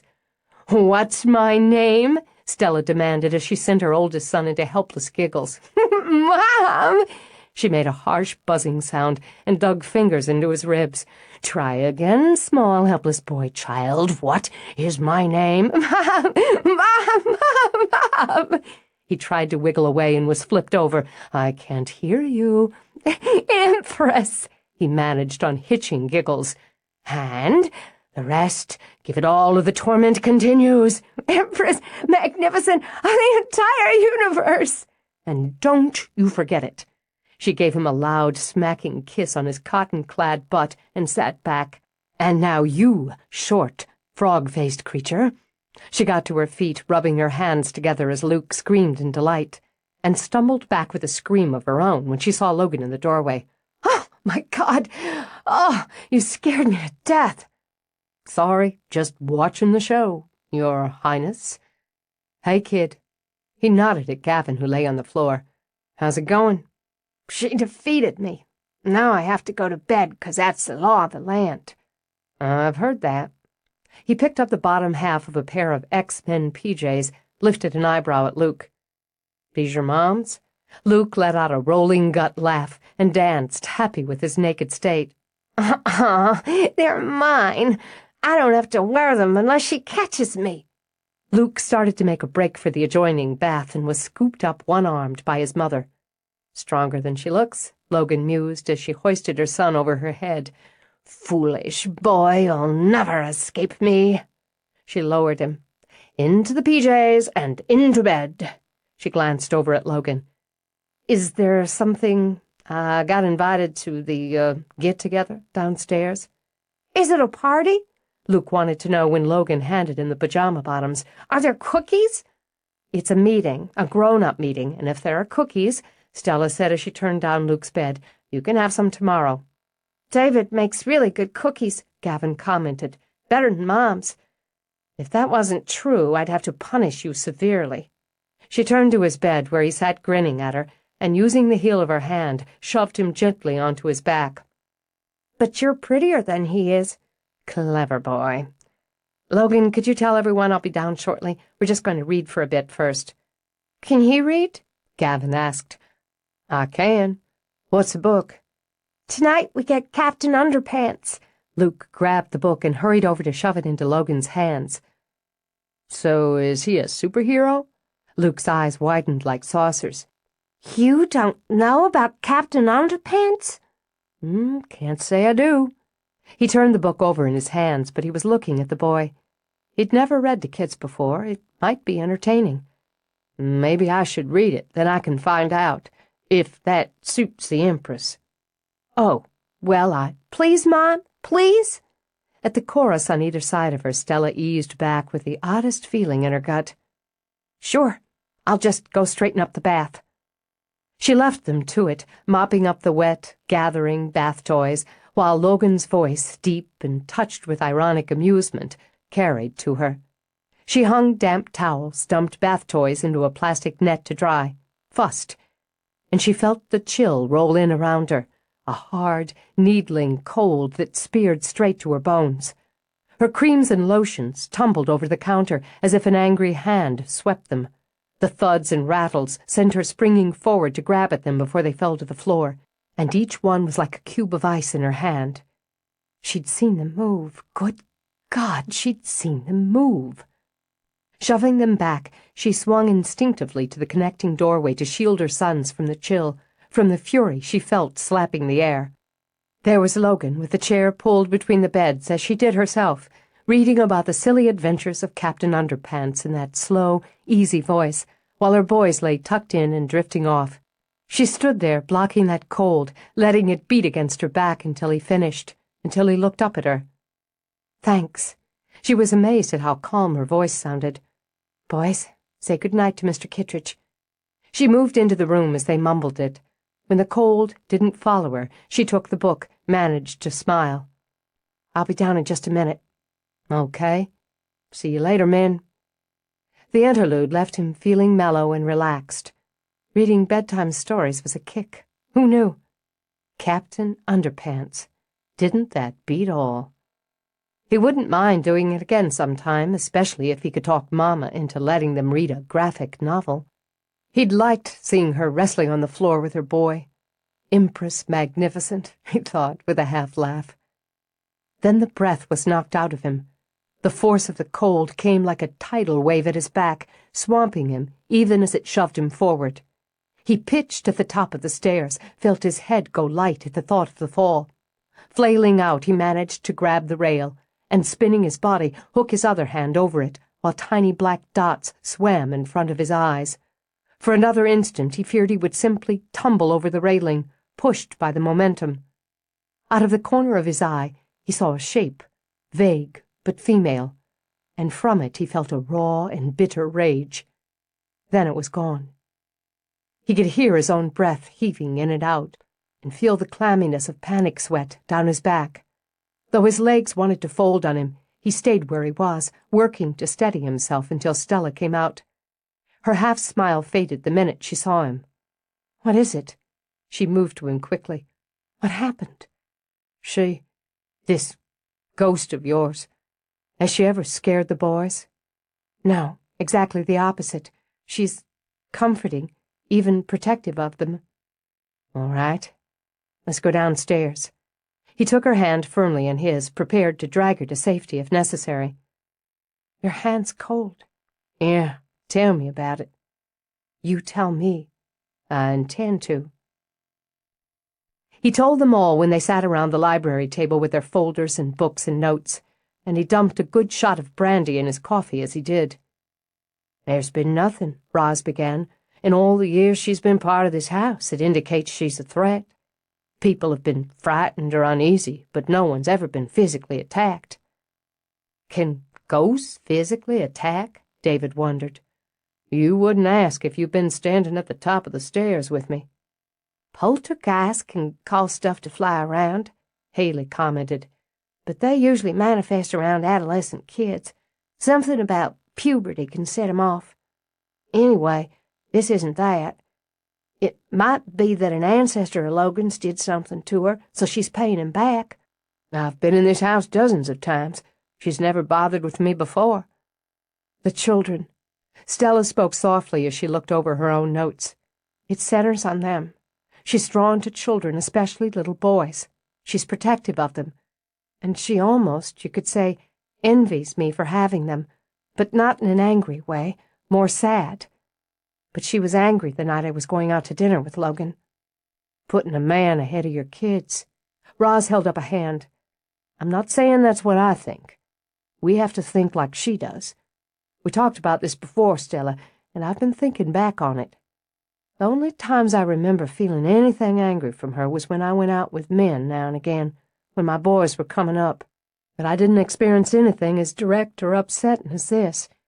But then there was nothing to it. I never had any strong feelings for any of them. I don't see how she could know what I feel or think." "But the dreams," Stella thought. "She's been in my dreams." "Let's not get irrational now," David interrupted. "Let's follow this line through. Let's say she believes things are serious, or heading that way, between you and Logan. She doesn't like it, that's clear enough. The only people who felt threatened or been threatened are the two of you. Why? Does it make her angry? Or is she jealous?" "A jealous ghost." Haley drummed her hands on the table. "Oh, that's good. It's like she sympathizes, relates to you being a woman, a single woman with kids. She'll help you look after 'em, even sort of look after you. But then you put a man in the picture, and she's all bitchy about it. She's like, you're not supposed to have a nice standard family, mom, dad, kids, because I didn't. Logan and I hardly. All he did was read them a story." "The sort of thing a father might do," Roz pointed out. Well, when he was reading to them, I was putting the bathroom back in shape, and she was there. I felt her. Then, well, my things, the things I keep on the counter started to jump. I jumped. "Holy shit," Haley responded. "I went to the door, and in the boys' room, everything was calm, normal. I could feel the warmth on the front of me, and this raging cold against my back. She didn't want to frighten them, only me." But buying a baby monitor went on her list. From now on, she wanted to hear everything that went on in that room when her boys were up there without her. "This is a good angle, Stella, and you're smart enough to know we should follow it." Roz laid her hands on the library table. "Nothing we've turned up indicates his spirit is one of the Harper women, as has been assumed all these years. Yet someone knew her when she was alive, knew that she died. So it was hushed up, ignored. Well, either way, it might explain her being here. If it was hushed up or ignored, it seems most logical she was a servant, a mistress, or a lover." "I bet she had a child." Haley laid a hand over her own. "Maybe she died giving birth to it, or had to give it up and died from a broken heart. It would have been one of the Harper men who got her into trouble, don't you think?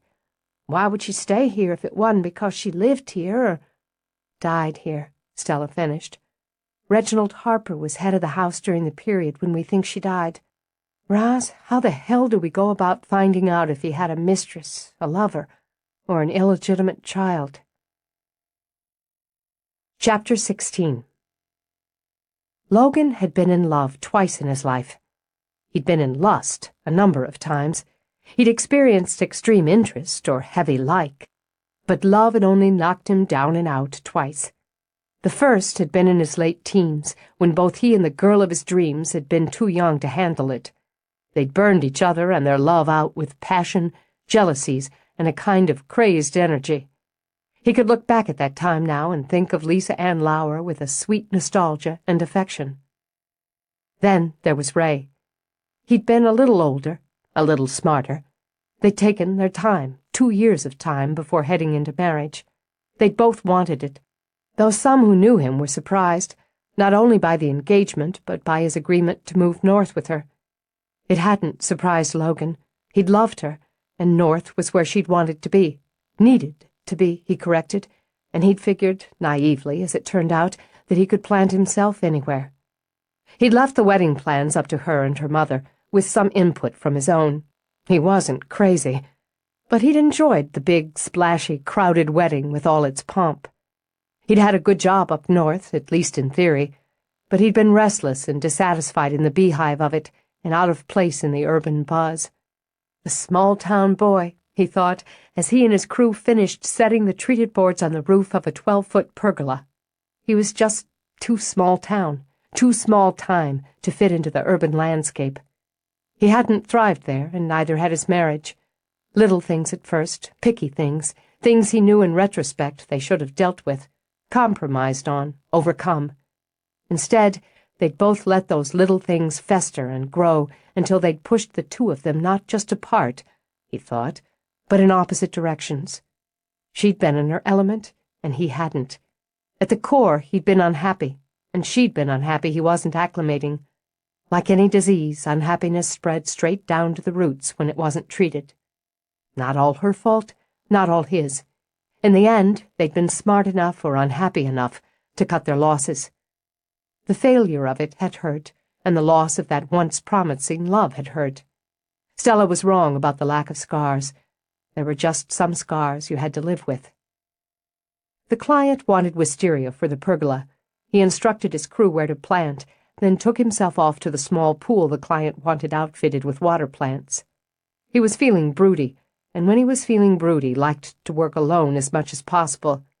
He had the cattails in containers, and dragging on boots, he waded in to sink them.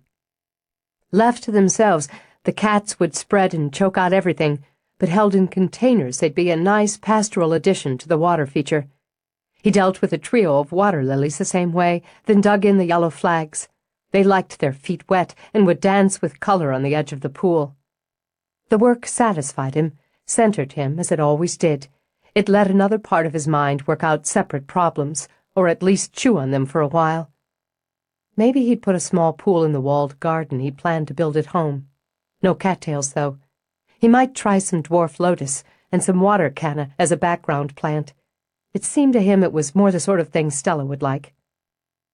He'd been in love twice before, Logan thought again, and now he could sense those delicate taproots searching inside him for a place to grow. He could probably cut them off. Probably. He probably should. What was he going to do with a woman like Stella and those two ridiculously appealing kids? They were bound to drive each other crazy in the long term with their different approaches to damn near everything. He doubted they'd burn each other out, though God, when he'd had her in bed, he'd felt singed. But they might wilt as he and Ray had wilted. That was more painful, more miserable, he knew, than the quick flash. And this time there were a couple of young boys to consider. Wasn't that why the ghost had given him a good kick in the ass? It was hard to believe he was sweating in the steamy air under overcast skies and thinking about an encounter with a ghost. He'd thought he was open-minded about that sort of thing, until he'd come face to face, so to speak, with it. The fact was, Logan realized now, as he hauled mulch over for the skirt of the pool, he hadn't believed in the ghost business. It had all been window dressing or legendary stuff to him. Old houses were supposed to have ghosts because it made a good story, and the South loved a good story. He'd accepted it as part of the culture, and maybe, in some strange way, as something that might happen to someone else, especially if that someone else was a little drunk or very susceptible to atmosphere.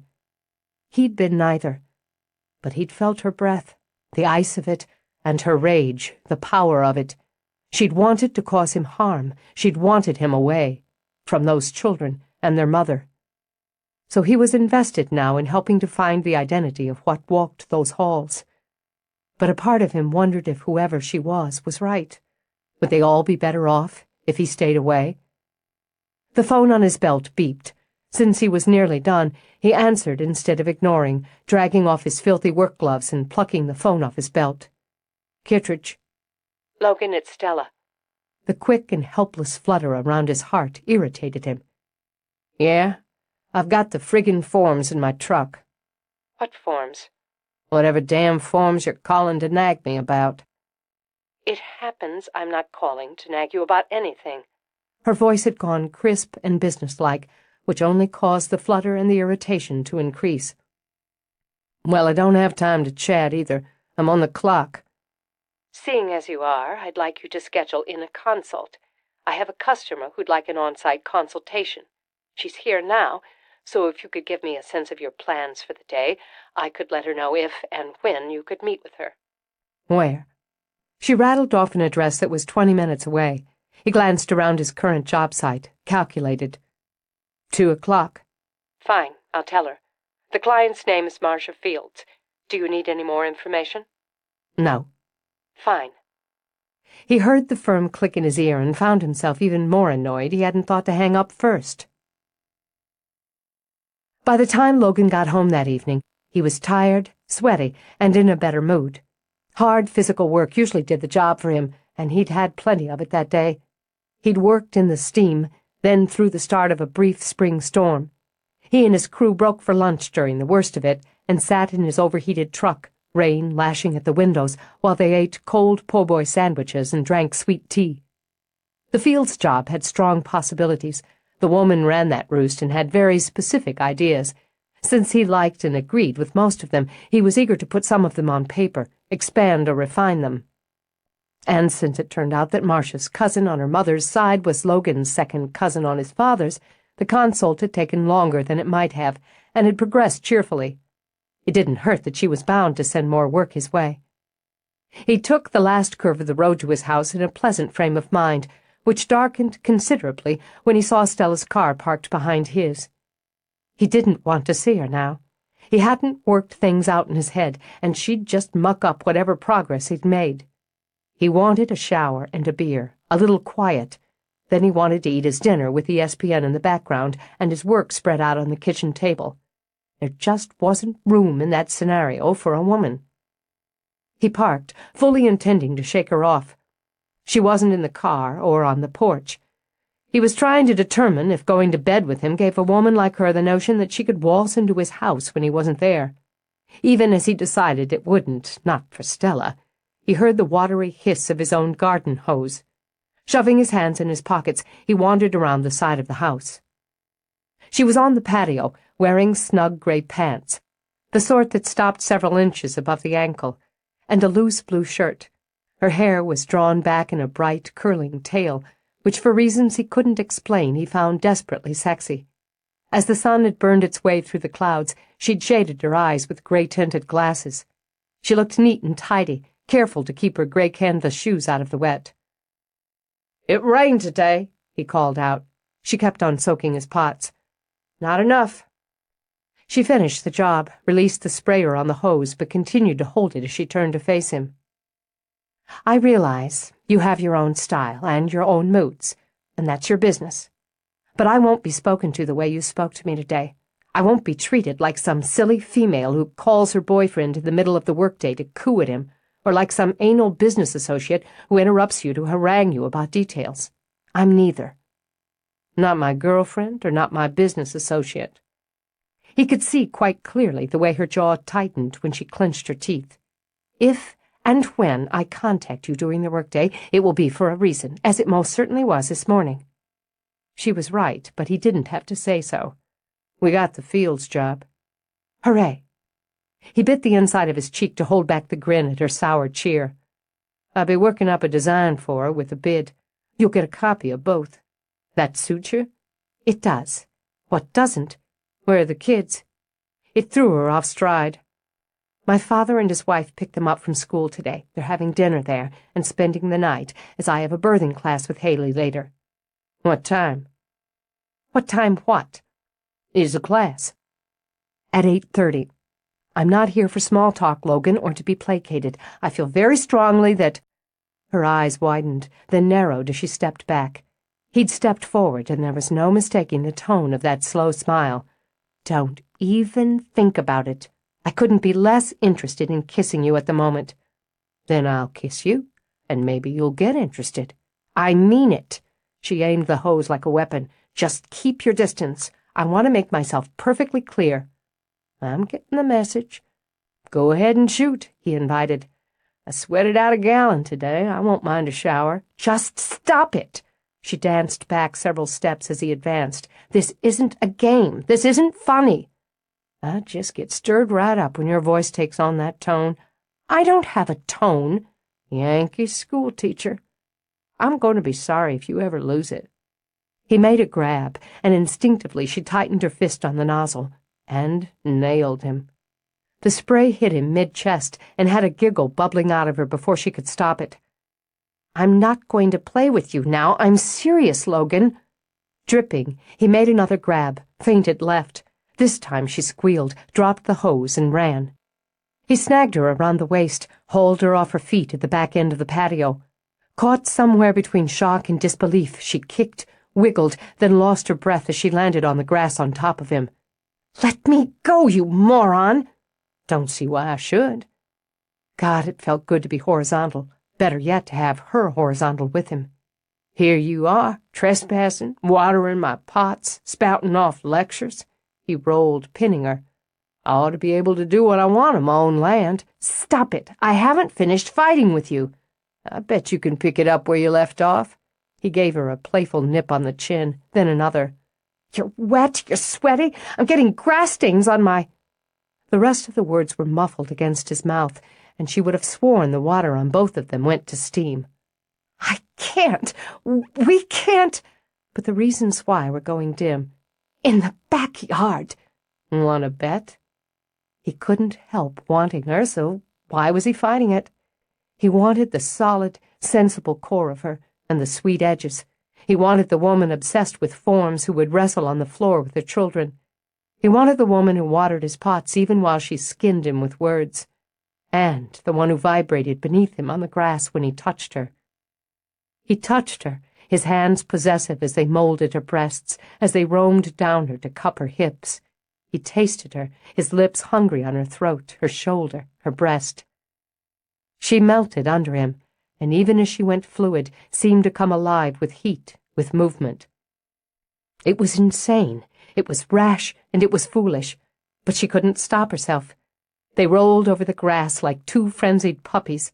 He smelled of sweat, of labor and damp. And God, of man, pungent and gorgeous and sexy. She clamped her hands in that mass of waving hair, already showing streaks from the sun, and dragged his mouth back to hers. She nipped his lip, his tongue. "Your belt?" She had to fight to draw air. "It's digging." "Sorry." He levered up to unbuckle it, then just stopped to look at her. Her hair had come out of its band, her eyes were sultry, her skin flushed, and he felt those roots take hold. "Stella." He didn't know what he might have said. The words were jumbled in his brain and tangled with so much feeling he couldn't translate them. But she smiled, slow and sultry as her eyes. "Why don't I help you with that?" She flipped open the button of his jeans, yanked down the zipper. Her hand closed over him, a velvet vice. His body was hard as steel, and his mind and heart powerless. She arched up to him, her lips skimmed over his bare chest, teeth scoring a hot little line that was a whisper away from pain. Then she was over him, destroying him, surrounding him. She heard birdsong and breeze, smelled grass and damp flesh, and heliotrope that wafted on the air from the pot she'd watered. She felt his muscles, taut ropes, the broad plane of his shoulders, the surprisingly soft waves of his hair. And she saw, as she looked down, that he was lost in her. Throwing her head back, she rode until she was lost as well. She lay sprawled over him, damp and naked and muzzy-headed. Part of her brain registered that his arms were clamped around her as if they were two survivors of a shipwreck. She turned her head to rest it on his chest. Maybe they'd wrecked each other. She'd just made wild love with a man in broad daylight, outside in the yard. "This is insane," she murmured, but couldn't quite convince herself to move. What if someone had come by? People come by without an invitation have to take pot luck. There was a lazy drawl to his voice, in direct opposition to his grip on her. She lifted his head to study. His eyes were closed. "So this is pot luck?" The corners of his mouth turned up a little. "Seems to me this pot was plenty lucky." "I feel 16. Hell, I never did anything like this when I was 16. I need my sanity. I need my clothes." "Hold on." He nudged her aside, then rose. Obviously, she thought, it doesn't bother him to walk around outside naked as a deer. "I came here to talk to you, Logan. Seriously." "You came here to kick my ass," he corrected. "Seriously. You were doing a pretty good job of it." I hadn't finished. She turned slightly, reached out for her hairband. "But I will as soon as I'm dressed and—" She screamed, the way a woman screams when she's being murdered with a kitchen knife. Then she gurgled as the water he drenched her with from the hose ran into her astonished mouth. "Figured we could both use some cooling off." It simply wasn't in her, even under the circumstances, to run bare-assed over the grass. Instead, she curled herself up, knees to breast, arms around knees, and cursed him with vehemence and creativity. He laughed until he thought his ribs would crack. "Where'd a nice girl like you learn words like that? How am I supposed to kiss that kind of mouth?" She seared him with a look, even when he held the hose over his own head and took an impromptu shower. "Feels pretty good. Want a beer?" "No, I don't want a beer. I certainly don't want a damn beer. I want a damn towel, you insane idiot. Now my clothes are wet." "We'll toss 'em in the dryer." He dropped the hose, scooped them up. "Come on inside. I'll get you a towel." Since he sauntered across the patio to the door, still unconcerned and naked, she had no choice but to follow. "Do you have a robe?" she asked in cold and vicious tones. "What would I do with a robe? Hang on, Red." He left her, dripping and beginning to shiver, in his kitchen. He came back a few minutes later, wearing ratty gym pants and carrying 2 huge bath sheets. "These ought to do the trick. Dry off. I'll toss these in for you." He carried her clothes through a door. Laundry room, she assumed, as she wrapped one of the towels around her. She used the other to rub at her hair, which would be hopeless, absolutely hopeless now, while she heard the dryer click on. "Want some wine instead?" he asked as he stepped back in. "Coffee or something?" "Now you listen to me. Red, I swear I've had to listen to you more than any woman I can remember in the whole of my life. It beats the living hell out of me why I seem to be falling in love with you. I don't like being—" "Excuse me?" It was the hair that started it. He opened the refrigerator, took out a beer. "But that's just attraction." Then the voice. He popped the top and took a long drink from the bottle. "But that's just orneriness on my part. It's a whole bunch of little things, a lot of big ones tossed in. I don't know just what it is, but every time I'm around you, I get closer to the edge." You think you're falling in love with me, and your way of showing it is to toss me on the ground and carry on like some sex addict, and when you're done, to drench me with a hose?" He took another sip, slower, more contemplative, rubbed a hand over his bare chest. "Seemed like the thing to do at the time." "Well, that's very charming." "Wasn't thinking about charm. I didn't say I wanted to be in love with you. In fact, thinking about it put me in a lousy mood most of the day." Her eyes narrowed until the blue of them was a hot, intense light. "Oh, really?" "Feel better now, though. Oh, that's fine. That's lovely. Get me my clothes. They're not dry yet. I don't care. People from up north are always in a hurry. He leaned back comfortably on the counter. There's this other thing I thought today. I don't care about that either. The other thing was how I've only been in love, the genuine deal, twice before. And both times let's not mince words, both times it went to shit. Could be this'll head the same way. Could be. We're already there. No, his lips curved. You're pissed and you're scared. I'm not what you were after. I wasn't after anything. Me either. He set the beer down, then killed her temper by stepping to her, framing her face with his hands. Maybe I can stop what's going on in me. Maybe I should try. But I look at you, I touch you, and the edge doesn't just get closer. It gets more appealing. He touched his lips to her forehead, then released her and stepped back.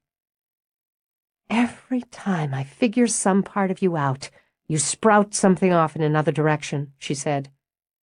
I've only been in love once, the genuine deal, and it was everything I wanted.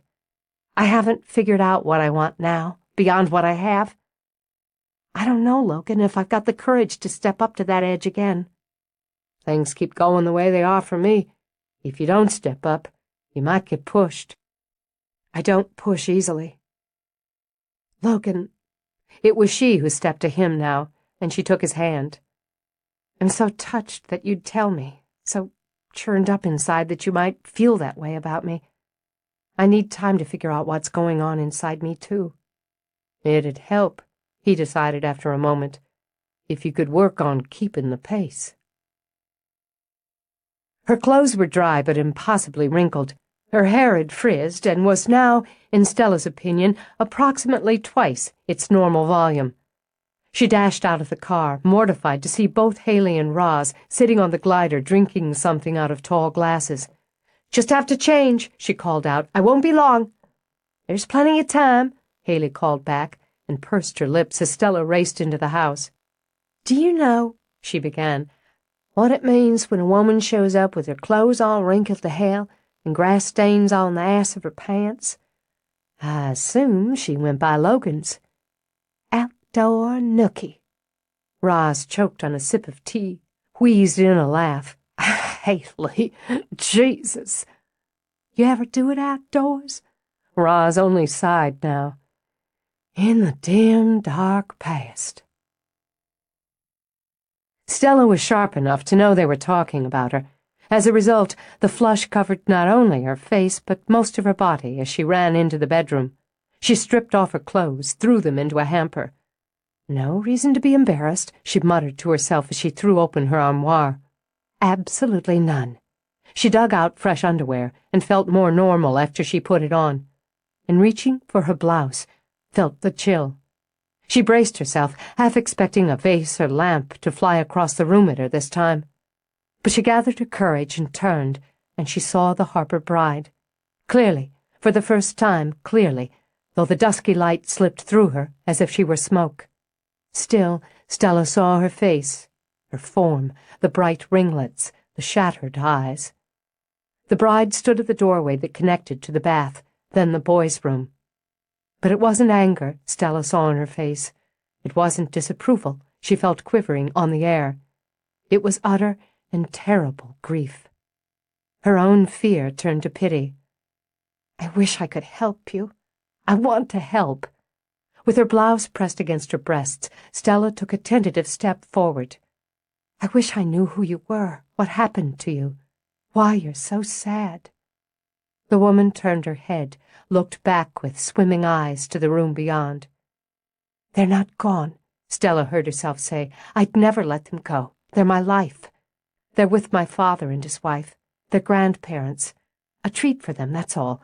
A night where they can be pampered and spoiled and eat too much ice cream. They'll be back tomorrow. She took a cautious second step, even as her throat burned dry. They love being with my father and Jolene. But it's so quiet when they're not around, isn't it? Good God, she was talking to a ghost, trying to draw a ghost into conversation. How had her life become so utterly strange? "Can't you tell me something, anything that would help? We're all trying to find out, and maybe when we do, can't you tell me your name?" Though Stella's hand trembled, she lifted it, reached out. Those shattered eyes met hers, and Stella's hand passed through. There was cold and a kind of snapping shock. Then there was nothing at all. "You can speak," Stella said to the empty room. "If you can sing, you can speak. Why won't you?" Shaken, she dressed, fought her hair into a clip. Her heart was still thudding as she did her makeup, half expecting to see that other heartbroken face in the mirror. Then she slipped on her shoes and went downstairs. She would leave death behind, she thought, and go prepare for new life. Chapter 17. The pace might have been slow, but the hours were the killer. As spring turned lushly green and temperatures rose toward what Stella thought of as high summer, garden-happy customers flocked to the nursery, as much, she thought, to browse for an hour or so and chat with the staff and other customers as for the stock. Still, every day flats of bedding plants, pots of perennials, forests of shrubs and ornamental trees strolled out the door. She watched the field stock, bagged and burlapped, and scurried to plug holes on tables by adding greenhouse stock. As mixed planters, hanging baskets, and the concrete troughs were snapped up, she created more. She made countless calls to suppliers for more. More fertilizers, more grass seed, more root starter, more everything. With her clipboard and careful eye, she checked inventory, adjusted, and begged Roz to release some of the younger stock. "It's not ready. Next year. At this rate, we're going to run out of columbine, astilbes, hostas." She waved the board. "Roz, we've sold out a good 30% of our perennial stock already. We'll be lucky to get through May with our current inventory. And things'll slow down." Roz babied cuttings from a stock dianthus. "If I start putting plants out before they're ready, the customer's not going to be happy. But these dianthus won't bloom till next year. Customers want bloom, Stella, you know that. They want to plug it in while it's flowering or about to. They don't want to wait until next year for the gratification." "I do know. Still, you're caught up." With her gloved hand, Roz scratched an itch under her nose. "So's everyone else. Lord, Ruby's beaming like she's been made a grandmother again, and Steve wants to high-five me every time I see him. They love this place. So do I. The fact is, this is the best year we've ever had. Weather's part of it. We've had a pretty spring, but we've also got ourselves an efficient and enthusiastic manager to help things along. But end of the day, quality's still the byword here. Quantity second." "You're right. Of course you're right. I just can't stand the thought of running out of something and having to send a customer somewhere else. Probably won't come to that, especially if we're smart enough to lead him toward a nice substitution." Stella sighed. "Right again. And if we do need to recommend another nursery, the customers will be pleased and impressed with our efforts to satisfy them. And this is why you're the owner of a place like this and I'm the manager. It also comes down to being born and bred right here. In a few more weeks, the spring buying and planting season will be over. Anyone who comes in after mid-May is going to be looking mostly for supplies or sidelines, maybe a basket or planter already made up, or a few plants to replace something that's died or bloomed off. And once that June heat hits, you're going to want to be putting what we've got left of spring and summer bloomers on sale before you start pushing the fall stock. And in Michigan, you'd be taking a big risk to put anything in before mid-May." Roz moved to the next tray of cuttings. "You miss it?" "I want to say yes, because it seems disloyal otherwise. But no, not really. I didn't leave anything back there except memories." It was the memories that worried her. She'd had a good life with a man she'd loved. When she'd lost him, that life had shattered under the surface.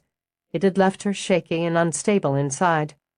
She'd kept that life together for her children, but in her heart had been more than grief. There'd been fear. She'd fought the fear and embraced the memories. But she hadn't just lost her husband. Her sons had lost their father. Gavin's memory of him was dimmer every year, but sweet. Luke was too young to remember his father clearly. It seemed so unfair. If she moved forward in her relationship with Logan while her boys were still so young, It was a little like no longer missing home, she supposed. It seemed disloyal. As she walked into the showroom, she spotted a number of customers with wagons, browsing the tables, and Haley hunkering down to lift a large strawberry pot already planted. "Don't!" Her sharp command had heads turning, but she marched right through the curious, and slapping her hands on her hips, glared at Haley. "Just what do you think you're doing?" "We sold the point-of-purchase planters. I thought this one here would be good out by the counter." "I'm sure it would. Do you know how pregnant you are?"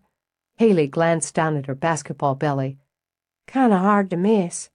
"You want to move a planter, then you ask somebody to move it for you." "I'm as strong as an ox, and 8 months pregnant." "You listen to her, honey." One of the customers patted Haley on the arm. "You don't want to take chances. Once that baby pops out, you'll never stop hauling things around. Now's the time to take advantage of your condition and let people spoil you a little bit." "I've got to watch her like a hawk," Stella said. "That lobelia's wonderful, isn't it?" The woman looked down at her flatbed. "I just love that deep blue color. I was thinking I'd get some of that red salvia to go beside it, maybe back it up with cosmos." "Sounds perfect. Charming and colorful with a whole season of bloom. I've got some more room in the back of the bed, but I'm not sure what to put in." She bit her lip as she scanned the tables loaded with options. "I wouldn't mind some suggestions if you've got the time." "That's what we're here for. We've got some terrific mixed hollyhocks, tall enough to go behind the cosmos. And if you want to back up the salvia, I think those marigolds there would be fabulous. And have you seen the perilla?" "I don't even know what it is," the woman said with a laugh. Stella showed her the deep purple foliage plant, had Haley gather up several good marigolds. Between them, they filled another flatbed. "I'm glad you went with the alyssum, too. See the way the white pops the rest of your colors? Actually, the arrangement there gives you a pretty good idea what you'll have in your garden." Stella nodded toward the flatbed. "You can just see the way those plants will complement each other. I can't wait to get 'em in. My neighbors are going to be green with envy. Just send them to us. Wouldn't be the first time. I've been coming here since you opened. Used to live about a mile from here. Moved down toward Memphis 2 years ago. It's 15 miles or more now, but I always find something special here, so I keep coming back." "That's so nice to hear. Is there anything else Haley or I can help you with? Do you need any starter, mulch, fertilizer?" "Those I can handle on my own. But actually," she smiled at Haley, "since this cart's full, if you'd have one of those strong young boys cart that pot out to the counter and on out to my car after, I'll take it." "Let me arrange that for you." Stella gave Haley a last telling look. "And you behave yourself." "Y'all sisters?" the woman asked Haley. "No, she's my boss." "Why?" "Reminded me of my sister and me, I guess. I still scold my baby sister the way she did you, especially when I'm worried about her." "Really?" Haley looked off toward where Stella had gone. "I guess we sort of are, then." While she agreed that exercise was good for expectant mothers, Stella wasn't willing to have Haley work all day and then walk close to half a mile home at this stage of her pregnancy. Haley groused, but every evening Stella herded her to the car and drove her home. "I like walking. And after we get home and you have something to eat, you can take a nice walk around the gardens. But you're not walking all that way and through the woods alone on my watch, kid." "Are you going to be pestering me like this for the next 4 weeks?" "I absolutely am." "You know Mrs. Tyler, the lady who bought all those annuals you helped her with?" "Mm-hmm." "She said how she thought we were sisters because you give me grief like she does her baby sister. At the time, I thought that was nice. Now, it's irritating." That's a shame." "I'm taking care of myself." "Yes, and so am I." Haley sighed. "If it's not you giving me the hairy eye, it's Roz. Next thing, people start thinking she's my mama." Stella glanced down to see Haley slip her feet out of her shoes. "Feet hurt?" "They're all right. I've got this wonderful foot gel. Why don't you use it when you get home and put your feet up for a few minutes?" "I can't hardly reach 'em any more. I feel—" "Fat and clumsy and sluggish," Stella finished, "and stupid and bitchy." She pushed back her damp bangs, thought about whacking them off. Thought about whacking all her hair off. And hot and nasty. When Stella reached over, bumped up the air conditioning, Haley's eyes began to sting with remorse and misery.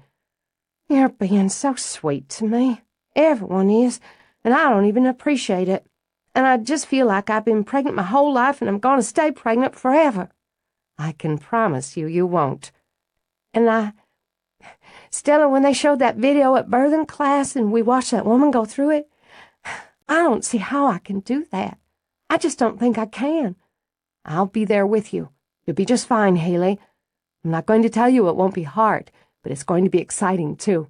Thrilling." She turned into the drive, and there were her boys, racing around the yard with the dog and Harper in what seemed to be a very informal game of wiffle ball. "And so worth it," she told her. "The minute you hold your baby in your arms, you'll know." "I just can't imagine being a mama. Before, I could, but now that it's getting closer, I just can't." "Of course you can't. Nobody can really imagine a miracle. You're allowed to be nervous. You're supposed to be." "And I'm doing a good job." When she parked, the boys ran over. Mom, we're playing Wiffle Olympics, and I hit the ball 1,000,000 times." "1,000,000?" She widened her eyes at Luke as she climbed out. "That must be a record." "Come on and play, Mom." Gavin grabbed her hand as Parker leaped up to paw at her legs. "Please?" "All right, but I don't think I can hit the ball 1,000,000 times." Harper skirted the car to get to Haley's side. His hair curled damply from under his ball cap, and his shirt showed stains from grass and dirt. "Need some help?" She couldn't get her feet back in her shoes. They felt hot and swollen and no longer hers. Cranky tears flooded her throat. "I'm pregnant," she snapped, "not handicapped." She left her shoes on the mat as she struggled out. Before she could stop herself, she slapped at Harper's offered hand. "Just leave me be, will you?" "Sorry." He stuffed his hands in his pockets. "I can't breathe with everybody hovering around me night and day."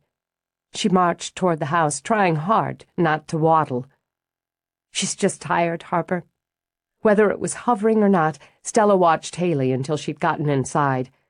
"Tired and out of sorts. It's just being pregnant. Maybe she shouldn't be working right now. If I suggested that, she'd explode. Working keeps her mind busy. We're all keeping an eye on her to make sure she doesn't overdo, which is part of the problem. She feels a little surrounded, I imagine." "Mom!" She held up a hand to her impatient boys. She'd have snapped at anybody who offered her a hand just then. It wasn't personal. "Sure. Well, I've got to go clean up." He turned back to the boys who were already squabbling over the plastic bat. "Later, and next time I'm taking you both down."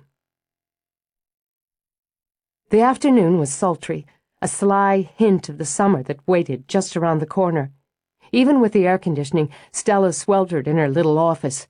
As a surrender to the weather, she wore a tank top and thin cotton pants.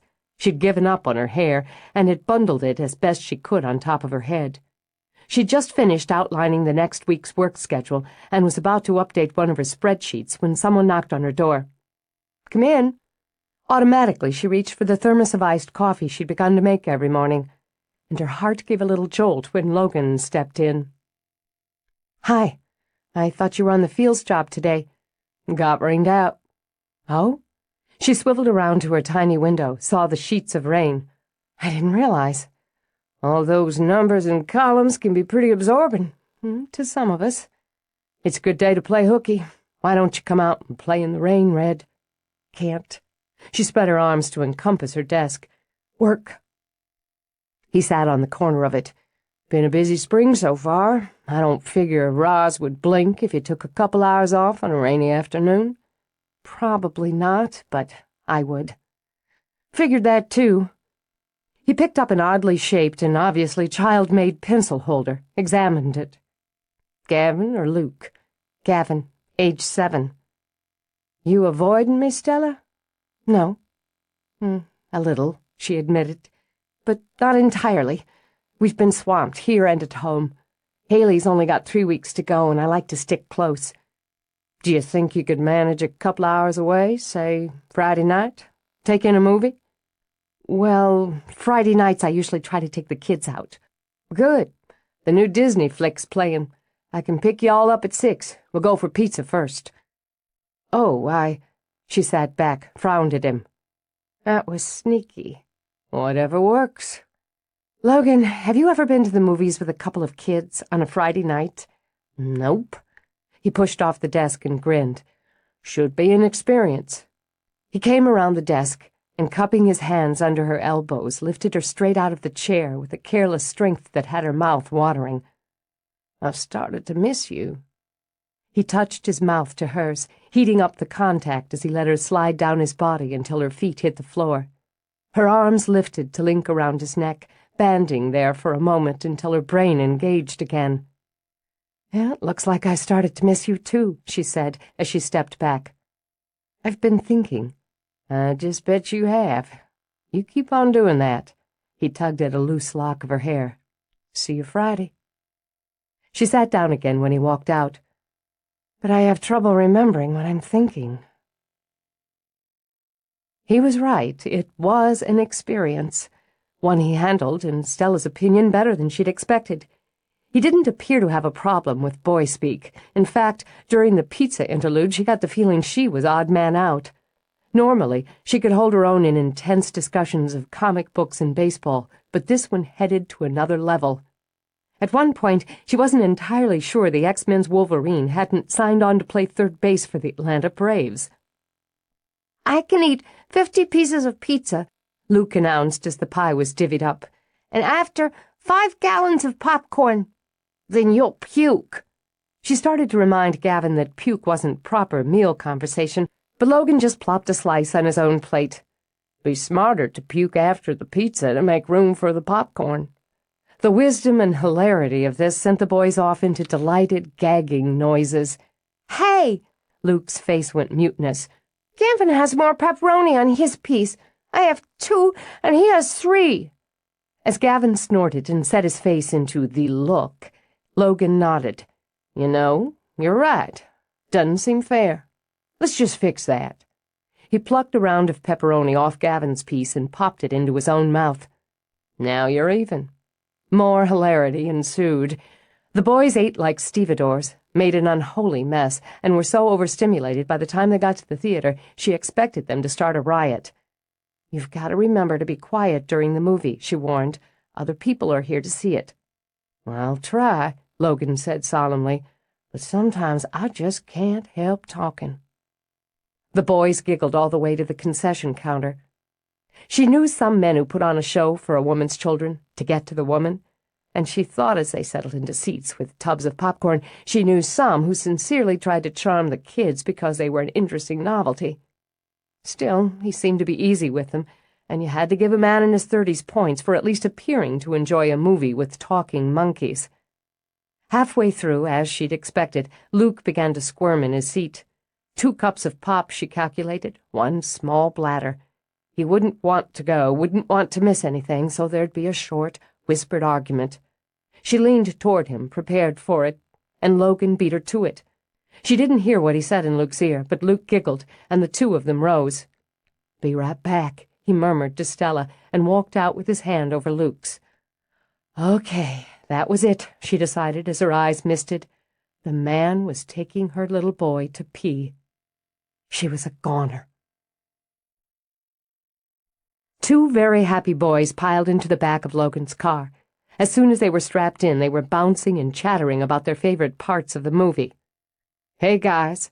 Logan slipped behind the wheel, then draped his arm over the seat to look in the back. You might want to brace yourselves, 'cause I'm going to kiss your mama. How come? Luke wanted to know. Because, as you might have observed yourselves, she's pretty, and she tastes good. He leaned over, amusement in his eyes. When Stella would have offered him a cheek, he turned her face with one hand and gave her a soft, quick kiss on the mouth. You're not pretty, Luke snorted through his nose. How come she kissed you? Son, that's because I'm one fine-looking hunk of man. He winked into the rearview mirror, noted that Gavin was watching him with quiet speculation, then started the engine. Luke was nodding off when they got to the house, his head bobbing as he struggled to stay awake. Let me cart him up. I can get him. Stella leaned in to unbuckle his seatbelt. I'm used to it. and I don't know if you should go upstairs again." "She'll have to get used to me." He nudged Stella aside and hoisted Luke into his arms. "Come on, Pizza King, let's go for a ride." "I'm not tired." "Course not." Yawning, he laid his head on Logan's shoulder. "You smell different from Mom, and you got harder skin." "How about that?" Roz wandered into the foyer as they came in. "Well, it looks like everyone had a good time. Logan, why don't you come down for a drink once you settle those boys down? I'd like to talk to the both of you." "Sure. We'll be right down." "I can take them," Stella began, but he was already carrying Luke up the stairs. "I'll just get us some wine." "Night, cutie," Roz said to Gavin, and smiled at Stella's back as she followed Logan. He was already untying Luke's Nikes. "Logan, I'll do that. You go on down with Roz." He continued to remove the shoes, wondering if the nerves he heard in her voice had to do with the ghost or with him. But it was the boy standing beside her, unusually silent, who had his attention. "Go ahead and settle him in, then. Gavin and I want to have a little conversation, don't we, kid?" Gavin jerked a shoulder. "Maybe. I guess." "He needs to get ready for bed." "Won't take long. Why don't you step into my office?" he said to Gavin, and when he gestured toward the bathroom, he saw the boy's lip twitch. "Logan," Stella began. "Man talk. Excuse us," and he closed the door in her face. Figuring it would be easier on them both if they were more eye to eye, Logan sat on the edge of the tub. He wasn't sure, but he had to figure the boy was about as nervous as he was himself. "Did me kissing your mama bother you?" "I don't know. Maybe. I saw this other guy kiss her once when I was little. She went out to dinner with him or something, and we had a babysitter, and I woke up and saw him do it. But I didn't like him so much because he smiled all the time." He demonstrated, spreading his lips and showing his teeth. "I don't like him either." "Do you kiss all the girls because they're pretty?" Gavin blurted out. "Well, now, I've kissed my share of girls, but your mama's special." "How come?" The boy wanted straight answers, Logan decided, so he'd do his best to give them. "Because she makes my heart feel funny, in a good kind of way, I guess. Girls make us feel funny in lots of ways, but when they make your heart feel funny, they're special." Gavin looked toward the closed door and back again. "My dad kissed her. I remember." "It's good you do." He had an urge, one that surprised him, to stroke a hand over Gavin's hair, but he didn't think it was the right time for either of them. There was more than one ghost in this house, he knew. I expect he loved her a lot, and she loved him. She told me how she did. "He can't come back. I thought maybe he would, even though she said he couldn't. I thought when the lady started coming, he could come too. But he hasn't." Could there be anything harder for a child to face, he wondered, than losing a parent? Here he was, a grown man, and he couldn't imagine the grief of losing one of his. Doesn't mean he isn't watching over you. I believe stuff like that. When people who love us have to go away, they still look out for us. Your dad's always going to look out for you." "Then he'd see you kiss Mom, because he'd watch over her too." "I expect so," Logan nodded.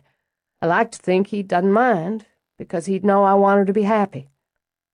Maybe when we get to know each other some better, you won't mind too much either." "Do you make Mom's heart feel funny?" "I sure hope so, because I'd hate to feel like this all by myself. I don't know if I'm saying this right. I never had to say it before or think about it. But if we decide to be happy together, all of us, your dad's still your dad, Gavin. Always. Want you to understand I know that and respect that, man to man." "Okay." He smiled slowly when Logan offered a hand.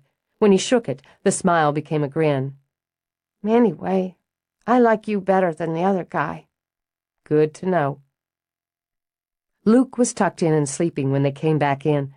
Logan merely lifted his eyebrows at Stella's questioning look, then stepped back as she readied Gavin for bed. Deliberately, he took her hand as they stepped into the hall. "Ask him, if you want to know," he said before she could speak. "It's his business." "I just don't want him upset." "He seem upset to you when you tucked him in?" "No. No." At the top of the stairs, the cold blew through them. Protectively, Logan's arm came around her waist, pulling her firmly to his side. It passed by with a little lash like a flicked whip. Seconds later, they heard the soft singing. "She's angry with us," Stella whispered when he turned, prepared to stride back. "But not with them. She won't hurt them. Let's leave her be. I've got a baby monitor downstairs so I can hear them if they need me." "How do you sleep up here?" "Well, strangely enough. First it was because I didn't believe it. Now it's knowing that in some strange way she loves them. The night they stayed at my parents', she came into my room and cried. It broke my heart." "Ghost talk?" Roz asked. "That's just what I had in mind." She offered them wine she'd already poured, then pursed her lips when Stella switched on the monitor. "Strange to hear that again. It's been years since I have." "I gotta admit," Logan said with his eyes on the monitor, "creeps me out some. More than some, to tell the truth." "You get used to it, more or less." "Where's Haley?" she asked Roz. "She was feeling tired, and a little blue, A little cross, I think. She settled in upstairs with a book and a big tall glass of decaffeinated Coke. I've already talked to her about this, so—" She gestured to seats. On the coffee table was a tray of green grapes, thin crackers, and a half-round of brie. She sat herself, plucked a grape. "I've decided to do something a little more active about our permanent house guest." "An exorcism?" Logan asked, sending a sideways glance toward the monitor and the soft voice singing out of it. "Not quite that active. We want to find out about her history and her connection to this house. Seems to me we're not making any real progress, mostly because we can't really figure out a direction." "We haven't been able to spend a lot of time on it," Stella pointed out. "Another reason for outside help. We're busy, and we're amateurs. So why not go to somebody who knows what to do and has the time to do it right?" "Concert's over for the night." Logan gestured when the monitor went silent. "Sometimes she comes back 2 or 3 times. Stella offered him a cracker. "Do you know somebody, Roz? Someone you want to take this on?" "I don't know yet. But I've made some inquiries, using the idea that I want to do a formal sort of genealogy search on my ancestry. There's a man in Memphis whose name's come up. Mitchell Carnegie. Dr. Mitchell Carnegie," she added. "He taught at the University in Charlotte, moved here a couple of years ago. I believe he taught at the University of Memphis for a semester or 2 and may still give the occasional lecture. Primarily, he writes books, biographies, and so on. He's touted as an expert family historian." "Sounds like he might be our man." Stella spread a little brie on a cracker for herself. "Having someone who knows what he's doing should be better than us fumbling around." "That would depend," Logan put in, "on how he feels about ghosts." "I'm going to make an appointment to see him." Roz lifted her wine glass. "Then I guess we'll find out." Chapter 18. Though he felt like he was taking his life in his hands, Harper followed instructions and tracked Haley down at the checkout counter. She was perched on a stool, a garden of container pots and flats around her, ringing out the last customers. Her shirt, smock, tunic, he didn't know what the hell you called maternity-type clothes, was a bright, bold red. Funny, it was a color that brought her to mind for him. Vivid, sexy red. Those spiky bangs made her eyes seem enormous, and there were big silver hoops in her ears that peeked and swung through her hair when she moved. With a high counter blocking the target area, you could hardly tell she was pregnant. Except her eyes looked tired, he thought, and her face was a little puffy. Maybe weight gain, maybe lack of sleep. Either way, he didn't figure it was the sort of thing he should mention. The fact was everything and anything that came out of his mouth these days, at least when he was around her, was the wrong thing. He didn't expect their next encounter to go well either, but he'd promised to throw himself on the sword for the cause. He waited until she'd finished with the customers, and, girding his loins, he approached the counter. "Hey." She looked at him, and he couldn't say her expression was particularly welcoming. "Hey, what are you doing out of your cave?"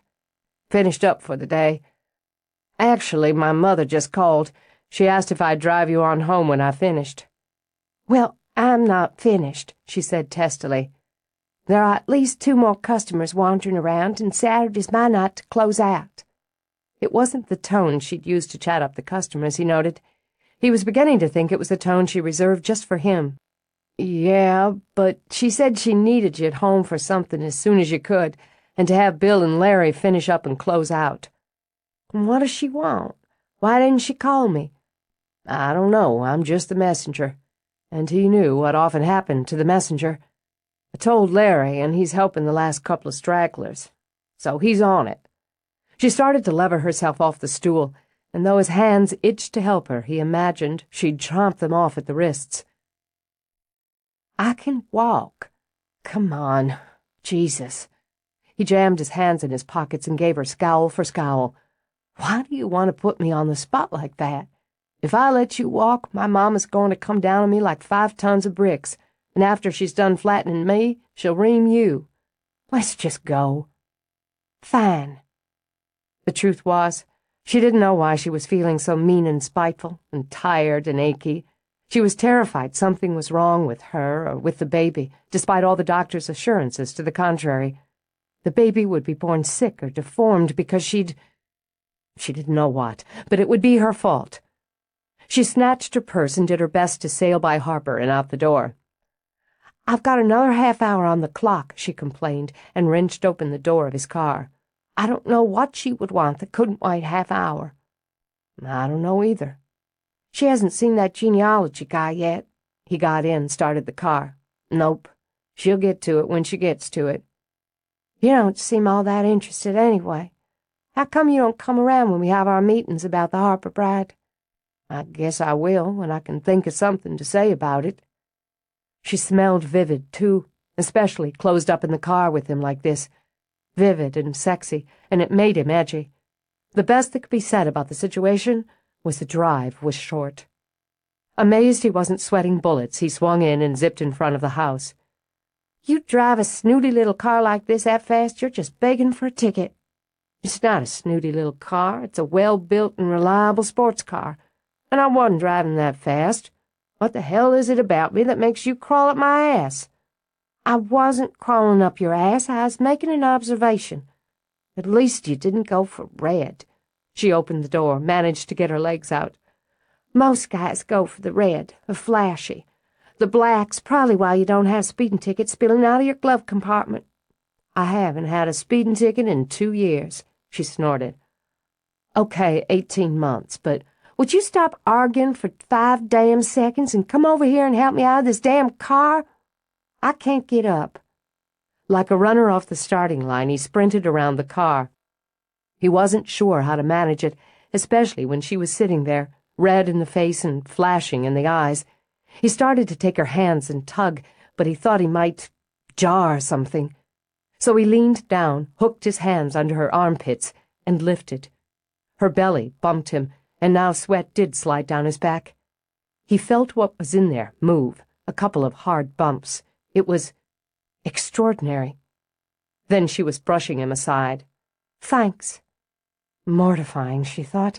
She just hadn't been able to shift her center of gravity or dig down enough to get out of a stupid car. Of course, if he hadn't insisted she get in that boy toy in the first place, she wouldn't have been mortified. She wanted to eat a pint of vanilla fudge ice cream and sit in a cool bath for the rest of her natural life. She shoved open the front door, stomped inside. The shouts of "Surprise!" had her heart jumping into her throat, and she nearly lost control of her increasingly tricky bladder. In the parlor, pink and blue crepe paper curled in artful swags from the ceiling, and fat white balloons danced in the corners. Boxes wrapped in pretty paper and streaming with bows formed a colorful mountain on a high table. The room was full of women. Stella and Roz, all the girls who worked at the nursery, even some of the regular customers. "Don't look stricken, girl." Roz strolled over to wrap an arm around Haley's shoulders. "You don't think we'd let you have that baby without throwing you a shower, do you?" "A baby shower." She could feel the smile blooming on her face, even as tears welled up in her eyes. "You come on and sit down. You're allowed one glass of David's magical champagne punch before you go to the straight stuff. This is—" She saw the chair set in the center of the room, festooned with voile and balloons, like a party throne. I don't know what to say. Then I'm sitting beside you. I'm Jolene, darling, Stella's stepmama. She patted Haley's hand, then her belly. And I never run out of things to say. Here you go. Stella stepped over with a glass of punch. Thanks. Thank you so much. This is the nicest thing anyone's ever done for me in my whole life. You have a good little cry. Jolene handed her a lace-edged hanky. Then we're going to have us a hell of a time. They did. Oohing and eyeing over impossibly tiny clothes, soft as cloud blankets, hand-knit booties, cooing over rattles and toys and stuffed animals. There were foolish games that only women at a baby shower could enjoy, and plenty of punch and cake to sweeten the evening. The knot that had been at the center of Haley's heart for days loosened. This was the best time I ever had. Haley sat, giddy and exhausted, and stared at the piles of gifts Stella had neatly arranged on the table again. I know it was all about me. I liked that part. But everyone had fun, don't you think? Are you kidding? From her seat on the floor, Stella continued to meticulously fold discarded wrapping paper into neat, flat squares. This party rocked. Are you going to save all that paper? Roz asked her. She'll want it one day, and I'm just saving what she didn't rip to shreds. I couldn't help it. I was so juiced up. I've got to get thank you cards and try to remember who gave what. I made a list while you were tearing in. Of course she did. Roz helped herself to one more glass of punch, then sat and stretched out her legs. Oh, God, I'm whipped. They all worked so hard. It was all so awesome. Feeling herself tearing up again, Haley waved both hands. Everyone was. I guess I forgot people could be so good, so generous. Man, look at all those wonderful things. Oh, that little yellow gown with the teddy bears on it, the matching hat, and the baby swing. Stella, I just can't thank you enough for the swing. I'd have been lost without mine. It's so sweet of you, both of you, to do this for me. I just had no idea. I couldn't have been more surprised or more grateful. You can guess who planned it out, Roz said with a nod at Stella. David started calling her General Rothchild. I have to thank him for all the wonderful food. I can't believe I ate 2 pieces of cake. I feel like I'm ready to explode. Don't explode yet, because we're not quite done. We need to go up so you can have my gift. But the party was a joint effort, Roz finished, but there's a gift I hope you'll like upstairs. I snapped at Harper, Haley began as they helped her up and started upstairs. He's been snapped at before. But I wish I hadn't. He was helping you surprise me, and I gave him a terrible time. He said I was always crawling up his ass, and that's just what I was doing. You'll tell him you're sorry. Roz turned them toward the west wing, moved past Stella's room and Haley's. Here you are, honey. She opened the door and led Haley inside. Oh, God. Oh, my God. Haley pressed both hands to her mouth as she stared at the room.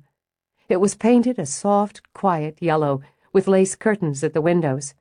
She knew the crib was antique. Nothing was that beautiful, that rich, unless it was old and treasured. The wood gleamed, deep with red highlights. She recognized the layette as one she'd dreamed over in a magazine and had known she could never afford. The furniture's a loan while you're here. I used it for my children, as my mama did for hers and hers before her, back more than 85 years now. But the linens are yours and the changing table. Stella added the rug and the lamp, and David and Harper, bless their hearts, painted the room and hauled the furniture down from the attic. As emotions swamped her, Haley could only shake her head. Once we bring your gifts up here, you'll have yourself a lovely nursery. Stella rubbed Haley's back. It's so beautiful, more than I ever dreamed of. I've been missing my father so much. The closer the baby gets, the more I've been missing him. It's this ache inside, and I've been feeling sad and scared and mostly just sorry for myself. She used her hands to rub the tears from her cheeks. Now, today, all this, it just makes me feel... It's not the things. I love 'em. I love everything. But it's that you'd do this. Both of you would do this for us. You're not alone, Haley. Roz laid a hand on Haley's belly. Neither one of you. I know that. I think we'd have been okay on our own. I'd have worked hard to make sure of it. But I never expected to have a real family again. I never expected to have people care about me and the baby like this. I've been stupid. No, Stella told her, just pregnant. With a half-laugh, Haley blinked back the rest of the tears. I guess that accounts for a lot of it. I won't be able to use that excuse too much longer. And I'll just never be able to thank you or tell you or repay you. Never. Oh, I think naming the baby after us will clear the decks, Roz said casually, especially if it's a boy. Rosa and Stella might be a little hard for him to handle in school, but it's only right. Hey, I was thinking Stella Rosalind. Roz arched a brow at Stella. This is one of those rare cases when it pays to be the oldest. That night, Haley tiptoed into the nursery, just to touch, to smell, to sit in the rocking chair with her hands stroking her belly. I'm sorry I've been so nasty lately. I'm better now. We're going to be all right now. You've got 2 fairy godmothers, baby. The best women I've ever known. I may not be able to pay 'em back for all they've done for us, not in some ways, but I swear there's nothing either of 'em could ask that I wouldn't do. I feel safe here. It was stupid of me to forget that. We're a team, you and me. I shouldn't have been afraid of you, or for you. She closed her eyes and rocked. I want to hold you in my arms so much they hurt. I want to dress you in one of those cute little outfits and hold you and smell you and rock you in this chair. Oh, God, I hope I know what I'm doing. The air turned cold, raising goose flesh on her arms. But it wasn't fear that had her opening her eyes. It was pity. She stared at the woman who stood beside the crib. Her hair was down tonight, golden blonde and wildly tangled. She wore a white nightgown, muddy at the hem, and there was a look of, Haley would have said madness, in her eyes. You didn't have anyone to help you, did you? Her hands trembled a bit, but she kept stroking her belly, kept her eyes on the figure, kept talking. Maybe you didn't have anyone to be there with you when you were afraid like I've been. I guess I might have gone crazy too, all on my own. And I don't know what I'd do if anything happened to my baby, or how I'd stand it if something happened to take me away from him, her. Even if I were dead, I couldn't stand it. So I guess I understand, a little.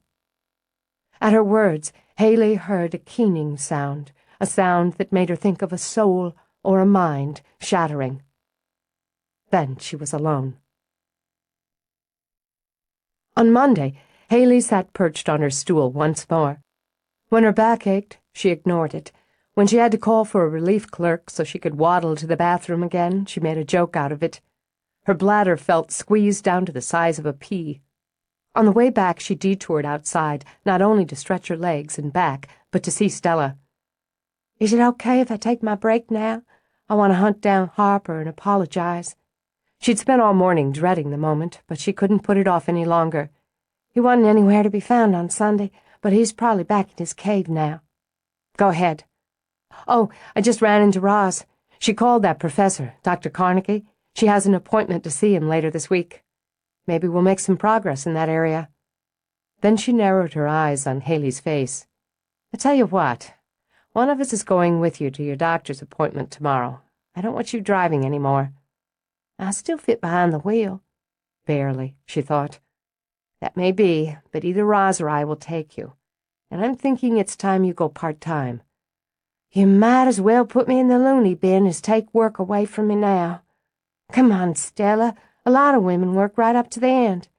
Besides, I'm sitting on my butt most all day. Best thing about finding Harper is walking. Walk, Stella agreed. Don't lift. Anything. Nag, nag, nag. But she said it with a laugh as she started toward the grafting house. Outside the greenhouse, she paused. She'd practiced what she wanted to say. She thought it best to think it all through. He'd accept her apology. His mama had raised him right, and from what she'd seen, he had a good heart. But she wanted very much for him to understand she'd just been in some sort of mood. She opened the door. She loved the smell in here. Experimentation, possibilities. One day she hoped either Harper or Roz would teach her something about this end of the growing. She could see him down at the end, huddled over his work. He had his headphones on and was tapping one foot to whatever beat played in his ears. God, he was so cute. If she'd met him in the bookstore before her life had changed, she'd have hit on him, or worked it around so he'd hit on her. All that dark, messed-up hair, the clean line of jaw, the dreamy eyes, and those artistic hands. She'd bet he had a half-dozen girls dangling on a string and another half-dozen waiting in line for a chance. She started down toward him and was surprised enough to pull up short when his head snapped up and he swung around to her. Christ on a crutch, Harper! I thought I was going to startle you. What? What? His eyes were dazzled as he dragged off his headset. What? I didn't think you could hear me.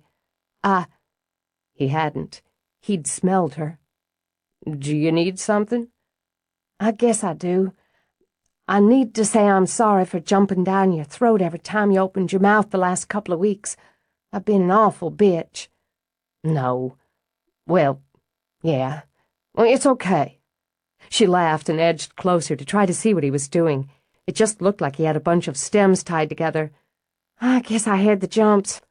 What am I going to do? How am I going to do it? Why'd I have to feel so fat and ugly all the time? You're not fat. You could never be ugly. That's awful nice of you, but being pregnant doesn't affect my eyesight, and I know what I see in the mirror every damn day. Then you know you're beautiful. Her eyes sparkled when she smiled. That must have been a pitiful case if you're obliged to flirt with a pregnant woman who's got a bad disposition. I'm not. I wouldn't. He wanted to, at the very least. Anyway, I guess you're feeling better. So much better. Mostly I was feeling sorry for myself, and I just hate that poor me crap. Imagine your mom and Stella throwing me a baby shower. I cried all over myself. Got Stella going, too. But then we had the best time. Who knew a baby shower could rock? She pressed both hands to her belly and laughed. You ever met Stella's stepmama? No. She's just a hoot and a half. I laughed till I thought I'd shoot the baby right out then and there. And Mrs. Haggerty. Mrs. Haggerty? Our Mrs. Haggerty was there? Not only, but she won the song title game. You have to write down the most song titles with baby in it. You'll never guess one she wrote down. Okay, I give. Baby got back. Now he grinned. Get out. Mrs. Haggerty wrote down a rap song? Then rapped it? Now you're lying. She did. Or at least a couple lines. I nearly peed my pants. But I'm forgetting why I'm here. There you were, just trying to help with the best surprise I ever had, and I was bitching and whining, crawling up your ass just like you said. I'm really sorry. It's no big. I have a friend whose wife had a baby a few months ago. I swear you could see fangs growing out of her mouth toward the end, and I think her eyes turned red a couple times. She laughed again, pressed a hand to her side.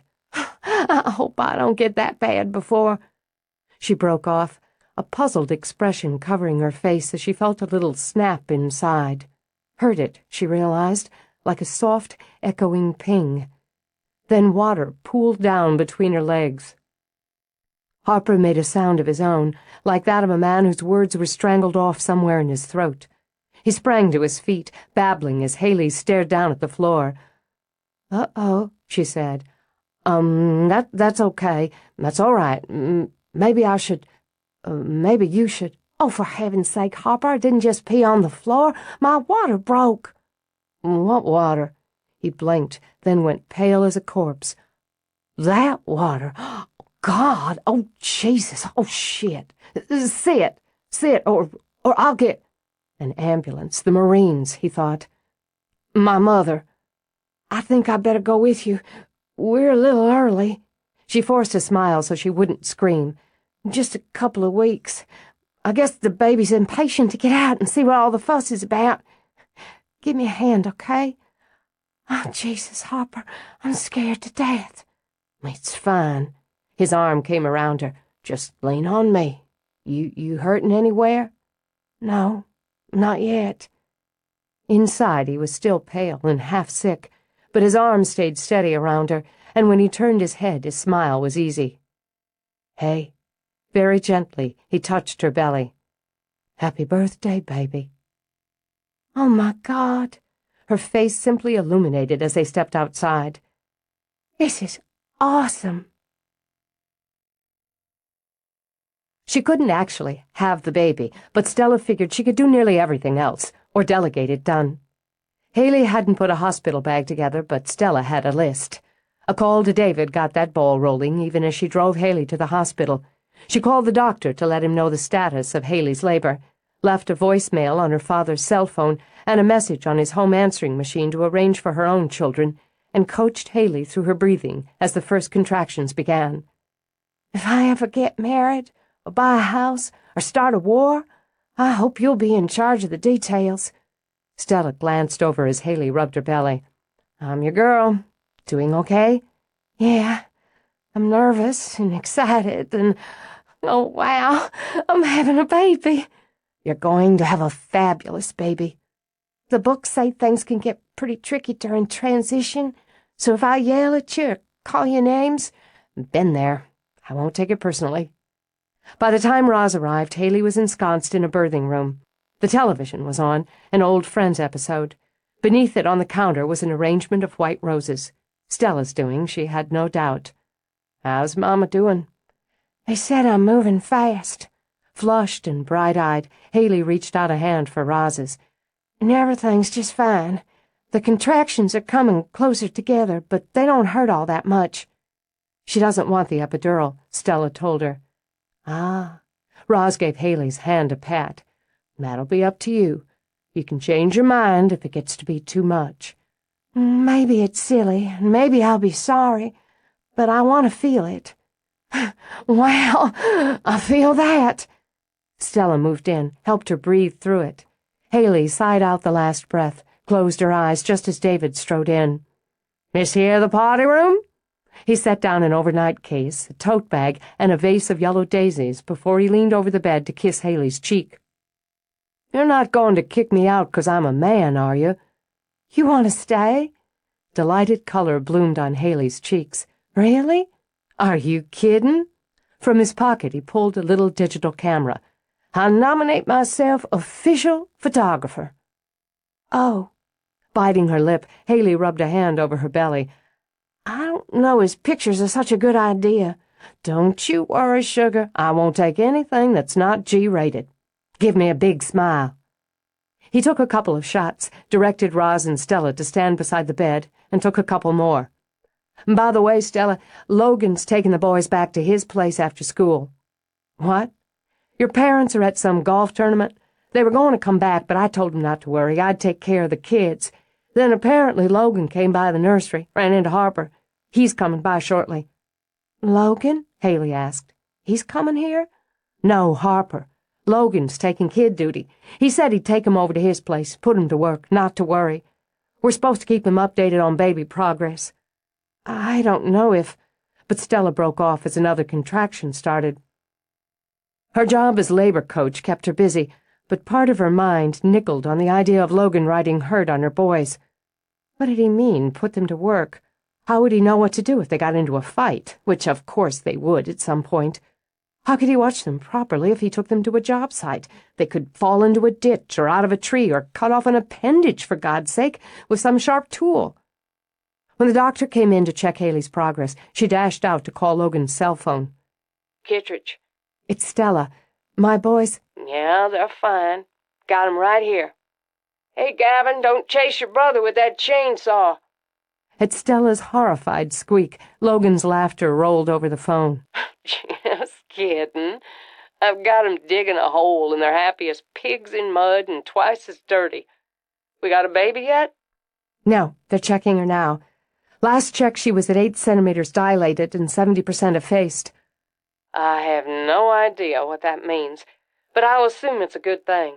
It's very good. She's breezing through it. You'd think she had a baby once a week. Are you sure the kids are all right? Listen. She assumed he'd held out the phone as she heard giggles and her boys' voices raised in excited argument over just what they could bury in the hole. An elephant, a brontosaurus, fat Mr. Kelso from the grocery store. They shouldn't call Mr. Kelso fat. We have no time for women here. Call me when we've got a baby. He hung up, leaving her scowling at the phone. Then she turned and nearly rammed into Harper, or into the forest of red lilies he balanced in both hands. Harper, are you in there?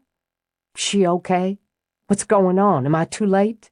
She's fine. The doctor's just checking on her, and you're in plenty of time. Okay. I thought lilies because they're exotic, and she likes red. I think she likes red. They're extremely gorgeous. Let me guide you in. Maybe I shouldn't. Maybe you should just take him. Don't be silly. We've got a regular party going on. She's a sociable girl, and having people with her is taking her mind off the pain. When I left, David had the Red Hot Chili Peppers on a CD player and a bottle of champagne icing down in the bathroom sink. She steered him in.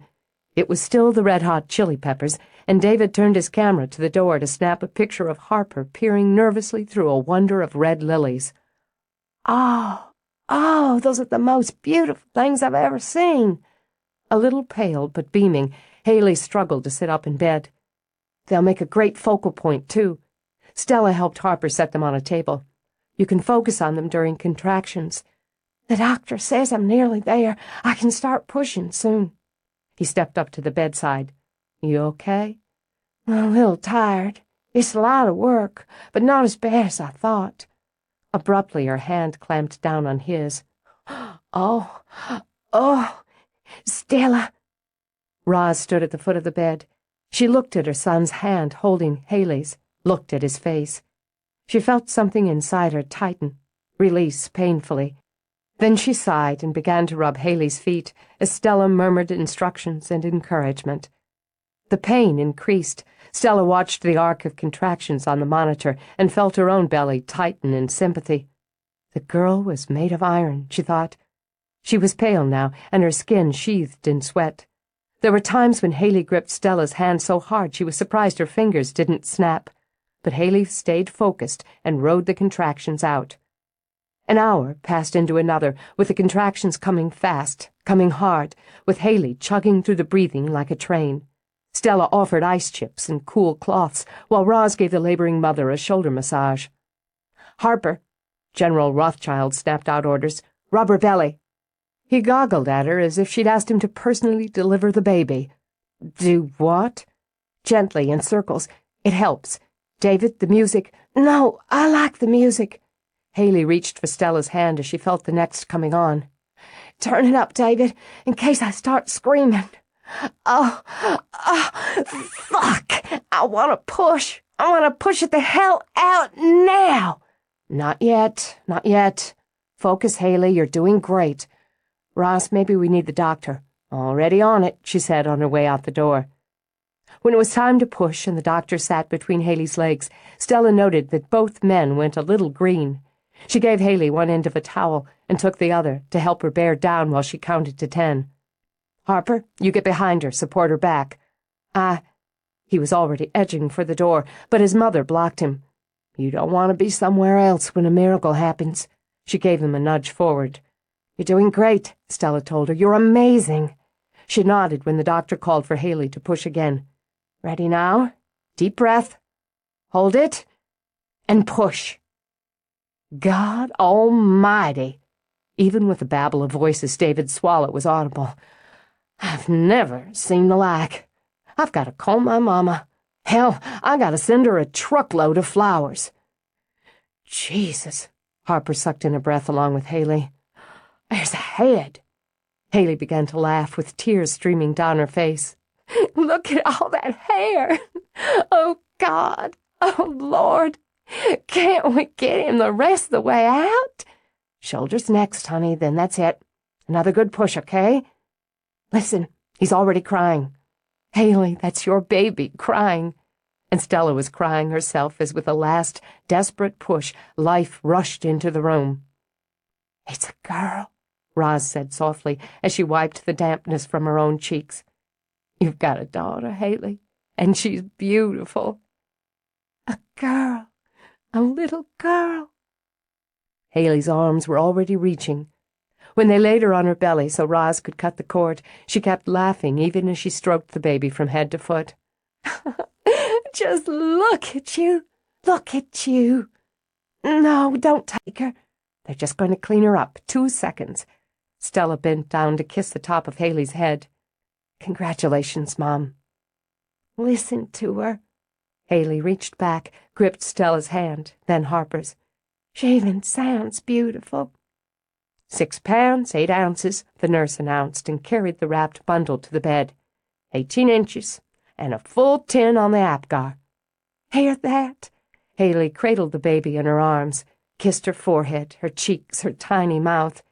You aced your first test. She's looking at me. Hi. Hi. I'm your mama. I'm so glad to see you. Smile. David snapped another picture. What name did you decide on? I picked a new one when I was pushing. She's Lily, because I could see the lilies, and I could smell 'em when she was being born. So she's Lily, Rose, Star. Rose for Rosalind, Star for Stella. Chapter 19. Exhausted and exhilarated, Stella stepped into the house. Though it was past their bedtime, she expected her boys to come running, but had to make do with an ecstatic Parker. She picked him up, kissed his nose as he tried to bathe her face. Guess what, my furry little pal? We had a baby today. Our first girl. She shoved at her hair and immediately got the gilts. Roz had left the hospital before she had and was probably upstairs dealing with the kids. She started toward the steps when Logan strolled into the foyer. Big day. The biggest, she agreed.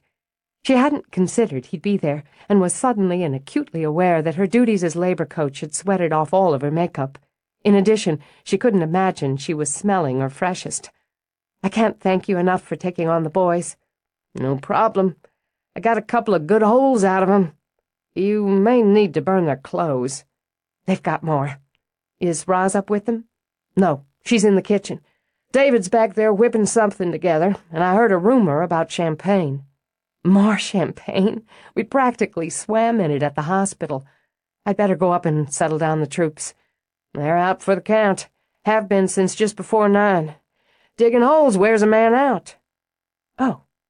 I know you said you'd bring them back when I called to tell you about the baby, but I didn't expect you to put them to bed. They were tuckered. We had ourselves a manly shower, then they crawled into bed and were out in under 5 seconds. Well, I owe you big. Pay up. He crossed to her, slid his arms around her, and kissed her until her already spinning head lifted off her shoulders. Tired? He asked. Yeah, but in the best possible way. He danced his fingers over her hair and kept his other arm around her. How's the new kid on the block and her mama? They're great. Haley's a wonder, steady as a rock through 7 hours of labor. And the baby might be a couple weeks early, but she came through like a champ. Only a few ounces shy of Gavin's birth weight, though it took me twice as long to convince him to come out. Make you want to have another? She went a few shades more pale. Oh, well, now I've scared you. Amused, he slung an arm around her shoulder. Let's go see what's on the menu with that champagne. He hadn't scared her, exactly, but he had made her vaguely uneasy. She was just getting used to having a relationship, and the man was making subtle hints about babies. Of course, it could have been just a natural offhand remark under the circumstances, or a kind of joke. Whatever the intent, it got her thinking, did she want more children? She'd crossed that possibility off her list when Kevin died, and had ruthlessly shut down her biological clock. Certainly she was capable, physically, of having another child, but it took more than physical capability, or should, to bring a child into the world. She had 2 healthy, active children, and was solely and wholly responsible for them, emotionally, financially, morally. To consider having another meant considering a permanent relationship with a man. Marriage, a future, sharing not only what she had, but building more, and in a different direction. She'd come to Tennessee to visit her own roots and to plant her family in the soil of her own origins, to be near her father and to allow her children the pleasure of being close to grandparents who wanted to know them. Her mother had never been particularly interested, hadn't enjoyed seeing herself as a grandmother. It spoiled the youthful image, Stella thought. If a man like Logan had blipped onto her mother's radar, he'd have been snapped right up. And if that's why Stella was hesitating, it was a sad state of affairs. Undoubtedly part of it, though, she decided. Otherwise, she wouldn't be thinking it. She hadn't disliked any of her stepfathers, but she hadn't bonded with them either, or they with her. How old had she been the first time her mother had remarried? Gavin's age, she remembered. Yes, right around 8. She'd been plucked out of her school and plunked down in a new one, a new house, new neighborhood, and dazed by it all, while her mother had been in the adrenaline rush of having a new husband.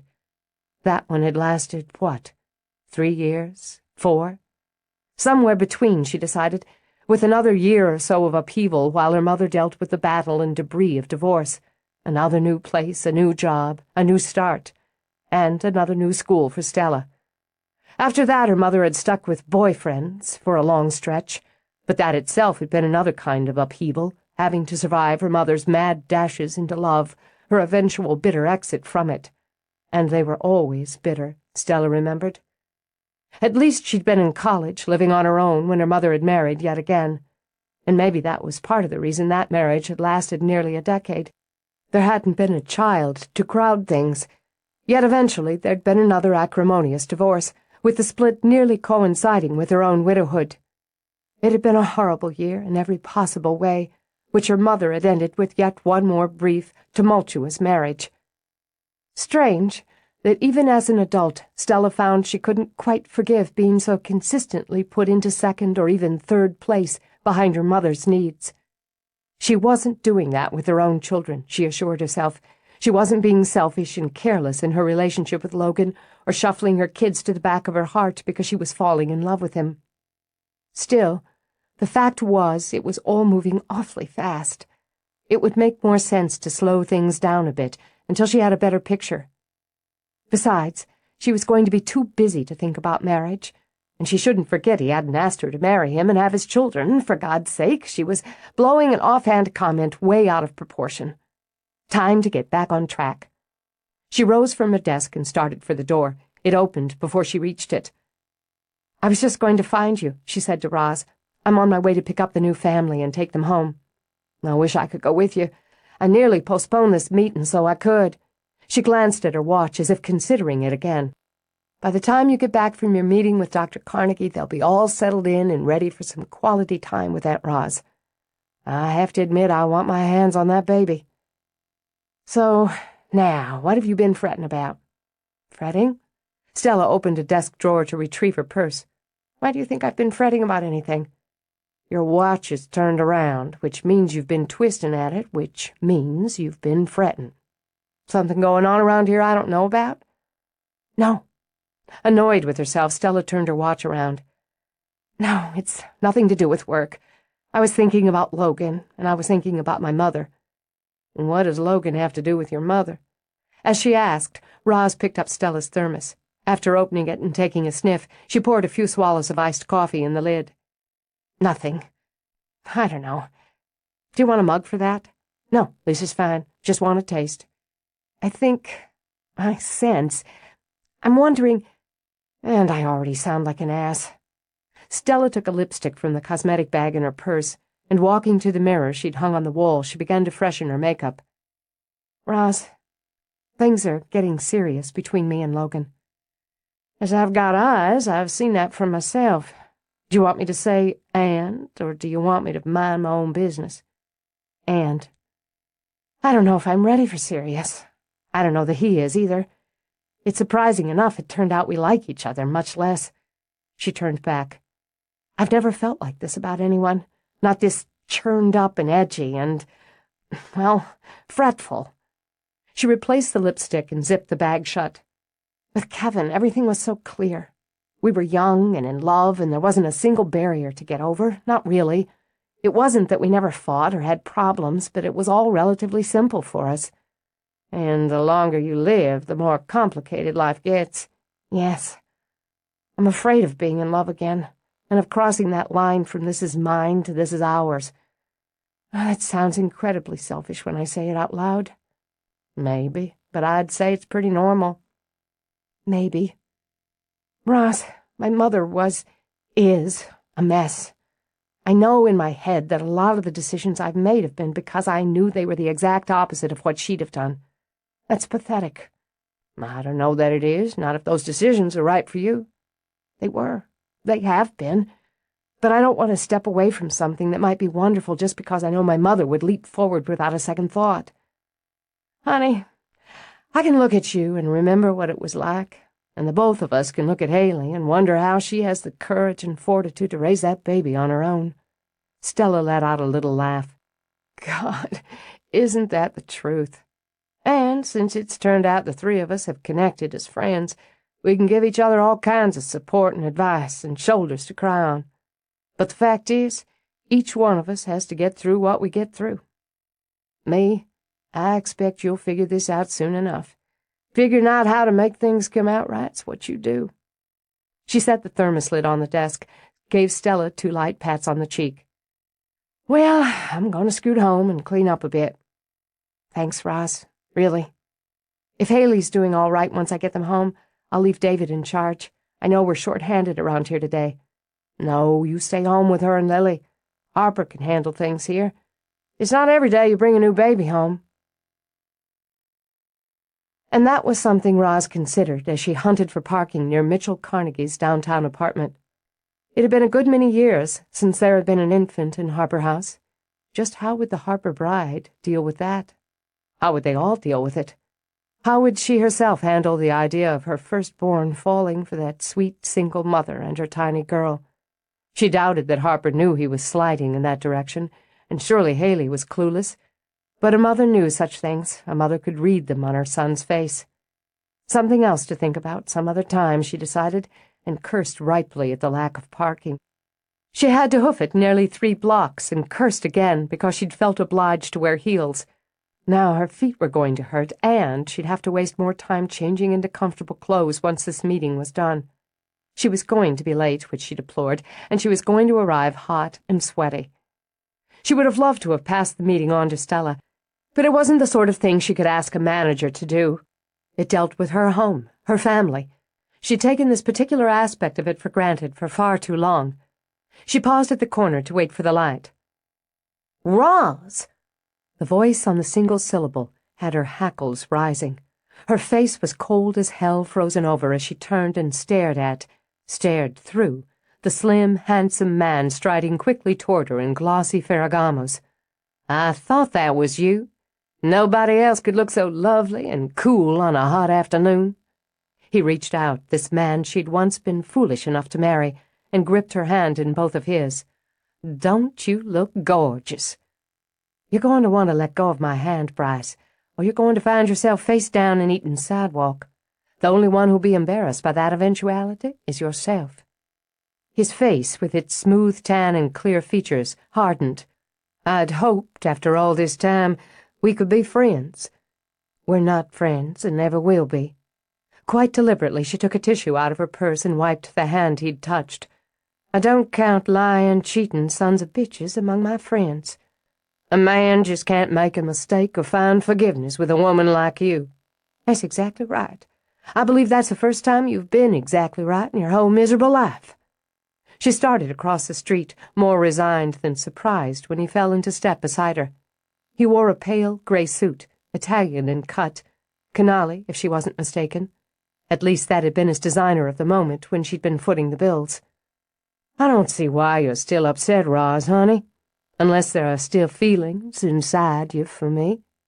Oh, there are, Bryce, there are. Disgust being paramount. Go away before I call a cop and have you arrested for being a personal annoyance. I'd just like another chance to— She stopped then. That will never happen in this lifetime or 1,000 others. Be grateful you're able to walk the streets in your expensive shoes, Bryce, and that you're wearing a tailored suit instead of a prison jumpsuit. There's no cause to talk to me that way. You got what you wanted, Roz. You cut me off without a dime. Would that include the $15,658.22 you transferred out of my account the week before I kicked your sorry ass out of my house?" "Oh, I knew about that one, too," she said when his face went carefully blank. "But I let that one go, because I decided I deserved to pay something for my own stupidity. Now you go on, and you stay out of my way, you stay out of my sight, and you stay out of my hearing, or I promise you'll regret it." She clipped down the sidewalk, and even the "frigid bitch" he hurled at her back didn't break her stride.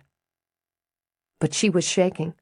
By the time she'd reached the right address, her knees and hands were trembling. She hated that she'd allowed him to upset her, hated that the sight of him brought any reaction at all, even if it was rage, because there was shame along with it. She'd taken him into her heart and her home.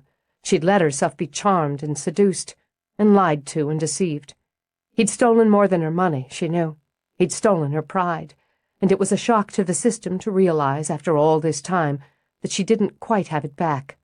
Not all of it. She blessed the cool inside the building and rode the elevator to the 3rd floor. She was too frazzled and annoyed to fuss with her hair or check her makeup before she knocked. Instead, she stood impatiently tapping her foot until the door opened. He was as good-looking as the picture on the back of his books, several of which she'd read or skimmed through before arranging this meeting.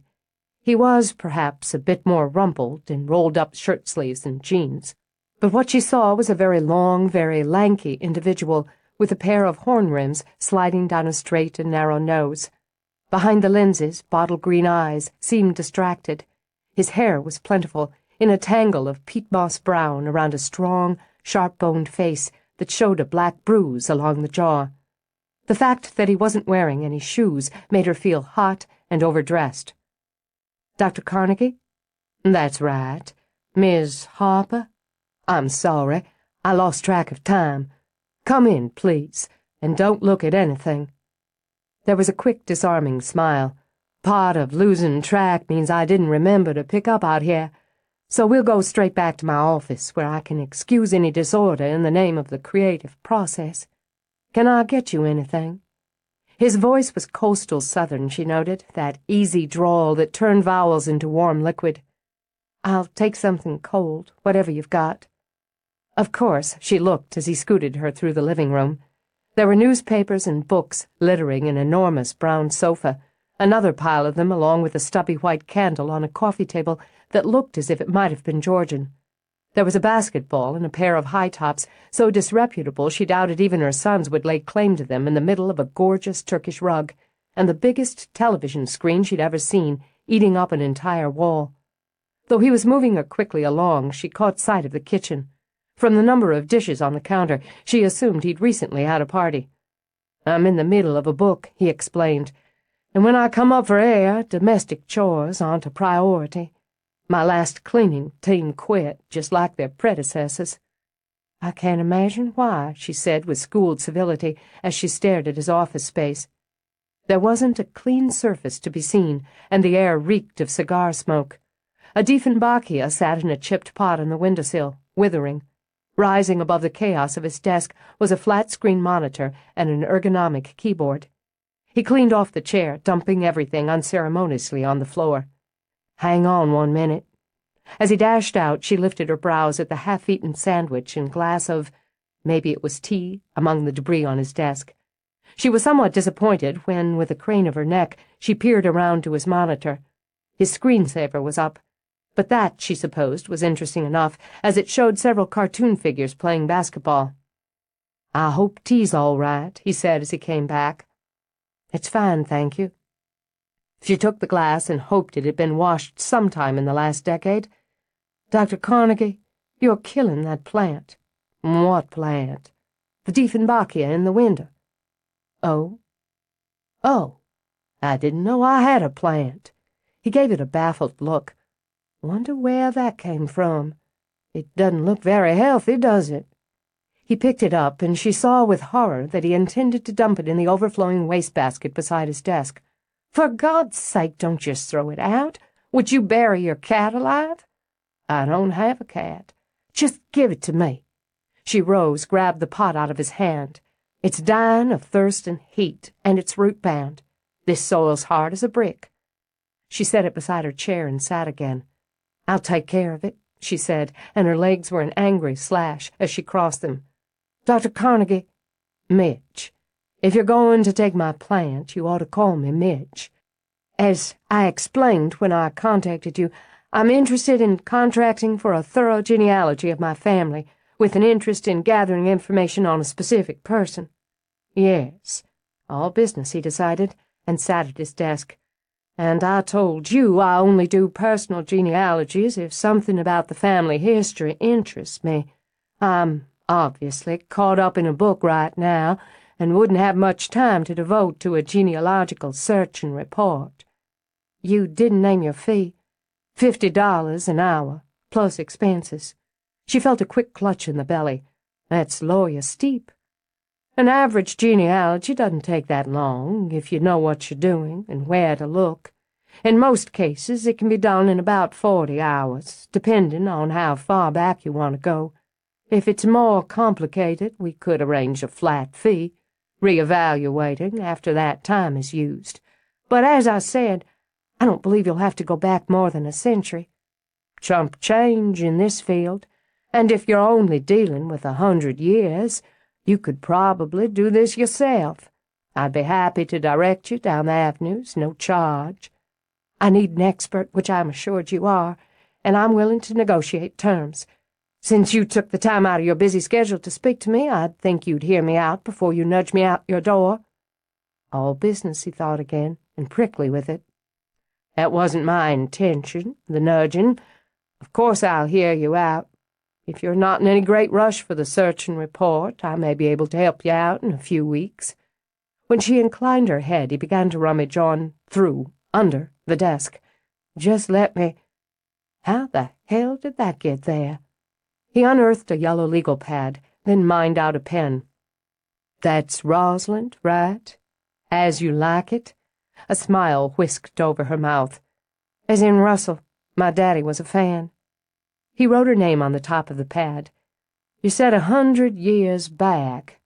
I think a family like yours would have records, journals, documents, and considerable oral family history to cover a century. You would, wouldn't you?" "Actually, I have quite a bit, but certain things have led me to believe some of the oral history is either incorrect or is missing details. I will, however, be glad to have you go through what I do have. We've already been through a lot of it." "We?" "Myself and other members of my household."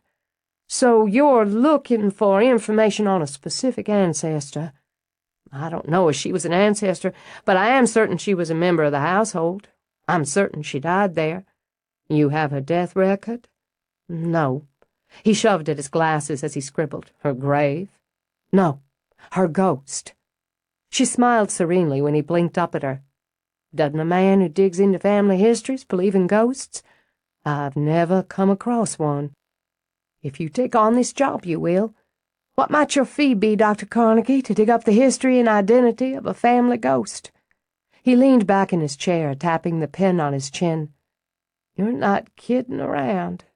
"I certainly wouldn't kid around to the tune of $50 an hour, plus expenses. I bet you could write a very interesting book on the Harper family ghost if I were to sign a release and cooperate." "I just bet I could," he replied. "And it seems to me that you might consider finding out what I'm after as a kind of research. Maybe I should charge you." His grin flashed again. "I have to finish this book before I actively take on another project. Despite evidence to the contrary, I finish what I start." "Then you ought to start washing your dishes." "Told you not to look." "First, let me say that in my opinion, the odds of you having an actual ghost in residence are about, 1 in 20 million. I'd be happy to put $1 down at those odds if you're willing to risk the 20 million. Second, if I take this on, I'd require access to all family papers, personal family papers, and your written consent for me to dig into public records regarding your family. Of course, I'd be willing to waive my fee for, let's say, the first 20 hours, until we see what we've got. 40 hours. 30. Done. And I'd want to see your house. Perhaps you'd like to come to dinner. Is there any day next week that would suit you? I don't know. Hold on. He swiveled to his computer, danced his fingers over keys. Tuesday? 7 o'clock, then. We're not formal, but you will need shoes. She picked up the plant, then rose. Thank you for your time, she said, extended a hand. Are you really going to take that thing? I certainly am, and I have no intention of giving it back and letting you take it to death's door again. Do you need directions to Harper House? I'll find it. Seems to me I drove by it once. He walked her to the door. You know, sensible women don't usually believe in ghosts. Practical women don't generally agree to pay someone to trace the history of said ghost, and you strike me as a sensible, practical woman. Sensible men don't usually live in pigsties and conduct business meetings barefoot. We'll both have to take our chances. You ought to put some ice on that bruise. It looks painful. It is. Vicious little. He broke off. Got clipped going up for a rebound. Basketball. So I see. I'll expect you Tuesday, then, at 7. I'll be there. Goodbye, Mrs. Harper. Dr. Carnegie? He kept the door open long enough to satisfy his curiosity. He was right, he noted. The rear view was just as elegant and sexy as the front side, and both went with that steel-spined Southern Belle voice. A class act, top to toe, he decided as he shut the door. Ghosts. He shook his head and chuckled as he wound his way through the mess back to his office. Wasn't that a kick in the ass? Chapter 20. Logan studied the tiny form blinking in a patch of dappled sunlight. He'd seen babies before, even had his share of personal contact with them. To him, newborns bore a strange resemblance to fish. Something about the eyes, he thought. And this one had all that black hair going for her, so she looked like a human sea creature, sort of exotic and otherworldly. If Gavin had been around and Haley out of hearing distance, he'd have suggested that this particular baby looked something like the offspring of Aquaman and Wonder Woman. The kid would have gotten it. Babies always intimidated him, something about the way they looked right back at you, as if they knew a hell of a lot more than you did, and were going to tolerate you until they got big enough to handle things on their own. But he figured he had to come up with something better than an encounter between superheroes as the mother was standing beside him, anticipating. She looks as if she might have dropped down from Venus, where the grass is sapphire blue and the sky a bowl of gold dust. True enough, Logan decided, and a bit more poetic than the Aquaman theory. Oh, listen to you. Go ahead. Haley gave him a little elbow nudge. You can pick her up. Maybe I'll wait on that until she's more substantial. With a chuckle, Haley slipped Lily out of her carrier. Big guy like you shouldn't be afraid of a tiny baby. Here. Now, make sure you support her head. Got long legs for such a little thing. And they kicked a bit in transfer. She's picture pretty. Got a lot of you in her.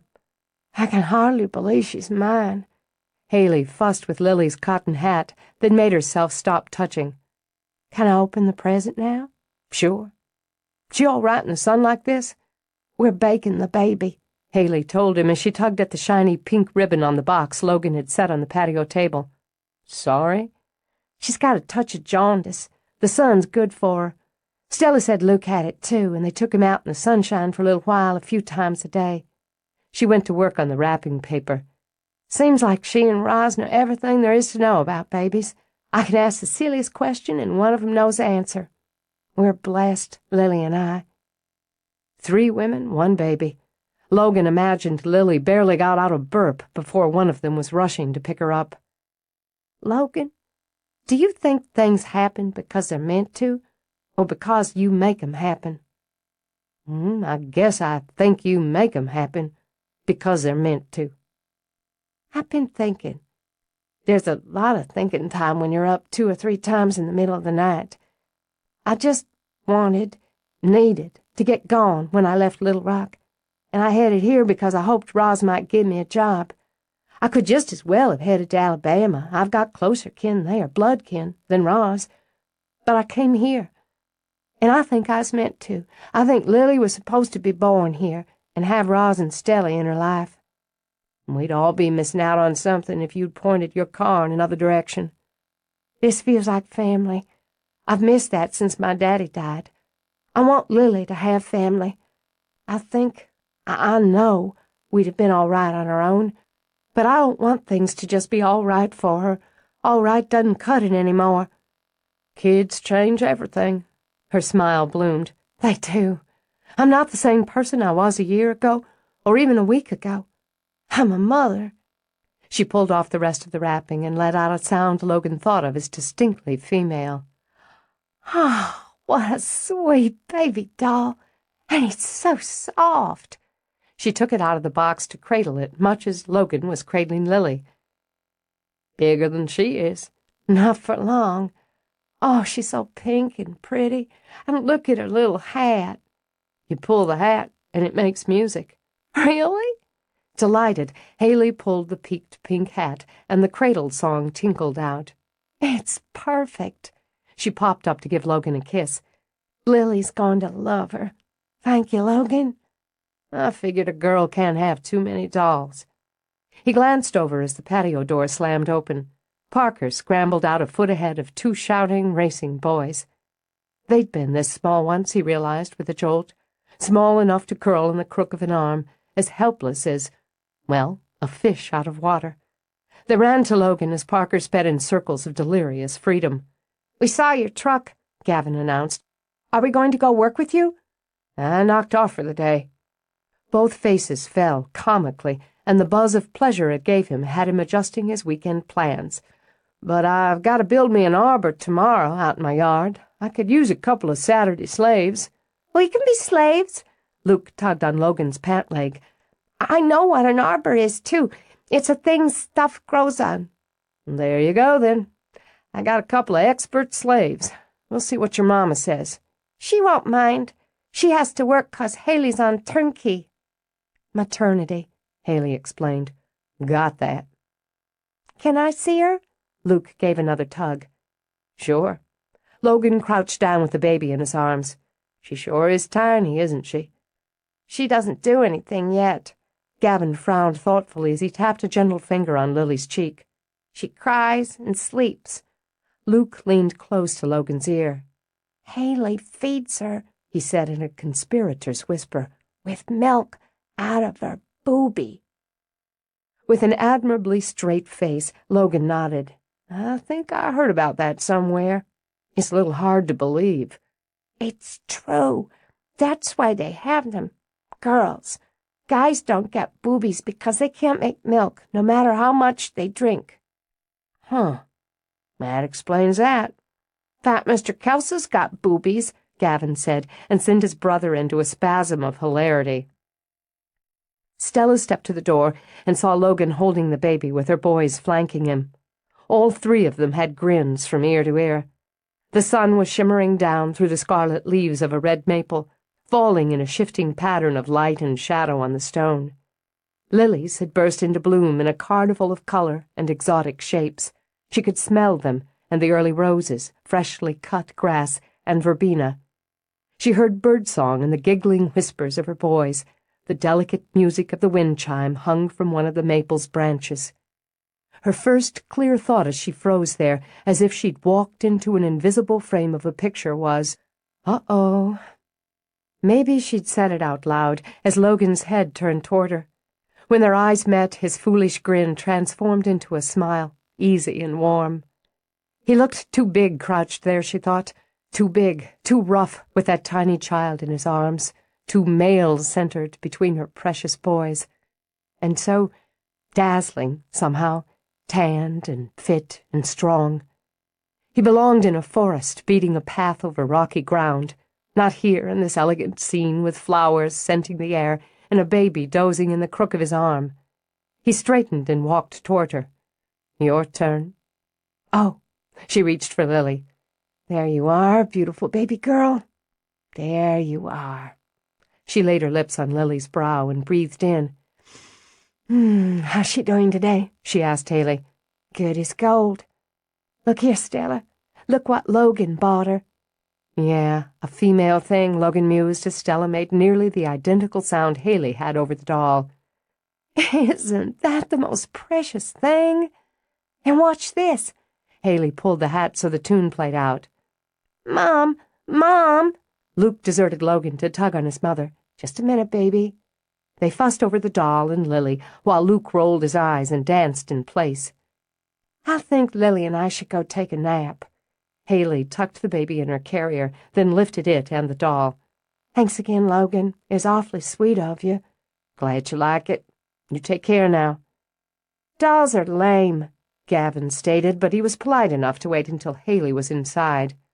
Really? Stella reached over to flick the bill of his baseball cap over his eyes. And what are those little people you've got all over your shelves in your desk? Those aren't dolls. Gavin looked as horrified as an 8-year-old boy could manage. Those are action figures. Come on, Mom. Oh, my mistake. We want to be Saturday slaves and build an arbor. Luke pulled on her hand, and to get her attention. Okay? Saturday slaves? I'm building an arbor tomorrow, Logan explained. Could use some help, and I got these 2 volunteers. I hear they work for cheese sandwiches and popsicles. Oh, actually, I was planning to take them to work with me tomorrow. An arbor, Mom? Luke gazed up pleadingly as if he'd been given the chance to build the space shuttle and then ride it to Pluto. I never, ever built one before. Well, why don't we split it up? Logan suggested. You take 'em on in with you in the morning, and I'll swing by and get 'em around noon. She felt her stomach knot. It sounded normal, like parenting, like family. Dimly, she heard her boys begging and pleading over the buzzing in her ears. That'll be fine, she managed, if you're sure they won't be in your way. He cocked his head at the strained and formal tone. They get in it, I just kick 'em out again. Like now. Why don't you boys go find that dog and see what he's up to so I can talk to your mama a minute? Gavin made a disgusted face. Let's go, Luke. He's probably gonna kiss her. Why, I'm transparent as glass to that boy, Logan said. He tipped her chin up with his fingers, laid his lips on hers, and watched her watch him. Hello, Stella. Hello, Logan. Are you going to tell me what's going on in that head of yours, or do I have to guess? A lot of things, and nothing much. You looked poleaxed when you came outside. Poleaxed? Now, there's a word you don't hear every day. Why don't you and I take a little walk? All right. You want to know why I came by this afternoon? To bring Lily a doll. She walked along one of the paths with him. She could hear her boys and the dog, then the quick thwack of Luke's wiffle bat. They'd be fine for a while. That, and to see if I could sponge a meal off Roz, which was a roundabout way of having a meal with you. I don't figure I'm going to be able to pry you too far away from the baby for a while yet. She had to smile. Apparently, I'm transparent, too. It's so much fun having a baby in the house. If I manage to steal her away from Haley for an hour and win out over Roz, I can play with her like, well, a doll, in those adorable little clothes. Never having had a girl, I realize how addicting all those little dresses can be. When I asked you if Lily made you want another, you panicked. I didn't panic. Clutched, let's say. Why is that? It's not unusual for a woman of my age with 2 half-grown children to clutch, let's say, at the idea of another baby. Uh-huh. You clutched again when I said I wanted to take the kids to my place tomorrow. No, it's just that I'd already planned. Don't bullshit me, Red. Things are moving so fast, and in a direction I hadn't planned to go. If you're going to plan every damn thing, maybe I should draw you a friggin' map. I can draw my own map, and there's no point in being annoyed. You asked. She stopped by a tower of madly climbing passion flower. I thought things were supposed to move slow in the South. You irritated me the first time I set eyes on you. Thanks so much. That should have given me a clue, he continued. You were an itch between my shoulder blades. The one in that spot you can't reach and scratch away no matter how you contort yourself? I'd have been happy to move slow. Generally, I don't see the point in rushing through something. But you know, Stella, you can't schedule how you're going to fall in love. And I fell in love with you. Logan, I can see that put the fear of God in you. I figure there's one of two reasons for that. One, you don't have feelings for me and you're afraid you'll hurt me. Or you've got plenty of feelings for me and they scare you. He snapped off a passion flower with its white petals and long blue filaments, stuck it in the spiraling curls of her hair. A carelessly romantic gesture at odds with the frustration in his voice. I'm going with number 2, not only because it suits me better, but because I know what happens to both of us when I kiss you. That's attraction. It's chemistry. I know the friggin' difference. He took her shoulders, held her still. So do you. Because we've both been here before. We've both been in love before, so we know the difference. That may be right. That may be true. And it's part of why this is too much, too fast. She curled her hands on his forearms, felt solid strength, solid will. I knew Kevin a full year before things got serious, and another year before we started talking about the future. I had about the same amount of time with Ray. And here we are, Stella. You through tragedy, me through circumstance. We both know there aren't any guarantees, no matter how long or how well you plan it out beforehand. No, there aren't. But it's not just me now. I have more than myself to consider. You come as a package deal. He rubbed his hands up and down her arms, then stepped away. I'm not dim, Stella. I'm not above making friends with your boys to get you. But the fact is, I like 'em. I enjoy having 'em around. I know that. She gave his arms a squeeze, then eased back. I know that, she repeated. I can tell when someone's faking. It's not you. It's me. That's a goddamnedest thing to say. You're right, but it's also true. I know what it's like to be a child and have my mother swing from man to man. That's not what we're doing here, she said, lifting her hands palms out as fresh fury erupted on his face. I know that, too. But the fact is, my life centers on those boys now. It has to. And you don't think mine can? If you don't think I can be a father to them because they didn't come out of me, then it is you. I think it takes time to, you know how you get a strong, healthy plant like this to increase, to fill out strong. He jerked a thumb toward the passion flower vine. You can layer it, and you end up with new fruit and flower. By hybridizing it, it gets stronger. Maybe you get yourself a new variety out of it. Yes, but it takes time. You have to start. I don't love those boys the way you do, but I can see how I could, if you gave me the chance. So I want the chance. I want to marry you. Oh, God, I can't. We don't. She had to press the heel of her hand on her heart and gulp in air, but she couldn't seem to suck it all the way into her lungs. Marriage. Logan, I can't get my breath. Good. That means you'll shut up for 5 minutes. I love you, and I want you and those boys in my life. If anybody had suggested to me a few months ago that I'd want to take on some fussy redhead and a couple of noisy kids, I'd have laughed my ass off. But there you go. I'd say we could live together for a while until you get used to it, but I know you wouldn't. So I don't see why we don't just do it and start living our lives. Just do it, she managed, like you just go out and buy a new truck. A new truck's got a better warranty than marriage. Oh, all this romance is making me giddy. I could go buy a ring, get down on one knee. I figured that's how I deal with this. But I'm into it now. You love me, Stella. I'm beginning to wonder why. You've always wondered why. It wouldn't bother me if you keep right on wondering. We could make a good life together, you and me. For ourselves.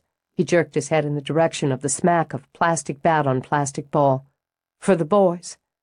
I can't be their daddy, but I could be a good father. I'd never hurt him or you. Irritate, annoy, but I'd never hurt any of you. I know that. I couldn't love you if you weren't a good man, and you are, a very good man. But marriage, I don't know if it's the answer for any of us. I'm going to talk you into it sooner or later. He stepped back to her now, twined her hair around his finger in a lightning change of mood. "If it's sooner, you'd be able to decide how you want all those bare rooms done up in that big house. I'm thinking of picking one and getting started on it next rainy day." She narrowed her eyes. Low blow. "Whatever works." "Belong to me, Stella." He rubbed his lips over hers. "Let's be a family." Logan. Her heart was yearning toward him even as her body eased away. Let's take a step back a minute. A family's part of it. I saw you with Lily. And? I'm heading toward my middle 30s, Logan. I have an 8 and a 6-year-old. I have a demanding job, a career, and I'm going to keep it. I don't know if I want to have more children. You've never had a baby of your own, and you deserve to. I've thought about this. Making a baby with you, well, that'd be a fine thing if we both decide we want it. But it seems to me that right now I'm getting the bonus round. You and 2 entertaining boys that are already housebroke.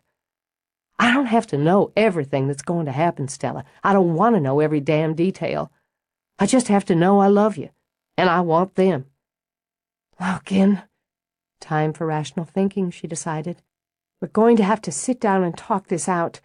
We haven't even met each other's family yet. We can take care of that easy enough, at least with yours. We can have 'em over for dinner. Pick a day. You don't have any furniture. She heard her voice pitch and deliberately leveled herself again. That's not important. Not to me. The point is, we're skipping over a lot of the most basic steps. And at the moment, all of them were jumbled and muzzy in her mind. Marriage, changing things for her boys once more. The possibility of another child. How could she keep up? Here you are talking about taking on 2 children. You don't know what it's like to live in the same house as a couple of young boys. Red, I was a young boy. I tell you what, you go ahead and make me a list of all those basic steps. We'll take 'em in order if that's what you need to do. But I want you to tell me, here and now, do you love me? You've already told me I do. He set his hands on her waist, drew her in, drew her up in the way that made her heart stutter. Tell me. Did he know, could he know, how huge it was for her to say the words? Words she'd said to no man but the one she'd lost. Here he was, those eyes on hers, waiting for the simple acknowledgement of what he already knew. I love you, I do, but that'll do for now. He closed his mouth over hers and rode out the storm of emotion raging inside him. Then he stepped back. You make that list, Red. Start thinking what color you want on those living room walls. Tell the boys I'll see 'em tomorrow. But weren't you going to stay for dinner? I've got some things to do, he said as he strode away. And so do you. He glanced over his shoulder. You need to worry about me. One of the things he had to do was work off the frustration. When he'd asked Ray to marry him, it was no surprise for either of them, and her acceptance had been instant and enthusiastic. Of course, look where that had gotten them. But it was hard on a man's ego when the woman he loved and wanted to spend his life with countered every one of his moves with a block of stubborn, hard-headed sense. He put in an hour on his cross-trainer, sweating, guzzling water, and cursing the day he'd had the misfortune to fall in love with a stiff-necked redhead. Of course, if she wasn't stiff-necked, stubborn, and sensible, he probably wouldn't have fallen in love with her. That still made the whole mess her fault. He'd been happy before she'd come along. The house hadn't seemed empty before she'd been in it. Her and those noisy kids. Since when had he voluntarily arranged to spend a precious Saturday off, a solitary Saturday on his own house, with a couple of kids running around getting into trouble? Hell, he was going to have to go out and pick up some popsicles. He was a doomed man, he decided as he stepped into the shower. Hadn't he already picked the spot in the backyard for a swing set? Hadn't he already started a rough sketch for a tree house? He'd started thinking like a father. Maybe he'd liked the sensation of holding that baby in his arms, but having one wasn't a deal-breaker. How was either of them supposed to know how they'd feel about that a year from now? Things happen, he thought, remembering Haley's words, because they're meant to happen. Because, he corrected as he yanked on fresh jeans, You damn well made them happen. He was going to start making things happen. In 15 minutes, after a quick check of the phone book, he was in his car and heading into Memphis. His hair was still wet. Will had barely started on his after-dinner decaf and the stingy sliver of lemon meringue pie Jolene allowed him when he heard the knock on the door. Now, who the devil could that be? I don't know, honey. Maybe you should go find out. If they want a damn piece of pie, then I want a bigger one. If it's the Bowers boy about cutting the grass, tell him I've got a couple of cans of Coke cold in here. But when Will opened the door, it wasn't the gangly Bowers boy, but a broad-shouldered man wearing an irritated scowl. Instinctively, Will edged into the opening of the door to block it.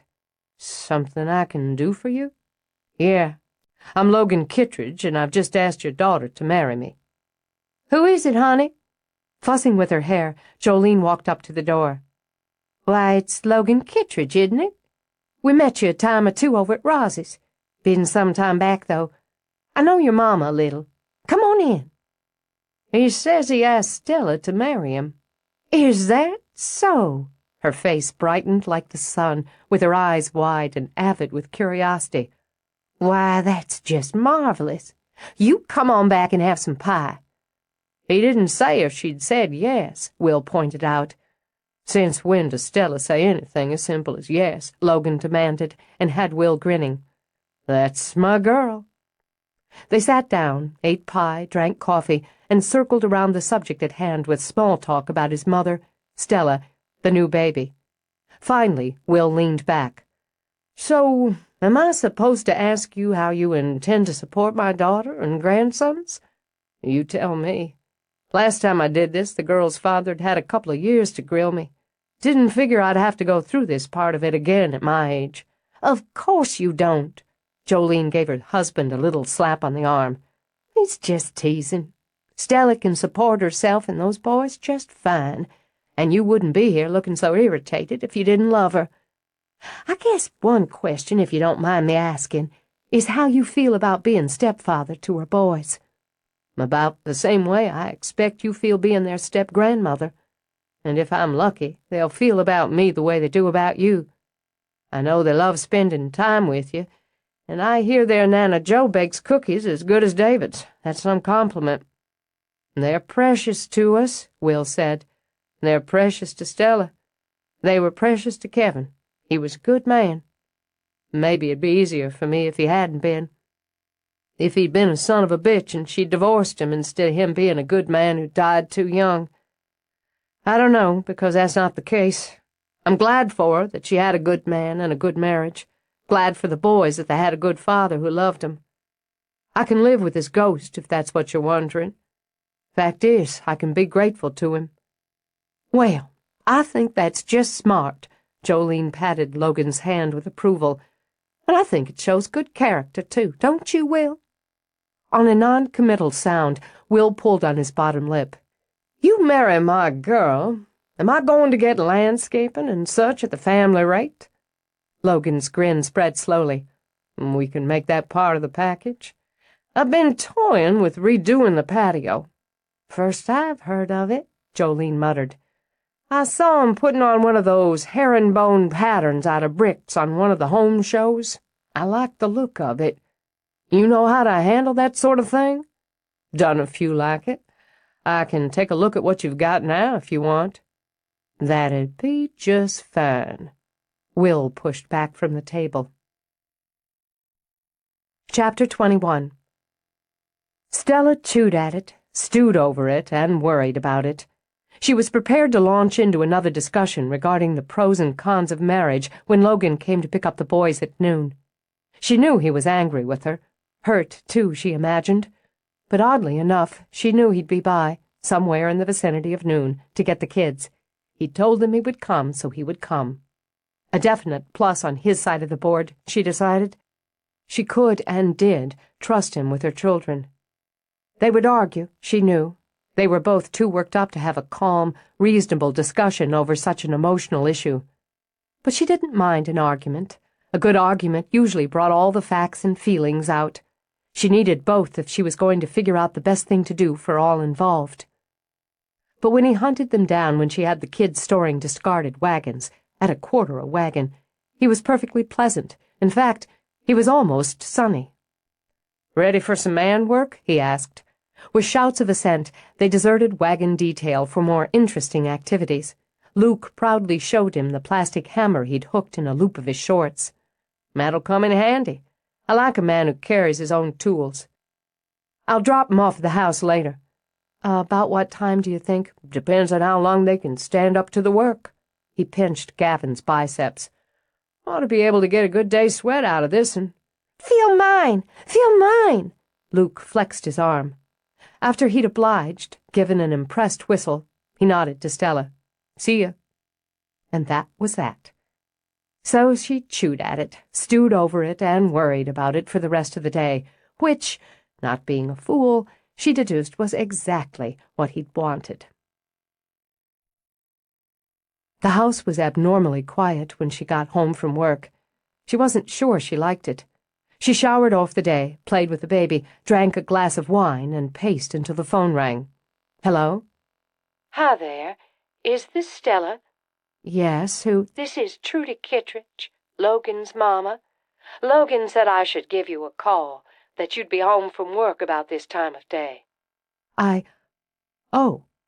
Oh, God, Logan's mother?" she thought. Logan told me and his daddy he asked you to marry him. Could have knocked me over with a feather. "Yes, me too. Mrs. Kittredge, we haven't decided, or I haven't decided anything." Woman's entitled to some time to make up her mind, isn't she? I'd better warn you, honey. When that boy sets his mind on something, he's like a damn bulldog. He said you wanted to meet his family before you said yes or no. I think that's a sweet thing. Of course, with us living out here now, it's not so easy, is it? But we'll be coming back sometime during the holidays. Probably see Logan for Thanksgiving, then our girl for Christmas. Got grandchildren in Charlotte, you know, so we want to be there for Christmas. Of course. She had no idea whatsoever what to say. How could she, with no time to prepare? Then again, Logan tells me you've got 2 little boys. Said they're both just pistols. So maybe we'll have ourselves a couple of grandchildren back in Tennessee, too. Oh. Nothing could have touched her heart more truly. It's a lovely thing to say. You haven't even met them yet, or me, and— Logan has, and I raised my son to know his own mind. He loves you and those boys. Then we will, too. You're working for Rosalind Harper, I hear. Yes, Mrs. Kittredge. Now you just call me Trudy. How are you getting along down there? Stella found herself having a 20-minute conversation with Logan's mother that left her baffled, amused, touched, and exhausted. When it was done, she sat limply on the sofa like, she thought, the dazed victim of an ambush. Then she heard Logan's truck rumble up. She had to force herself not to dash to the door. He'd be expecting that. Instead, she settled herself in the front parlor with a gardening magazine and the dog snoozing at her feet as if she didn't have a care in the world. Maybe she'd mention, oh so casually, that she'd had a conversation with his mother. Maybe she wouldn't, and let him stew over it. And all right, it had been sensitive and sweet for him to arrange the phone call, but for God's sake, couldn't he have given her some warning, so she wouldn't have spent the first 5 minutes babbling like an idiot? The kids came in with all the elegance of an army battalion on a forced march. "We built a whole arbor." Grimy with sweat and dirt, Gavin rushed to scoop up Parker. "And we planted the stuff to grow on it." "Carol Jesmint." Carolina Jessamine, Stella interpreted from Luke's garbled pronunciation. Nice choice. "And I got a splinter." Luke held out a dirty hand to show off the Band-Aid on his index finger. "A big one. We thought we might have to hack it out with a knife, but we didn't." Phew, that was close. We'll go put some antiseptic on it. "Logan did already, and I didn't cry. And we had some Marines, except he says they're poor boys down here, but I don't see why they're poor because they have lots of stuff in them. And we had popsicles, and we got to ride in the wheelbarrow." Gavin took over the play-by-play. "And I used a real hammer." Wow. You had a busy day. Isn't Logan coming in?" "No, he said he had other stuff. And look." Gavin dug in his pocket and pulled out a wrinkled $5 bill. "We each got one because he said we worked so good we get to be cheap labor instead of slaves." She couldn't help it. She had to laugh. "It's quite a promotion. Congratulations. I guess we'd better go clean up." "Then we can eat like a bunch of barnyard pigs." Luke put his hand in hers. "That's what Logan said when it was time for lunch." "Maybe we'll save the pig eating for when you're on the job." They were full of Logan and their day, through bath time, through dinner, and then were too tuckered out from it all to take advantage of the extra hour she generally allowed them on Saturday nights. They were sound asleep by 9, and for the first time in her memory, Stella felt she had nothing to do. She tried to read, she tried to work, but couldn't settle into either. She was thrilled when she heard Lily fussing. When she stepped into the hall, she saw Haley heading down, trying to comfort a squalling Lily. "She's hungry. I thought I'd curl up in the sitting room, maybe watch some TV while I feed her." "Mind company?" "Twist my arm. It's lonely around here today with David off at the lake for the weekend and you and Roz at work. The boys away." She sat, opened her shirt, and settled Lily on her breast. "There, that's better, isn't it? I put her in that baby sling I got at the shower, and we took a nice walk." "It's good for both of you. What you want to watch?" "Nothing, really. I just wanted the voices." "How about one more?" Roz slipped in, walked over to Lily to smile. "I wanted to take a peek at her." "Look at her go. Nothing wrong with her appetite," Haley confirmed. "She smiled at me today. I know they say it's just gas, but what do they know?" Roz sprawled in a chair. "They inside that baby's head?" "Logan asked me to marry him." She didn't know why she blurted it out, hadn't known it was pushing from her brain to her tongue. "Holy cow!" Haley exploded, then immediately soothed Lily and lowered her voice. "When? How? Where? This is just awesome. This is the biggest of the big news. Tell us everything." "There's not a lot of anything. He asked me yesterday." "After I went inside to put the baby down? I just knew something was up." "I don't think he meant to. I think it just sort of happened. Then he was irritated when I tried to point out the very rational reasons we shouldn't rush into anything." "What are they?" Haley wondered. "You've only known each other since January," Roz began, watching Stella. "You have 2 children. You've each been married before and bring a certain amount of baggage from those marriages." "Yes." Stella let out a long sigh. "Exactly." "When you know, don't you?" Haley argued. "Whether it's 5 months or 5 years. And he's great with your kids. They're nuts about him. Being married before ought to make both you understand the pitfalls or whatever. I don't get it. You love him, don't you?" "Yes, and yes to the rest, to a point, but it's different when you're young and unencumbered. You can take more chances. Well, if you're not me, you can take more chances. What if he wants children and I don't? I have to think about that. I have to know if I'm going to be able to consider having another child at this stage, or if the children I do have would be happy and secure with him in the long term. Kevin and I had a game plan." "And your game was called," Roz said. "It isn't an easy thing to walk into another marriage. I waited a long time to do it, then it was the wrong decision. But I think if I could have fallen, just tumbled into love with a man at your age, one who made me happy, who cheerfully spent his Saturday with my children, and who excited me in bed, I'd have walked into it, and gladly." "But you just said, before, you gave the exact reasons why it's too soon." "No, I gave the reasons you'd give, and ones I understand, Stella. But there's something else you and I understand, or should, and that is that love is precious and too often stolen away.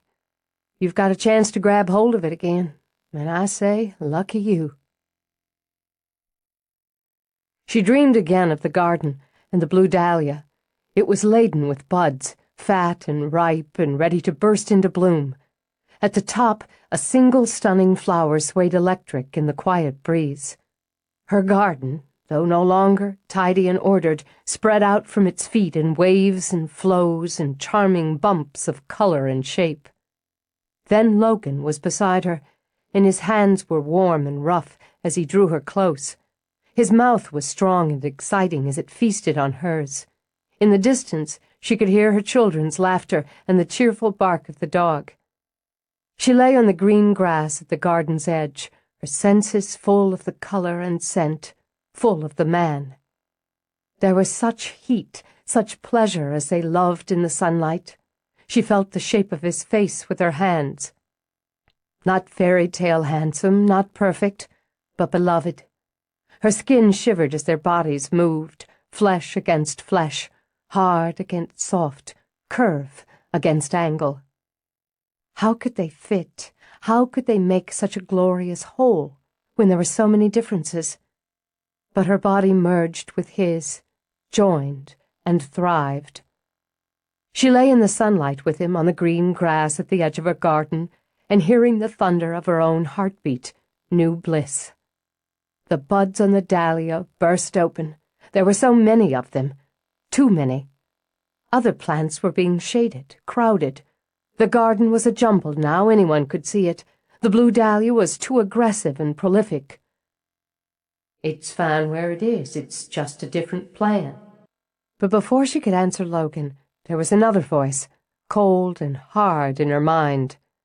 His plan, not yours. His wants, not yours. Cut it down before it spreads. No, it wasn't her plan. Of course it wasn't.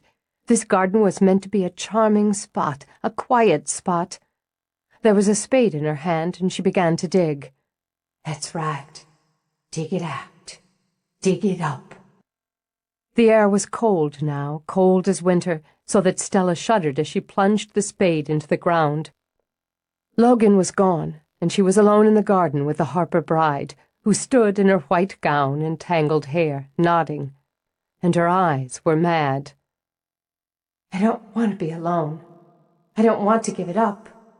Dig. Hurry. Do you want the pain, the poison? Do you want it to infect your children? Hurry. It will spoil everything, kill everything, if you let it stay. She'd get it out. It was best to get it out. She'd just plant it somewhere else, she thought, somewhere better. But as she lifted it out, taking care with the roots, the flowers went black, and the blue dahlia withered and went to dust in her hands. Keeping busy was the best way not to brood, and keeping busy was no problem for Stella with the school year winding down, the perennial sale at the nursery about to begin, and her best saleswoman on maternity leave. She didn't have time to pick apart strange, disturbing dreams or worry about a man who proposed one minute, then vanished the next. She had a business to run, a family to tend, a ghost to identify. She sold the last 3 bay laurels, then put her mind and her back into reordering the shrub area. Shouldn't you be pushing papers instead of camellias? She straightened, knowing very well she'd worked up a sweat, that there was soil on her pants, and that her hair was frizzing out of the ball cap she'd stuck on, and faced Logan. I manage, and part of managing is making sure our stock is properly displayed. What do you want? Got a new job worked up. He waved the paperwork, and the breeze from it made her want to moan out loud. I'm in for supplies. Fine, you can put the paperwork on my desk. This is as far as I'm going. He shoved it into her hand. Crew's loading up some of it now. I'm going to take that Japanese red maple and 5 of the hardy pink oleanders. He dragged the flatbed over and started to load. Fine, she repeated, under her breath. Annoyed, she glanced at the bid, blinked, then reread the client information. This is my father. Uh-huh. What are you doing planting oleander for my father? My job. Putting in a new patio, too. Your stepmama's already talking about getting new furniture for out there, and a fountain. Seems to me a woman can't see a flat surface without wanting to buy something to put on it. They were still talking about it when I left the other night. What were you doing there? Having pie. Gotta get on. We need to get started on this if I'm going to make it home and clean up before this dinner with the professor guy tonight. See you later, Red. Hold it. You just hold it. You had your mother call me right out of the blue. How's it out of the blue when you said you wanted us to meet each other's families? Mine's a couple 1,000 miles away right now, so the phone call seemed the best way. I'd just like you to explain. Now she waved the papers. All this. I know. You're a demon for explanations. He stopped long enough to grab her hair, crush his mouth to hers. If that doesn't make it clear enough, I'm doing something wrong. Later. Then he just walked away, leaving me standing there like an idiot. Still stewing hours later, Stella changed Lily's diaper while Haley finished dressing for dinner. You said you thought you should meet each other's families and stuff, Haley pointed out. So now you talk to his mama and he talked to your daddy. I know what I said, but he just went trumping over there. And he had her call me without letting me know first. He just goes off at the drop of a hat. She picked up Lily, cuddled her. Oh, he gets me stirred up. I kind of miss getting stirred up that way. She turned sideways in the mirror, sighed a little over the post-birth pudge she was carrying. I guess I thought, even though the book said different, that everything would just spring back where it was after Lily came out. Nothing much springs after having a baby. But you're young and active. You'll get your body back. I hope. She reached for her favorite silver hoops while Stella nuzzled Lily. Stella, I'm going to tell you something because you're my best friend and I love you. Oh, sweetie. Well, it's true. Last week, when Logan came by to bring Lily her doll and you and the boys came outside, before I went in and he popped the big cue, you know what the four of you looked like? No. A family. And I think whatever your head's running around with, in your heart you know that, and that's the way it's going to be. You're awfully young to be such a know-it-all. It's not the years, it's the miles. Haley tossed a cloth over her shoulder. Come here, baby girl. Mama's going to show you off to the dinner guests before you go to sleep. You ready? She asked Stella. I guess we'll find out. They started toward the stairs with Stella gathering her boys on the way and met Roz on the landing. Well, don't we all look fine? We had to wear new shirts, Luke complained. And you look so handsome in 'em. I wonder if I can be greedy and steal both these well-dressed young men as my escorts. She held out both her hands for theirs.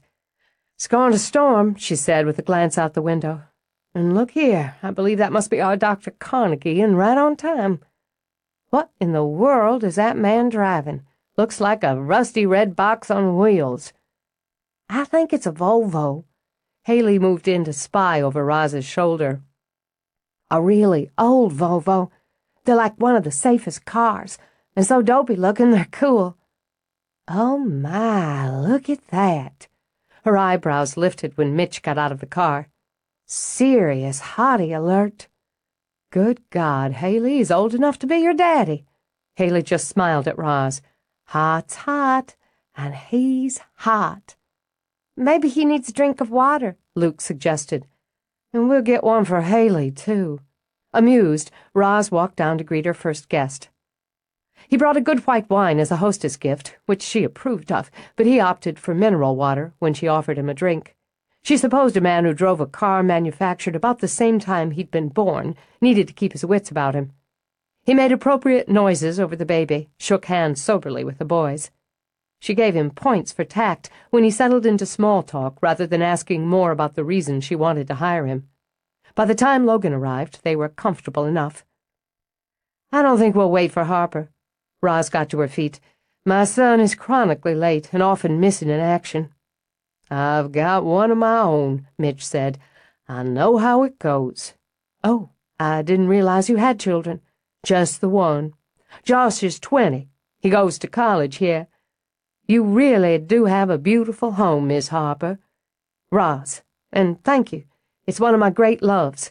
And here, she added as Harper dashed in from the kitchen, is another. Late, sorry. Almost forgot. Hey, Logan. Stella. Hi, guys. He kissed his mother, then looked at Haley. Hi. Where's Lily? Sleeping. Dr. Carnegie, my tardy son, Harper. Sorry. I hope I didn't hold you up. Not at all, Mitch said as they shook hands. Happy to meet you. Why don't we sit down? It looks like David's outdone himself. An arrangement of summer flowers in a long, low bowl centered the table. Candles burned, slim white tapers in gleaming silver on the sideboard. David had used her white-on-white china with pale yellow and green linens for casual elegance. A cool and artful lobster salad was already arranged on each plate. David sailed in with wine. Who can I interest in this very nice Pinot Grigio? The doctor, Roz noted, stuck with mineral water. You know, Harper began as they enjoyed the main course of stuffed pork, you look awfully familiar. He narrowed his eyes on Mitch's face. I've been trying to figure it out. You didn't teach at the U of M while I was there, did you? I might have, but I don't recall you being in any of my classes. No, I don't think that's it anyway. Maybe I went to one of your lectures or something. Wait, I've got it. Josh Carnegie, power forward for the Memphis Tigers. My son. Strong resemblance. Man, he's a killer. I was at the game last spring against South Carolina when he scored 38 points. He's got moves. Mitch smiled, rubbed a thumb over the fading bruise on his jaw. Tell me. Conversation turned to basketball, boisterously, and gave Logan the opportunity to lean toward Stella. Your daddy says he's looking forward to seeing you and the boys on Sunday. I'll drive you in, as I've got an invitation to Sunday dinner, too. Is that so? He likes me. He picked up her free hand, brushed his lips over her fingers. We're bonding over oleanders. She didn't try to stop the smile. You hit him where it counts. You, the kids, his garden. Yeah, I'd say I got it covered. You write that list for me yet, Red? Apparently you're doing fine crossing things off without consulting me. His grin flashed. Jolene thinks we should go traditional and have a June wedding. When Stella's mouth dropped open, he turned away to talk to her kids about the latest issues of Marvel Comics. Over dessert, a rustling, then a long, shrill cry sounded from the baby monitor standing on the buffet. Haley popped up as if she were on springs. That's my cue. I'll be back down after she's fed and settled again. Speaking of cues, Stella rose as well. Time for bed, guys. School night, she added, even before the protest could be voiced. Going to bed before it's dark is a chip, Gavin complained. I know. Life is full of them. What comes next? Gavin heaved a sigh. Thanks for dinner. It was really good. Now we have to go to bed because of stupid school. Close enough, Stella decided. Night. I liked the finger potato specially, Luke said to David. Want a hand? Logan called out. No. But she stopped at the doorway, turned back, and just looked at him a moment. But thanks. She herded them up, beginning the nightly ritual as thunder rumbled in, and Parker scooted under Luke's bed to hide from it. Rain splatted, fat, juicy drops against the windows as she tucked them in. Parker's a scaredy cat. Luke snuggled his head in the pillow. Can you sleep up here tonight? All right, just for tonight, so he isn't afraid. She lured him out from under the bed and, stroking him as he trembled, laid him in with Luke. Is that better now? Uh-huh. Mom? He broke off, petting the dog and exchanging a long look with his brother. What? What are you two cooking up? You ask her, Luke hissed. You. You. Ask me what? If you spent all your allowances and work money on comics, Are you going to marry Logan? Gavin blurted out. Am I... Where did you get an idea like that? We heard Roz and Haley talking about how he asked you to. Luke yawned, blinked sleepily at her. So, are you? She sat on the side of Gavin's bed. I've been thinking about it, but I wouldn't decide something that important without talking to both of you. It's a lot to think about for all of us, a lot to discuss. He's nice, and he plays with us, so it's okay if you do. Stella let out a laugh at Luke's rundown. All right, she thought, maybe not such a lot to discuss from certain points of view.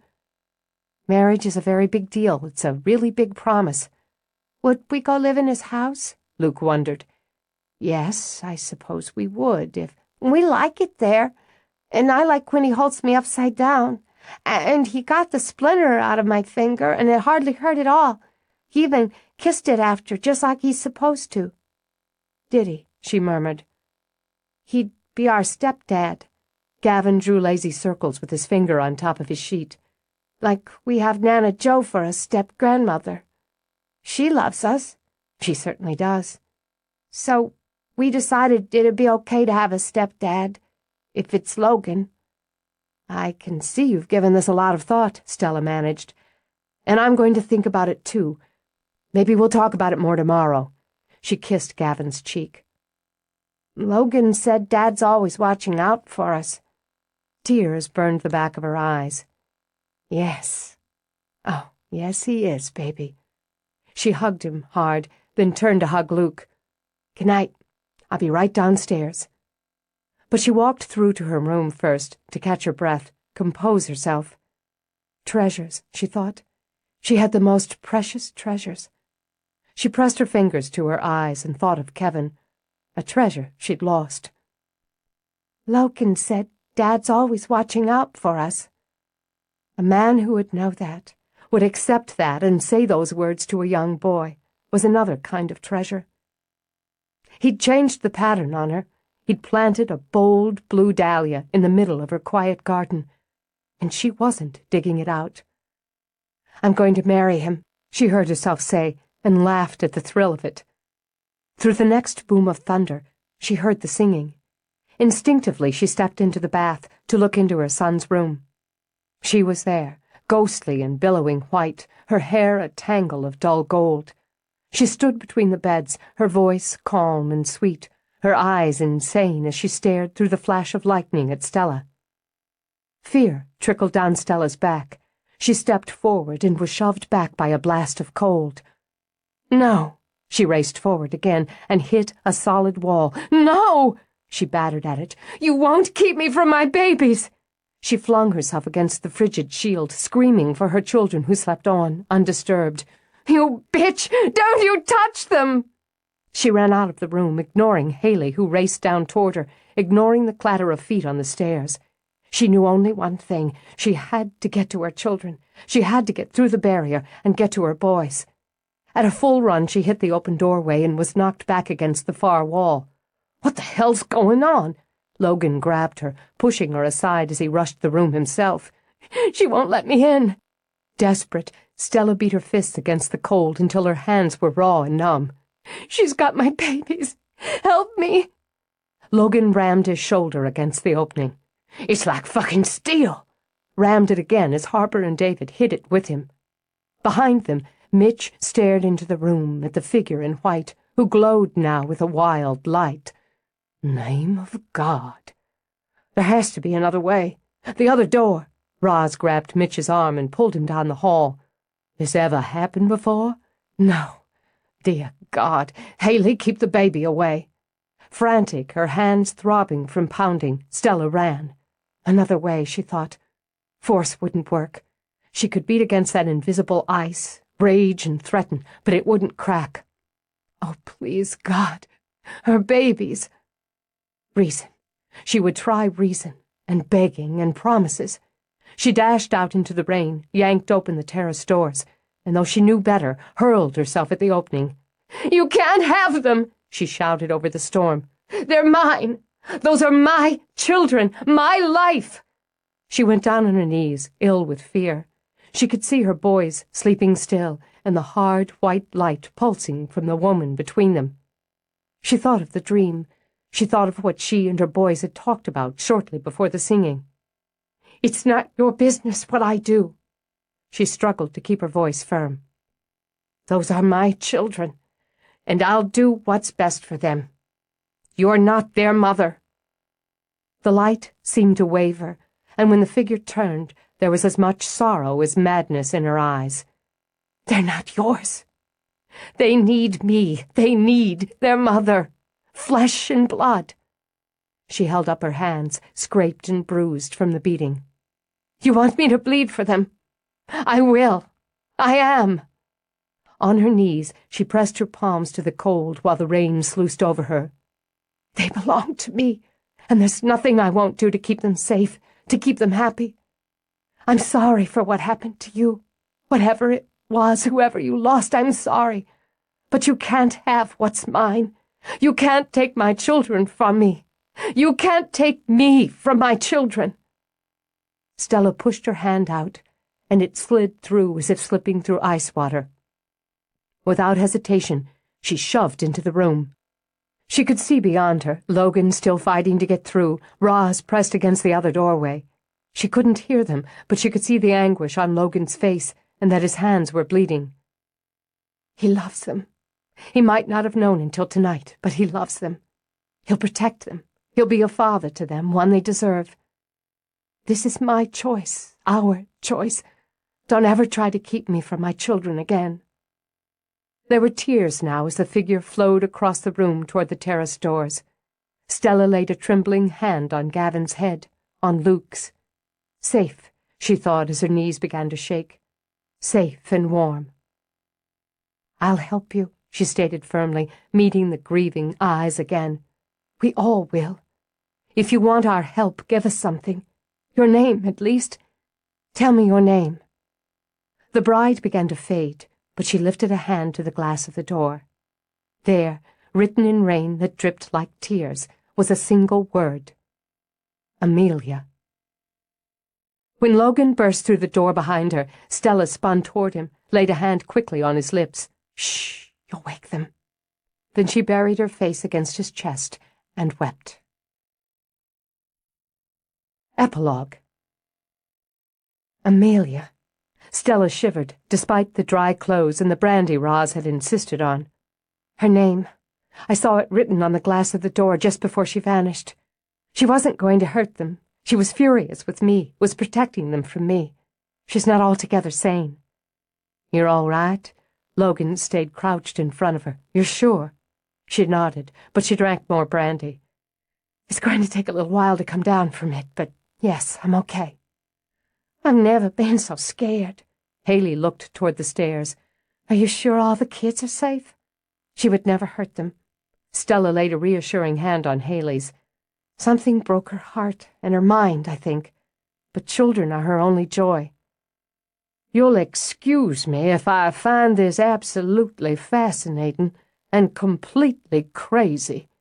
Mitch paced back and forth across the floor. "If I hadn't seen it with my own eyes," he shook his head. "I'm going to need all the data you can put together once I'm able to get started on this." He stopped pacing, stared at Roz. "I can't rationalize it. I saw it, but I can't rationalize it. And I'll call it an entity, for lack of better. An entity was in that room. The room was sealed off." Absently, he rubbed his shoulder where he'd rammed against the solid air. "And she was inside it." "It was more of a show than we expected to give you on your first visit," Roz said, and poured him another cup of coffee. "You're very cool about it," he replied. "Of all of us here, I've lived with her the longest." "How?" Mitch asked. "Because this is my house." She looked tired and pale, but there was a battle light in her eyes. "Her being here doesn't change that. This is my house." She took a little breath and a sip of brandy herself. "Though I'll admit that what happened tonight shook me, shook all of us. I've never seen anything like what happened upstairs.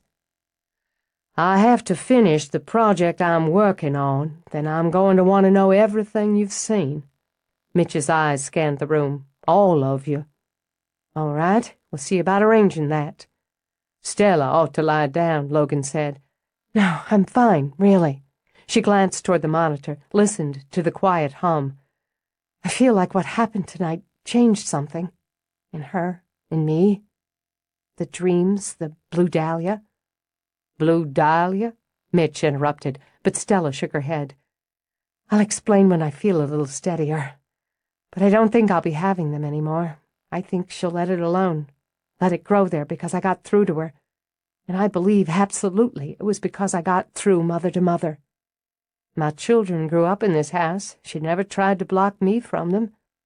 You hadn't decided to get married when your sons were still children," Stella announced, and watched Logan's eyes narrow. "Haven't you missed some steps?" he asked. She managed a weary smile.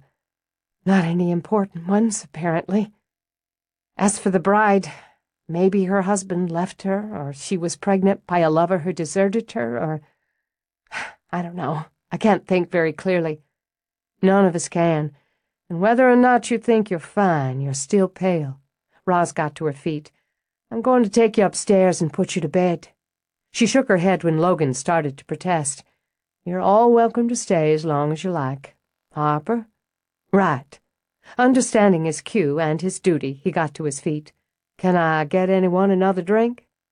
Because she was still unsteady, Stella let Roz take her upstairs. "I guess I am tired, but you don't have to come up. After a trauma like that, you deserve a little pampering. I imagine Logan would like the job, but tonight I think a woman's a better option. Go on, get undressed now," Roz told her as she turned down the bed. As the shock eased and made room for fatigue, Stella did what she was told, then slipped through the bathroom to take a last look at her children for the night. "I was so afraid I wouldn't get to my boys." "You were stronger than she was. You've always been stronger." "Nothing's ever ripped at me like that, not even—" Stella moved back to her room, slipped into bed. "The night Kevin died, there was nothing I could do. I couldn't get to him, bring him back, stop what had already happened, no matter how much I wanted to. And tonight you could do something, and did. Women like us at any rate, we do what has to be done. I want you to rest now. I'll check on you and the boys myself before I go to bed. Do you want me to leave the light on?" "No, I'll be fine. Thanks." "We're right downstairs." In the quiet dark, Stella sighed. She lay still, listening, waiting, but she heard nothing but the sound of her own breathing. For tonight, at least for tonight, it was over. When she closed her eyes, she drifted to sleep, dreamlessly. She expected Logan to come by the nursery the next day, but he didn't. She was certain he would come by the house before dinner, but he didn't, nor did he call. She decided that after the night before he'd needed a break, from her, from the house, from any sort of drama. How could she blame him? He'd pounded his hands, his big, hard hands, bloody, trying to get to her boys, then to her. She knew all she needed to know about him now, about the man she'd grown to love and respect. Knew enough to trust him with everything that was hers. Loved him enough to wait until he came to her. And when her children were in bed and the moon began to rise, his truck rumbled up the drive to Harper House. This time she didn't hesitate, but dashed to the door to meet him. "I'm glad you're here." She threw her arms around him first, held tight when his wrapped around her. "So glad. We really need to talk." "Come on out first. I got something in the truck for you." "Can it wait?" She eased back. "If we could just sit down and get some things aired out. I'm not sure I made any sense last night." "You made plenty of sense." To settle it, he gripped her hand, pulled her outside. "Seeing as after you scared 10 years off my life, you said you were going to marry me. Didn't have the opportunity to follow through on that then, the way things were. I've got something to give you before you start talking me to death." "Maybe you don't want to hear that I love you." "I can take time for that."